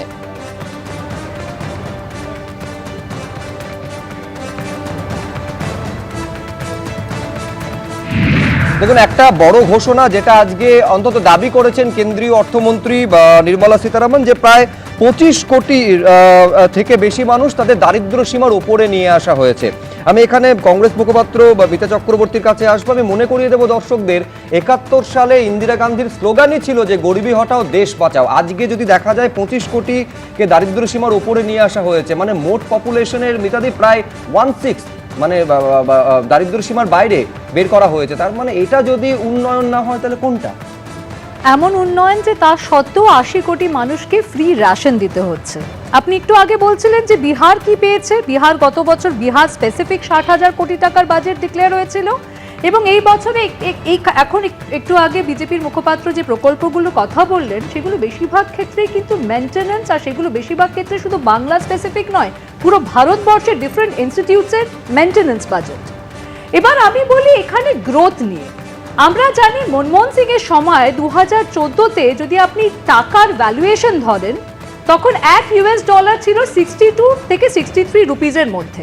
আজকের দিনে আমরা দাঁড়িয়ে আছি 91 টাকা থেকে 92 হচ্ছে current valuation USD to INR। যদি আপনি পাউন্ড দেখেন, 1 পাউন্ড হচ্ছে এখন 121 টাকা, সেটা সেই সময় ছিল 80 টাকার মতো। আপনি যদি তখন ম্যানুফ্যাকচারিং গ্রোথ রেট দেখেন, আমরা অনেকেই কথা বলছি যে কর্মসংস্থান হচ্ছে না কারণ আমাদের ওভার ডিপেন্ডেন্সি আছে সার্ভিস সেক্টরের উপরে। AI বাবল খুব তাড়াতাড়ি বার্স্ট করতে চলেছে, তাই আমাদের ম্যানুফ্যাকচারিং সেক্টরের উপরে মনোসংযোগ করতে হবে। কিন্তু সেই ম্যানুফ্যাকচারিং গ্রোথ রেট যেটা ছিল 7.2% UPA 2 এর সময়, সেটা এখন নেমে দাঁড়িয়েছে 3.6%। আমি গভর্নমেন্টের ডেটা কোট করছি। অর্থাৎ ম্যানুফ্যাকচারিং সেক্টরে গ্রোথ হচ্ছে না। মেক ইন ইন্ডিয়ার মতো বড় বড় অ্যানাউন্সমেন্ট হচ্ছে কিন্তু তার জন্য কোনো স্পেসিফিক বাজেট অ্যালোকেশন বা স্পেসিফিক পদক্ষেপ নেওয়া হচ্ছে না। টাকাকে কিভাবে আমরা স্টেবিলাইজ করব, টাকার ডিভ্যালুয়েশন আমরা কিভাবে থামাবো, সেই জন্য কি কি পদক্ষেপ নেওয়া হচ্ছে সেটা আমরা জানি না। তাহলে ফরেন ইনভেস্টমেন্ট আসবে কি করে? তো আমাদের কর্মসংস্থান, আমাদের 90% মানুষ ইনফর্মাল আনঅর্গানাইজ সেক্টরে কাজ করে, মেজরিটি লোক কাজ করে। তাদের জন্য আমরা কি নিয়ে আসছি? আমরা ডোমেস্টিক কনজাম্পশন বাড়ানোর চেষ্টা করছি, কিন্তু তার সাথে সাথে প্রাইভেট ইনভেস্টমেন্ট সেটা বাড়ানোর জন্য আমরা কি ইনভেস্টমেন্ট ফ্রেন্ডলি ক্লাইমেট তৈরি করছি বাংলায় বা ভারতবর্ষে, সেটা দেখতে হবে। এবং বাংলার যদি আপনি বঞ্চনার কথা বলেন, গত বছরে 60,000 কোটি টাকার বাজেট বিহারের জন্য, আর এইবার আমরা শুধু কয়েকটা মেনটেন্যান্স প্রকল্পর কথা বলতে পারছেন বিজেপি প্রকল্প, বিজেপির মুখপাত্র। এখান থেকে বোঝা যাচ্ছে বাংলা কতটা বেশি উপেক্ষিত। দেখুন, কংগ্রেসে যিনি আছেন তার কথার উত্তর দেওয়ার আগে একটা খুব ইন্টারেস্টিং প্রসঙ্গ তুলেছিলেন মহানন্দাদি। তিনি বলেছিলেন যে এখানে ম্যানুফ্যাকচারিং, তো সেই জায়গায় দাঁড়িয়ে একটা যেটা এই বাজেটে আমরা জানতে পারলাম যে সেমিকন্ডাক্টরের ক্ষেত্রে সেমিকন্ডাক্টর ম্যানুফ্যাকচারিং 2.0 তৈরি করা হবে, তার জন্য 40,000 কোটি টাকা ধার্য করা হয়েছে। আচ্ছা, বাংলা কিছু পায়নি বলে যারা বলছেন তাদের জন্য আমি জানিয়ে দিই যে পশ্চিমবঙ্গে education and hub, health care hub আর টেক্সটাইলের খাদি পার্ক, যেটা শুভ্রজিৎ খানিক্ষণ আগে বলছিলে, সেটার জন্যে মোট ইনভেস্টমেন্ট হচ্ছে 12.2 লক্ষ কোটি টাকা। ক্যাপেক্স হচ্ছে 12.2 লাখ crore। অর্থাৎ পশ্চিমবঙ্গ কিছু পায়নি বলে যারা কান্নাকাটি শুরু করে দিয়েছে, এখন ফাইন প্রিন্টসগুলো পড়ে তারা মনে হয় খানিকটা হলেও তারা একটু অনুতাপ করবে। আচ্ছা, টাকা ভার্সেস ডলারের দাম নিয়ে কথা হচ্ছে, কিন্তু এই মুহূর্তে দাঁড়িয়ে পশ্চিমবঙ্গে সারা দেশের মধ্যে, পৃথিবীর মধ্যে হাইয়েস্ট জিডিপি গ্রোথ হচ্ছে ভারতবর্ষে। সেটা নিয়ে আমরা কিছু বলবো না। কংগ্রেসের জমানায়, মনমোহন সিং জির জমানায়, সেই সময় ভারতের ইকোনমি সারা বিশ্বের মধ্যে 11 নম্বরে ছিল, এখন চতুর্থ। বিশ্ব ব্যাংক বলছে ভারত হচ্ছে সারা বিশ্বের মধ্যে অন্যতম ফাস্টেস্ট গ্রোয়িং ইকোনমি, সবথেকে গুরুত্বপূর্ণ কংগ্রেসের তরফে করা হচ্ছে। অধ্যাপকের কাছে আসবো, কিন্তু আমি এইখানে দর্শকদের জন্য রাখবো যে ধরুন আমাদের মতন যারা নিম্ন মধ্যবিত্ত সাধারণ মানুষ, তারা সচরাচর বাজেটের সব থেকে এই অংশটার দিকে নজর রাখি যে আয়করের ছাড়ের ক্ষেত্রে কোনো বিশেষ স্বস্তির কথা কেন্দ্রীয় অর্থমন্ত্রী ঘোষণা করছেন কিনা। আয়কর ছাড়ের ক্ষেত্রে যে পুরনো কর কাঠামো ছিল গত বছরে, সেটাই কিন্তু এবছরও অপরিবর্তিত রইল। কিছু ঘোষণা যারা আয়কর ছাড় মকুবের ক্ষেত্রে বা ছোটখাটো অপরাধের ক্ষেত্রে বলেছেন, স্বস্তি কিছু দিয়েছেন। কি বলেছেন আমি এখানে রাখবো দর্শকদের সামনে। I now present my proposals on direct taxes. New Income Tax Act. In July 2024, I announced a comprehensive review of the Income Tax Act 1961. This was completed in a record time, and the Income Tax Act 2025 will come into effect from 1st April 2026. The simplified income tax rules and forms will be notified shortly, giving adequate time to taxpayers to acquaint themselves with its requirements. The forms have been redesigned such that ordinary citizens can comply without difficulty. Rahul Chakraborty তীব্র প্রতিবাদ করছিলেন কেয়া ঘোষের বক্তব্যে। না না, GDP যেটা বললো কেয়া Ghosh, GDP এক জিনিস, জিডিপি গ্রোথ রেট আরেক জিনিস। গ্রোথ রেট বলে গেল কন্টিনিউ আমার কাছে। তো আজকে দাঁড়িয়ে শুধু ভারতবর্ষের ক্ষেত্রে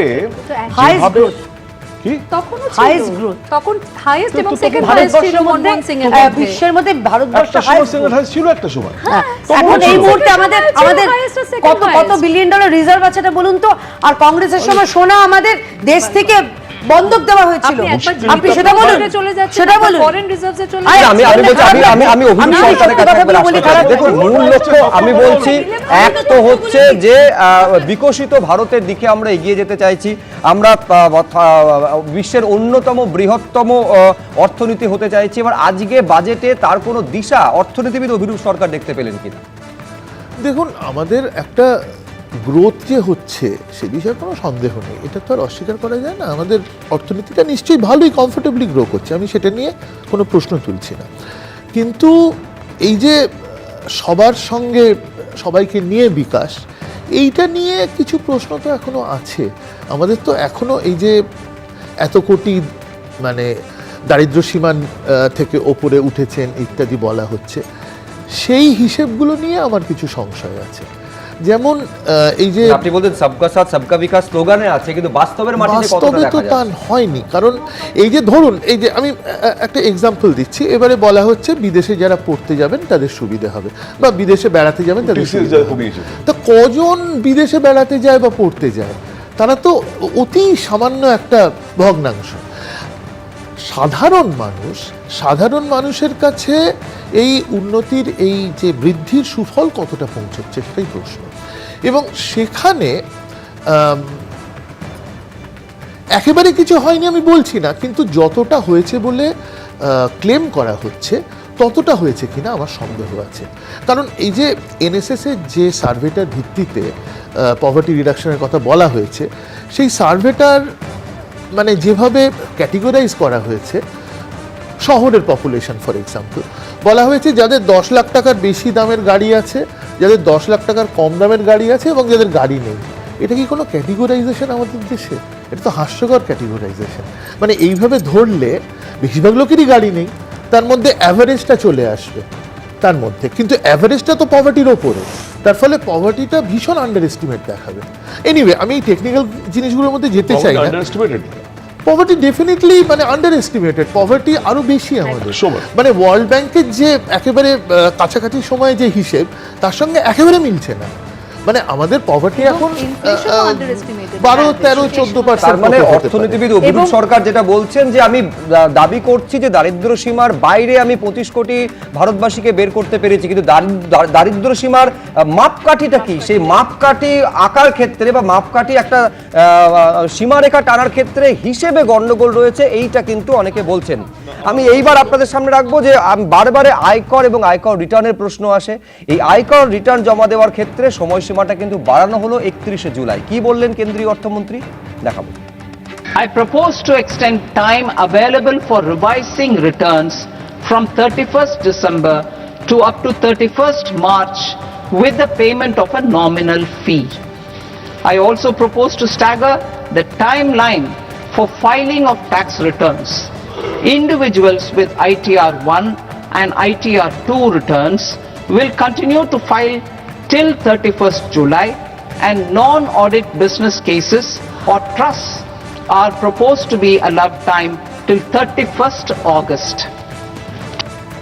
বিষয়টা হচ্ছে কতটা আশাপ্রদ বাজেট হলো, কতটা দিশাহীন বাজেট হলো, এই নিয়ে কিন্তু রাজনৈতিক চাপানুতো তুঙ্গে উঠেছে। দেখাবো তৃণমূল এবং বিজেপি কার তরফে এই বাজেটকে কিভাবে মূল্যায়ন করা হলো, দেখুন।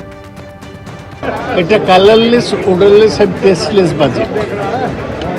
নতুন কিছু নেই, কিছু লেকচার আছে কি হবে না হবে, কিন্তু ওরা যেগুলো অ্যানাউন্স করেছে সবই অল ইন দ্য ফিউচার। আর বেসিক্যালি ইনডিরেক্ট বা ডিরেক্ট ট্যাক্সে কোনো নোটিফিকেশন করেনি। এই বাজেট কোনো উৎসাহ সৃষ্টি করবে না। আমরা জানি তৃণমূলের ছানির অপারেশনটা জরুরি, কিন্তু কানেও যে সমস্যা এটা আগে বুঝে উঠতে পারি। দুর্গাপুর, শিলিগুড়ি, ডানকুনি এগুলো কোথায়? মঙ্গল গ্রহে? এই বাজেট তো পশ্চিমবঙ্গকে আরো বিকশিত করার বাজেট, কিন্তু এটা হবে না। আসল বাজেট হবে যেটা, সেটা হবে মে মাসে এই সরকারটাকে বিসর্জন দেওয়ার পর বিকশিত ভারতের সঙ্গে বিকশিত পশ্চিমবঙ্গের বাজেট। আজকে বাজেট বক্তৃতা শুরু করার পরে কেন্দ্রীয় অর্থমন্ত্রী বললেন যে গত 12 বছরে দেশে অর্থনৈতিক স্থিতিশীলতা এসছে, বিনিয়োগ টানার লক্ষ্যে কাজ করছে সরকার। সেই বিনিয়োগকারীদের উৎসাহ দিতে এবারের বাজেট কি পেল সেই প্রশ্ন অবশ্যই থাকছে। তবে তারই মধ্যে আজকে বাজেট পেশের পরেই কিন্তু শেয়ার বাজারে পতন লক্ষ্য করা যাচ্ছে। তার কারণ সেন্সেক্স ইতিমধ্যেই 1300 পয়েন্ট পড়েছে এবং নিফটিতেও পতন লক্ষ্য করা যাচ্ছে। আর অবশ্যই আজকের বাজেটে যে বিষয়গুলির দিকে নজর ছিল তার মধ্যে আয়কর কাঠামো, যেদিকে প্রত্যেক মানুষের নজর ছিল, সেই আয়কর কাঠামো কিন্তু অপরিবর্তিতই রইল। তবে আয়কর জমার অর্থাৎ আয়কর রিটার্ন ফাইলের যে সময়সীমা, সেই সময়সীমা বাড়ল 31শে জুলাই পর্যন্ত। অবশ্যই একই সঙ্গে নজর ছিল কোন কোন জিনিসের দাম কমছে, কোন কোন জিনিসের দাম বাড়ছে। ক্যান্সারের ক্ষেত্রে 17টি ওষুধের আমদানি শুল্ক, অন্যদিকে লেখাপড়া এবং চিকিৎসার খরচও কিন্তু কমছে, সেই ঘোষণাও ছিল এবারের বাজেটে। দাম কমছে সোলার পাওয়ার, কাপড়, দাম কমছে মাইক্রোওয়েভ ওভেনের, এছাড়াও দাম কমছে চামড়াজাত সামগ্রীর, দাম বাড়ছে মদ, সিগারেট, খনিজ পদার্থের। আর অবশ্যই বাংলা কি পেল সেদিকে নজর ছিল প্রত্যেকের। ডানকুনি থেকে সুরাত ফ্রেট করিডোর ঘোষণা হলো এবারের বাজেটে, এবং দিল্লি থেকে শিলিগুড়ি হাই স্পিড রেল করিডোরের ঘোষণা হলো এবারের বাজেটে।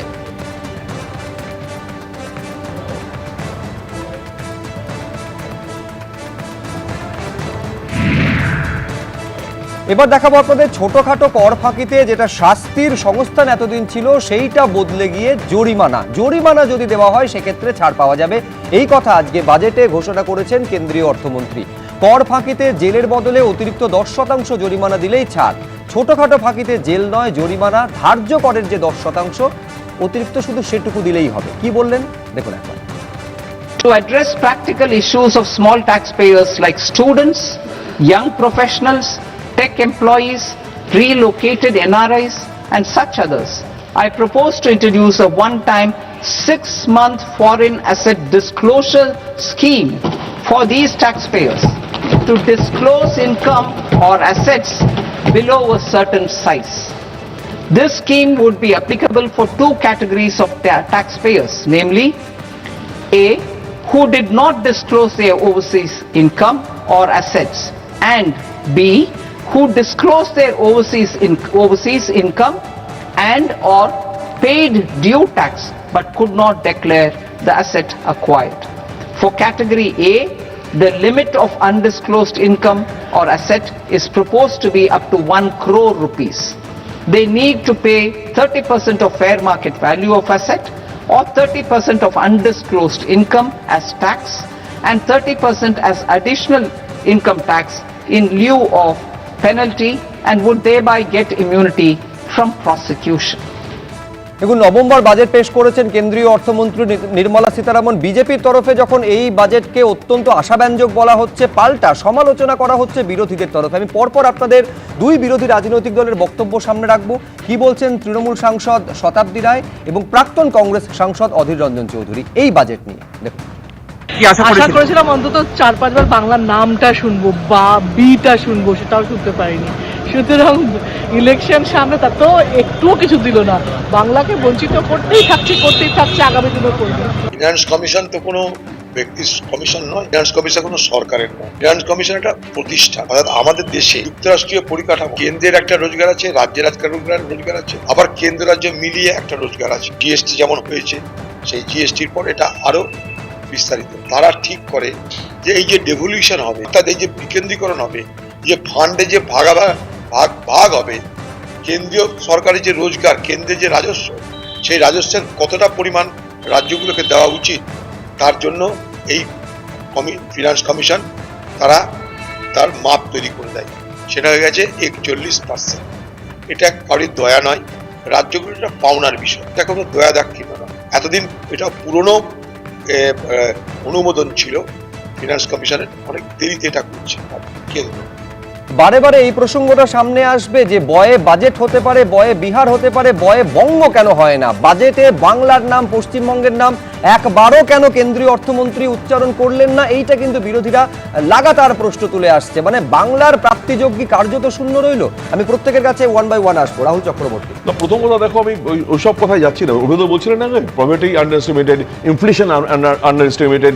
আমি প্রতিবাদের জন্য কথা বলছিলাম, নতুন যুব সমাজের জন্য, ডিরেশনের জন্য কোনো কথা নেই, এবং দীর্ঘস্থায়ী স্থায়িত্ব যেটা, তার ব্যাপারে কোনো কথা নেই, ছেড়ে দাও। তার মানে কি, বিহারে যখন স্পেশাল মনিটরিয়াম দেওয়া হয় এবং যারা চিৎকার করে বলে আমরা এবার বিহারে আসবো, বিহার জিততে চাই, এবং তার জন্য 60,000 কোটি টাকা বরাদ্দ হয়, বাংলার ক্ষেত্রে যখন আমরা বলি খেলা হবে, ওরা বলে খেলবো না, বাংলা বাইরে, আমরা তো হেরে গেছি, আমরা গিভ আপ করে দিলাম, আমরা খেলতে চাই না, তাই বাংলার নাম নেই, বাংলার জন্য কিচ্ছু নেই। কোথায় 60,000 কোটি আর বাংলার জন্য দুটো করিডোরের দুটো রাস্তা, আর কিছু নেই বাংলার জন্য। এটাই তো বাংলার প্রাপ্য ছিল, কারণ তারা জানে বাংলায় আমরা কিছু করে কিছু হবে না, বাংলা আমাদের নেই, সুতরাং দেবে না, বঞ্চিত চিরকাল বাংলা। মানে আমি বলছি, এইবার তো তৃণমূল কংগ্রেস এবং বিরোধীরা বিজেপিকে আরো বেশি করে বাংলা বিরোধী বা বঙ্গ বিরোধী বলার সুযোগ পেয়ে যাচ্ছে না। তৃণমূলের বাংলার সংজ্ঞা হচ্ছে শতাব্দী রায়, তিনি বয় বীরভূম ভাবুন বরং, আর তৃণমূলের যারা রয়েছেন তারা বয় বোমা ভাবে, আর আমরা ভাবছি পশ্চিমবঙ্গ সামগ্রিকভাবে, শয় শিলিগুড়ি হতে পারে, পয় পানিহাটি হতে পারে, ডয় ডানকুনি হতে পারে। এদের কাছে এই নামগুলো চেনা নয়। এরা তো এত কিছু বাংলা বাঙালি নিয়ে বলে, কিন্তু তারা চিন্তা করেন না ওই আনন্দপুর আছে, আ দিয়ে লোক মারা যাচ্ছে, সেখানে ময় মরে যাচ্ছে, সেটা নিয়ে একবারও বলছে না এরা। এই রাজ্যে পরের পর যে 26,000 শিক্ষক রাস্তায় বসে আছে এদের দুর্নীতির কারণে, সেটা বলবে না এরা। আর খেলা, ভাই আপনাদের খেলা আমরা 2021-এ দেখেছি, ভোটের সময় 56 জন আমাদের কার্যকর্তাকে খুন করেছেন আপনারা, আর তারপরে 250 জন মোট এখনকার আজ দিন পর্যন্ত কর্মী খুন হয়েছে। তাই আপনাদের খেলা নয়, আমরা যেটা করব আপনাদের ওই খেলা থেকে পুরো ওই ছক্কা মেরে মাঠের বাইরে ফেলে দেব। 2026 তৃণমূল অভিষেক বন্দ্যোপাধ্যায় তৃণমূলের সর্বভারতীয় সাধারণ সম্পাদক আজকের বাজেট নিয়ে তিনি কি বলছেন? देखिए, पहले तो ये है कि आप जो हमसे सवाल पूछ रहे हैं, पत्रकार साथियों, आप सब हाउस में थे, आप में से बहुत लोग मीडिया गैलरी में उपस्थित थे। आपने ये देखा है कि जो बजट पेश किया गया, 1 घंटा 25 मिनट का फाइनेंस मिनिस्टर का स्पीच, 85 मिनट का स्पीच, 85 मिनट मतलब 5100 सेकंड। इस 5100 सेकंड में बंगाल का एक बार नाम तक नहीं लिया गया, एक बार भी, मतलब बंगाल मेंशन ही नहीं किया गया। और बंगाल छोड़ दीजिए, जितना भी कम्युनिटीज है, चाहे फार्मर हो या देश के युवा हो, किसी के लिए कॉन्क्रीट जो सरकार artificial intelligence, skill India, technological advancement का बात करता है, युवकों को रोजगार कैसे मिलेगा, एम्प्लॉयमेंट कैसे क्रिएट होगा, या किस दिशा में एम्प्लॉयमेंट क्रिएट हो सकता है, उसको लेके कॉन्क्रीट कोई चर्चा नहीं है, कोई मेंशन नहीं है बजट में।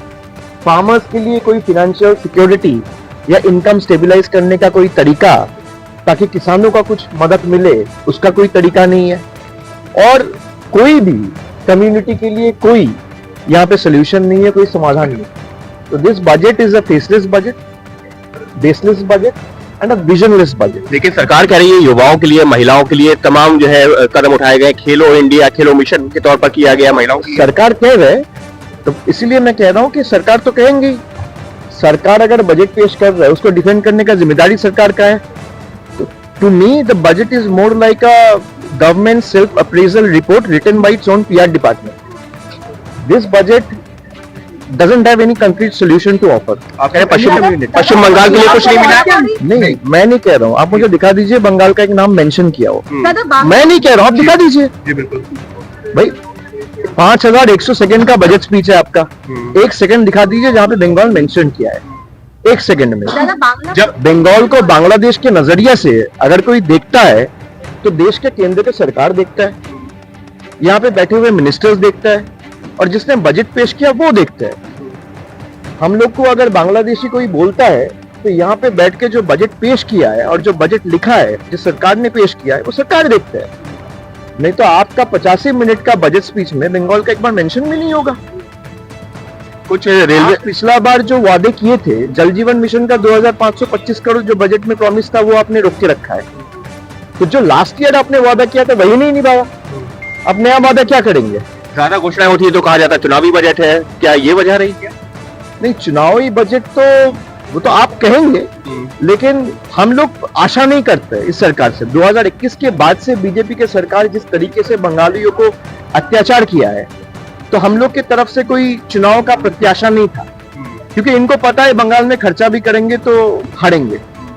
तो from their perspective if you see they have preferred not to spend any money on Bengal because they know they are going to lose the state lock stock and barrel to Trinamool. দেখুন, বাংলাকে বঞ্চিত হতে হবে এমনটা কিন্তু জানাই ছিল। কি বলছেন মুখ্যমন্ত্রী সরাসরি দেখব।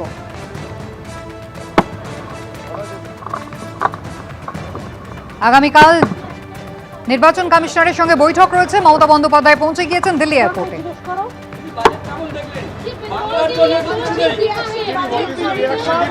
Nothing, it is I will tell you later on.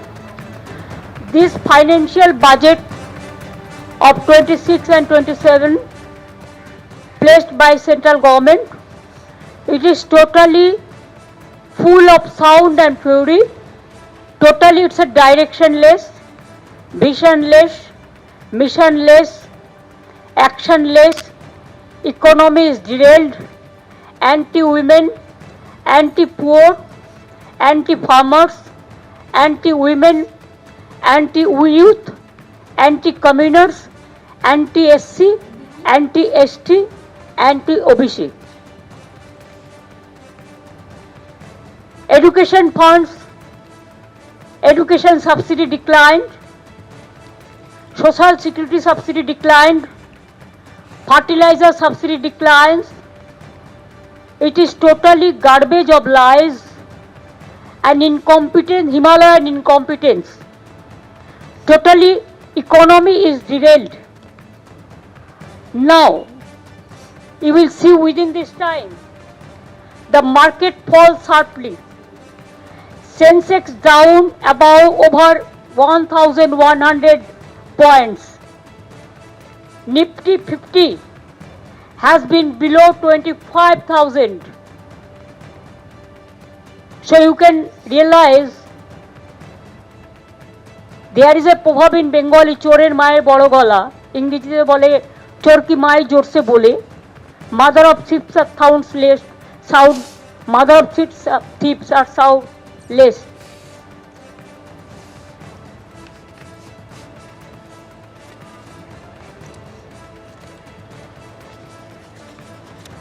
Now, for Bengal, what they have given? Nothing.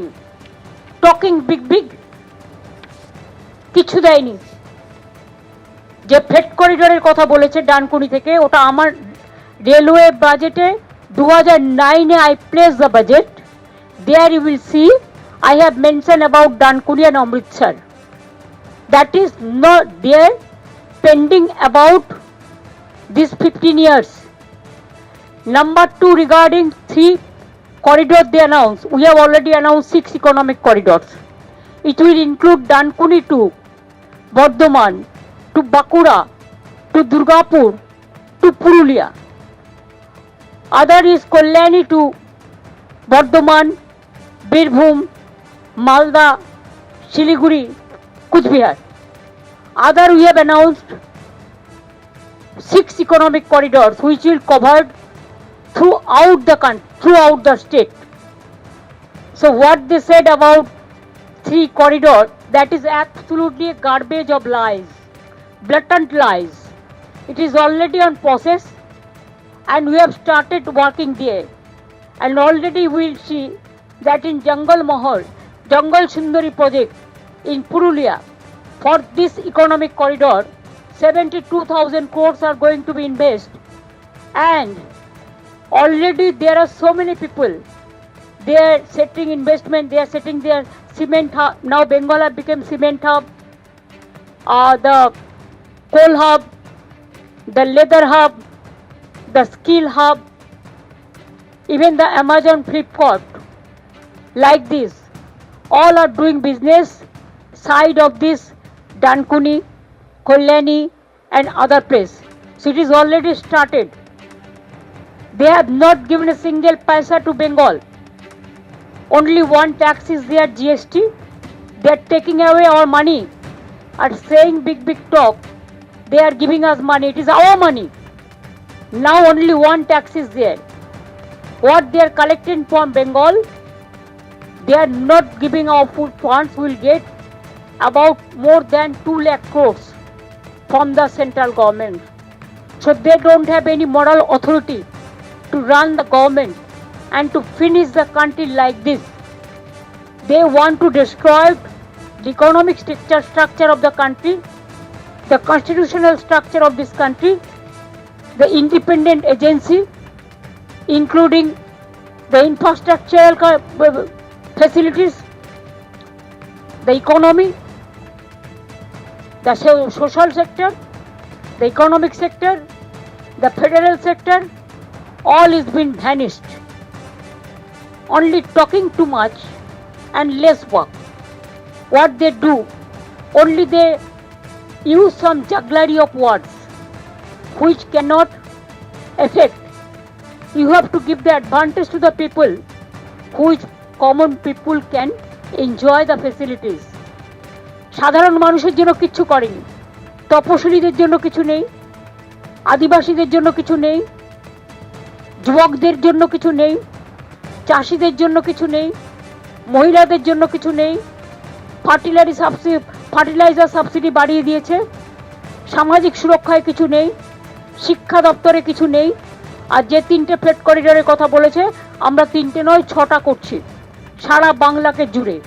কাজেই টোটালটাই মিথ্যে কথার ফুলঝুরি, Humpty Dumpty budget.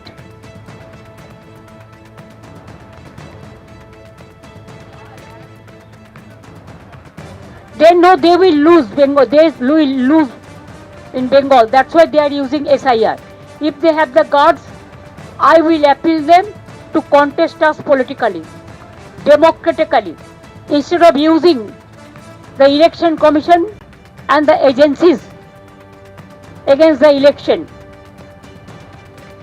Haryana is lost because of this. Maharashtra is also lost because of this.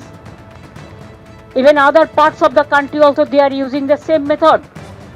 I will tell them, if you have the guards, fight the battle politically. We are ready to fight in inch to inch. But Bengal will win, Tamil Nadu will win, Kerala will win, and Assam they will lose. Thank you so much. Yes, tomorrow 4 o'clock they have given us the time. We asked the official time.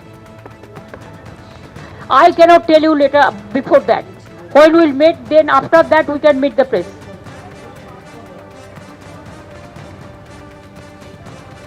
Please don't tell me all these things.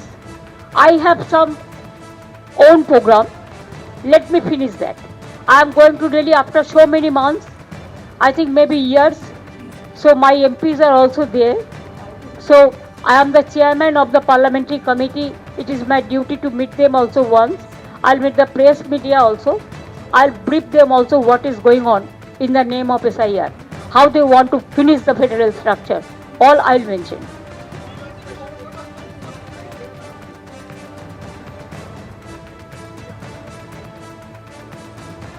भाई जो हमने कर दिया उसका बाद में तो कुछ नहीं हुआ। एंटी कॉल्यूशन डिवाइस भी मैंने कर दिया, फ्रेट कॉरिडोर भी in my time I have cleared all the project. अभी कुछ नहीं है। वाराणसी में जो है, जो डिज्नीलैंड बना रहा है, मैंने सुना है, मैंने देखा है कि काशी विश्वनाथ मंदिर हमारा इतना गर्व का जगह है, उधर में आसपास में जो घाट वगैरह वगैरह जो है, जो बहुत सारी चीज़ है, लोकल लोगों को नहीं लेके बाहर से कोई कॉन्ट्रैक्टर को लेके आके उधर में आमदनी कर रहा है।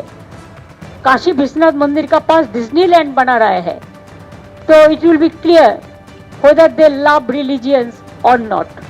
Thank you.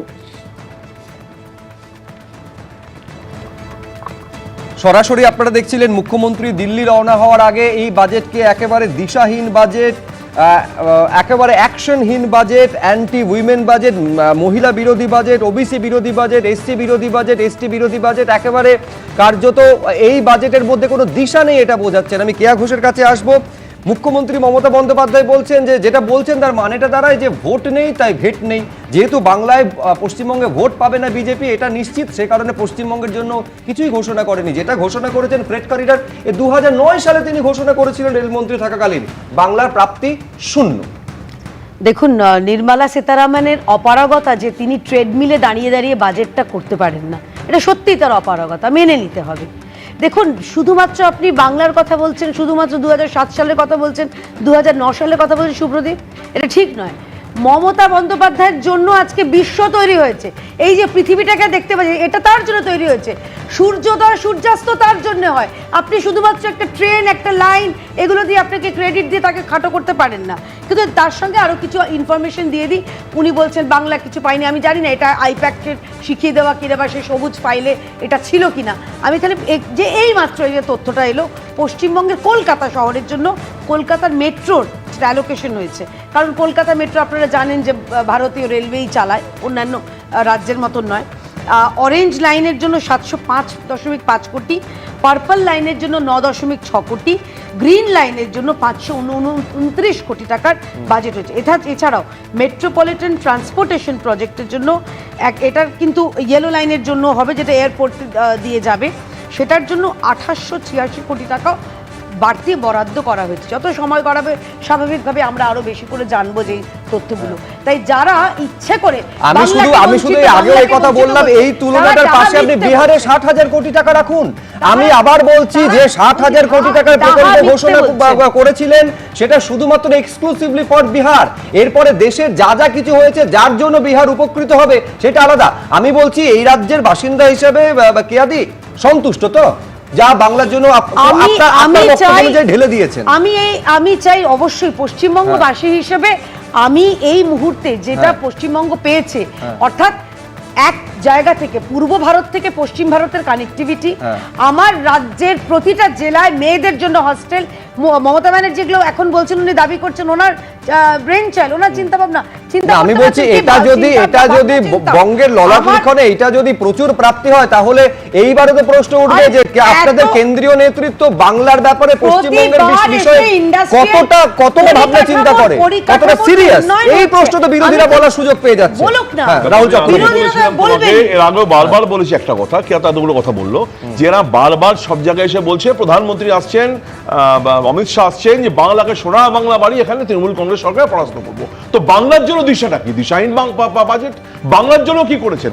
যে বিহারকে বলেছিল জিততে চাই, বিহারকে বলেছিল জিততে চাই, এবং বিহারে দাঁড়িয়ে আমি বলছি এটাও বলুন যে হ্যাঁ হাজার হাজার কোটি টাকার প্রকল্প ঘোষণা করেছেন। সিঙ্গুরে গিয়ে সিঙ্গুরে শিল্পের জন্য কি বলেছেন প্রধানমন্ত্রী? রাহুলদা শেষ করে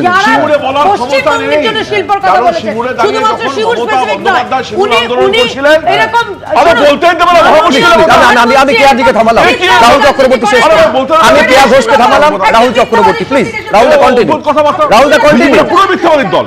প্রধানমন্ত্রী দাঁড়িয়ে বলার ক্ষমতা বা সহজ ছিল না, কারণ মমতা বন্দ্যোপাধ্যায় যখন সিঙ্গুর নিয়ে আন্দোলন করছেন তখন রাজনাথ সিং মমতা বন্দ্যোপাধ্যায় করিডোরকে সাপোর্ট জানিয়েছিলেন। এসব বলে লাভ নেই। বিহার নিয়ে যারা বলেছিল বিহার প্রধানমন্ত্রী বলার ক্ষমতা ছিল না, মুখ্যমন্ত্রী মমতা বন্দ্যোপাধ্যায় সিঙ্গুরে গিয়ে সেখানে শিল্পের কোন আশ্বাস পালিকা দিয়েছেন? কিন্তু আমি অভিরূপ সরকারের কাছে আসবো। আমি আবার বলছি অভিরূপ দা, পশ্চিমবঙ্গের জন্য পশ্চিমবঙ্গের প্রাপ্তিযোগ কতটুকু হলো? প্লিজ, আমি দুজনকে থামালাম। অভিরূপ সরকার, কেয়া ঘোষ, রাহুল চক্রবর্তী, দুজনকে থামালাম। প্লিজ কেয়াদি, বাকিরা বলতে পারবেন না, এটা বুঝুন। অভিরূপ সরকার প্লিজ, কেয়াদি থামুন। অভিরূপ সরকার, আমি বুঝতে পারছি যে কেয়াদিকে এইটা করতে হবে যেটা কেয়াদি এখন করছেন, তার কারণ তিনিও বোঝেন বাংলার জন্য যে প্রত্যাশা ছিল সেই প্রত্যাশা পূরণটা হয়নি। অভিরূপ সরকার প্লিজ, অভিরূপ সরকার। আচ্ছা দেখুন, আলাদা করে পশ্চিমবঙ্গের জন্য খুব কিছু দেওয়া হয়নি, এটা তো পরিষ্কার। এটা কিন্তু আপনি প্রশ্ন করতে পারেন যে এই বাজেট থেকে পশ্চিমবঙ্গ, ভারতের তো একটা রাজ্য, পশ্চিমবঙ্গ কতটা সুবিধে পাবে? এই বাজেটে নির্মলা সীতারামন যেটা করেছেন, সরকার খুব বেশি মাথা গলাচ্ছে না বাজার অর্থনীতির মধ্যে। বাজার অর্থনীতি একটা শ্রেণীর মধ্যে খুব ভালো চলছে, কোনো সন্দেহ নেই। এক ধরনের গ্রোথ তো হচ্ছেই, এটা তো মানতেই হবে। কিন্তু পশ্চিমবঙ্গ সেই গ্রোথ প্রসেসটার মধ্যে কতটা পার্টিসিপেট করতে পারবে, সেটাই প্রশ্ন। যদি কিছু ধরুন টেক্সটাইলে কিছু ছাড় দেওয়া হয়েছে, টেক্সটাইলের ছাড়টা তামিলনাড়ুতে একটা বড় হাব আছে, টেক্সটাইল হাব আছে, তিরুপ্পুর, তারা এক্সপোর্ট করে। আমি একটা জাস্ট এক্সাম্পল দিলাম। সেই রকম কিছু হাব যদি তৈরি করা যেত, তাহলে হয়তো কিছু সুবিধা আমরা পেতে পারতাম। সেরকম হাব এখন আপনি বলতে পারেন যে সেটা রাজ্য সরকারের দোষ না কেন্দ্রীয় সরকারের দোষ। বিজেপির কেন্দ্রীয় নেতৃত্ব পশ্চিমবঙ্গে প্রচারে এসে পশ্চিমবঙ্গের উন্নয়নের জন্য যে ভাবনা চিন্তার কথা বলেন, কেন্দ্রের করা আজকের এই পেশ করা আজকের এই বাজেটে তার প্রতিফলন কতটা দেখা গেল আজকে প্রায় 85 মিনিটের বাজেট বক্তৃতা পেশের পর এইটা বড় হয়ে সামনে আসছে। এখন সাধারণ মানুষ এই বাজেটকে কিভাবে দেখছে, আমার সহকর্মী অমৃতাকে বলবো তুলে ধরার জন্য। একেবারে যে বিষয়গুলো বেশি করে সামনে আসছিল, আয়কর কাঠামো হোক, মূল্যবৃদ্ধি হোক, প্রত্যেক দিনের জিনিসপত্রের দাম হোক, শিক্ষা স্বাস্থ্য ক্ষেত্রে নতুন কোনো ঘোষণা থাকবে কিনা, এবং বিশেষ করে বাংলার মানুষ কি পেল, তাদের প্রত্যাশা কতটা পূরণ হলো, কি বলছেন তারা, সরাসরি এই মুহূর্তে আমাদের সঙ্গে রয়েছেন প্রতিনিধি অরিত্রিক ভট্টাচার্য। অরিত্রিক, দেখো, আমি যারা এখানে রয়েছেন আমার সঙ্গে, খুব স্বাভাবিক আজকে কেন্দ্রীয় বাজেটের দিন, তার ফলে পাড়ার আলোচনাটাও বাজেট কেন্দ্রিক হচ্ছে। যারা রয়েছেন তারা দুয়ের সঙ্গে কথা বলবো। কি মনে হলো মোটামুটি বাজেটটা দেখে, কি প্রাপ্তি বা অপ্রাপ্তির জায়গাটা ঠিক? বাজেটটা তো মোটামুটি আমরা যারা স্যালারি তাদের পক্ষে তো একটু ভালোই আছে। যেটা হলো একটা বক্তব্য যে আমাদের তো দুরকম রেজিম আছে ট্যাক্সের। যারা পুরনো রেজিম, সেই স্ট্যান্ডার্ড ডিডাকশান বলুন আর সেই হোম লোন ডিডাকশান এবং যে 80cc যে ডিডাকশান, সেটা যদি একটু বাড়ানো যেত তাহলে অনেকটা বেটার হতো। এইটা একটা সাইড। দুটো একটা সাইড, যারা আমরা সকলের ক্ষেত্রে আমরা ডাইরেক্ট ট্যাক্স এবং ইনডাইরেক্ট ট্যাক্স দুটোই আমরা দিই। যদি ইনডাইরেক্ট ট্যাক্সের বোঝাটা যদি একটু কমানো যায়।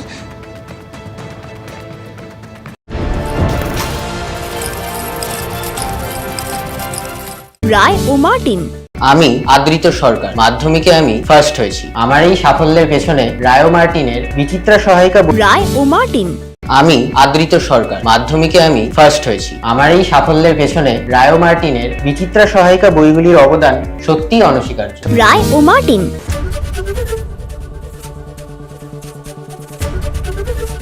সাতরা ট্যালেন্ট বুস্টার ক্লাস 6, 7, 8 এর সহায়িকা বই, সঙ্গে Q paper bank free. Santra publication.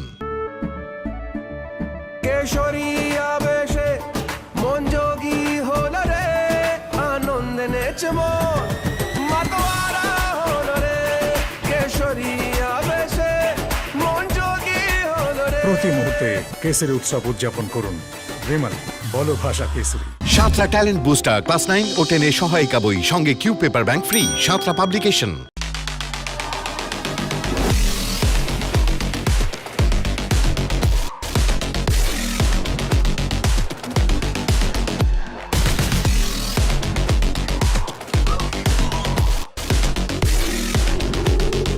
TVS Raider, the wicked ride. ভালোবাসা থাক ভালোভাষা হয়ে। আন্তর্জাতিক মাতৃভাষা দিবসে সাদা কালো বস্ত্রে 60% পর্যন্ত ছাড় 1 থেকে 21 ফেব্রুয়ারি। সাহা টেক্সটাইল। আচ্ছা শোনো, যদি আমি মরে যাই তাহলে তুমি কি করবে? তুমি যদি মরে যাও তাহলে আমিও মরে যাব। So sweet. এত খুশি আমি কি করে সহ্য করব? বেস্ট ফার্ম গুগলি, এর টেস্টে আছে ওয়েস্ট। जाने दे, थोड़ा राइट जाने दे अभी काटू क्या? अभी काटू? हाँ नहीं रुक जाए, रास्तों का अटके रहूंगा रे।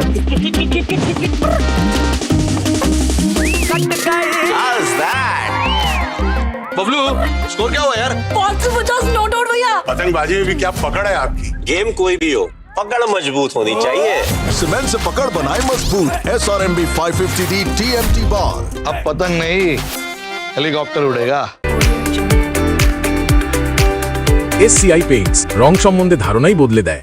ধানের মাজরা ও লাল কৃমি পোকা সম্পূর্ণরূপে নিয়ন্ত্রণ করতে ব্যবহার করুন উইলো উড কেমিক্যালস লিমিটেডের দ্বিগুণ শক্তি সম্পন্ন দানাদার কীটনাশক এক্সোটিকা। আবার খবরে নিবেদনে প্রান্তিক 6ষ্ঠ থেকে 10ম শ্রেণীর ছাত্রছাত্রীদের জন্য শ্রী দেবাশিস মৌলিকের সেরা সহায়িকা।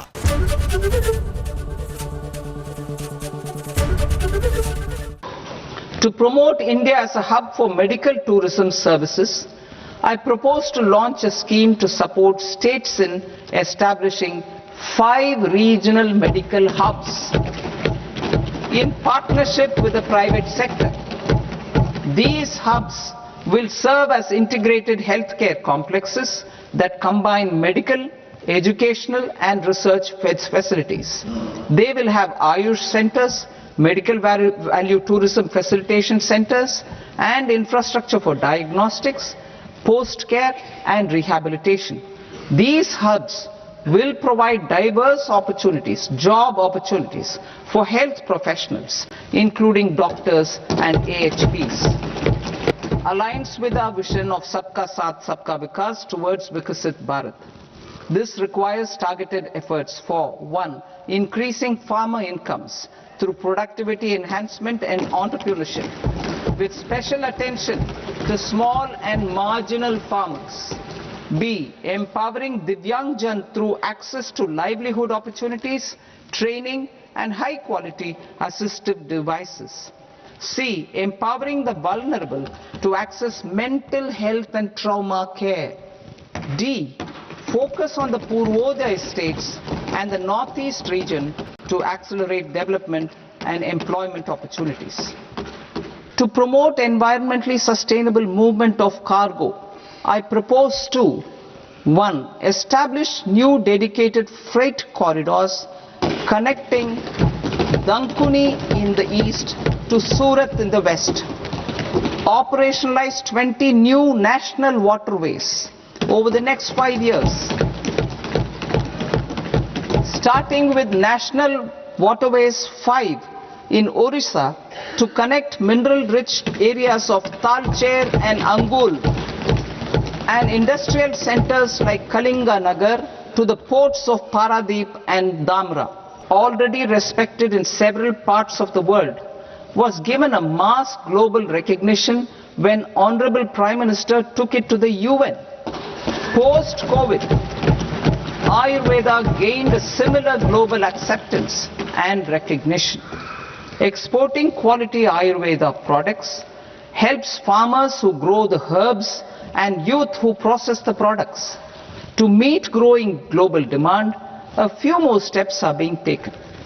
I propose to 1. Set up 3 new All India Institutes of Ayurveda. 2. Upgrade Ayush pharmacies and drug testing labs for higher standards of certification ecosystem and make available more skilled personnel. 3.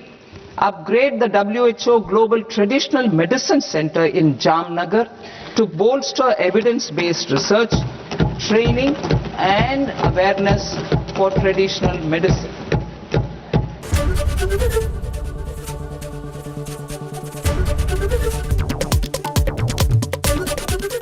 ABP Ananda এগিয়ে থাকে এগিয়ে রাখে with Ajanta shoes 70 years of legacy and craftsmanship. 1 ঘন্টারও বেশি সময় ধরে budget পেশ করেছেন কেন্দ্রীয় অর্থমন্ত্রী নির্মলা সীতারামন। লক্ষ্য ছিল যে আর 2-3 মাস পরে যেখানে ভোট হতে চলেছে পশ্চিমবঙ্গের জন্য বিশেষ কোনো ঘোষণা করবেন কি, কিন্তু কার্যত হাত খালি রইল বাংলার।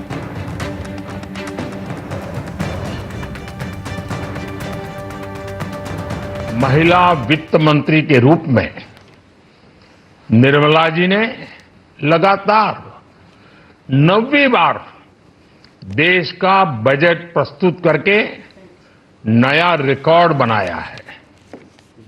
ये बजट अपार अवसरों का राजमार्ग है। ये बजट वर्तमान के सपनों को साकार करता है और भारत के उज्जवल भविष्य की नींव को सशक्त करता है। ये बजट 2047 के विकसित भारत की हमारी ऊंची उड़ान का मजबूत आधार है।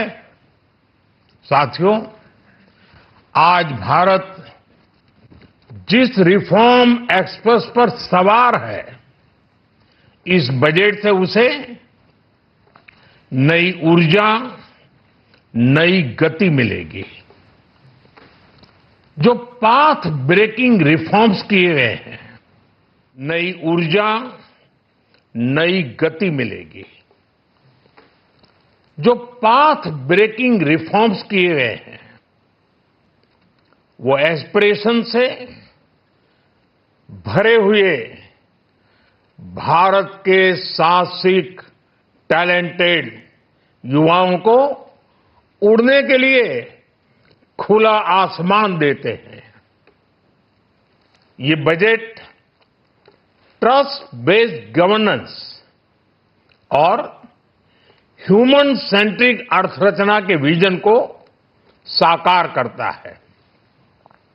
एक ऐसा यूनिक बजट है जिसमें फिस्कल डेफिसिट कम करने, इन्फ्लेशन कंट्रोल करने पर फोकस है और इसके साथ ही बजट में हाई कैपेक्स और हाई ग्रोथ का भी समन्वय है।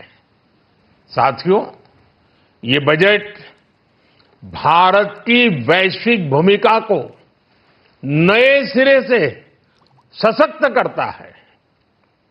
भारत के 140 करोड़ नागरिक फास्टेस्ट ग्रोइंग इकोनॉमी बनकर ही संतुष्ट नहीं है।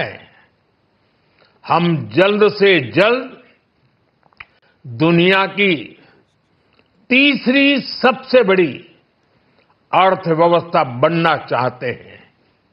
ये करोड़ों देशवासियों का संकल्प है। दुनिया के एक ट्रस्टेड डेमोक्रेटिक पार्टनर और ट्रस्टेड क्वालिटी सप्लायर के रूप में भारत की भूमिका लगातार बढ़ रही है। हाल में जो बड़ी बड़ी ट्रेड डील्स भारत ने की है, मदर ऑफ ऑल डील्स, उसका मैक्सिमम बेनिफिट भारत के युवाओं को मिले, भारत के लघु और मध्यम उद्योग वालों को मिले।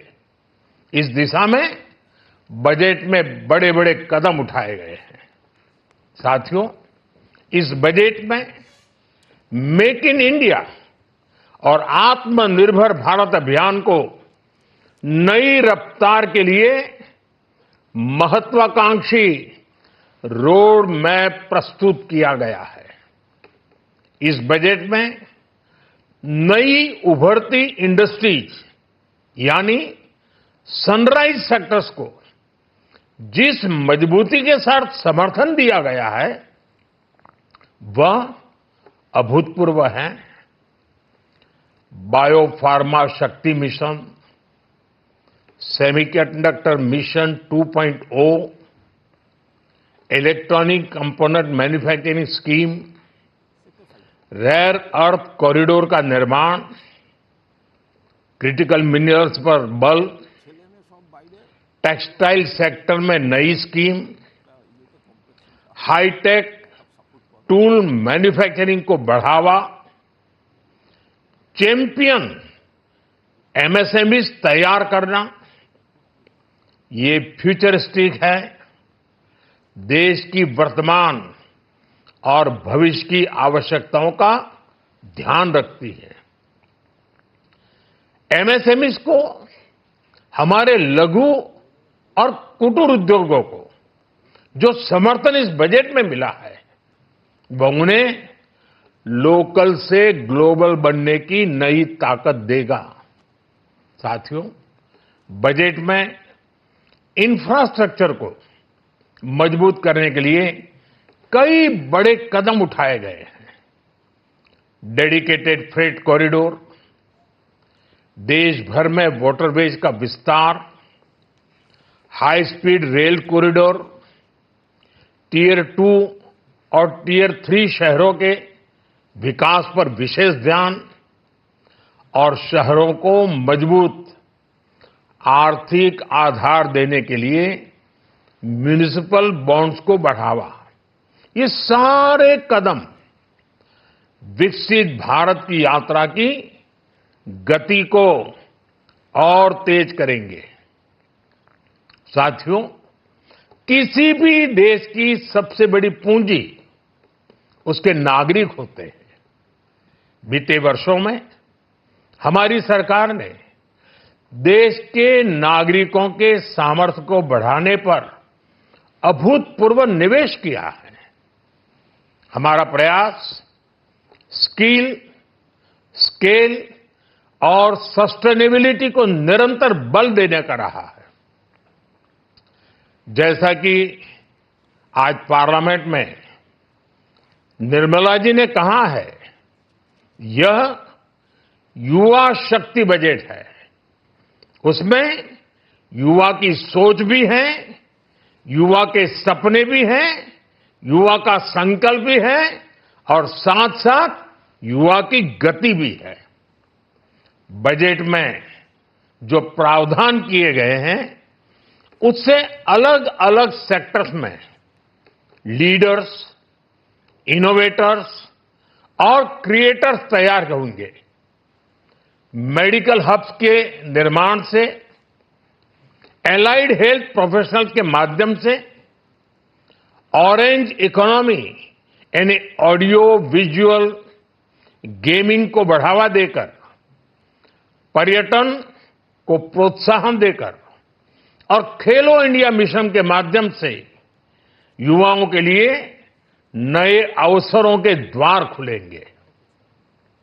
भारत को दुनिया का डेटा सेंटर हब बनाने के लिए टैक्स में बड़ी छूट की घोषणा भी की गई है।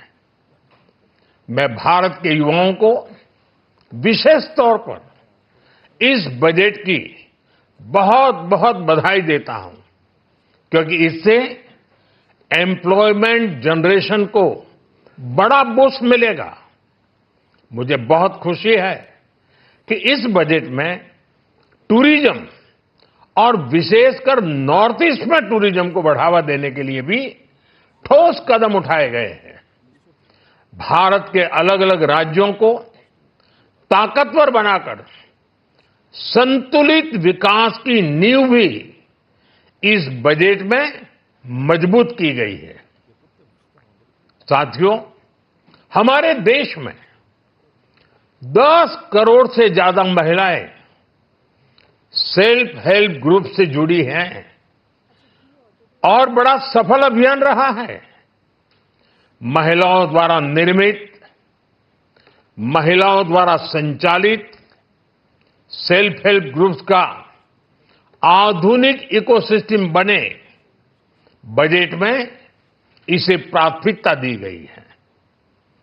कोशिश यही है कि हर घर लक्ष्मी जी पधारे। हर जिले में छात्राओं के लिए नए हॉस्टल बनाने का अभियान भी शिक्षा को सुलभ बनाएगा।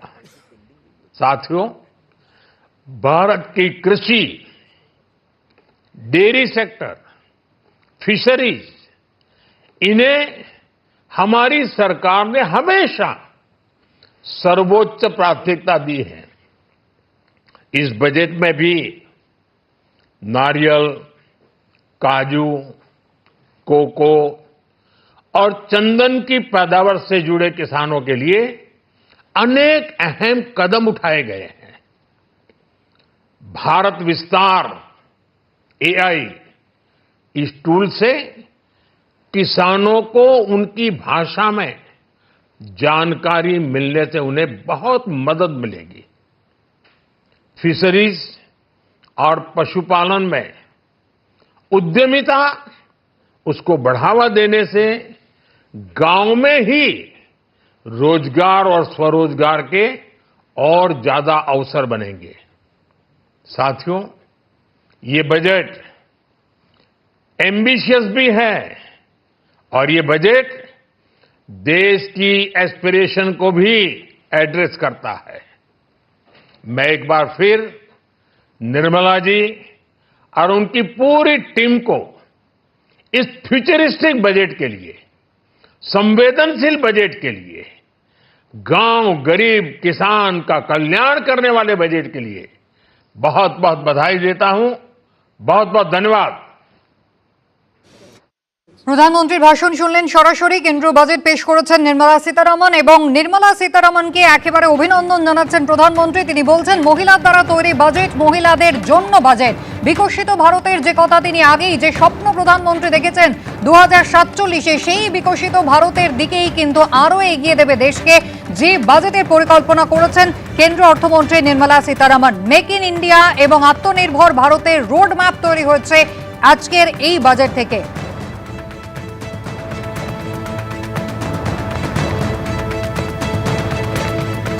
আমি আলোচনায় আসবো। আমার সঙ্গে এই মুহূর্তে ট্যাক্স এক্সপার্ট বিবেক আগরওয়াল রয়েছেন। বিবেক বাবু, আমি আপনার কাছে অবশ্যই ট্যাক্স নিয়ে আলাদা করে যাব, তবে একেবারে ফিউচারিস্টিক বাজেট যে কথা প্রধানমন্ত্রী এই মাত্র বললেন, কতটা ভবিষ্যৎ উজ্জ্বল বলে মনে হচ্ছে? কারণ তৃতীয় অর্থনীতিতে যাতে পৌঁছতে পারে বিশ্বের দরবারে, ঠিক সেই ভাবনাটা থেকেই কেন্দ্রীয় অর্থমন্ত্রী আজকের এই বাজেট পেশ করেছেন বলছেন প্রধানমন্ত্রী। দেখুন, আমাদের বিত্তমন্ত্রী যখন বাজেটটা পেশ করেছে, এটা বাজেটটা তো এক বছরের কার্যক্রম নেই, এটা একটা কন্টিনিউয়াস প্রসেস। এক বছরে কিছু করা যায় না। স্টার্টিংটা হয়েছিল অনেক আগে। আজকে যা কাস্টম ডিউটিতে যা এরা রিফর্ম করেছে, এর দিয়ে কি হচ্ছে, আমাদের ইন্ডিজিনিয়াস ম্যানুফ্যাকচারিং যাকে আমরা বলি, ওটা অনেকটাই বুস্ট পাবে। আর এটা ফিউচারে যেরকম আপনি দেখবেন সার্ভিস সেক্টরে অনেকটা জিনিস ছাড় বলেছে, যেরকম ভোকেশনাল ট্রেনিং হবে। আজকে আমাদের ইউথ বড় বড় ডিগ্রি নিয়ে চাকরি পাচ্ছে না, কেন? ওদের স্পেশালাইজড কোনো স্কিল নেই। এই যা ভোকেশনাল ট্রেনিং দিয়ে এরা আসবে, এরা অনেকটাই চাকরি পাবে। তো সার্ভিস সেক্টর এমপ্লয়মেন্টটা বাড়বে। আমাদের ইকোনমি হচ্ছে এখন youth based economy. We have the highest population of youth based in the world. এরা যদি চাকরি না পায় তাহলে আমাদের জিডিপি গ্রোথ করতে পারে না। আমাদের জিডিপি গ্রোথের জন্য দুটো মেন হচ্ছে এমএসএমই অ্যান্ড ইউথ। এই ভোকেশনাল ট্রেনিং দিয়ে যত আইসিএকে বলেছে, সিএস ইনস্টিটিউটকে বলেছে, আর তারপর অল্টারনেট হেলথকে বলছে, এরা অত যখন চাকরি পাবে, আর আমাদের যা পপুলেশনটা বাড়ছে, এদের সার্ভিসটা অনেকটাই দরকার। আজকে আমরা যদি জিএসটি কমপ্লায়েন্স দেখি, অ্যাকাউন্টিং সার্ভিসেস দেখি, আমরা দেখছি অ্যাজ আ প্র্যাকটিশনার আমি বলতে পারি কলকাতার মধ্যে we don't have a skill labour force. আমাদের কাছে সেভাবে মানুষ নেই সে কাজটা সঠিক মতন করতে পারে। কেন? ওদের কাছে সেভাবে হ্যান্ডস অন প্র্যাকটিক্যাল ট্রেনিং নেই। তো এই যখন ট্রেনিং নিয়ে আসবে, তাহলে আজকে একটা বিজনেসম্যানে অনেক সুযোগ হবে, ওর পেনাল্টি আর ট্যাক্সটা অনেক কমবে। কেন? ভুলভাল করবে না, তাহলে পেনাল্টি আর ফিসটা অনেক কমে যাবে। তাই জন্য বাজেটটা ভালোই আছে, যদি গভর্নমেন্টটা সব জিনিসটা যা বলেছে ইমপ্লিমেন্ট করতে পারে। বেশ, আমি এই জায়গায় একবার শ্রমিক বাবুর কাছে যাই। শ্রমিক দাশগুপ্ত আমার সঙ্গে রয়েছেন। শ্রমিক বাবু, ফিউচারিস্টিক বাজেট প্রধানমন্ত্রী এই কথা বলে শেষ করলেন, তাহলে সেই ফিউচারে কি পশ্চিমবঙ্গ লিস্টেই নেই, বাকেট লিস্টে নেই বিজেপি? আমি এটা উত্তরটা দেওয়ার আগে একটা জিনিস একটু বলি। ব্যাপার হচ্ছে, যখন আমি একটু আগে আপনাদের এখানে এসেছিলাম, দেখছিলাম ফিউচারিস্টিক বাজেট যখন বলি আমরা, তখন খুব ওটা নিয়ে সন্দেহ প্রকাশ করা, আরে এ তো বলে দিচ্ছে হবে কি না। আমি একটু রেফার করি 2019-এ নরেন্দ্র মোদীজি বলেছিলেন যে 2025-এ আমার টার্গেট হচ্ছে 5 ট্রিলিয়ন অর্থনীতি। তখন ডলারের কনভার্সন ভ্যালু ছিল 70 টাকা। যদি সেই হিসেবে ধরেন তাহলে ডলার তো ওপর নিচ হয়, ওটাকে যদি বেশ ছেড়ে দেন তাহলে ওই অনুযায়ী আমার ভারতীয় মুদ্রায় উনি টার্গেট রেখেছিলেন 350 ট্রিলিয়ন অর্থনীতির। আজকে এই মুহূর্তে ভারতের অর্থনীতির পরিমাণ হচ্ছে 358-359 ট্রিলিয়ন ইকোনমি। আসছে, আমি জানতাম আপনার এটা একটু চাপ হবে যখন টার্গেট অ্যাচিভ হচ্ছে, শুনলে আপনি ইয়ে করবেন। আবার এইটা যদি টাকা, আমি বলে দিচ্ছি আপনাকে, আমি বলে দিচ্ছি ম্যাডাম, আপনাকে একটা জিনিস বলি, আমার কিন্তু চেঁচিয়ে বলার অভ্যেস খুব ভালো, অনেকেই জানে না, এখানে জানে না, আমাকে প্লিজ ডিস্টার্ব করবেন না। যদি টাকার অবমূল্যায়ন না হয়ে যদি ধরুন এই ডলারটা 60-এ চলে যেত, আর আমরা যখন মানে 300 ট্রিলিয়ন ইকোনমিতে যেতাম, তখন যদি বলতাম 5 ট্রিলিয়ন ইকোনমিতে চলে গেছি, তখন কিন্তু আপনারাই প্রশ্ন করতেন, আরে এতে আর কি হয়েছে, এ তো ডলার পড়ে গেছে বলে। আমার ছিল আপনার 180-90 ট্রিলিয়ন ইকোনমি, সেখান থেকে উনি টার্গেট রেখেছিলেন 350, সেটা গেছি, যেহেতু ওটা কনস্ট্যান্ট, ডলার ফ্লাকচুয়েট করে, আমি সেই জন্য বললাম। নাম্বার 1। নাম্বার 2, যদি একটু ভালো করে আমরা ইয়েটা দেখি, ওটাকে ইকোনমিক সার্ভে, বাংলাটা কি, আর্থিক সমীক্ষা। আর্থিক সমীক্ষায় বলছে যে 2005-06 আমরা যেখানে নাকি মাল্টি ডাইমেনশনাল পভার্টি ছিল 55.3%, সেটা কমে 11.28% এসছে। একটু আগে আপনি যখন ওইখানে রেস্টরুমে বসেছিলাম, আমি দেখছিলাম এখানে বিশিষ্ট অর্থনীতিবিদ উনি একটু সন্দেহ প্রকাশ করছিলেন যখন নাকি সীতারামনজি বলেছেন যে আমরা প্রায় 20 কোটি মানুষকে দারিদ্র সীমার ওপরে এনেছি, যে না, এটা ওয়ার্ল্ড ব্যাংকের হিসাবের সাথে মিলছে না। আমি একটু ওয়ার্ল্ড ব্যাংকের হিসাবটা দিই। ওয়ার্ল্ড ব্যাংকের হিসাব বলছে 2011-12 সালে দারিদ্র সীমা, একটা প্রশ্ন আছে, আমি একটু বলে নি, আমার আপনি বলবেন না, আপনি বলবেন, আপনিও বলবেন, আপনার দর্শকরা অন্তত এই ডেটাটা জেনে নিন। 2011-12 সালে দর্শকরা কিন্তু ওয়ার্ল্ড ব্যাংকের হিসাবের থেকেও নিচে ছিল 27% লোক, সেটা ওয়ার্ল্ড ব্যাংক কি বলছে, কমে এখন হচ্ছে 5%। এবার আপনি প্লিজ বলুন কি বলবেন। ওয়ার্ল্ড ব্যাংকের রিপোর্টের থেকেও সাধারণ মানুষ বোধহয় জানতে চান যে আগামী কাল যখন বাজারে যাবেন তখন জিনিসের দাম কতটা কমবে, এবং আমাদের বাড়ির যে ছেলেমেয়েরা রয়েছে তারা সত্যিই জিনিসের দাম বলা হচ্ছে, কনজিউমার প্রাইস ইনডেক্স এখন হচ্ছে, কনজিউমার প্রাইস ইনডেক্স হচ্ছে এখন 1.7%, যেটা সরকার মোটামুটি একটা ইনফ্লেশনের রেটটাকে একটা মানে সীমার মধ্যে রাখার চেষ্টা করে 2% থেকে 6%। এখন ইনফ্লেশন কনজিউমার প্রাইস ইন্ডেক্সটা হচ্ছে 1.7%। কিছু কিছু জিনিস আছে যেগুলো ধরুন আমাদের হয়তো বিদেশ থেকে আমদানি করতে হয়, তার উপর ভিত্তি করে আমাদের এখানে দাম বাড়ে, কিন্তু যদি আপনি সামগ্রিকভাবে চিন্তা করেন তাহলে মোটেই জিনিসপত্রের দাম বাড়েনি, তাহলে ইনফ্লেশন রেটটা 1.7%। জিনিসপত্রের দাম বেড়েছে কিনা অবশ্যই সাধারণ মানুষ হিসেবে আমরা বাড়ির বাইরে গেলেই বুঝতে পারি। আমি আসি আমি রিয়াকশন নেব, কিন্তু তার আগে একবার দেখিয়ে দিই কেন্দ্রীয় অর্থমন্ত্রী নির্মলা সীতারামন তিনি আজকে কি বললেন। আয়কর কাঠামোর ক্ষেত্রে আরো সরলীকরণ করা হবে, 1 এপ্রিল 2026 থেকে নতুন আয়কর আইন নিউ ট্যাক্স রেজিম চালু হবে। দেখুন, I now present my proposals on direct taxes. New Income Tax Act. In July 2024, I announced a comprehensive review of the Income Tax Act 1961. This was completed in a record time, and the Income Tax Act 2025 will come into effect from 1st April 2026.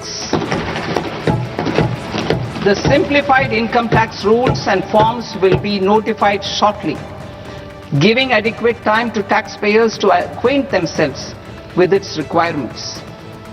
The forms have been redesigned such that ordinary citizens can comply without difficulty.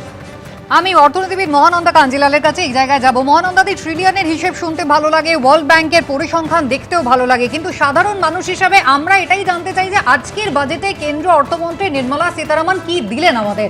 বাজারে গেলে জিনিসপত্রের দামই বলুন আর চাকরির কথা আমি যেটা বললাম সেই কর্মসংস্থান, আদৌ কোনো সুরাহা, আদৌ কোনো দিশা কি তিনি দেখাতে পারলেন? বিহারের ক্ষেত্রে, অন্ধ্রপ্রদেশের ক্ষেত্রে আমরা যেটা গত বছর দেখেছিলাম, এবার বাংলার মানুষ হিসাবে আমরা সত্যিই কি কিছু পেলাম? সেটা হচ্ছে, প্রথম কথা বলি, আমার পূর্ববর্তী বক্তা যেগুলো বললেন, বিশেষ করে পভার্টি কমেছে যেটা বললেন, শুনতে খুব ভালো লাগে। কিন্তু প্রথম কথা বলি, আগে অভিরূপবাবুও বলে গেছেন যে দারিদ্র পরিমাপের মাপকাঠিটা যদি বদলে দেওয়া যায় তাহলে দারিদ্র অনেক কম দেখায়।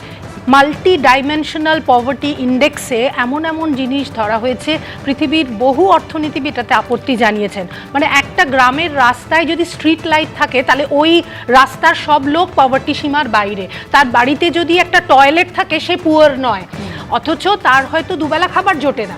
কাজে এটা নিয়ে বিতর্ক রয়েছে, কাজে এটা নিয়ে রাজনৈতিক তরজা করে কোনো লাভ নেই। দ্বিতীয় কথা, তুমি যেটা বলছো আমরা কি পেলাম, একটা কথা শোনো কুসুমিতা, সেমিকন্ডাক্টর ইন্ডাস্ট্রি সারা পৃথিবীতে তোলপাড় চলছে, হচ্ছে, ভারতবর্ষ এগিয়ে চলেছে, খুব ভালো কথা। বাংলা কেন পাচ্ছে না? আসাম পাচ্ছে, আমরা কেন পাবো না? পশ্চিম বাংলার যে মিনারেল রিসোর্স সেটাকে কাজে লাগিয়ে সেমিকন্ডাক্টর ইন্ডাস্ট্রি হতে পারে, লক্ষ লক্ষ ছেলের চাকরি হতে পারে, হচ্ছে না। এবং একটা কথা বলি, একটু আগে বাজেটে কিন্তু মিনারেল রিসোর্সের ব্যাপারে কথা হয়েছে, সেখানে তামিলনাড়ু, উড়িষ্যার কথা বলা হয়েছে। বাংলা কিন্তু খনিজ সম্পদে প্রভূত মানে জিনিসপত্র রয়েছে, রিচ, কিন্তু এখানে বাংলা গুরুত্ব পেল না। আমার বক্তব্য, ইউনিয়ন বাজেট সারা ভারতবর্ষের জন্য, বাংলা ভারতবর্ষের একটা পার্ট, তাকে বঞ্চিত করে কি লাভ হচ্ছে? দেশটা কি এগোতে পারবে? দেশকে এগোতে গেলে সবাইকে সমান চোখে দেখতে হবে। ভারত যদি হতে হয় তাহলে সেক্ষেত্রে প্রত্যেকটা রাজ্যকেই সমানভাবে গুরুত্ব দিয়ে দেখতে হবে। আর সেখানেই এই বৈষম্যের অভিযোগ বারবার তৃণমূল কংগ্রেস তুলছে। আজকেও মমতা বন্দ্যোপাধ্যায় একই কথা বললেন। রাহুল দা, ঠিক মমতা বন্দ্যোপাধ্যায় বলছেন যে মহিলা বিমুখ, একটা মহিলা বিরোধী, একেবারে যারা সংখ্যালঘু মানুষ রয়েছেন তাদের বিরোধী একটা বাজেট। ঠিক উল্টো কথাটা বলছেন প্রধানমন্ত্রী। তিনি বলছেন একটা ফিউচারিস্টিক বাজেট হয়েছে, দেশের একটা সামগ্রিক উন্নয়ন, বিকশিত ভারত, টার্গেট হচ্ছে 2047। আজ তুমি বলো, আজকে যে কথাগুলো মহানন্দী বললেন একটু আগে, আমি এখানে বিবেকজি আছে, মহানন্দী আছে, ভবিষ্যৎ মানে যে বিকশিত ভারতের যুবর স্বপ্ন আমরা দেখি, সেখানে যাকে আমরা ইন্ডিয়াকে ডিজিটাল নিয়ে বলি, ডিজিটাইজেশন নিয়ে কোনো কথা নেই। আজকে আমরা বারবার বলেছি যে দীর্ঘমেয়াদী যে স্থায়িত্ব, যেটা খুব দরকার, যেটা খুব প্রয়োজন, তার কোনো দিশা নেই। আজকে মুখ্যমন্ত্রী মমতা বন্দ্যোপাধ্যায় বারবার যেটা বলছেন যে সব দিক দিয়ে, ওবিসি বলুন, এসটি বলুন, এসসি বলুন, মহিলা বলুন, কোথাও কোনো দিশা দেখাতে পারেনি এই বাজেট। সমস্যাটা অন্য জায়গায়। সমস্যাটা হচ্ছে আমরা যেটা বলছি না বারবার, যে এই যে বললো একটু আগে শ্রমিক, যে ওয়ার্ল্ড ব্যাংক দেখাচ্ছে প্রফিট লাইন কমিয়ে দিয়েছে। বাংলার সাধারণ মানুষ কি চায়? বাংলার সাধারণ মানুষের যে লোকগুলো, বয়স্ক মানুষগুলো সুদের জন্য বসছিল, তারা কি পেলো? আজকে দাঁড়িয়ে যে ম্যানুফ্যাকচারিং ইন্ডাস্ট্রি দিনের পর দিন বন্ধ হচ্ছে, তাদের কি দিশা দেখালো? আজকে বাংলায় দাঁড়িয়ে বাংলার মানুষ জানতে যায়, যখন বিহারে এই স্পেশাল মনিটরিয়াম দিয়ে 60,000 কোটি টাকা বাজেট বরাদ্দ হয়েছিল, বাংলার ক্ষেত্রে সেটা নয় কেন? যদি বলতো বিজেপি যে আমরা এখানে জিততে চাই, তাতে কোনো আপত্তি নেই আমাদের, সেই কম্পিটিশনটা তো ভালো, তাতে বাংলার মানুষ অন্তর্ভুক্ত হতো। সেখানে বাংলাকে ছুড়ে ফেলে দেওয়া হলো একটাই কারণে, কারণ জানে এখানে বাংলায় কিছু করতে পারবে না, তাই এখানে পয়সা খরচ করার দরকার নেই। আর যে বাংলাকে বাংলাদেশি দেখে ওরা, তাহলে আর কি করবে? যেখানে দাঁড়িয়ে শ্রমিক বচ্চাক বলছিল একটু আগে যে এটা কি মঙ্গল গ্রহের ডানকুনি আর শিলিগুড়ি? মঙ্গল গ্রহে নয়, বাংলাটা তো ভারতবর্ষে আছে। তো ওদের কাছে সেই প্রশ্নই আমাদের কাছে করার। সুতরাং আজকে এই বাজেট বাংলা বিরোধী বাজেট, এতে কোনো দিশা, কোনো কিছু, কোনো ডাইরেকশন, কোনো কিছু নেই। বাংলা মানুষ হতাশ। শ্রমিক বাবু, তাহলে মানে পশ্চিমবঙ্গ বিজেপির বাকেট লিস্টে নেই, তাই শুধু শুধু পয়সা খরচ করে কোনো লাভ নেই, সেই কারণেই কিন্তু বাংলাকে অন্যবারের মতো এবারও বঞ্চিত করা। দু তিনটে কথা বলি। আশা নেই। হ্যাঁ, দু তিনটে কথা বলি। প্রথমত, যদি এখানে ধরে নেওয়া যাক তর্কের খাতিরে প্রচুর বাংলার জন্য হতো, তাহলে কিন্তু এখানে আলোচনাটা এটাই হতো যে 26-এ নির্বাচন বলে হচ্ছে, সুতরাং সরকারকে মানে ক্রিটিসাইজ করার কিছু না কিছু থাকতো। আমি কিন্তু তোমাকে ডিস্টার্ব করিনি, আমি তোমাকে ডিস্টার্ব করিনি দাদা, আমি ডিস্টার্ব করিনি, প্লিজ প্লিজ রাহুল দা ডিস্টার্ব করো না। নেক্সট, আজকে বাংলা নিয়ে বলছি। আমি এবার বলি, বিজেপি শাসিত রাজ্য, আমি গুজরাটে কিছু দেখিনি, মধ্যপ্রদেশে কিছু দেখিনি, তার মানে কি বঞ্চিত করছে? তা না। আপনি ঠিক বলেছেন কুসুমিকা, যে যখন ভারতের বাজেট হচ্ছে না, ভারতের জন্য ওভারঅল চিন্তা করতে হবে। আর যে এক মিনিট বলেনি কতবার আমি বলিনি, একজনকে গতবার বিহারকে দিয়েছে। আচ্ছা, এবারে শতাব্দী দেবী এবং অভিষেক বন্দ্যোপাধ্যায়, আমি জানি না ওরা অঙ্কে কাঁচা না ভূগোলে কাঁচা, কারণ শিলিগুড়ির নাম দুবার আমি শুনেছি, ডানকুনির নাম শুনেছি, এগুলো সবই পশ্চিমবঙ্গে। হয় ওরা অঙ্ক জানেন না, ওই জন্য বলেছে, একবারও শুনিনি, অথবা বলছেন বাংলায় নেই। ম্যাডাম এক্ষুনি একটা বললেন না মিনারেলের কথা, হতে পারে, আমি জানি না, শিওর নই, হয়তো আমাদের কেন্দ্রীয় সরকার ভয় পেয়েছে। আবার মাইন্স নিয়ে বলবো, ওখানকার কয়লা মাইন্স থেকে যেভাবে কয়লা চুরি হয়, অন্যান্য খনিজ চুরি হয়ে যাবে। যেভাবে চোর সরকার এখানে, আমরা যখন ক্ষমতায় আসবো তখন হয়তো এত যখন ভয়, তাহলে আগে দিয়ে দেখুন না, যদি সেক্ষেত্রে সত্যি আবার যদি টাকা নয় ছয় হয়, তাহলে ব্যবস্থা তো আপনারা করতে পারবেন। সিবিআই আছে, ইডি আছে, এনআইএ আছে, ইনকাম ট্যাক্স আছে, ধরার সমস্ত রাস্তা তো আপনাদের হাতে আছে। টাকাটা তো আদায় হচ্ছে না। সিএজি 2021 এর রিপোর্টে বলেছে 2 লক্ষ কোটি টাকার হিসাব দেওয়া হয়নি, যে টাকাটা অ্যাকচুয়ালি কেন্দ্রীয় সরকার আটকেছে। আর অভিষেক বন্দ্যোপাধ্যায় বারবার বলছে আমাদের 2 লক্ষ কোটি টাকা দেয়নি। কোন 2 লক্ষ কোটি? যেটা সিএজি বলেছে এই 2 লক্ষ কোটি টাকার হিসাব রাজ্য সরকার দেয়নি, দিতে পারেনি। সেটা বলছে 2024। আরে টাকা তো সব চলে গেছে।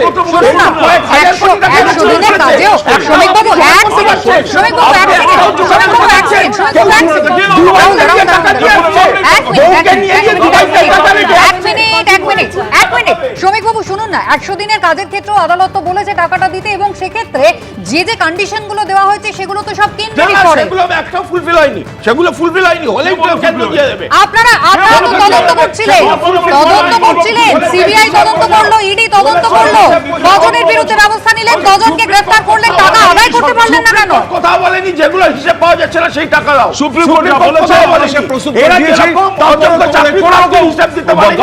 কারণ তোমরা বাংলা বিরোধী, তোমরা বাংলার লোককে দেবে না, তোমরা বঞ্চিত বাংলাকে চলতে পারো না। বাংলা বঞ্চিত, বাংলার মানুষ কোথায় যাবেন? অথচ গোটা দেশের কথা যখন বলা হচ্ছে, বিকশিত ভারতের কথা যখন বলা হচ্ছে, সেখানে বাংলা যদি সত্যি প্রাপ্তির ভাড়ার তার শূন্য থাকে, তাহলে এই অগ্রগতি কতটা সম্ভব? আমি এই জায়গায় বিবেকবাবুর কাছে যাব। বিবেকবাবু, দিনের শেষে এটাই প্রশ্ন থাকে যে গোটা 1 বছর অপেক্ষার পরে সত্যি বিধানসভা নির্বাচন যেখানে সামনে রয়েছে, পশ্চিমবঙ্গের মানুষের হাতে কি রইল?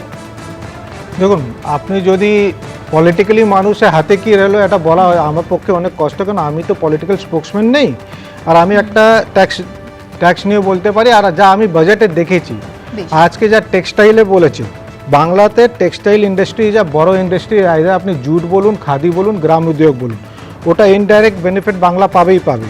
তারপর যদি Dankuni as eastern node of dedicated freight corridor বলেন, ডানকুনিটা আপনার যদি ফ্রেট করিডোরে ইস্টার্ন নোডে হাব হয় তাহলে একটা প্রচুর বড় ওখানে অপরচুনিটি আছে। ডানকুনি অ্যাজ ইট ইজ আমরা যদি দেখি এখন ওয়্যার হাউজিং ডানকুনিতে প্রচুর ভালোই চলছে, আর যদি এটা ইস্টার্ন নোডে ফ্রেট করিডোরে হাব হয়ে যায় তাহলে Dankuni will give a lot of, মানে এটা অনেক অপরচুনিটি দেবে, আপনার এমপ্লয়মেন্টও বাড়বে, বাংলা অর্থনীতিও বাড়বে।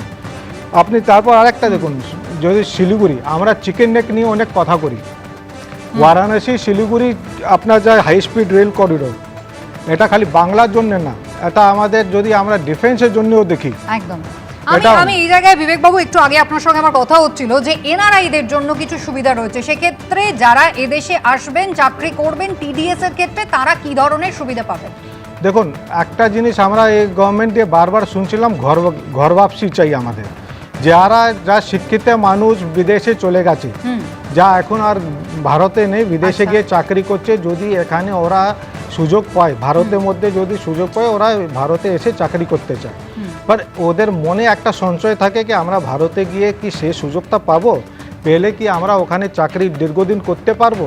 তো ওখানে ওরা দুটো জিনিস করতে চায়, ওরা বিদেশেও নিজের ঘরটা রাখতে চায়, ভারতে এসে চাকরি করতে চায়। 1 বছর 2 বছর চাকরি করার পর যদি ওরা ঠিক হয়ে যায় তাহলে ওরা ভারতে নেক্সট সেটেল করতে চায়। এর মধ্যে আমাদের একটা আইন আছে, যদি আপনি বিদেশ দিয়ে ভারতে এসে চাকরি করেন আর ভারতীয় নাগরিক থাকেন আর 180 দিন উপরে যদি ভারতে থেকে যান, তাহলে আপনার যত ইনকাম ওয়ার্ল্ডে হচ্ছে সেই ইনকামটা ভারতে ট্যাক্সেবল হবে। এ বাজেটে একটা অনেক বড় সুবিধা দিয়েছে, যদি আপনি বাইরে দিয়ে ভারতীয় নাগরিক যদি বিদেশ দিয়ে ভারতে এসে চাকরি করে আর ও যদি 6 মাস উপরও যদি থেকে যায়, 1 বছরও যদি থেকে যায়, তাহলে ওর ইন্ডিয়া বাইরে যা ইনকাম আছে ওটা আর ইন্ডিয়াতে ট্যাক্সেবল হবে না। তাহলে ও মানুষটাকে ও ভয় নেই কি একটা ইনকামকে 2বার ট্যাক্স দিচ্ছে, বাইরে তো একটা ট্যাক্স দিচ্ছেই, আবার ভারতে এসে ওকে ট্যাক্স দিতে হচ্ছিল আগে, এখন ওটা ট্যাক্স দিতে হবে না, এখন ওকে ট্যাক্স দিতে হবে এই ইনকাম উপরে যা ভারতের মধ্যে ওরা আয় করবে। বেশ, আমি এই জায়গায় একবার শুনিয়ে দিই তাহলে এনআরআইদের জন্য যে টিডিএস এর কথা বললেন বিবেকবাবু। নির্মলা সীতারামন কেন্দ্র অর্থমন্ত্রী আজকে বাজেট পেশের সময় কি জানালেন দেখুন। Ease of doing business. Individual persons resident outside India, PROI, will be permitted to invest in equity instruments of listed Indian companies through the Portfolio Investment Scheme. It is also proposed to increase the investment limit for an individual PROI under the scheme from 5% to 10% with an overall investment limit. অর্থনৈতিক দিশা কতটা দেখাতে পারলো এবারের budget? সাধারণ মানুষের একেবারে যে basic নিডগুলি, নিত্য প্রয়োজনীয় জিনিসপত্রের দাম, কর্মসংস্থান, সেখানে কি বিশেষ কোনো দিশা দেখাতে পারলো? বিনিয়োগকারীদের বিনিয়োগ টানার ক্ষেত্রেই বা কতটা উৎসাহ দিতে পারলো এবারের বাজেট? অবশ্যই এই বিষয়গুলো নিয়ে আলোচনা চলবে। তবে এবারের বাজেটের একেবারে কি পয়েন্টসগুলো রাখবো আপনাদের সামনে। বাজেট বক্তৃতা দেওয়ার সময় আজকে যে ঘোষণাগুলি নির্মলা সীতারামন করলেন, সেখানে অবশ্যই রাজ্যের জন্য যে বরাদ্দ করা হলো সেই বিষয়ে নির্মলা সীতারামন জানিয়েছেন জানিয়েছেন আগামী 2026-27 অর্থবর্ষে রাজ্যগুলির জন্য 1.4 কোটি লক্ষ টাকা 1.4 লক্ষ কোটি টাকা বরাদ্দ করা হয়েছে। তিনি আরও বলছেন 16তম অর্থ কমিশনের সুপারিশ গ্রহণ করেছে এবং কেন্দ্র থেকে রাজ্যগুলির প্রাপ্ত অর্থের ভাগ 41% অপরিবর্তিত রাখা হয়েছে। বাজেট প্রস্তাব অনুযায়ী নামমাত্র ফি দিয়ে আয়কর রিটার্ন সংশোধনের সময়সীমা বাড়ানো হবে। ITR 1 এবং ITR 2 ফর্মে রিটার্ন দাখিলকারীরা আগের মতোই 31শে জুলাই পর্যন্ত রিটার্ন জমা দিতে পারবেন। এছাড়াও কেন্দ্রীয় অর্থমন্ত্রী বললেন যে বিদেশ ভ্রমণকারীদের জন্য সুখবর রয়েছে, তার কারণ বিদেশি ট্যুর প্যাকেজের উপর TCS কমিয়ে 2% করা হয়েছে, যা আগে 5 থেকে 20% পর্যন্ত ছিল। নন রেসিডেন্টের ক্ষেত্রেও নতুন নিয়ম আসছে। বিদেশি নাগরিকদের দ্বারা ভারতে অস্থাবর সম্পত্তি বিক্রির সময় TDS কাটা বাধ্যতামূলক করা হয়েছে। এছাড়াও কেন্দ্রীয় অর্থমন্ত্রী নির্মলা সীতারামন বললেন যে এই বরাদ্দ তিনি ঘোষণা করলেন, সেই বরাদ্দর মাধ্যমে রাজ্যগুলির আর্থিক ক্ষমতা আরও মজবুত হবে এবং উন্নয়নমূলক প্রকল্প বাস্তবায়নে গতি আসবে।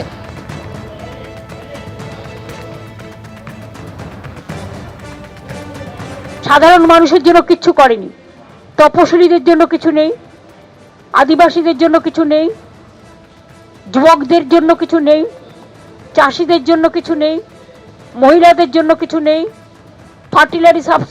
ফার্টিলাইজার সাবসিডি বাড়িয়ে দিয়েছে, সামাজিক সুরক্ষায় কিছু নেই, শিক্ষা দপ্তরে কিছু নেই। আর যে 3টে ফ্রেট করিডোরের কথা বলেছে, আমরা 3টে নয় 6টা করছি সারা বাংলাকে জুড়ে। কাজেই টোটালটাই মিথ্যে কথার ফুলঝুরি, হামটি ডামটি বাজেট। এই শব্দবন্ধই প্রমাণ করে দিচ্ছে, শব্দ চয়নই প্রমাণ করে দিচ্ছে তৃণমূলের রাজনৈতিক সংস্কৃতি কি, রাজনৈতিক রুচি কি, এবং তৃণমূল কংগ্রেস বাজেট সম্পর্কে ধ্যান ধারণা কি। এই বাজেট উন্নয়নের বাজেট, এই বাজেট জীবনে গতি আনার বাজেট, এই বাজেট পশ্চিমবঙ্গকে ভবিষ্যতে বিকশিত করবে, কিন্তু ওই সরকারটা থাকলে পারবে না। মমতা বন্দ্যোপাধ্যায় যেভাবে বলেছেন একেবারে দিশাহীন বাজেট, কার্যত সেই কথাই প্রতিফলিত হচ্ছে অভিষেক বন্দ্যোপাধ্যায়ের কণ্ঠে। তিনিও বলছেন বাংলাকে বঞ্চিত করা হয়েছে, ভোট পাবে না জেনে এই ধরনের বাজেট করেছে কেন্দ্র। কি বললেন অভিষেক বন্দ্যোপাধ্যায়, পাল্টা কি বলছেন শুভেন্দু অধিকারী? বাংলার জন্য বেসিক্যালি কিছু নেই 85 মিনিটের বাজেট স্পিচে। আপনি দেখবেন একটা নিমান্স ইনস্টিটিউট করার কথা বলা হয়েছে, সেটা একটা এক্সট্রা, যেমন ব্যাঙ্গালোরে নিমান্স রয়েছে, আরও এক্সট্রা 2টো নিমান্সের কথা বলা হয়েছে। একটা করা হচ্ছে আসামে, একটা করা হচ্ছে ঝাড়খণ্ড। বাংলার একদিকে ঝাড়খণ্ড, একদিকে আসাম। ইস্টে আপনার হচ্ছে আসাম আর ওয়েস্টে হচ্ছে ঝাড়খণ্ড। মানে বাংলার মানুষের অসুবিধা হলে হয় ঝাড়খণ্ড যাও নইলে আসাম যাও, বাংলায় করবো না। বাংলার মানুষকে অত্যাচারিত করে রাখে। বাংলার 10 কোটি মানুষকে যদি কেউ বাংলাদেশি বলে বা বাংলাদেশি মনে করে, সেটা এই দেশের প্রধানমন্ত্রী, এই দেশের স্বরাষ্ট্রমন্ত্রী, এই দেশের অর্থমন্ত্রী মনে করে। তারা বাংলার জন্য কোনো রকম কোনো বরাদ্দ বা কোনো রকম কোনো প্রতিকার বা আর্থিক প্যাকেজ বা সমাধান কিছুই আনেনি এ বাজেটে। বাংলার কৃষক হোক, শ্রমিক হোক, তপশিলি হোক, জনজাতি প্রতিনিধি যারা রয়েছে, মানে কারোর জন্য, মৎস্যজীবী হোক, কারোর জন্য কিচ্ছু নেই এই বাজেটে। যুব সমাজের জন্য আলাদা কোনো পৃথক কর্মসংস্থানের দিশা বা রোডম্যাপ কিছুই করা হয়নি। 85 মিনিট খালি হাঁটবুকে কাটিয়ে দেওয়া হয়েছে। এবং পুরনো যে কথাগুলো বলেছিল, ডানকুনি সুরাট করিডোর আগেরবারও বলা হয়েছে, সেটাই নতুনভাবে বলা হয়েছে, নতুন বোতলে পুরনো মদ। শিল্পায়নে জোর দেওয়া হয়েছে, ডানকুনি থেকে সুরাট পর্যন্ত ফ্রেট করিডোর এবং দুর্গাপুরে শিল্প করিডোরের জন্য বিশেষ ঘোষণা। পশ্চিমবঙ্গে গত 15 বছরে যে 6888টা শিল্প চলে গেছে এবং শিল্পে শ্মশান হয়েছে, শিল্প ছাড়া কর্মসংস্থান এবং রাজস্ব বৃদ্ধি হতে পারে না, সেই জায়গায় একটি নতুন দিশা আজকের এখানে দেওয়া।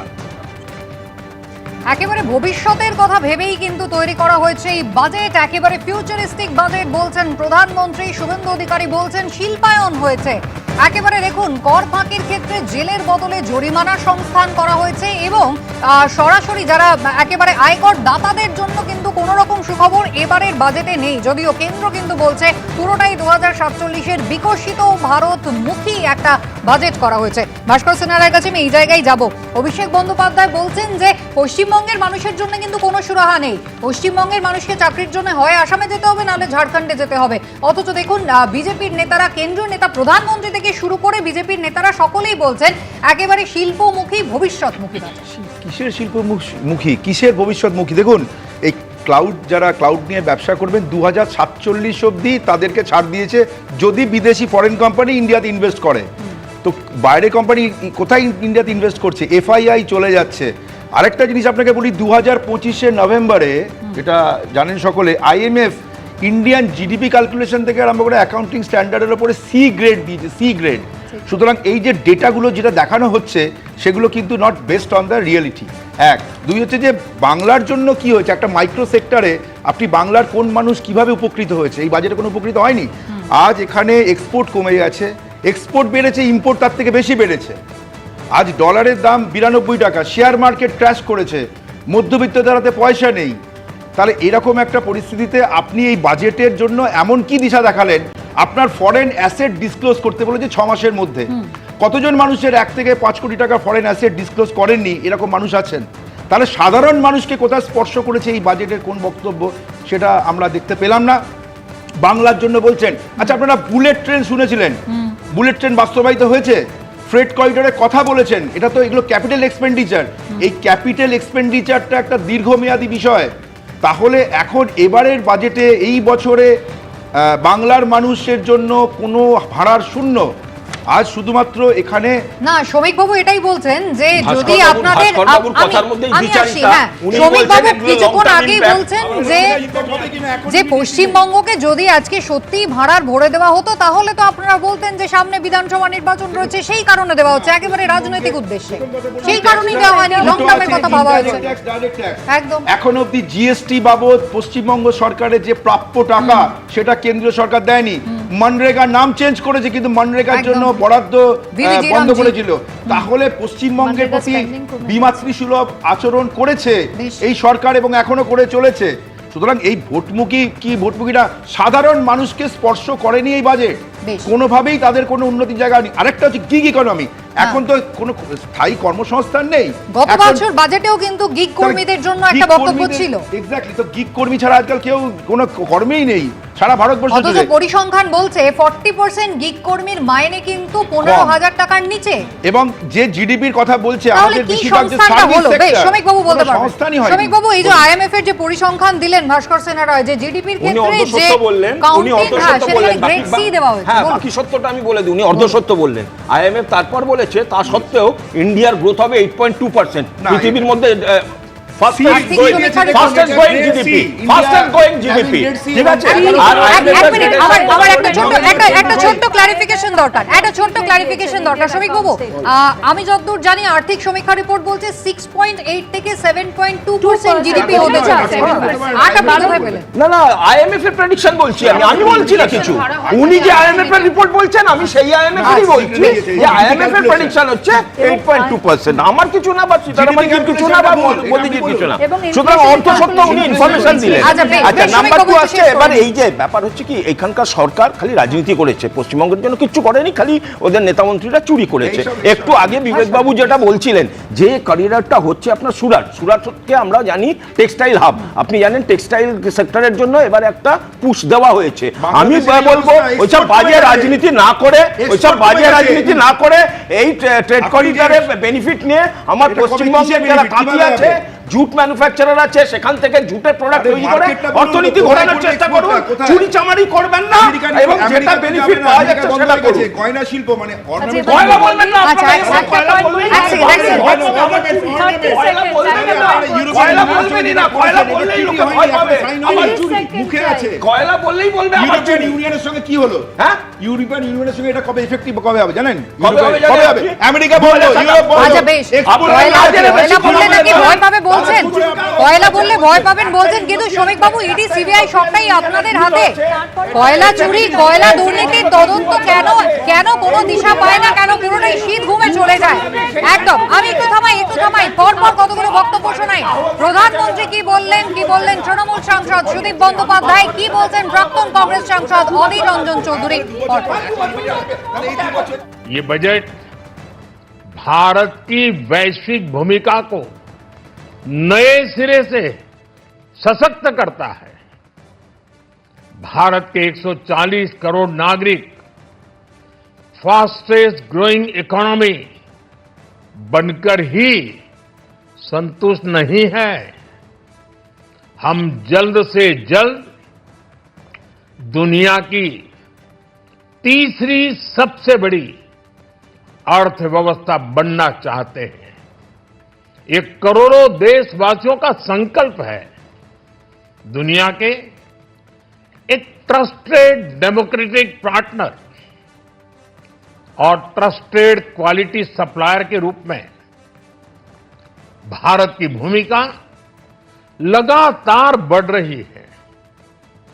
हाल में जो बड़ी बड़ी ट्रेड डील्स भारत ने की है, मदर ऑफ ऑल डील्स, उसका मैक्सिमम बेनिफिट भारत के युवाओं को मिले, भारत के लघु और मध्यम उद्योग वालों को मिले, इस दिशा में बजट में बड़े बड़े कदम उठाए गए हैं।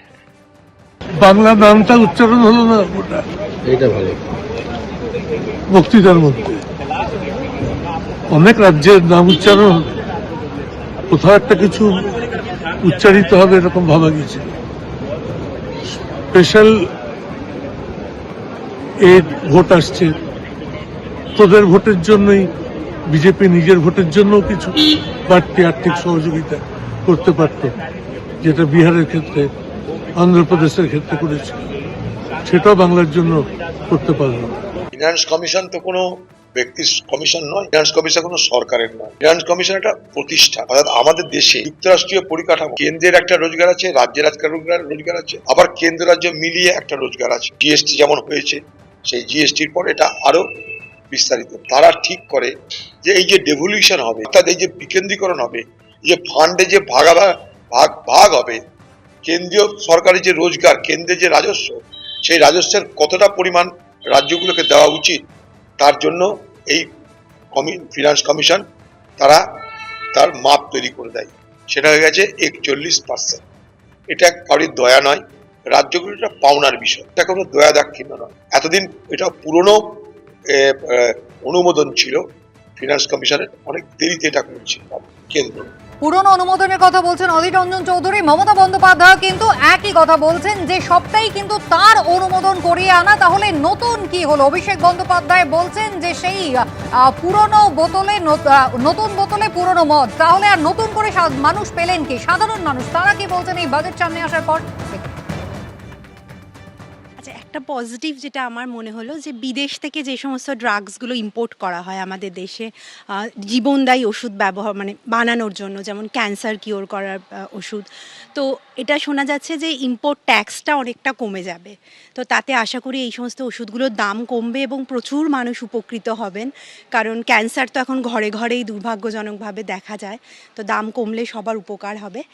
আর একটা যেটা শুনলাম পজিটিভ লাগলো সেটা হচ্ছে যে ইলেকট্রনিক্স যে সেক্টর, সেখানে শুনছি ইনভেস্টমেন্ট অনেক বেশি করা হবে। তো এখন ডিজিটাল এজের যুগ, গ্রাম শহর সবাই আর কি প্রচুর ইলেকট্রনিক্স গুডস ব্যবহার করছেন, কিনছেন। তো এই সেক্টরটা উন্নতি করলে আশা করি ওভারঅল সবার ভালো হবে। এই দুটো ভালো লাগলো। এখন যে পলিসিটা 3% বেড়ে গেছে, সেই আমাদের যে একটুখানি কমিয়ে দিয়েছে পয়সার, সেটা একদিক এডুকেশনের ক্ষেত্রে, হ্যাঁ এডুকেশনের ক্ষেত্রে সেটা একদিক দিয়ে ভালো, কিন্তু আমরা পড়াশোনা করে তারপরে কি করব তার কোনো দিশা করতে পারছি না, কারণ এমপ্লয়মেন্ট জেনারেশন খুবই কম।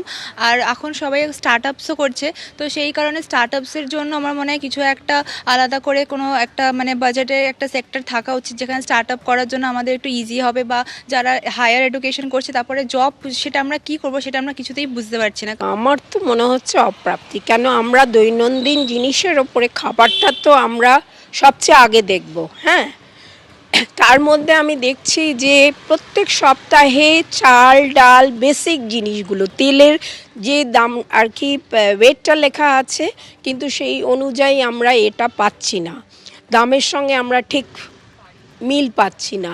এগুলো তো, আর গ্যাসের দামটা একটু স্টেবল হওয়া দরকার, কেন এগুলো আমরা ডেইলি আর কি ব্যবহারের মধ্যেই রাখছি, কেন এগুলো ছাড়া আমরা চলতে পারবো না। আর দ্বিতীয়ত হলো ওষুধটা একটু বেসিক, প্রেশার, সুগারের এই ওষুধগুলো আমরা প্রত্যেকের ঘরেই আমাদের ব্যবহার করতে হয়। অতএব এইগুলো যদি একটু মিডিয়াম আর কি একটা রেটে রাখা যায় তাহলে আমাদের একটু সুবিধা হয়। যেটা হলো একটা বক্তব্য যে আমাদের তো দুরকম রেজিম আছে ট্যাক্সের। যারা পুরনো রেজিম সেই স্ট্যান্ডার্ড ডিডাকশান বলুন আর সেই হোম লোন ডিডাকশান এবং যে 80cc যে ডিডাকশান সেটা যদি একটু বাড়ানো যেত তাহলে অনেকটা বেটার হতো। এইটা একটা সাইড। দুটো একটা সাইড যারা আমরা সকলের ক্ষেত্রে আমরা ডাইরেক্ট ট্যাক্স এবং ইনডাইরেক্ট ট্যাক্স দুটোই আমরা দিই। যদি ইনডাইরেক্ট ট্যাক্সের বোঝাটা যদি একটু কমানো যায় সেটা কিন্তু আর একটু বেটার হয়। আর তৃতীয় জিনিস একটু অবাকই হলাম যে নেক্সেস এবং নিফটি দুটোতেই আমরা দেখলাম যে বাজেটটা যাওয়ার পরে দামটা কিরকম একটা পড়ে গেল। তো সেটা বুঝতে পারছি না, কারণ আমরা তো বিশ্লেষক নই যে হঠাৎ এরকম একটা পরিস্থিতি কেন হলো এটা আমরা সত্যি বুঝে উঠতে পারিনি।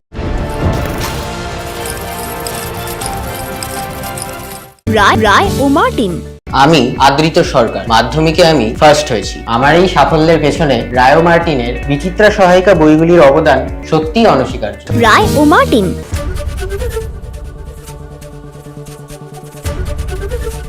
সাতরা ট্যালেন্ট বুস্টার ক্লাস 6, 7, 8 এর সহায়িকা বই, সঙ্গে Q paper bank free. Santra publication.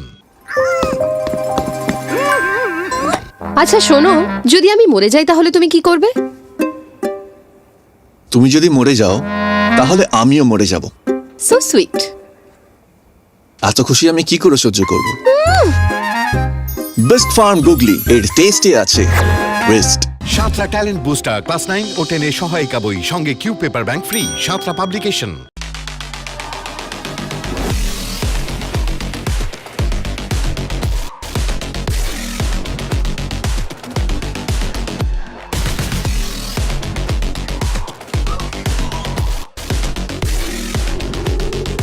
TVS Raider, the wicked ride. কেশরী আবেশে মন যোগী হলো রে, আনন্দে নেচে মন মাতোয়ারা হলো রে। কেশরী আবেশে মন যোগী হলো রে। প্রতি মুহূর্তে কেসরি উৎসব উদযাপন করুন। বিমল, বলো ভাষা কেসরি। ভালোবাসা থাক ভালোভাষা হয়ে। আন্তর্জাতিক মাতৃভাষা দিবসে সাদা কালো বস্ত্রে 60% পর্যন্ত ছাড় 1 থেকে 21 ফেব্রুয়ারি। সাহা টেক্সটাইল। আবার খবরে নিবেদনে প্রান্তিক ষষ্ঠ থেকে দশম শ্রেণীর ছাত্রছাত্রীদের জন্য শ্রী দেবাশিস মৌলিকের সেরা সহায়িকা।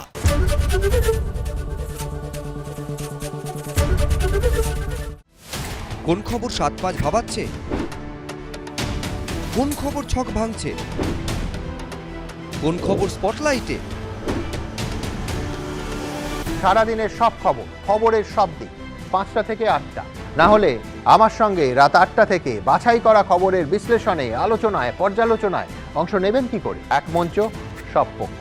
বিকেল 5টা থেকে লাগাতার শুধুমাত্র এবিপি আনন্দে। এবিপি আনন্দ এগিয়ে থাকে, এগিয়ে রাখে। Aligns with our vision of Sabka Saath Sabka Vikas towards Vikasit Bharat. This requires targeted efforts for 1. Increasing farmer incomes through productivity enhancement and entrepreneurship, with special attention to small and marginal farmers. B. Empowering Divyangjan through access to livelihood opportunities, training and high-quality assistive devices. C. Empowering the vulnerable to access mental health and trauma care. D. Focus on the Purvodaya states and the Northeast region to accelerate development and employment opportunities. Our government will support states through challenge route in creating 5 university townships in the vicinity of major industrial and logistics corridors. These planned academic zones will host multiple universities, colleges and research institutions, skill centers and residential complexes. In higher education, STEM institutions, prolonged hours of study and laboratory work pose some challenges for girl students. Through VGF, Viability Gap Funding and capital support, 1 girls' hostel will be established in every district. Tourism. The tourism sector has the potential to play a large role in the employment generation, forex earnings, and expanding the local economy. I propose to set up a National Institute of Hospitality by upgrading the existing National Council for Hotel Management and Catering Technology. It will function as a bridge between academia, industry, and government. I also propose a pilot scheme for upskilling 10,000 guides in 20 iconic tourist sites through a standardized, high-quality, 12-week training course in hybrid mode in collaboration with a Indian Institute of Management. A national destination digital knowledge grid will be established to digitally document all places of significance, cultural, spiritual, and heritage. This initiative will create a new ecosystem of jobs for local researchers, historians, content creators, and technology partners. A scheme for rare earth permanent magnets was launched in 2025 November. We now propose to support the mineral-rich states of Odisha, Kerala, Andhra Pradesh, and Tamil Nadu to establish dedicated rare earth corridors to promote mining, processing, research, and manufacturing. To enhance domestic chemical production and reduction import dependency and reduce import dependency, we will launch a scheme to support states in establishing 3 dedicated chemical parks through challenge route on a cluster-based plug-and-play model. ABP Ananda এগিয়ে থাকে এগিয়ে রাখে with Ajanta Shoes 70 years of legacy and craftsmanship. সাংবাদিক বৈঠকে কেন্দ্রীয় অর্থমন্ত্রী Nirmala Sitharaman. To benefit the common man, to make sure common man benefits in the sense of ease of doing living or for his business to prosper or for farmers for greater productivity or better logistics, whatever. So technology for benefiting every common man. And above all, with all this, inclusive development. Sabka Saath, Sabka Vikas, and that is why you heard me bringing in schemes which have good allocations for bringing better health facilities, creating a cadre of people, not cadre in that sense, but a bulk of people who can come in as health workers, paramedics, and so on, and also making sure we are able to provide dignified opportunities for Divyangjan. Mental health has also received a lot of attention. So these are the side for Vikasit Bharat and making sure Sabka Vikas hoega. But the idea is the advantage and the momentum that we gained since after COVID by increasing public capital expenditure will continue. We've announced that 12.2 lakh crores are coming through public expenditure this time. It is 4.4% of the GDP. I'd like you all to please notice that, which is the highest, at least in the last 10 years. It could even be highest if you were to take data earlier. শিরোনাম এই মুহূর্তে নিবেদনে SD lion 600 EQR TMT বার প্রতিটি নির্মাণের আসল সুরক্ষা। ভোটমুখে পশ্চিমবঙ্গের হাত প্রায় খালি। প্রাপ্তি শুধু Siliguri Varanasi high speed rail corridor, Dankuni Surat freight corridor, north east industrial করিডরে জুড়ছে দুর্গাপুর। বাংলার জন্য বেসিক্যালি কিছু নেই, কর্মসংস্থানের দিশা বা রোডম্যাপ কিছুই করা হয়। বুলেট ট্রেন চলবে, এই বাজেট দূরদর্শিতার বাজেট। শিরোনাম এই মুহূর্তে নিবেদনে এসডি লায়ন 600 EQR TMT বার প্রতিটি নির্মাণের আসল সুরক্ষা। সহযোগী নিবেদক Serum Group. Achieve an international award in London. Be with Serum. Venus Tools. Quality যার উপর দেশ করে ভরসা। Venus Tools. Krishnachandra Dutta Kukmi private লিমিটেডের ডাটা গুঁড়ো মশলা।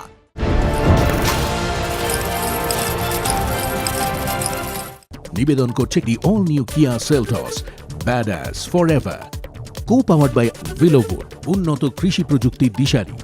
কৃষ্ণচন্দ্র দত্ত কুকমি প্রাইভেট লিমিটেডের ডাটা গুঁড়ো মশলা। Partnered by PC Chandra Jewelers, a jewel of jewels. Roy ও মার্টিন। আমি আদৃত সরকার, মাধ্যমিকে আমি ফার্স্ট হয়েছি। আমার এই সাফল্যের পেছনে রায় ও মার্টিনের বিচিত্রা সহায়িকা বইগুলির অবদান সত্যিই অনস্বীকার্য। রায় ও মার্টিন।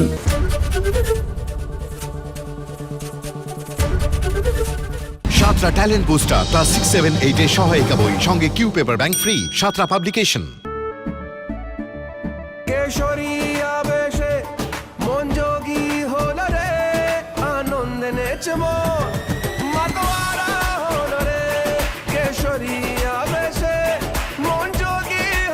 প্রতি মুহূর্তে কেসরি উৎসব উদযাপন করুন।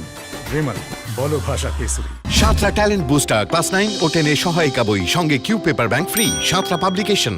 ধানের মাজরা ও লাল কৃমি পোকা সম্পূর্ণরূপে নিয়ন্ত্রণ করতে ব্যবহার করুন উইলো উড কেমিক্যালস লিমিটেডের দ্বিগুণ শক্তি সম্পন্ন দানাদার কীটনাশক এক্সোটিকা। আমার বোনঝি, আমার প্রাণ, ওর সাথে আমি সবকিছুই শেয়ার করি যাতে ওর কনফিডেন্স বাড়ে।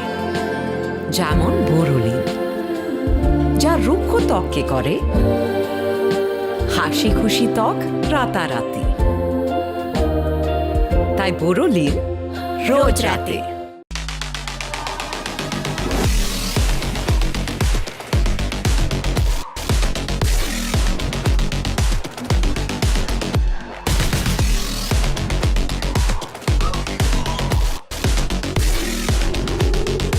TVS Radar, the wicked ride. মাতৃভাষা দিবসকে সম্মান জানাতে শুধুমাত্র সাদা কালো যে কোনো পণ্যে 60% পর্যন্ত ছাড়। সাহা টেক্সটাইল। আবার খবরে নিবেদনে প্রান্তিক 6ষ্ঠ থেকে 10ম শ্রেণীর ছাত্রছাত্রীদের জন্য শ্রী দেবাশিস মৌলিকের সেরা সহায়িকা।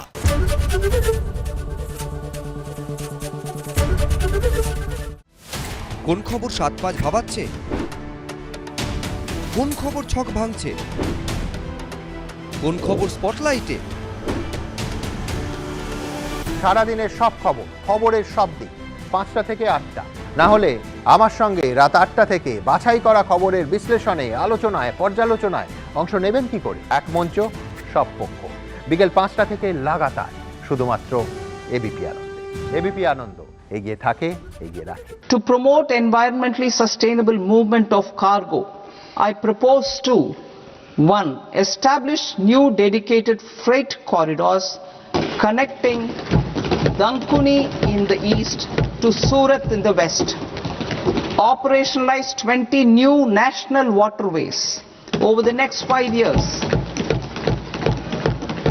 Starting with National Waterways 5 in Orissa to connect mineral-rich areas of Talcher and Angul and industrial centers like Kalinga Nagar to the ports of Paradip and Damra.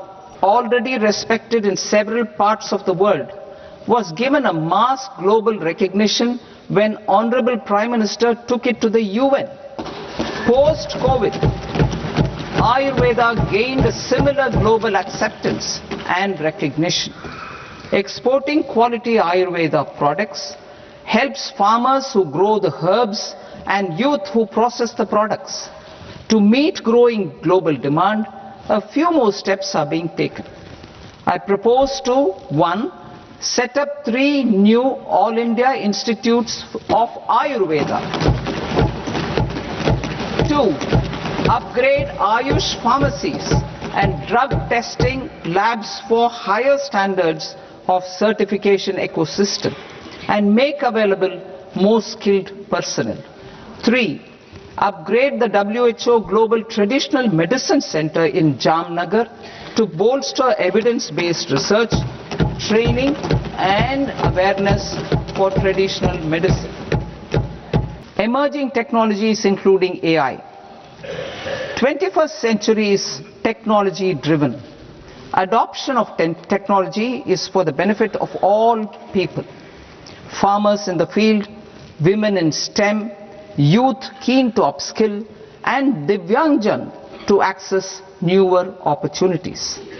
The government has taken several steps to support new technologies through AI Mission, National Quantum Mission, Anusandhan National Research Fund, and Research and Development and Innovation Fund. Health.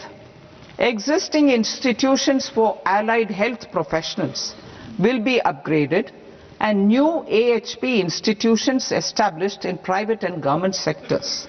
This will cover 10 selected disciplines, including optometry, radiology, anesthesia, OT technology, applied psychology and behavioral health, and add 1 lakh AHPs over the next 5 years. A strong care system covering geriatric and allied care services will be built. A variety of NSQF aligned programs will be developed to train multi-skilled caregivers, combining core care and allied skills such as wellness, yoga, and operation of medical assistive devices. In the coming year, 1.5 lakh caregivers will be trained.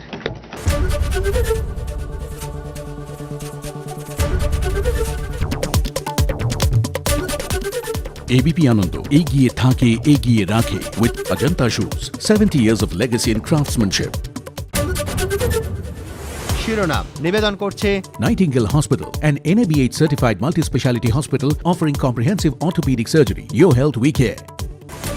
ভোটের আগে বিহার অন্ধ্রকে ঢালাও বরাদ্দ, পশ্চিমবঙ্গের প্রাপ্তি প্রায় শূন্য। পাওয়ার তালিকায় শুধু Siliguri Varanasi high speed rail corridor এবং ডানকুনি সুরাত ফ্রেট করিডর। ভোটের আগে বিহার পেয়েছিল, বঞ্চিত পশ্চিমবঙ্গ। বাজেট নিয়ে আক্রমণে মুখ্যমন্ত্রী। Totally it's a directionless, visionless, Humpty Dumpty budget. বাংলার জন্য বেসিক্যালি কিছু নেই, কর্মসংস্থানের দিশা বা রোড ম্যাপ কিছুই করা হয়। বুলেট ট্রেন চলবে। এই বাজেট দূরদর্শিতা বাজেট। ভোটমুখে পশ্চিমবঙ্গের হাত প্রায় খালি। প্রাপ্তি শুধু Siliguri Varanasi high speed rail corridor, Dankuni Surat freight corridor, north east industrial করিডরে জুড়ছে দুর্গাপুর। বাজেটে মন ভরল না মধ্যবিত্তের। অপরিবর্তিত আয়কর কাঠামো, আইটি রিটার্ন জমার সময়সীমা 31শে জুলাই। নামমাত্র ফি দিয়ে বাড়ানো যাবে আইটি রিটার্ন সংশোধনের সময়সীমা। শিরোনাম নিবেদন করছে Nightingale Hospital, an NABH certified multi-speciality hospital offering comprehensive orthopedic surgery. Your health we care. সহযোগী নিবেদক গো এভরিওয়্যার, বিদেশ ভ্রমণের শ্রেষ্ঠ প্রতিষ্ঠান। সামারের বুকিং শুরু হয়েছে। বিশ্ব ক্যান্সার দিবসে সাইকেল অভিযানে সচেতনতার বার্তা। NCRI hospital, new Garia, Kolkata. Duff and ডাটের গ্রামার কোশ্চেন বাঞ্চ ও প্রশ্ন সঙ্গে right track. Duff and Dutt. স্বপ্ন পূরণের সাথে আদি মোহিনীমোহন কাঞ্জিলাল এখন আরো কাছে আপনার শহরে।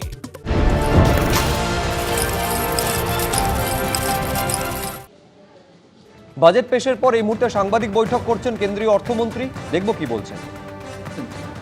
Which are going to be basic custom duty exempt, which are important for cancer patients. Similarly, 7 more rare diseases are added to the import exemption list of the import duties. Baggage clearance and personal items which you bring in when you travel are all being given enhanced duty-free allowance. Besides that, there are quite a few direct tax and indirect tax proposals, decriminalizing the penalty proceedings, and support to the IT sector are some of the high points. As an opening remark, I'll conclude here. I'm sure you'll be able to ask questions and seek clarification. Thank you for coming. Thank you, ma'am. I'll start taking the questions. First question is 17.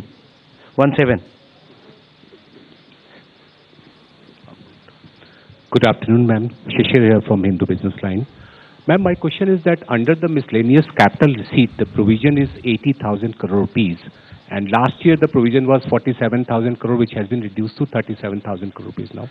Does this mean that there will be more equity monetization this year, or there will be more focus on the asset monetization of CPSEs? So you've got it rightly. The intent is that we will have a very strong asset monetization plan in place. Last year, ma'am had announced in the budget that there will be a pipeline prepared, which is being done. So we hope to reap the dividends from that.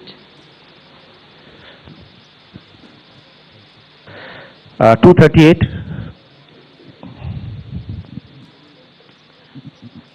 Ma'am, Simsi Jaipuria, this side from CNBC TV 18. I just wanted to know the rationale behind the hike in STT in futures and options.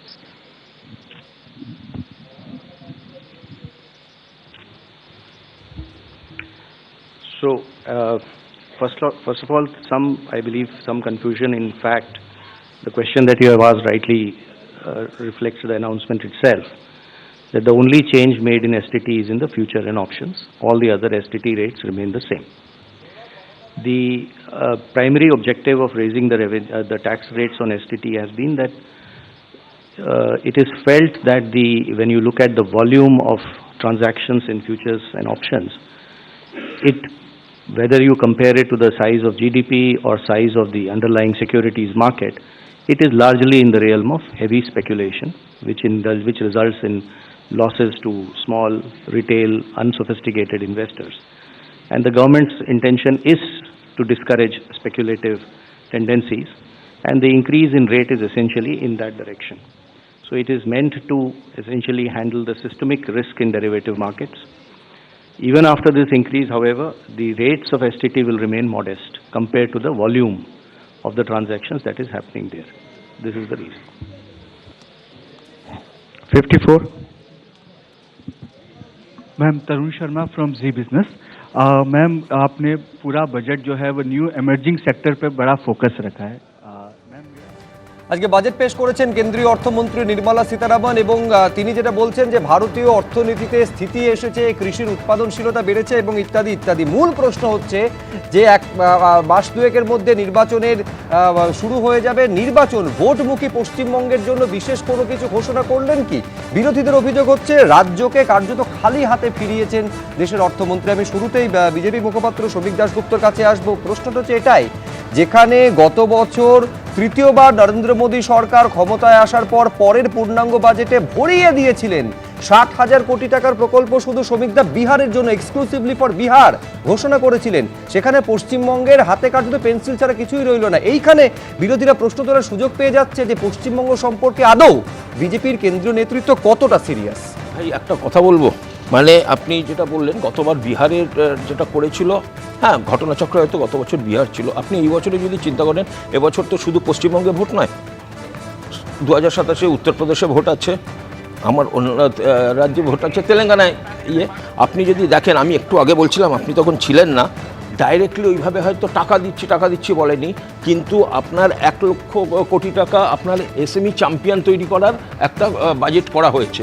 আমি মানে রাজনীতির ঊর্ধ্বে গিয়ে বলবো যে আমাদের এখানকার যে রাজ্য সরকার আছে প্লিজ কনসেন্ট্রেট করুন যাতে আমাদের এখানকার এসএমইগুলো যারা বিশেষ করে টেক্সটাইল সেক্টরে আছে, লেদার সেক্টরে রয়েছে, আমাদের এখানে লেদার কমপ্লেক্সের ওখানে লেদারের অনেক কাজ হয়, যাতে তারা এইটার বেনিফিট নিয়ে এই যে করিডোরগুলো হচ্ছে তার মাধ্যমে যেতে পারে। একটু আগে ভাস্কর বাবু বলছিলেন যে এই যে ইউরোপিয়ান ইউনিয়নের যদি দেখেন রেয়ার আর্থ করিডোরের কথা ঘোষণা করেছেন আজকে কেন্দ্রীয় অর্থমন্ত্রী, তার মধ্যে দুটো স্টেট হচ্ছে 2026-এ ইলেকশন হতে চলেছে, আরেকটা হচ্ছে বিজেপি শাসিত, আরেকটা হচ্ছে অন্ধ্রপ্রদেশ শাসিত, মানে সেটা হচ্ছে কেন্দ্রে বিজেপির জোটশরী। ভাই আপনাকে আবার ইনডাইরেক্টলি টেক্সটাইলের করিডোর দিয়েছে। আপনি যেটা বলছেন যে যেটা আপনার সুরাট অবধি করিডোর রয়েছে, সুরাট হচ্ছে আপনার টেক্সটাইলের হাব, আপনি সেটাকে কনসেন্ট্রেট করুন।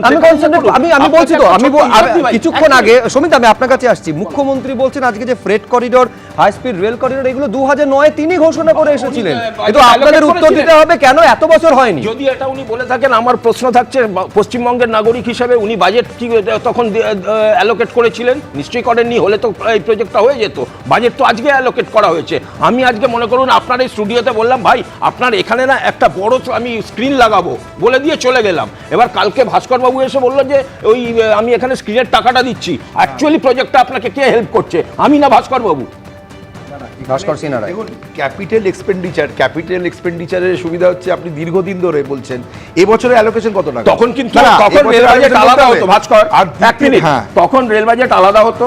রেল বাজেটে যদি করিডোর অ্যানাউন্স করে থাকে তাহলে সেখানে কত টাকার অ্যালোকেশন, এই করিডোরে হয়েছিল সেটা ওনাকে বলতে হবে। কিছু মনে করবেন না, আপনি যদিও তৃণমূলের লোক, একটা কথা বলি, যেটা তৃণমূল সরকার থেকে বলছে আরেকটা জিনিস একটু ক্লারিফাই করে দিই, এখানে আপনারা ট্যাক্স কনসালটেন্ট আছেন, আমি প্রত্যক্ষভাবে তো ট্যাক্স কনসালটেন্ট নই, একটু পড়াশোনা করি বলে। এইটা তো একটা মিথ্যাচার হচ্ছে ভাই, আপনারা কেন এটা প্রতিবাদ করেন না যে কেন্দ্র সরকার নাকি এখান থেকে টাকা নিয়ে যাচ্ছে? না আমি বলে আমার শেষ করতে দিন, কেন আমি বলছি মিথ্যাচার? মিথ্যাচার অথবা অশিক্ষার কারণে, মূর্খতার কারণে। তার কারণ হচ্ছে ইনকাম ট্যাক্স এবং ইনডাইরেক্ট ট্যাক্স। আমার সংবিধান অনুযায়ী এটার কালেকশনের অধিকার হচ্ছে কেন্দ্রীয় সরকারের। কিন্তু এবং দাঁড়ান, আমায় শেষ করতে দেবেন। তাহলে অ্যাকচুয়ালি কালেকশন করার অধিকার হচ্ছে কেন্দ্রের। এবার যুক্তরাষ্ট্রীয় কাঠামো অনুযায়ী এর ভাগটা দিতে হবে প্রতিটা রাজ্যকে, এবং সেটাই তো দিচ্ছে। তাহলে এখান থেকে নিয়ে যাচ্ছে বলে কথাটা নয়। দেখুন, বিতর্কটা এখানে কে দিচ্ছে, কে কেড়ে নিচ্ছে, কে ঢেলে দিচ্ছে, কে বঞ্চনা করছে। 26-এর বিধানসভা নির্বাচনের আগে আজকের এই বাজেট নিয়ে একেবারে রাজনৈতিক তরজা তুঙ্গে রয়েছে। দেবস্মিতা, আমি সরাসরি দেবস্মিতার কাছে। দেবস্মিতা, একদম সুব্রজিৎ, যে কথা তুমি বলছিলে, আজ নির্মলা সীতারামন কেন্দ্রীয় অর্থমন্ত্রী, তিনি 2026-এর যে অর্থাৎ এই অর্থবর্ষের বাজেট পেশ করেছেন, যেটা নিয়ে রাজনৈতিক তরজা একেবারে চরমে পৌঁছেছে। কিন্তু আমরা কি কি পেলাম সেটা আমরা একবার জানবো। সেটা হচ্ছে ডানকুনি থেকে সুরাত ফ্রেট করিডোর, দিল্লি থেকে Siliguri high speed rail corridor, north east industrial করিডোরে জুড়ছে দুর্গাপুর। অপরিবর্তিত আয়কর কাঠামো, অর্থাৎ গতবার যেটা ছিল সেটাই থাকছে, অর্থাৎ অপরিবর্তিত থাকছে। আর কর ফাঁকিতে জেলের বদলে জরিমানা। সস্তা হচ্ছে ক্যান্সারের 17টি ওষুধ, সস্তা হচ্ছে ব্লাড সুগারের ওষুধ, দাম কমছে ব্যাটারি সিএনজির, দাম কমছে সোলার পাওয়ার কাপড়, মাইক্রোওয়েভের চামড়াজাত সামগ্রীর দাম কমছে, তবে দাম বাড়ছে মদ, সিগারেট, খনিজ পদার্থের।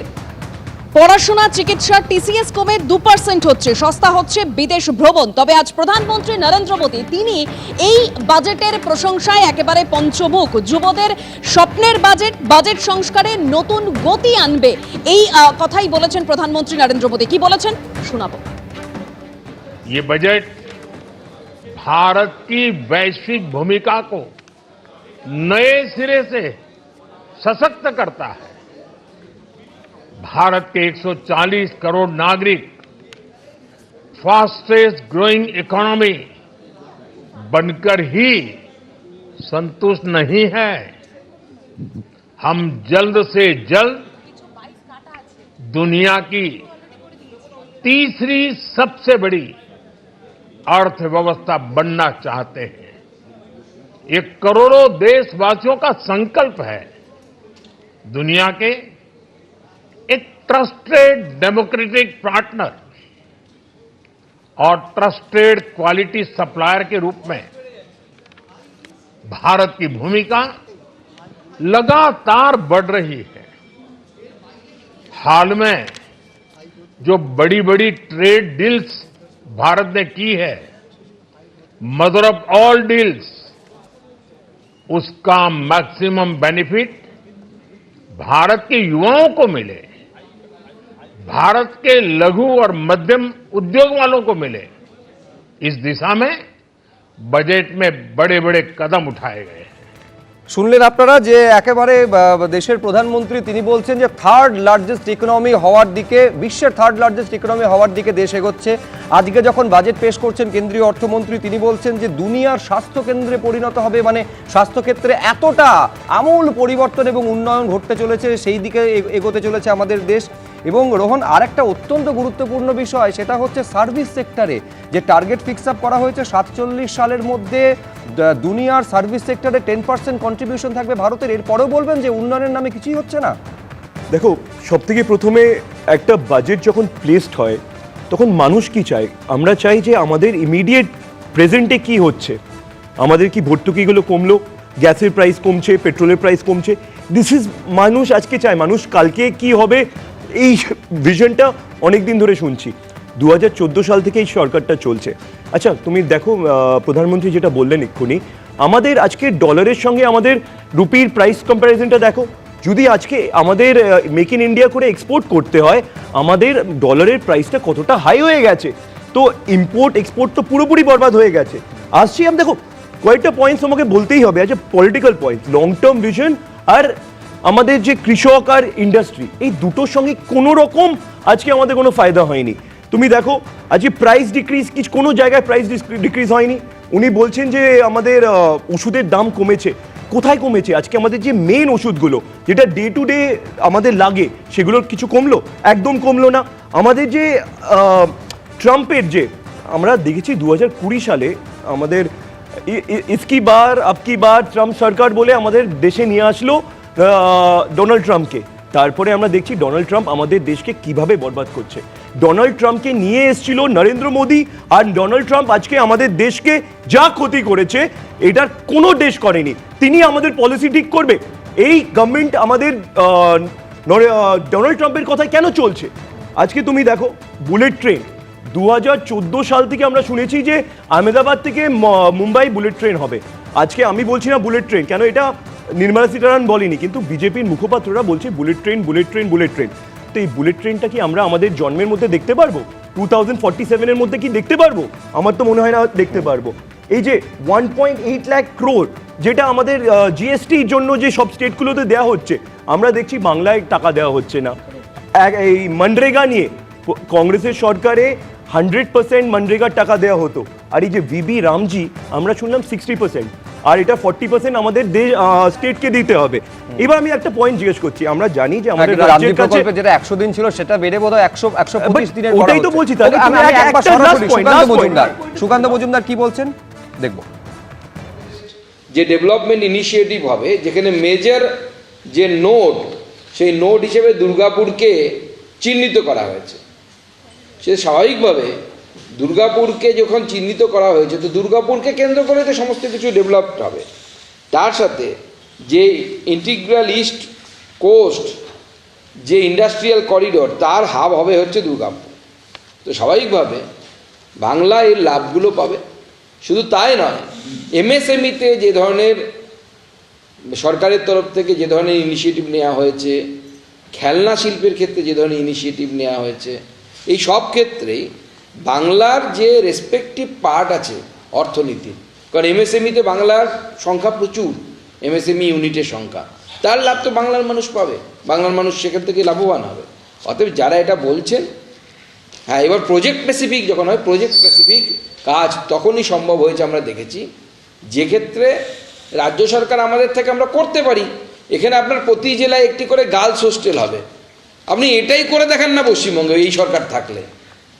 এই সরকার থাকবে না বলে আগামী দিনে হবে, কিন্তু প্রতি জেলাতে একটি করে গার্লস হোস্টেল হওয়ার জন্য যে জমি, সেই জমি তো রাজ্য সরকার দেবে। যান নিয়ে দেখান দেখি, 3 মাসের মধ্যে দেখান ক্ষমতা থাকলে যে কীভাবে আপনি জমি পাবেন। দেবেই না আপনাকে জমি। একের পর এক আমরা দেখে এরকম শিখেছি, এখানে কিছুই করার নেই পশ্চিমবঙ্গে। মুখ্যমন্ত্রী বলছেন যে ফ্রেট করিডোর যেটা ঘোষণা করা হয়েছে, সেই ফ্রেট করিডোর তিনি 2009 সালে রেলমন্ত্রী থাকার, 9-এর পরে যখন রেলমন্ত্রী ছিলেন সেই সময় তিনি এটা ঘোষণা করে দিয়েছেন, আজকে আবার সেটা ঘোষণা। দেখুন, এটা নতুন, ওনার এটা তো নতুন কিছু নয়, উনি সব কিছুই ঘোষণা করে গেছেন। উনি এরপরে বলবেন যে বাবর আসবে, আমি সেটাও বলে গেছিলাম। হ্যাঁ, আমি সেই সময় ঘোষণা করে গেছিলাম বাবর আসবে, এখানে আক্রমণ হবে, মোগল সাম্রাজ্য প্রতিষ্ঠা হবে, এরকম অনেক কিছু বলতে পারেন উনি বলতে পারেন এআই বলে একটা জিনিস আমি অমুক সালে আমার পিএইচডিতে লিখেছিলাম, যে পিএইচডিটা খুঁজে পাওয়া যায় না। তো ওনার এরকম অনেক কিছুই থাকে। তাহলে প্রশ্ন হচ্ছে হয়নি কেন? উনি রেলমন্ত্রী থেকে সরে যাওয়ার পর ওনার দলের 2জন তাবড় নেতা রেলমন্ত্রী ছিলেন। তো ছিলেন কি ছিলেন না আপনারা বলুন? মুকুল রায় রেলমন্ত্রী ছিলেন তৃণমূল কংগ্রেসের, আমাদের ছিলেন ত্রিবেদীজি ছিলেন, দীনেশজি তিনি ছিলেন হচ্ছে আমাদের রাজ্য থেকে রেলমন্ত্রী। তাহলে আমাদের খুব সামান্য প্রশ্ন, মমতা বন্দ্যোপাধ্যায় ঘোষণা করে গেলেন, তারপর তার অনুগামী তার কথায় উঠে এবং বসেন এরকম 2জন ব্যক্তি তারই দলের, তারা রেলমন্ত্রী থাকলেন অথচ করতে পারলেন না। তার মানে কিছু গড়বড় আছে। উনি ঘোষণাটাই করে গেছেন, আর কিছু করেননি।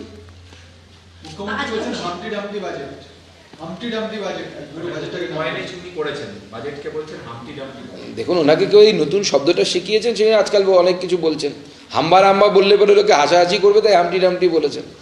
উনি বাজেটটা কি ওনাকে বুঝতে গেলে অপেক্ষা করতে হবে। ভারতবর্ষের অর্থনীতির মূল যে স্রোত, সেই স্রোতের সাথে এক হতে হবে। ভারতবর্ষের মূল অর্থনৈতিক স্রোতের সাথে বাংলা এই মুহূর্তে নেই। বাংলা সাইডে একটা জায়গায় কোনো জায়গায় বসে নিজের মধ্যে ঘুরপাক খাচ্ছে। ভারতবর্ষের যে অর্থনৈতিক ডেভেলপমেন্ট, আমি যেমন ধরুন হচ্ছে জাহাজ শিল্প যাতে উন্নতি করে, সেই জন্য আবার জাহাজ শিল্পের যে ছোট ছোট ইনস্ট্রুমেন্টগুলো আছে তারতে সরকার ছাড় দিয়েছে। এই ছাড়টা কন্টিনিউ করবে। আপনার জাহাজ শিল্প আপনার ওখানে নেই, আপনি কি উপকার নেবেন তা? এই যে মূল জায়গা থেকে সরে যাওয়া, আগামী দিনে স্লিপ প্লেনের ক্ষেত্রে, ম্যানুফ্যাকচারিংয়ের ক্ষেত্রে সুযোগ দেওয়া হয়েছে। পশ্চিমবঙ্গের জায়গা ভাবেই না মুখ্যমন্ত্রী যে আমরা কীভাবে এটাকে ইউজ করব।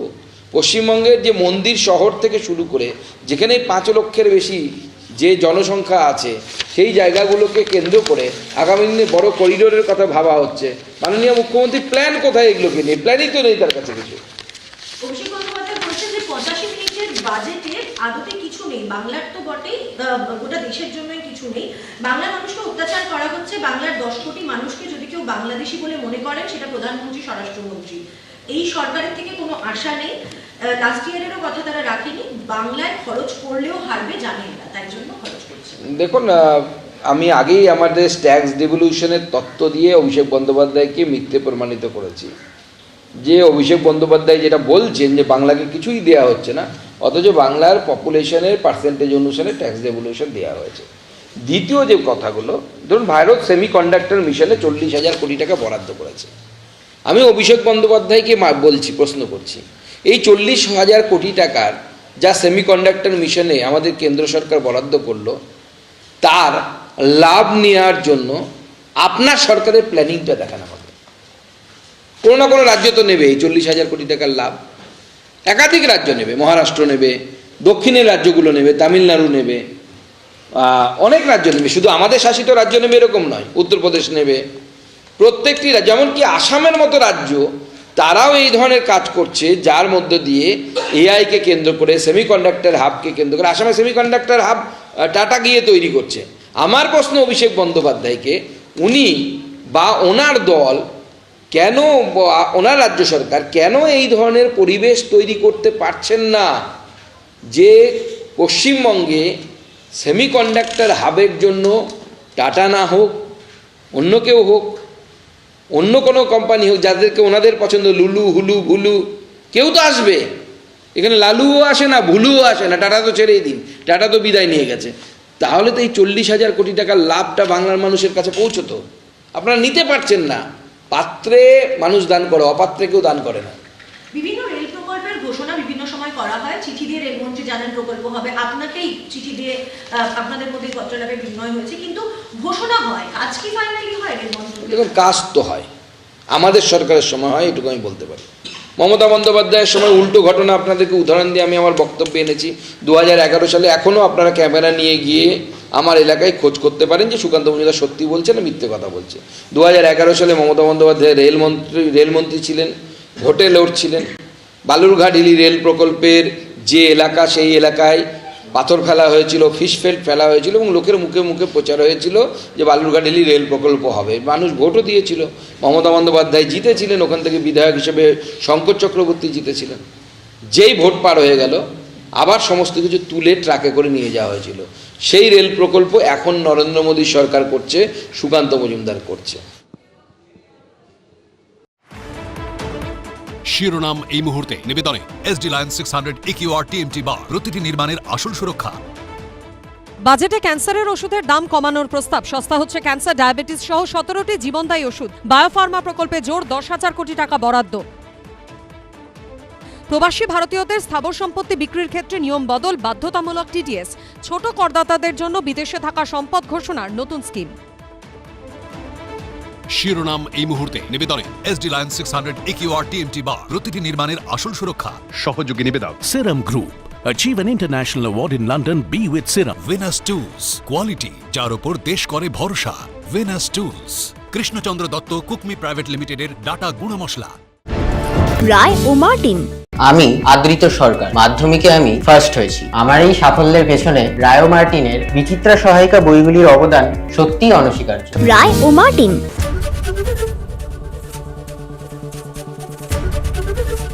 সাতরা ট্যালেন্ট বুস্টার ক্লাস 6, 7, 8 এর সহায়িকা বই, সঙ্গে Q paper bank free. Santra publication.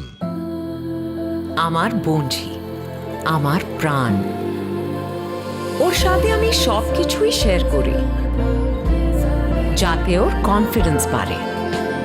যেমন বোরোলিন, যা রুক্ষ ত্বককে করে হাসি খুশি ত্বক রাতারাতি। তাই বোরোলিন রোজ রাতে। সাতরা ট্যালেন্ট বুস্টার ক্লাস 9 ও 10 এর সহায়িকা বই, সঙ্গে Q paper bank free. Santra publication.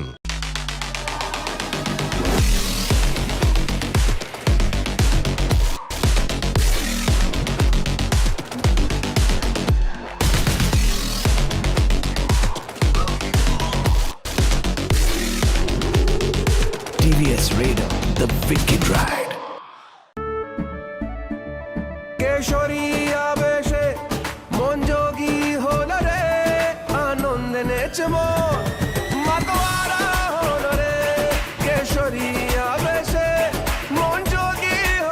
প্রতি মুহূর্তে কেসরি উৎসব উদযাপন করুন। বিমল বলো ভাষা কেসরি। আচ্ছা শোনো, যদি আমি মরে যাই তাহলে তুমি কি করবে? তুমি যদি মরে যাও তাহলে আমিও মরে যাব। So sweet. এত খুশি আমি কি করে সহ্য করব? বেস্ট ফার্ম গুগলি, এর টেস্টে আছে ওয়েস্ট। মাতৃভাষা দিবসকে সম্মান জানাতে শুধুমাত্র সাদা কালো যে কোনো পণ্যে 60% পর্যন্ত ছাড়। সাহা টেক্সটাইল। SCI পেইন্টস, রং সম্বন্ধে ধারণাই বদলে দেয়। আবার খবরে নিবেদনে প্রান্তিক 6ষ্ঠ থেকে 10ম শ্রেণীর ছাত্রছাত্রীদের জন্য শ্রী দেবাশিস মৌলিকের সেরা সহায়িকা।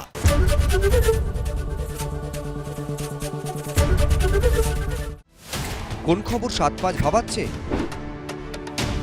কোন খবর ছক ভাঙছে? কোন খবর স্পটলাইটে?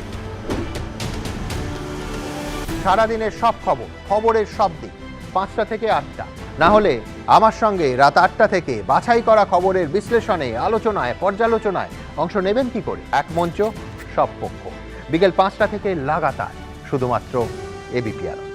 এবিপি আনন্দ, এগিয়ে থাকে, এগিয়ে রাখে। To promote India as a hub for medical tourism services, I propose to launch a scheme to support states in establishing 5 regional medical hubs in partnership with the private sector. These hubs will serve as integrated healthcare complexes that combine medical, educational and research facilities. They will have Ayush centers, medical value tourism facilitation centers and infrastructure for diagnostics, post-care and rehabilitation. These hubs will provide diverse opportunities, job opportunities for health professionals, including doctors and AHPs. Ease of doing business.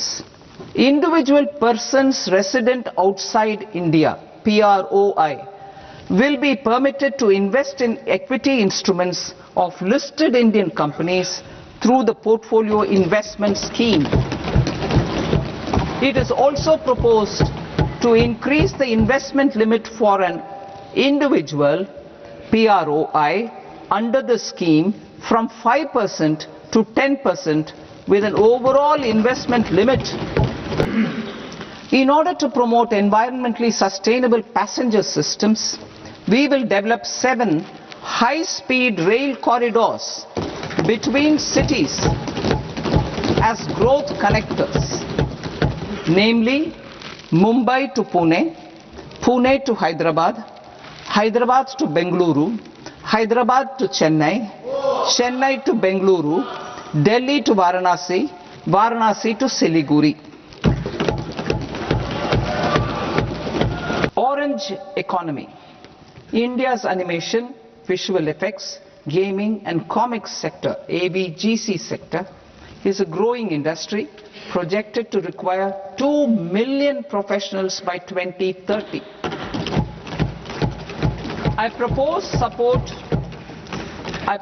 to support the Indian Institute of Creative Technologies, Mumbai, in setting up ABGC content creator labs in 15,000 secondary schools all over the country and 500 colleges. The Indian design industry is expanding rapidly, and yet there is a shortage of Indian designers.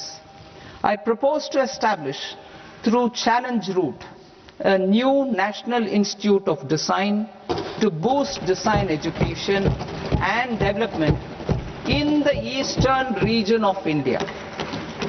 A scheme for rare earth permanent magnets was launched in 2025 November.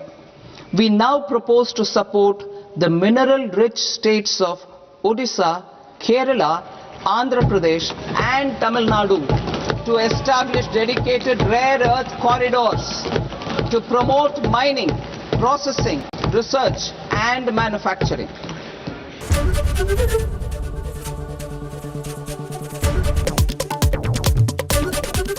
ABP Ananda, এগিয়ে থাকে, এগিয়ে রাখে with Ajanta Shoes, 70 years of legacy in craftsmanship. শিরোনাম নিবেদন করছে Nightingale Hospital, an NABH certified multi-speciality hospital offering comprehensive orthopedic surgery. Your health we care. ভোটের আগে বিহার অন্ধ্রকে ঢালাও বরাদ্দ, পশ্চিমবঙ্গের প্রাপ্তি প্রায় শূন্য, পাওয়ার তালিকায় শুধু Siliguri Varanasi high speed rail corridor এবং ডানকুনি সুরাত ফ্রেট করিডর। ভোটের আগে বিহার পেয়েছিল, বঞ্চিত পশ্চিমবঙ্গ, বাজেট নিয়ে আক্রমণে মুখ্যমন্ত্রী। Totally it's a directionless, visionless, Humpty Dumpty budget. বাংলার জন্য বেসিক্যালি কিছু নেই, কর্মসংস্থানের দিশা বা রোডম্যাপ কিছুই করা হয়। বুলেট ট্রেন চলবে, এই বাজেট দূরদর্শিতা দেবে। বাজেট ঘোষণার সঙ্গে সঙ্গে সেন্সেক্সে ধস, শেয়ার বাজার ও মিউচুয়াল ফান্ডে সিকিউরিটি ট্রানজাকশন ট্যাক্স বাড়ল, সোনা ও রূপোর দামে নজিরবিহীন পতন। পশ্চিমবঙ্গের নামমাত্র প্রাপ্তি, হামচি দামচি বাজেট, কটাক্ষ মমতা, দূরদর্শিতা বাজেট, পাল্টা দাবি শ্রমিকের। রাত 8টায় দেখুন বাংলার বিধান দেবস্মিতা পাপিয়ার সঙ্গে। শিরোনাম নিবেদন করছে Nightingale Hospital, an NABH certified multi-speciality hospital offering comprehensive orthopedic surgery. Your health we care. সহযোগী নিবেদক গো এভরিওয়্যার, বিদেশ ভ্রমণের শ্রেষ্ঠ প্রতিষ্ঠান। সামারের বুকিং শুরু হয়েছে। বিশ্ব ক্যান্সার দিবসে সাইকেল অভিযানে সচেতনতার বার্তা। NCRI hospital, new Garia, Kolkata. Duff and ডাটের গ্রামার কোশ্চেন বাঞ্চ ও প্রশ্ন সঙ্গে রাইট ট্র্যাক। Duff and ডাট।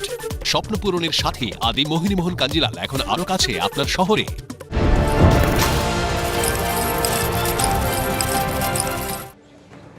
আজকে নির্মলা সীতারামন কেন্দ্রীয় অর্থমন্ত্রী, তিনি তার নবম বাজেট পেশ করেছেন। লক্ষ্য ছিল যে আয়করের ক্ষেত্রে বাড়তি কোনো ছাড়ের দিকে কি যাবেন কেন্দ্রীয় অর্থমন্ত্রী, কিন্তু আয়করের কাঠামোয় কোনো বদল করেননি। তবে শুধুমাত্র যেখানে যেখানে জেলের সংস্থান ছিল সেইখানে কিছুটা স্বস্তি তিনি দিয়েছেন যে জরিমানা দিয়ে ছাড় পাওয়া যাবে। কোন ক্ষেত্রে এই কথা আজকে কেন্দ্রীয় অর্থমন্ত্রী বললেন দেখুন। Rationalizing penalty and prosecution.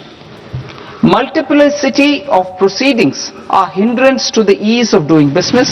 I propose to integrate assessment and penalty proceedings by way of a common order for both. There will be no interest liability on the taxpayer on the penalty amount for the period of appeal before the first appellate authority, irrespective of the outcome of appeal process. Further, quantum of prepayment is being reduced from 20% to 10% and will continue to be calculated only on core tax demand.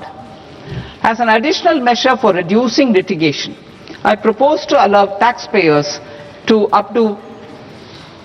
update their returns even after reassessment proceedings have been initiated, and an additional 10% tax rate over and above the rate applicable for the relevant year. The assessing officer will then use only this updated return in his proceedings. There is already a framework for immunity from penalty and prosecution in the cases of underreporting. I propose to apply this framework for immunity to misreporting too. However, in such a case, the taxpayer will need to pay 100% of the tax amount as an additional income tax over and above the tax and interest due. এই বাংলায় বিজেপির vote নেই, তাই বাজেটে বাংলার জন্য ভেট নেই। মুখ্যমন্ত্রী মমতা বন্দ্যোপাধ্যায় বলছেন যে এখান থেকে ভোট পাবে না জেনেই বাংলাকে বঞ্চনা করা হয়েছে। হামটি ডামটি বাজেট বলে কটাক্ষ করেছেন মুখ্যমন্ত্রী মমতা বন্দ্যোপাধ্যায়। কি বললেন, পাল্টা বিরোধী দলনেতা কি বললেন দেখুন। This financial budget of 26 and 27 placed by central government, it is totally full of sound and fury. Totally it's a directionless, visionless, missionless, actionless. Economy is derailed, anti-women, anti-poor, anti-farmers, anti-women, anti-youth, anti-communers, anti-SC, anti-ST, anti-OBC. আমি মনে করি এই budget অর্থনীতির ক্ষেত্রে এবং মানুষের জনমনে, সাধারণ মানুষের ক্ষেত্রে এবং বিশেষ করে বেকার যুবক যুবতী এবং খেলোয়াড়দের কর্মসংস্থানের জন্য খেলো ইন্ডিয়া তার বিশেষ ব্যবস্থা এখানে রাখা হয়েছে এবং কৃষকদের জন্য সারে ভর্তুকি সহ পিএম কিষাণ সম্মান নিধির বরাদ্দ বৃদ্ধি সহ নানা স্কিম দেওয়া হয়েছে এবং প্রত্যেকটি স্বনির্ভর গোষ্ঠীতে লাখপতি দিদি বানানোর কর্মসূচিকে বাজেটে অন্তর্ভুক্ত করে নারী সশক্তিকরণের কথাও বলা হয়েছে। এক কথায় এই বাজেটকে স্বাগত জানাতে পারি। এখন যদি কর কাঠামোর দিক থেকে বলেন তাহলে এই বাজেটে মধ্যবিত্তের প্রাপ্তির ভাড়ারে কি কি এলো? আমি কর বিশেষজ্ঞ আমাদের সঙ্গে রয়েছে, আমি পাপিয়ার কাছে আপনাদের নিয়ে যাব, আরো বিস্তারিতভাবে সে তুলে ধরবে। একদমই কেন্দ্রীয় অর্থমন্ত্রী নির্মলা সীতারামন তিনি যেটা বললেন, সকলের নজর ছিল তো খুব স্বাভাবিকভাবেই যে আয়কর কাঠামো যেটা সেটা কি অপরিবর্তিত থাকবে না কিছু বদল আনছে, সেটা অপরিবর্তিতই রইল। দেখুন টিসিএস এর ক্ষেত্রে যেটা হলো 5% থেকে কমে 2% হলো, অর্থাৎ বিদেশ ভ্রমণ সস্তা হলো যারা বিদেশে পড়াশোনা করতে যাচ্ছেন বা বেড়াতে যাচ্ছেন। টিডিএস এর ক্ষেত্রে আমরা কি দেখছি, ট্যাক্স ডিডাকশন অ্যাট সোর্স, সেক্ষেত্রে কি পরিবর্তন হয়েছে, সমস্ত বিষয়টা নিয়ে আমরা কথা বলবো। আপনারা দেখছেন আমাদের সঙ্গে রয়েছেন কর বিশেষজ্ঞ বিবেক আগরওয়াল। মিস্টার আগরওয়াল, এই জায়গাটাতেই আসবো। টিডিএস এর ক্ষেত্রে মানে ধরুন আমার 2 লক্ষ টাকা ইনকাম, আমি কতটা লাভবান হতে পারি? শুনুন, আপনার 2 লক্ষ টাকা ইনকাম, এর মধ্যে আপনার ডিভিডেন্ড দিয়ে ইনকাম কত সেটা দেখতে হবে।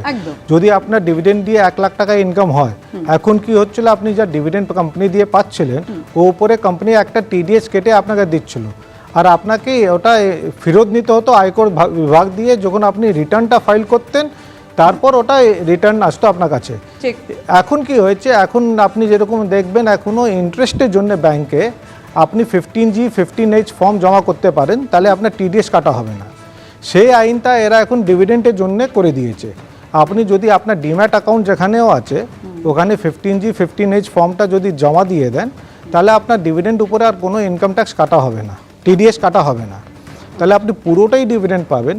আর যেহেতু আপনার ইনকামটা ট্যাক্স লিমিটেড তলায়, আপনাকে রিটার্নও ফাইল করতে হচ্ছে না, আপনার সে কষ্টটাও বাঁচলো আর টিডিএসটাও আপনার কাটা হলো না, তাহলে আপনার পুরো টাকা আপনার ঘরে এসে গেল, সেটাই একটা লাভ। আচ্ছা, মানে আমার সেক্ষেত্রে তাহলে আমি যা ইনকাম করছি সেটাই আমার পুরোটা ঘরে থাকছে, পুরোটাই সেটা আমার আয়। পুরোটা। এখন আর একটা জিনিস আছে এর মধ্যে, আপনি যা টিসিএসটা বললেন, দেখুন টিসিএসটা বিদেশ ভ্রমণের জন্য 2% করা হয়েছে। এটা 3টে জিনিস এখানে আপনাকে লক্ষ্য রাখতে হবে। নট অনলি আপনার খালি বিদেশ ভ্রমণ, যারা পড়াশোনা করতে যায়, এখন তো অনেক বাচ্চারা পড়াশোনা করতে বিদেশে যায়, আর যারা কোনো মেডিকেল ট্রিটমেন্টও যায়। আগে কি ছিল, 5 দিয়ে 20% টিসিএস কাটা হতো, তাহলে যদি আপনার 1 লাখ টাকা খরচা হয়, ওর মধ্যে টিসিএসটা আরও যোগ দিয়ে দিন, সেটা খরচাটা বেড়ে গেল। এখন সেটা কমিয়ে 2% করে দিয়েছে, তাহলে আপনার ওখানে 3%, ওখানে আপনার লাভ হলো। আর সেটা ওদের জন্যই যারা বিদেশে যাচ্ছে। সার্বিকভাবে আপনার পুরো বাজেটটা দেখে কি মনে হচ্ছে, সাধারণ মানুষ হিসেবে কি লাভ পেতে পারে? দেখুন, সাধারণ মানুষ হিসাবে বাজেটে আপনি যদি আয়কর দিকে বলেন, তাহলে অনেকটাই লাস্ট ইয়ার দিয়ে দিয়েছিল, তা এবছর আমরা সেভাবে কোনো আশাও করিনি। আর হ্যাঁ, আপনি একটা জিনিস যদি দেখেন, ওভারঅল পুরোটা বাজেট যদি দেখেন, আর যদি গভর্নমেন্টটা ওটাকে ইমপ্লিমেন্ট করতে পারে, যা তার সার্ভিস সেক্টরে বলেছে আর বাকি জিনিসটা বলেছে, তাহলে সাধারণ মানুষ হতে পারে ভবিষ্যতে লাভ পাবে। না হলে লাস্ট ইয়ার দিয়ে এবছরে আমি সেভাবে সাধারণ মানুষে কোনো লাভ দেখছি না। একদম। যারা ধরুন শেয়ার বাজারে বিনিয়োগ করবে, তাদের ক্ষেত্রে আপনি কিভাবে দেখছেন, যারা মিউচুয়াল ফান্ডে বিনিয়োগ করতে চায়? দেখুন, যারা মিউচুয়াল ফান্ডে শেয়ার বাজারে বিনিয়োগ করবে, ওদের তো মেন ইনকাম হচ্ছে ডিভিডেন্ড, আর ক্যাপিটাল গেনে ওরা কোনো চেঞ্জ করেনি। এসটিটিও যা চেঞ্জ করেছে, ওরা ইনভেস্টমেন্টের জন্য না, এরা যারা ডেরিভেটিভ না, এসটিটি আপনি যদি শেয়ারটা কিনেন তাহলে আপনার এসটিটি কোনো চেঞ্জ হয়নি, এটা চেঞ্জ হয়েছে খালি ফিউচার অপশন। এই যে প্রেস কনফারেন্সে উনি বললেন, অ্যাকচুয়ালি ফিউচার অপশন যাকে আমরা ডেরিভেটিভ বলি, এটা হয়েছিল প্রোডাক্টটা এসেছিল সেই কারণেই কি শেয়ার বাজারে এই পতনটা আমরা দেখতে পাচ্ছি, রাইট? কেন এটা আগে ছিল হেজিং এর জন্য, এখনটা হেজিং হচ্ছে না, এটা মেনলি স্পেকুলেশন হচ্ছে। ওর জন্য এসটিটিটা বাড়ানো হয়েছে যে মিডল ক্লাস স্পেকুলেশন না করে ইনভেস্টমেন্টটা করুক, ওর জন্য এসটিটিটা বাড়িয়েছে। তাই জন্য শেয়ার মার্কেট হতে পারে পড়েছে, আমি তো শেয়ার মার্কেটে বিশেষজ্ঞ নেই, সেটা ডিটেলে আরও বলতে পারবো না। বাট এসটিটিটা আপনি সেবি রিপোর্টও লাস্ট যা এসেছে, মানুষ নিজে সেভিং অ্যাকাউন্ট দিয়ে টাকা তুলে আপনার ফিউচার অপশনে নিবেশ করছে, আর ওখানে নলেজ না থাকলে, জ্ঞান না থাকলে ওখানে প্রচুরভাবে লস করছে, সেটা কমতে এসটিটিটা বাড়ানো হয়েছে। বেশ, দেখুন বিরোধীরা নানান রকম ভাবে সমালোচনা করছেন যে দিশাহীন বাজেট, একেবারেই কোনো দিশা দেখা গেল না, বিশেষ করে যখন পশ্চিমবঙ্গে বিধানসভা নির্বাচন রয়েছে, সেখানে বাংলার মানুষের হাত খালি। তাহলে কি বিজেপির এই বাংলার জন্য কোনো লক্ষ্যই ছিল না? একেবারে কেন্দ্রীয় অর্থমন্ত্রী নির্মলা সীতারামন কি বলছেন, আমি চলে যাব শুভ্রজিতের কাছে। একেবারে কেন্দ্রীয় অর্থমন্ত্রী নির্মলা সীতারামন কি বলেছেন আমি এইখানে দর্শকদের সামনে রাখবো, এবং এরপরে আপনাদের দেখাবো যে এই বাজেট থেকে কতটা তাদের প্রত্যাশা পূরণ হলো বলে সাধারণ মানুষ মনে করছেন। কিন্তু শুরুতে নির্মলা সীতারামন কি বললেন কেন্দ্রীয় অর্থমন্ত্রী।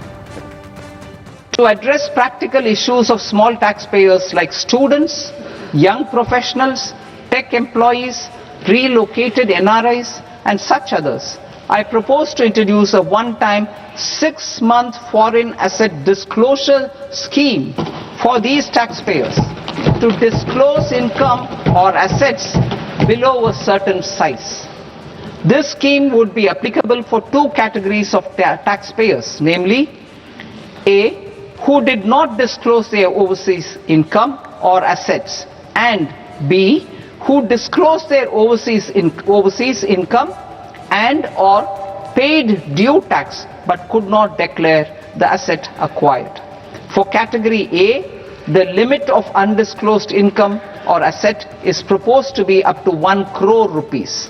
They need to pay 30% of fair market value of asset or 30% of undisclosed income as tax and 30% as additional income tax in lieu of penalty, and would thereby get immunity from prosecution. কেন্দ্রীয় অর্থমন্ত্রী নির্মলা সীতারামন তার এই 84 মিনিটের budget, প্রত্যেকের নজর ছিল কোন কোন ক্ষেত্রে বরাদ্দ বৃদ্ধি হয়, শিক্ষা স্বাস্থ্য কোন কোন ক্ষেত্রে বরাদ্দ বৃদ্ধি হয় সেদিকে যেরকম নজর ছিল, একই সঙ্গে কোন কোন জিনিসের দাম বাড়লো, কোন জিনিসেরই বা দাম কমলো সেদিকে অবশ্যই প্রত্যেকের আশা ছিল। ব্যাটারি সিএনজির দাম যেরকম কমেছে, সোলার পাওয়ার কাপড় তার দাম কমেছে, অন্যদিকে সস্তা হচ্ছে ক্যান্সারের 17টি ওষুধ, সস্তা হচ্ছে ব্লাড সুগারের ওষুধ, দাম কমছে চামড়াজাত সামগ্রীর এবং মদ সিগারেট খনিজ পদার্থ, দাম কিন্তু বাড়ছে। অপরিবর্তিত থাকছে আয়কর কাঠামো এবং কর ফাঁকিতে জেলের বদলে জরিমানা হচ্ছে। সাধারণ মানুষ তারা কিভাবে দেখছেন এই যে বাজেট আজ পেশ করলেন কেন্দ্রীয় অর্থমন্ত্রী, কিভাবে দেখছেন তারা, শোনাবো তাদের বক্তব্য। একটা পজিটিভ যেটা আমার মনে হলো যে বিদেশ থেকে যে সমস্ত ড্রাগসগুলো ইম্পোর্ট করা হয় আমাদের দেশে জীবনদায়ী ওষুধ ব্যবহার মানে বানানোর জন্য, যেমন ক্যান্সার কিওর করার ওষুধ, তো এটা শোনা যাচ্ছে যে ইম্পোর্ট ট্যাক্সটা অনেকটা কমে যাবে। তো তাতে আশা করি এই সমস্ত ওষুধগুলোর দাম কমবে এবং প্রচুর মানুষ উপকৃত হবেন, কারণ ক্যান্সার তো এখন ঘরে ঘরেই দুর্ভাগ্যজনকভাবে দেখা যায়, তো দাম কমলে সবার উপকার হবে। আর একটা যেটা শুনলাম পজিটিভ লাগলো সেটা হচ্ছে যে ইলেকট্রনিক্স যে সেক্টর, সেখানে শুনছি ইনভেস্টমেন্ট অনেক বেশি করা হবে। তো এখন ডিজিটাল এজের যুগ, গ্রাম শহর সবাই আর কি প্রচুর ইলেকট্রনিক্স গুডস ব্যবহার করছেন, কিনছেন, তো এই সেক্টরটা উন্নতি করলে আশা করি ওভারঅল সবার ভালো হবে। এই দুটো ভালো লাগলো। এখন যে পলিসিটা 3% বেড়ে গেছে, সেই আমাদের যে একটুখানি কমিয়ে দিয়েছে পয়সার, সেটা একদিক এডুকেশনের ক্ষেত্রে, হ্যাঁ এডুকেশনের ক্ষেত্রে সেটা একদিক দিয়ে ভালো, কিন্তু আমরা পড়াশোনা করে তারপরে কি করব তার কোনো দিশা করতে পারছি না, কারণ এমপ্লয়মেন্ট জেনারেশন খুবই কম, আর এখন সবাই স্টার্ট আপসও করছে। তো সেই কারণে স্টার্ট আপসের জন্য আমার মনে হয় কিছু একটা আলাদা করে কোনো একটা মানে বাজেটে একটা সেক্টর থাকা উচিত, যেখানে স্টার্ট আপ করার জন্য আমাদের একটু ইজি হবে, বা যারা হায়ার এডুকেশন করছে তারপরে জব, সেটা আমরা কি করব সেটা আমরা কিছুতেই বুঝতে পারছি না। আমার তো মনে হচ্ছে অপ্রাপ্তি, কেন আমরা দৈনন্দিন জিনিসের ওপরে খাবারটা তো আমরা সবচেয়ে আগে দেখব, হ্যাঁ, তার মধ্যে আমি দেখছি যে প্রত্যেক সপ্তাহে চাল ডাল বেসিক জিনিসগুলো, তেলের যে দাম আর কি ওয়েটটা লেখা আছে, কিন্তু সেই অনুযায়ী আমরা এটা পাচ্ছি না, দামের সঙ্গে আমরা ঠিক মিল পাচ্ছি না এগুলো তো। আর গ্যাসের দামটা একটু স্টেবল হওয়া দরকার, কেন এইগুলো আমরা ডেইলি আর কি ব্যবহারের মধ্যেই রাখছি, কেন এগুলো ছাড়া আমরা চলতে পারবো না। আর দ্বিতীয়ত হলো ওষুধটা একটু বেসিক, প্রেশার সুগারের এই ওষুধগুলো আমরা প্রত্যেকের ঘরেই আমাদের ব্যবহার করতে হয়, অতএব এইগুলো যদি একটু মিডিয়াম আর কি একটা রেটে রাখা যায় তাহলে আমাদের একটু সুবিধা হয়। যেটা হলো একটা বক্তব্য যে আমাদের তো দুরকম রেজিম আছে ট্যাক্সের, যারা পুরনো রেজিম সেই স্ট্যান্ডার্ড ডিডাকশান বলুন আর সেই হোম লোন ডিডাকশান এবং যে 80cc যে ডিডাকশান, সেটা যদি একটু বাড়ানো যেত তাহলে অনেকটা বেটার হতো, এইটা একটা সাইড। চোখ রাখুন, নিবেদনে জেবিজি হেক্সা টিএমটি পাক্কা হ্যায়। ভোটের আগে বিহার অন্ধ্রকে ঢালাও বরাদ্দ, পশ্চিমবঙ্গে প্রাপ্তি শূন্য, ভোট নেই তাই ভেটও নেই, কটাক্ষ তৃণমূলে। যুবদের স্বপ্নের বাজেট, মন্তব্য প্রধানমন্ত্রীর। দেখুন ছকভাঙা 6টায় শুভ্রজিতের সঙ্গে।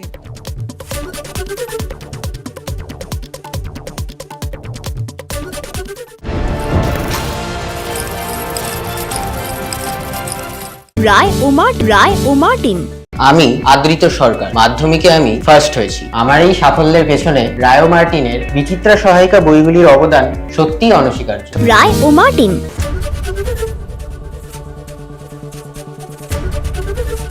সাতরা ট্যালেন্ট বুস্টার ক্লাস 6, 7, 8 এর সহায়িকা বই, সঙ্গে Q paper bank free. Santra publication.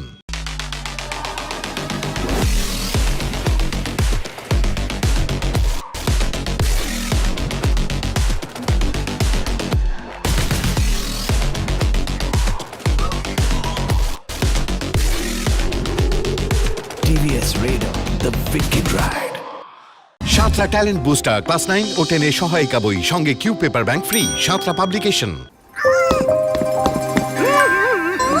আচ্ছা শোনো, যদি আমি মরে যাই তাহলে তুমি কি করবে? তুমি যদি মরে যাও তাহলে আমিও মরে যাব। So sweet. এত খুশি আমি কি করে সহ্য করব? বেস্ট ফার্ম গুগলি, এর টেস্টে আছে রেস্ট।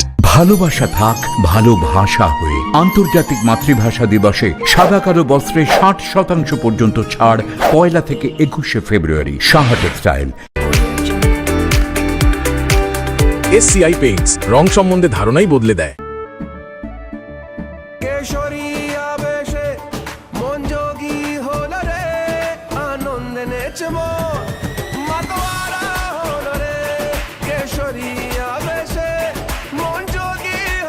প্রতি মুহূর্তে কেসরি উৎসব উদযাপন করুন। রিমাল, বলো ভাষা কেসরি। আবার খবরে নিবেদনে প্রান্তিক 6ষ্ঠ থেকে দশম শ্রেণীর ছাত্রছাত্রীদের জন্য শ্রী দেবাশিস মৌলিকের সেরা সহায়িকা। কোন খবর 7-5 ভাবাচ্ছে? কোন খবর ছক ভাঙছে? কোন খবর স্পটলাইটে? সারাদিনের সব খবর, খবরের সব দিক 5টা থেকে 8টা, না হলে আমার সঙ্গে রাত 8টা থেকে বাছাই করা খবরের বিশ্লেষণে, আলোচনায়, পর্যালোচনায় অংশ নেবেন কি করে? এক মঞ্চ, সব পক্ষ। বিকেল 5টা থেকে লাগাতার, শুধুমাত্র এবিপি আনন্দে। এবিপি আনন্দ, এগিয়ে থাকে, এগিয়ে রাখে। The sports sector provides multiple means of employment, skilling and job opportunities. Taking forward the systematic nurturing of sports talent which is set in motion through the Khelo India program earlier, I propose to launch a Khelo India mission to transform the sports sector over the next decade. The mission will facilitate an integrated talent development pathway supported by training centers which are foundational, intermediate and elite levels. B, systematic development of coaches and support staff. C, integration of sports science and technology. D, competitions and leagues to promote sports culture and provide platforms. And E, development of sports infrastructure for training and competition.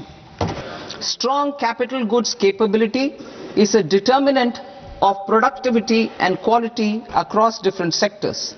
Towards building this capacity, I propose the following.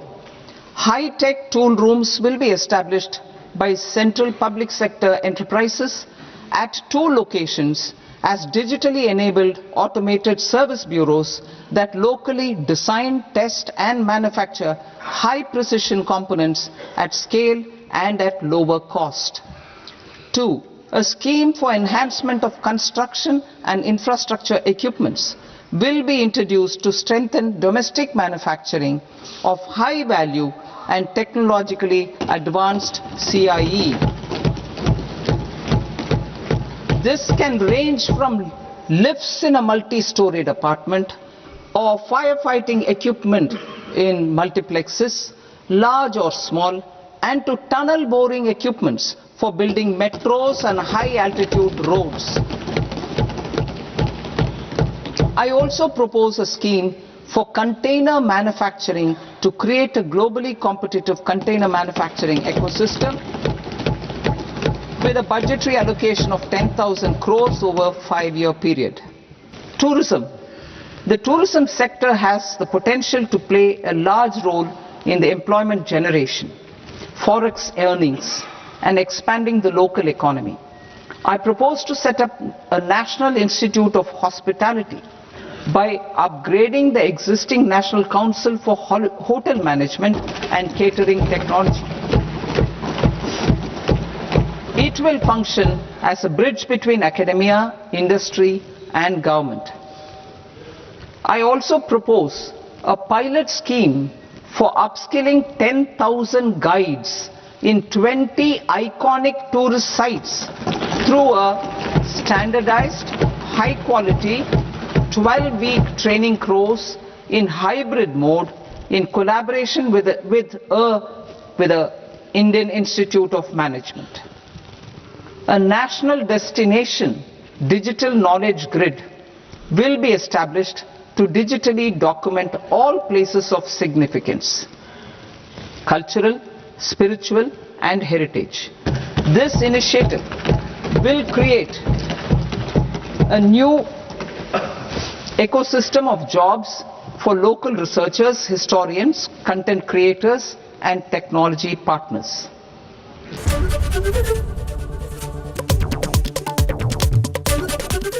ABP Ananda এগিয়ে থাকে এগিয়ে রাখে with Ajanta Shoes 70 years of legacy in craftsmanship. নভেম্বরের জন্য budget পেশ করেছেন কেন্দ্রীয় অর্থমন্ত্রী নির্মলা সীতারামন, কিন্তু দেখুন অনেকগুলো দিক আছে, বিরোধীরা সমালোচনা করছেন। সবারই যেমন নজর ছিল আয়কর কাঠামোর দিকে, সেটা অপরিবর্তিতই রেখেছেন। কর বিশেষজ্ঞ আমাদের কাছে রয়েছেন। মিস্টার আগরওয়াল, আপনার কাছে এই জায়গাটাতে আসতে চাইবো। কিছুক্ষণ আগেই আপনি বলছিলেন যে মিউচুয়াল ফান্ডে বিনিয়োগ করার ক্ষেত্রে অনেক রকম সতর্কতা একটু মেনে চলতে হয়, সেই দিকটা আপনি যদি একটু আলোকপাত করেন। দেখুন না, এখন কি হয়েছে, যেহেতু শেয়ার মার্কেট বাড়ছিল, সাধারণ মানুষ যা হয়, চাকরিবৃত্ত মানুষ যাকে আমরা বলি মেনলি, ওরা কি করে, ওরা কারো কথা শুনে এমনি শুনে কেউ এসে ওরা দুম করে টাকা লাগিয়ে দেয় মিউচুয়াল ফান্ডে শেষে, আর তারপর ওরা লস খায়। এর দিয়ে বাজে কি হয়, এদেরকে কোনো নিজে পার্সোনাল কমিশনের জন্যে, নিজে পার্সোনাল আয়ের জন্যে সাধারণ মানুষকে টুপি পরিয়ে এরা টাকা লাগিয়ে দেয় ফিউচার অ্যান্ড অপশনের জন্য, আর ফিউচার অপশন লাগিয়ে তারপর এরা আবার লস খায়। সাধারণ মানুষকে যখন ইনভেস্টমেন্ট করতে হবে, তাহলে একটা পড়াশোনা করে বড় কোম্পানিতে, ভালো কোম্পানিতে টাকা লাগালে, আর যদি লং টার্ম রাখা যায়, যদি 1 বছর 2 বছর রাখা যায়, তাহলে আপনি আয় করতে পারবেন।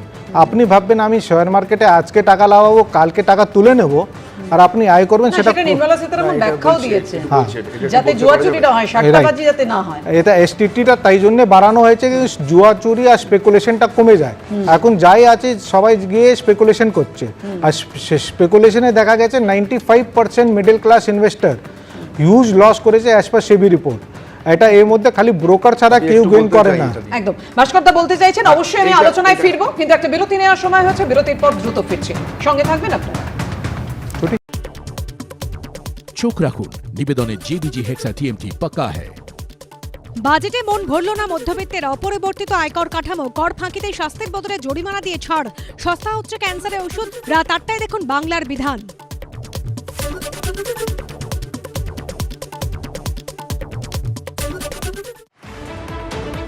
শিরোনাম এই মুহূর্তে, নিবেদনে SD line 600 EQR TMT bar, প্রতিটি নির্মাণের আসল সুরক্ষা। প্রবাসী ভারতীয়দের স্থাবর সম্পত্তি বিক্রির ক্ষেত্রে নিয়ম বদল, বাধ্যতামূলক টিডিএস, ছোট করদাতাদের জন্য বিদেশে থাকা সম্পদ ঘোষণার নতুন স্কিম। বাজেট ঘোষণার সঙ্গে সঙ্গে সেন্সেক্সে ধস, শেয়ার বাজার ও মিউচুয়াল ফান্ডে সিকিউরিটি ট্রানজাকশন ট্যাক্স বাড়ল, সোনার উপর দামে নজিরবিহীন পতন। শিরোনাম এই মুহূর্তে, নিবেদনে SD line 600 EQR TMT bar, প্রতিটি নির্মাণের আসল সুরক্ষা। সহযোগী নিবেদক Serum Group. Achieve an international award in London. Be with Serum. Venus Tools, quality যার উপর দেশ করে ভরসা। Venus Tools, Krishnachandra Dutta Kukmi private লিমিটেডের ডাটা গুণমশলা।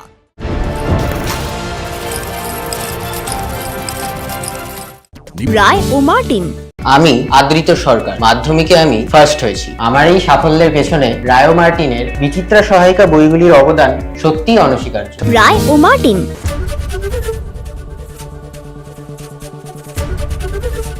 সাতরা ট্যালেন্ট বুস্টার ক্লাস 6, 7, 8 সহায়িকা বই, সঙ্গে Q paper bank free. Santra publication. ধানের মাজরা ও লাল কৃমি পোকা সম্পূর্ণরূপে নিয়ন্ত্রণ করতে ব্যবহার করুন উইলো উড কেমিক্যালস লিমিটেডের দ্বিগুণ শক্তি সম্পন্ন দানাদার কীটনাশক এক্সোটিকা।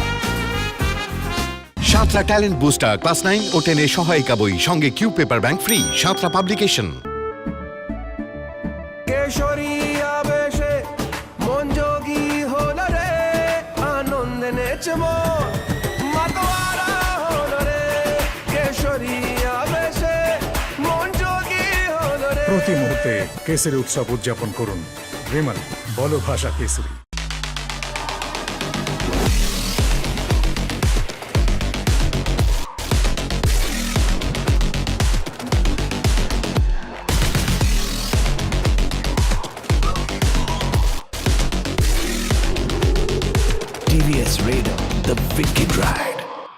মাতৃভাষা দিবসকে সম্মান জানাতে শুধুমাত্র সাদা কালো যে কোনো পণ্যে 60% পর্যন্ত ছাড়। সাহা টেক্সটাইল। আবার খবরে নিবেদনে প্রান্তিক 6ষ্ঠ থেকে 10ম শ্রেণীর ছাত্রছাত্রীদের জন্য শ্রী দেবাশিস মৌলিকের সেরা সহায়িকা।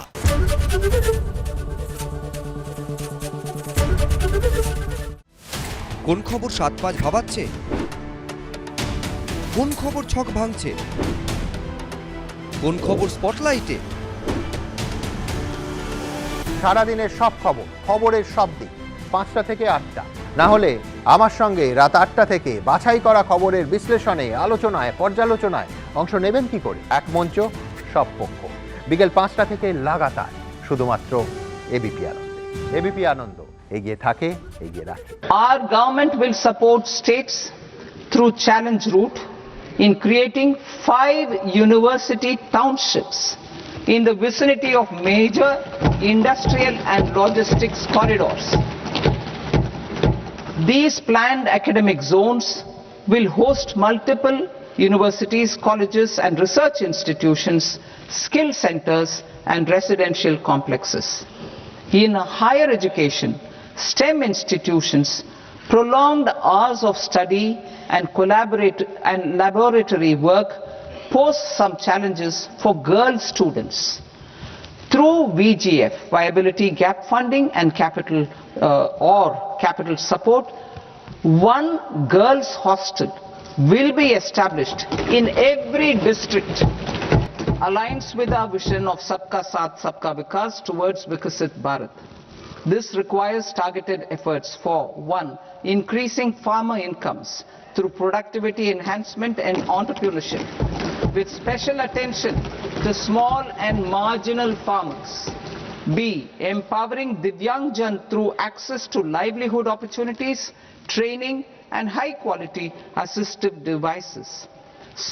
Empowering the vulnerable to access mental health and trauma care. D. Focus on the Purvodaya states and the Northeast region to accelerate development and employment opportunities. A scheme for rare earth permanent magnets was launched in 2025 November. We now propose to support the mineral-rich states of Odisha, Kerala, Andhra Pradesh and Tamil Nadu to establish dedicated rare earth corridors to promote mining, processing, research and manufacturing. A scheme for rare earth permanent magnets was launched in 2025 November. We now propose to support the mineral-rich states of Odisha, Kerala, Andhra Pradesh and Tamil Nadu to establish dedicated rare earth corridors to promote mining, processing, research and manufacturing. To enhance domestic chemical production and reduction import dependency and reduce import dependency, we will launch a scheme to support states in establishing 3 dedicated chemical parks through challenge route on a cluster-based plug-and-play model. India's semiconductor mission 1.0 expanded India's semiconductor sector capabilities. Building on this, we will launch ISM 2.0 to produce equipment and materials, design full-stack Indian IP, and fortify supply chains. We will also focus on industry-led research and training centers to develop technology and skilled workforce.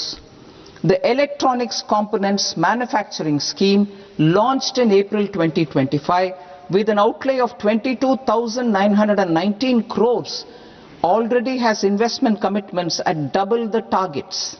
We propose to increase the outlay to 40,000 crores to capitalize on this momentum.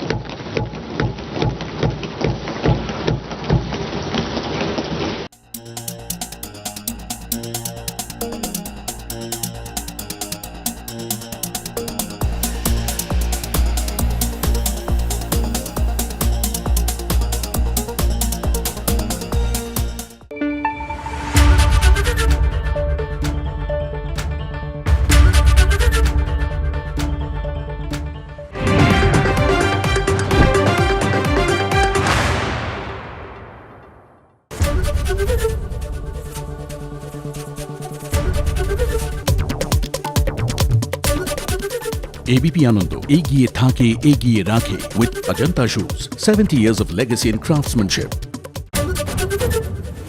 শিরোনাম নিবেদন করছে Nightingale Hospital, an NABH certified multi-speciality hospital offering comprehensive orthopedic surgery. Your health we care. ভোটের আগে বিহার অন্ধ্রকে ঢালাও বরাদ্দ, পশ্চিমবঙ্গের প্রাপ্তি প্রায় শূন্য। পাওয়ার তালিকায় শুধু Siliguri Varanasi high speed rail corridor এবং ডানকুনি সুরাত ফ্রেট করিডর। ভোটের আগে বিহার পেয়েছিল, বঞ্চিত পশ্চিমবঙ্গ। বাজেট নিয়ে আক্রমণে মুখ্যমন্ত্রী। Totally it's a directionless, visionless, Humpty Dumpty budget. বাংলার জন্য বেসিক্যালি কিছু নেই, কর্মসংস্থানের দিশা বা রোড ম্যাপ কিছুই করা হয়।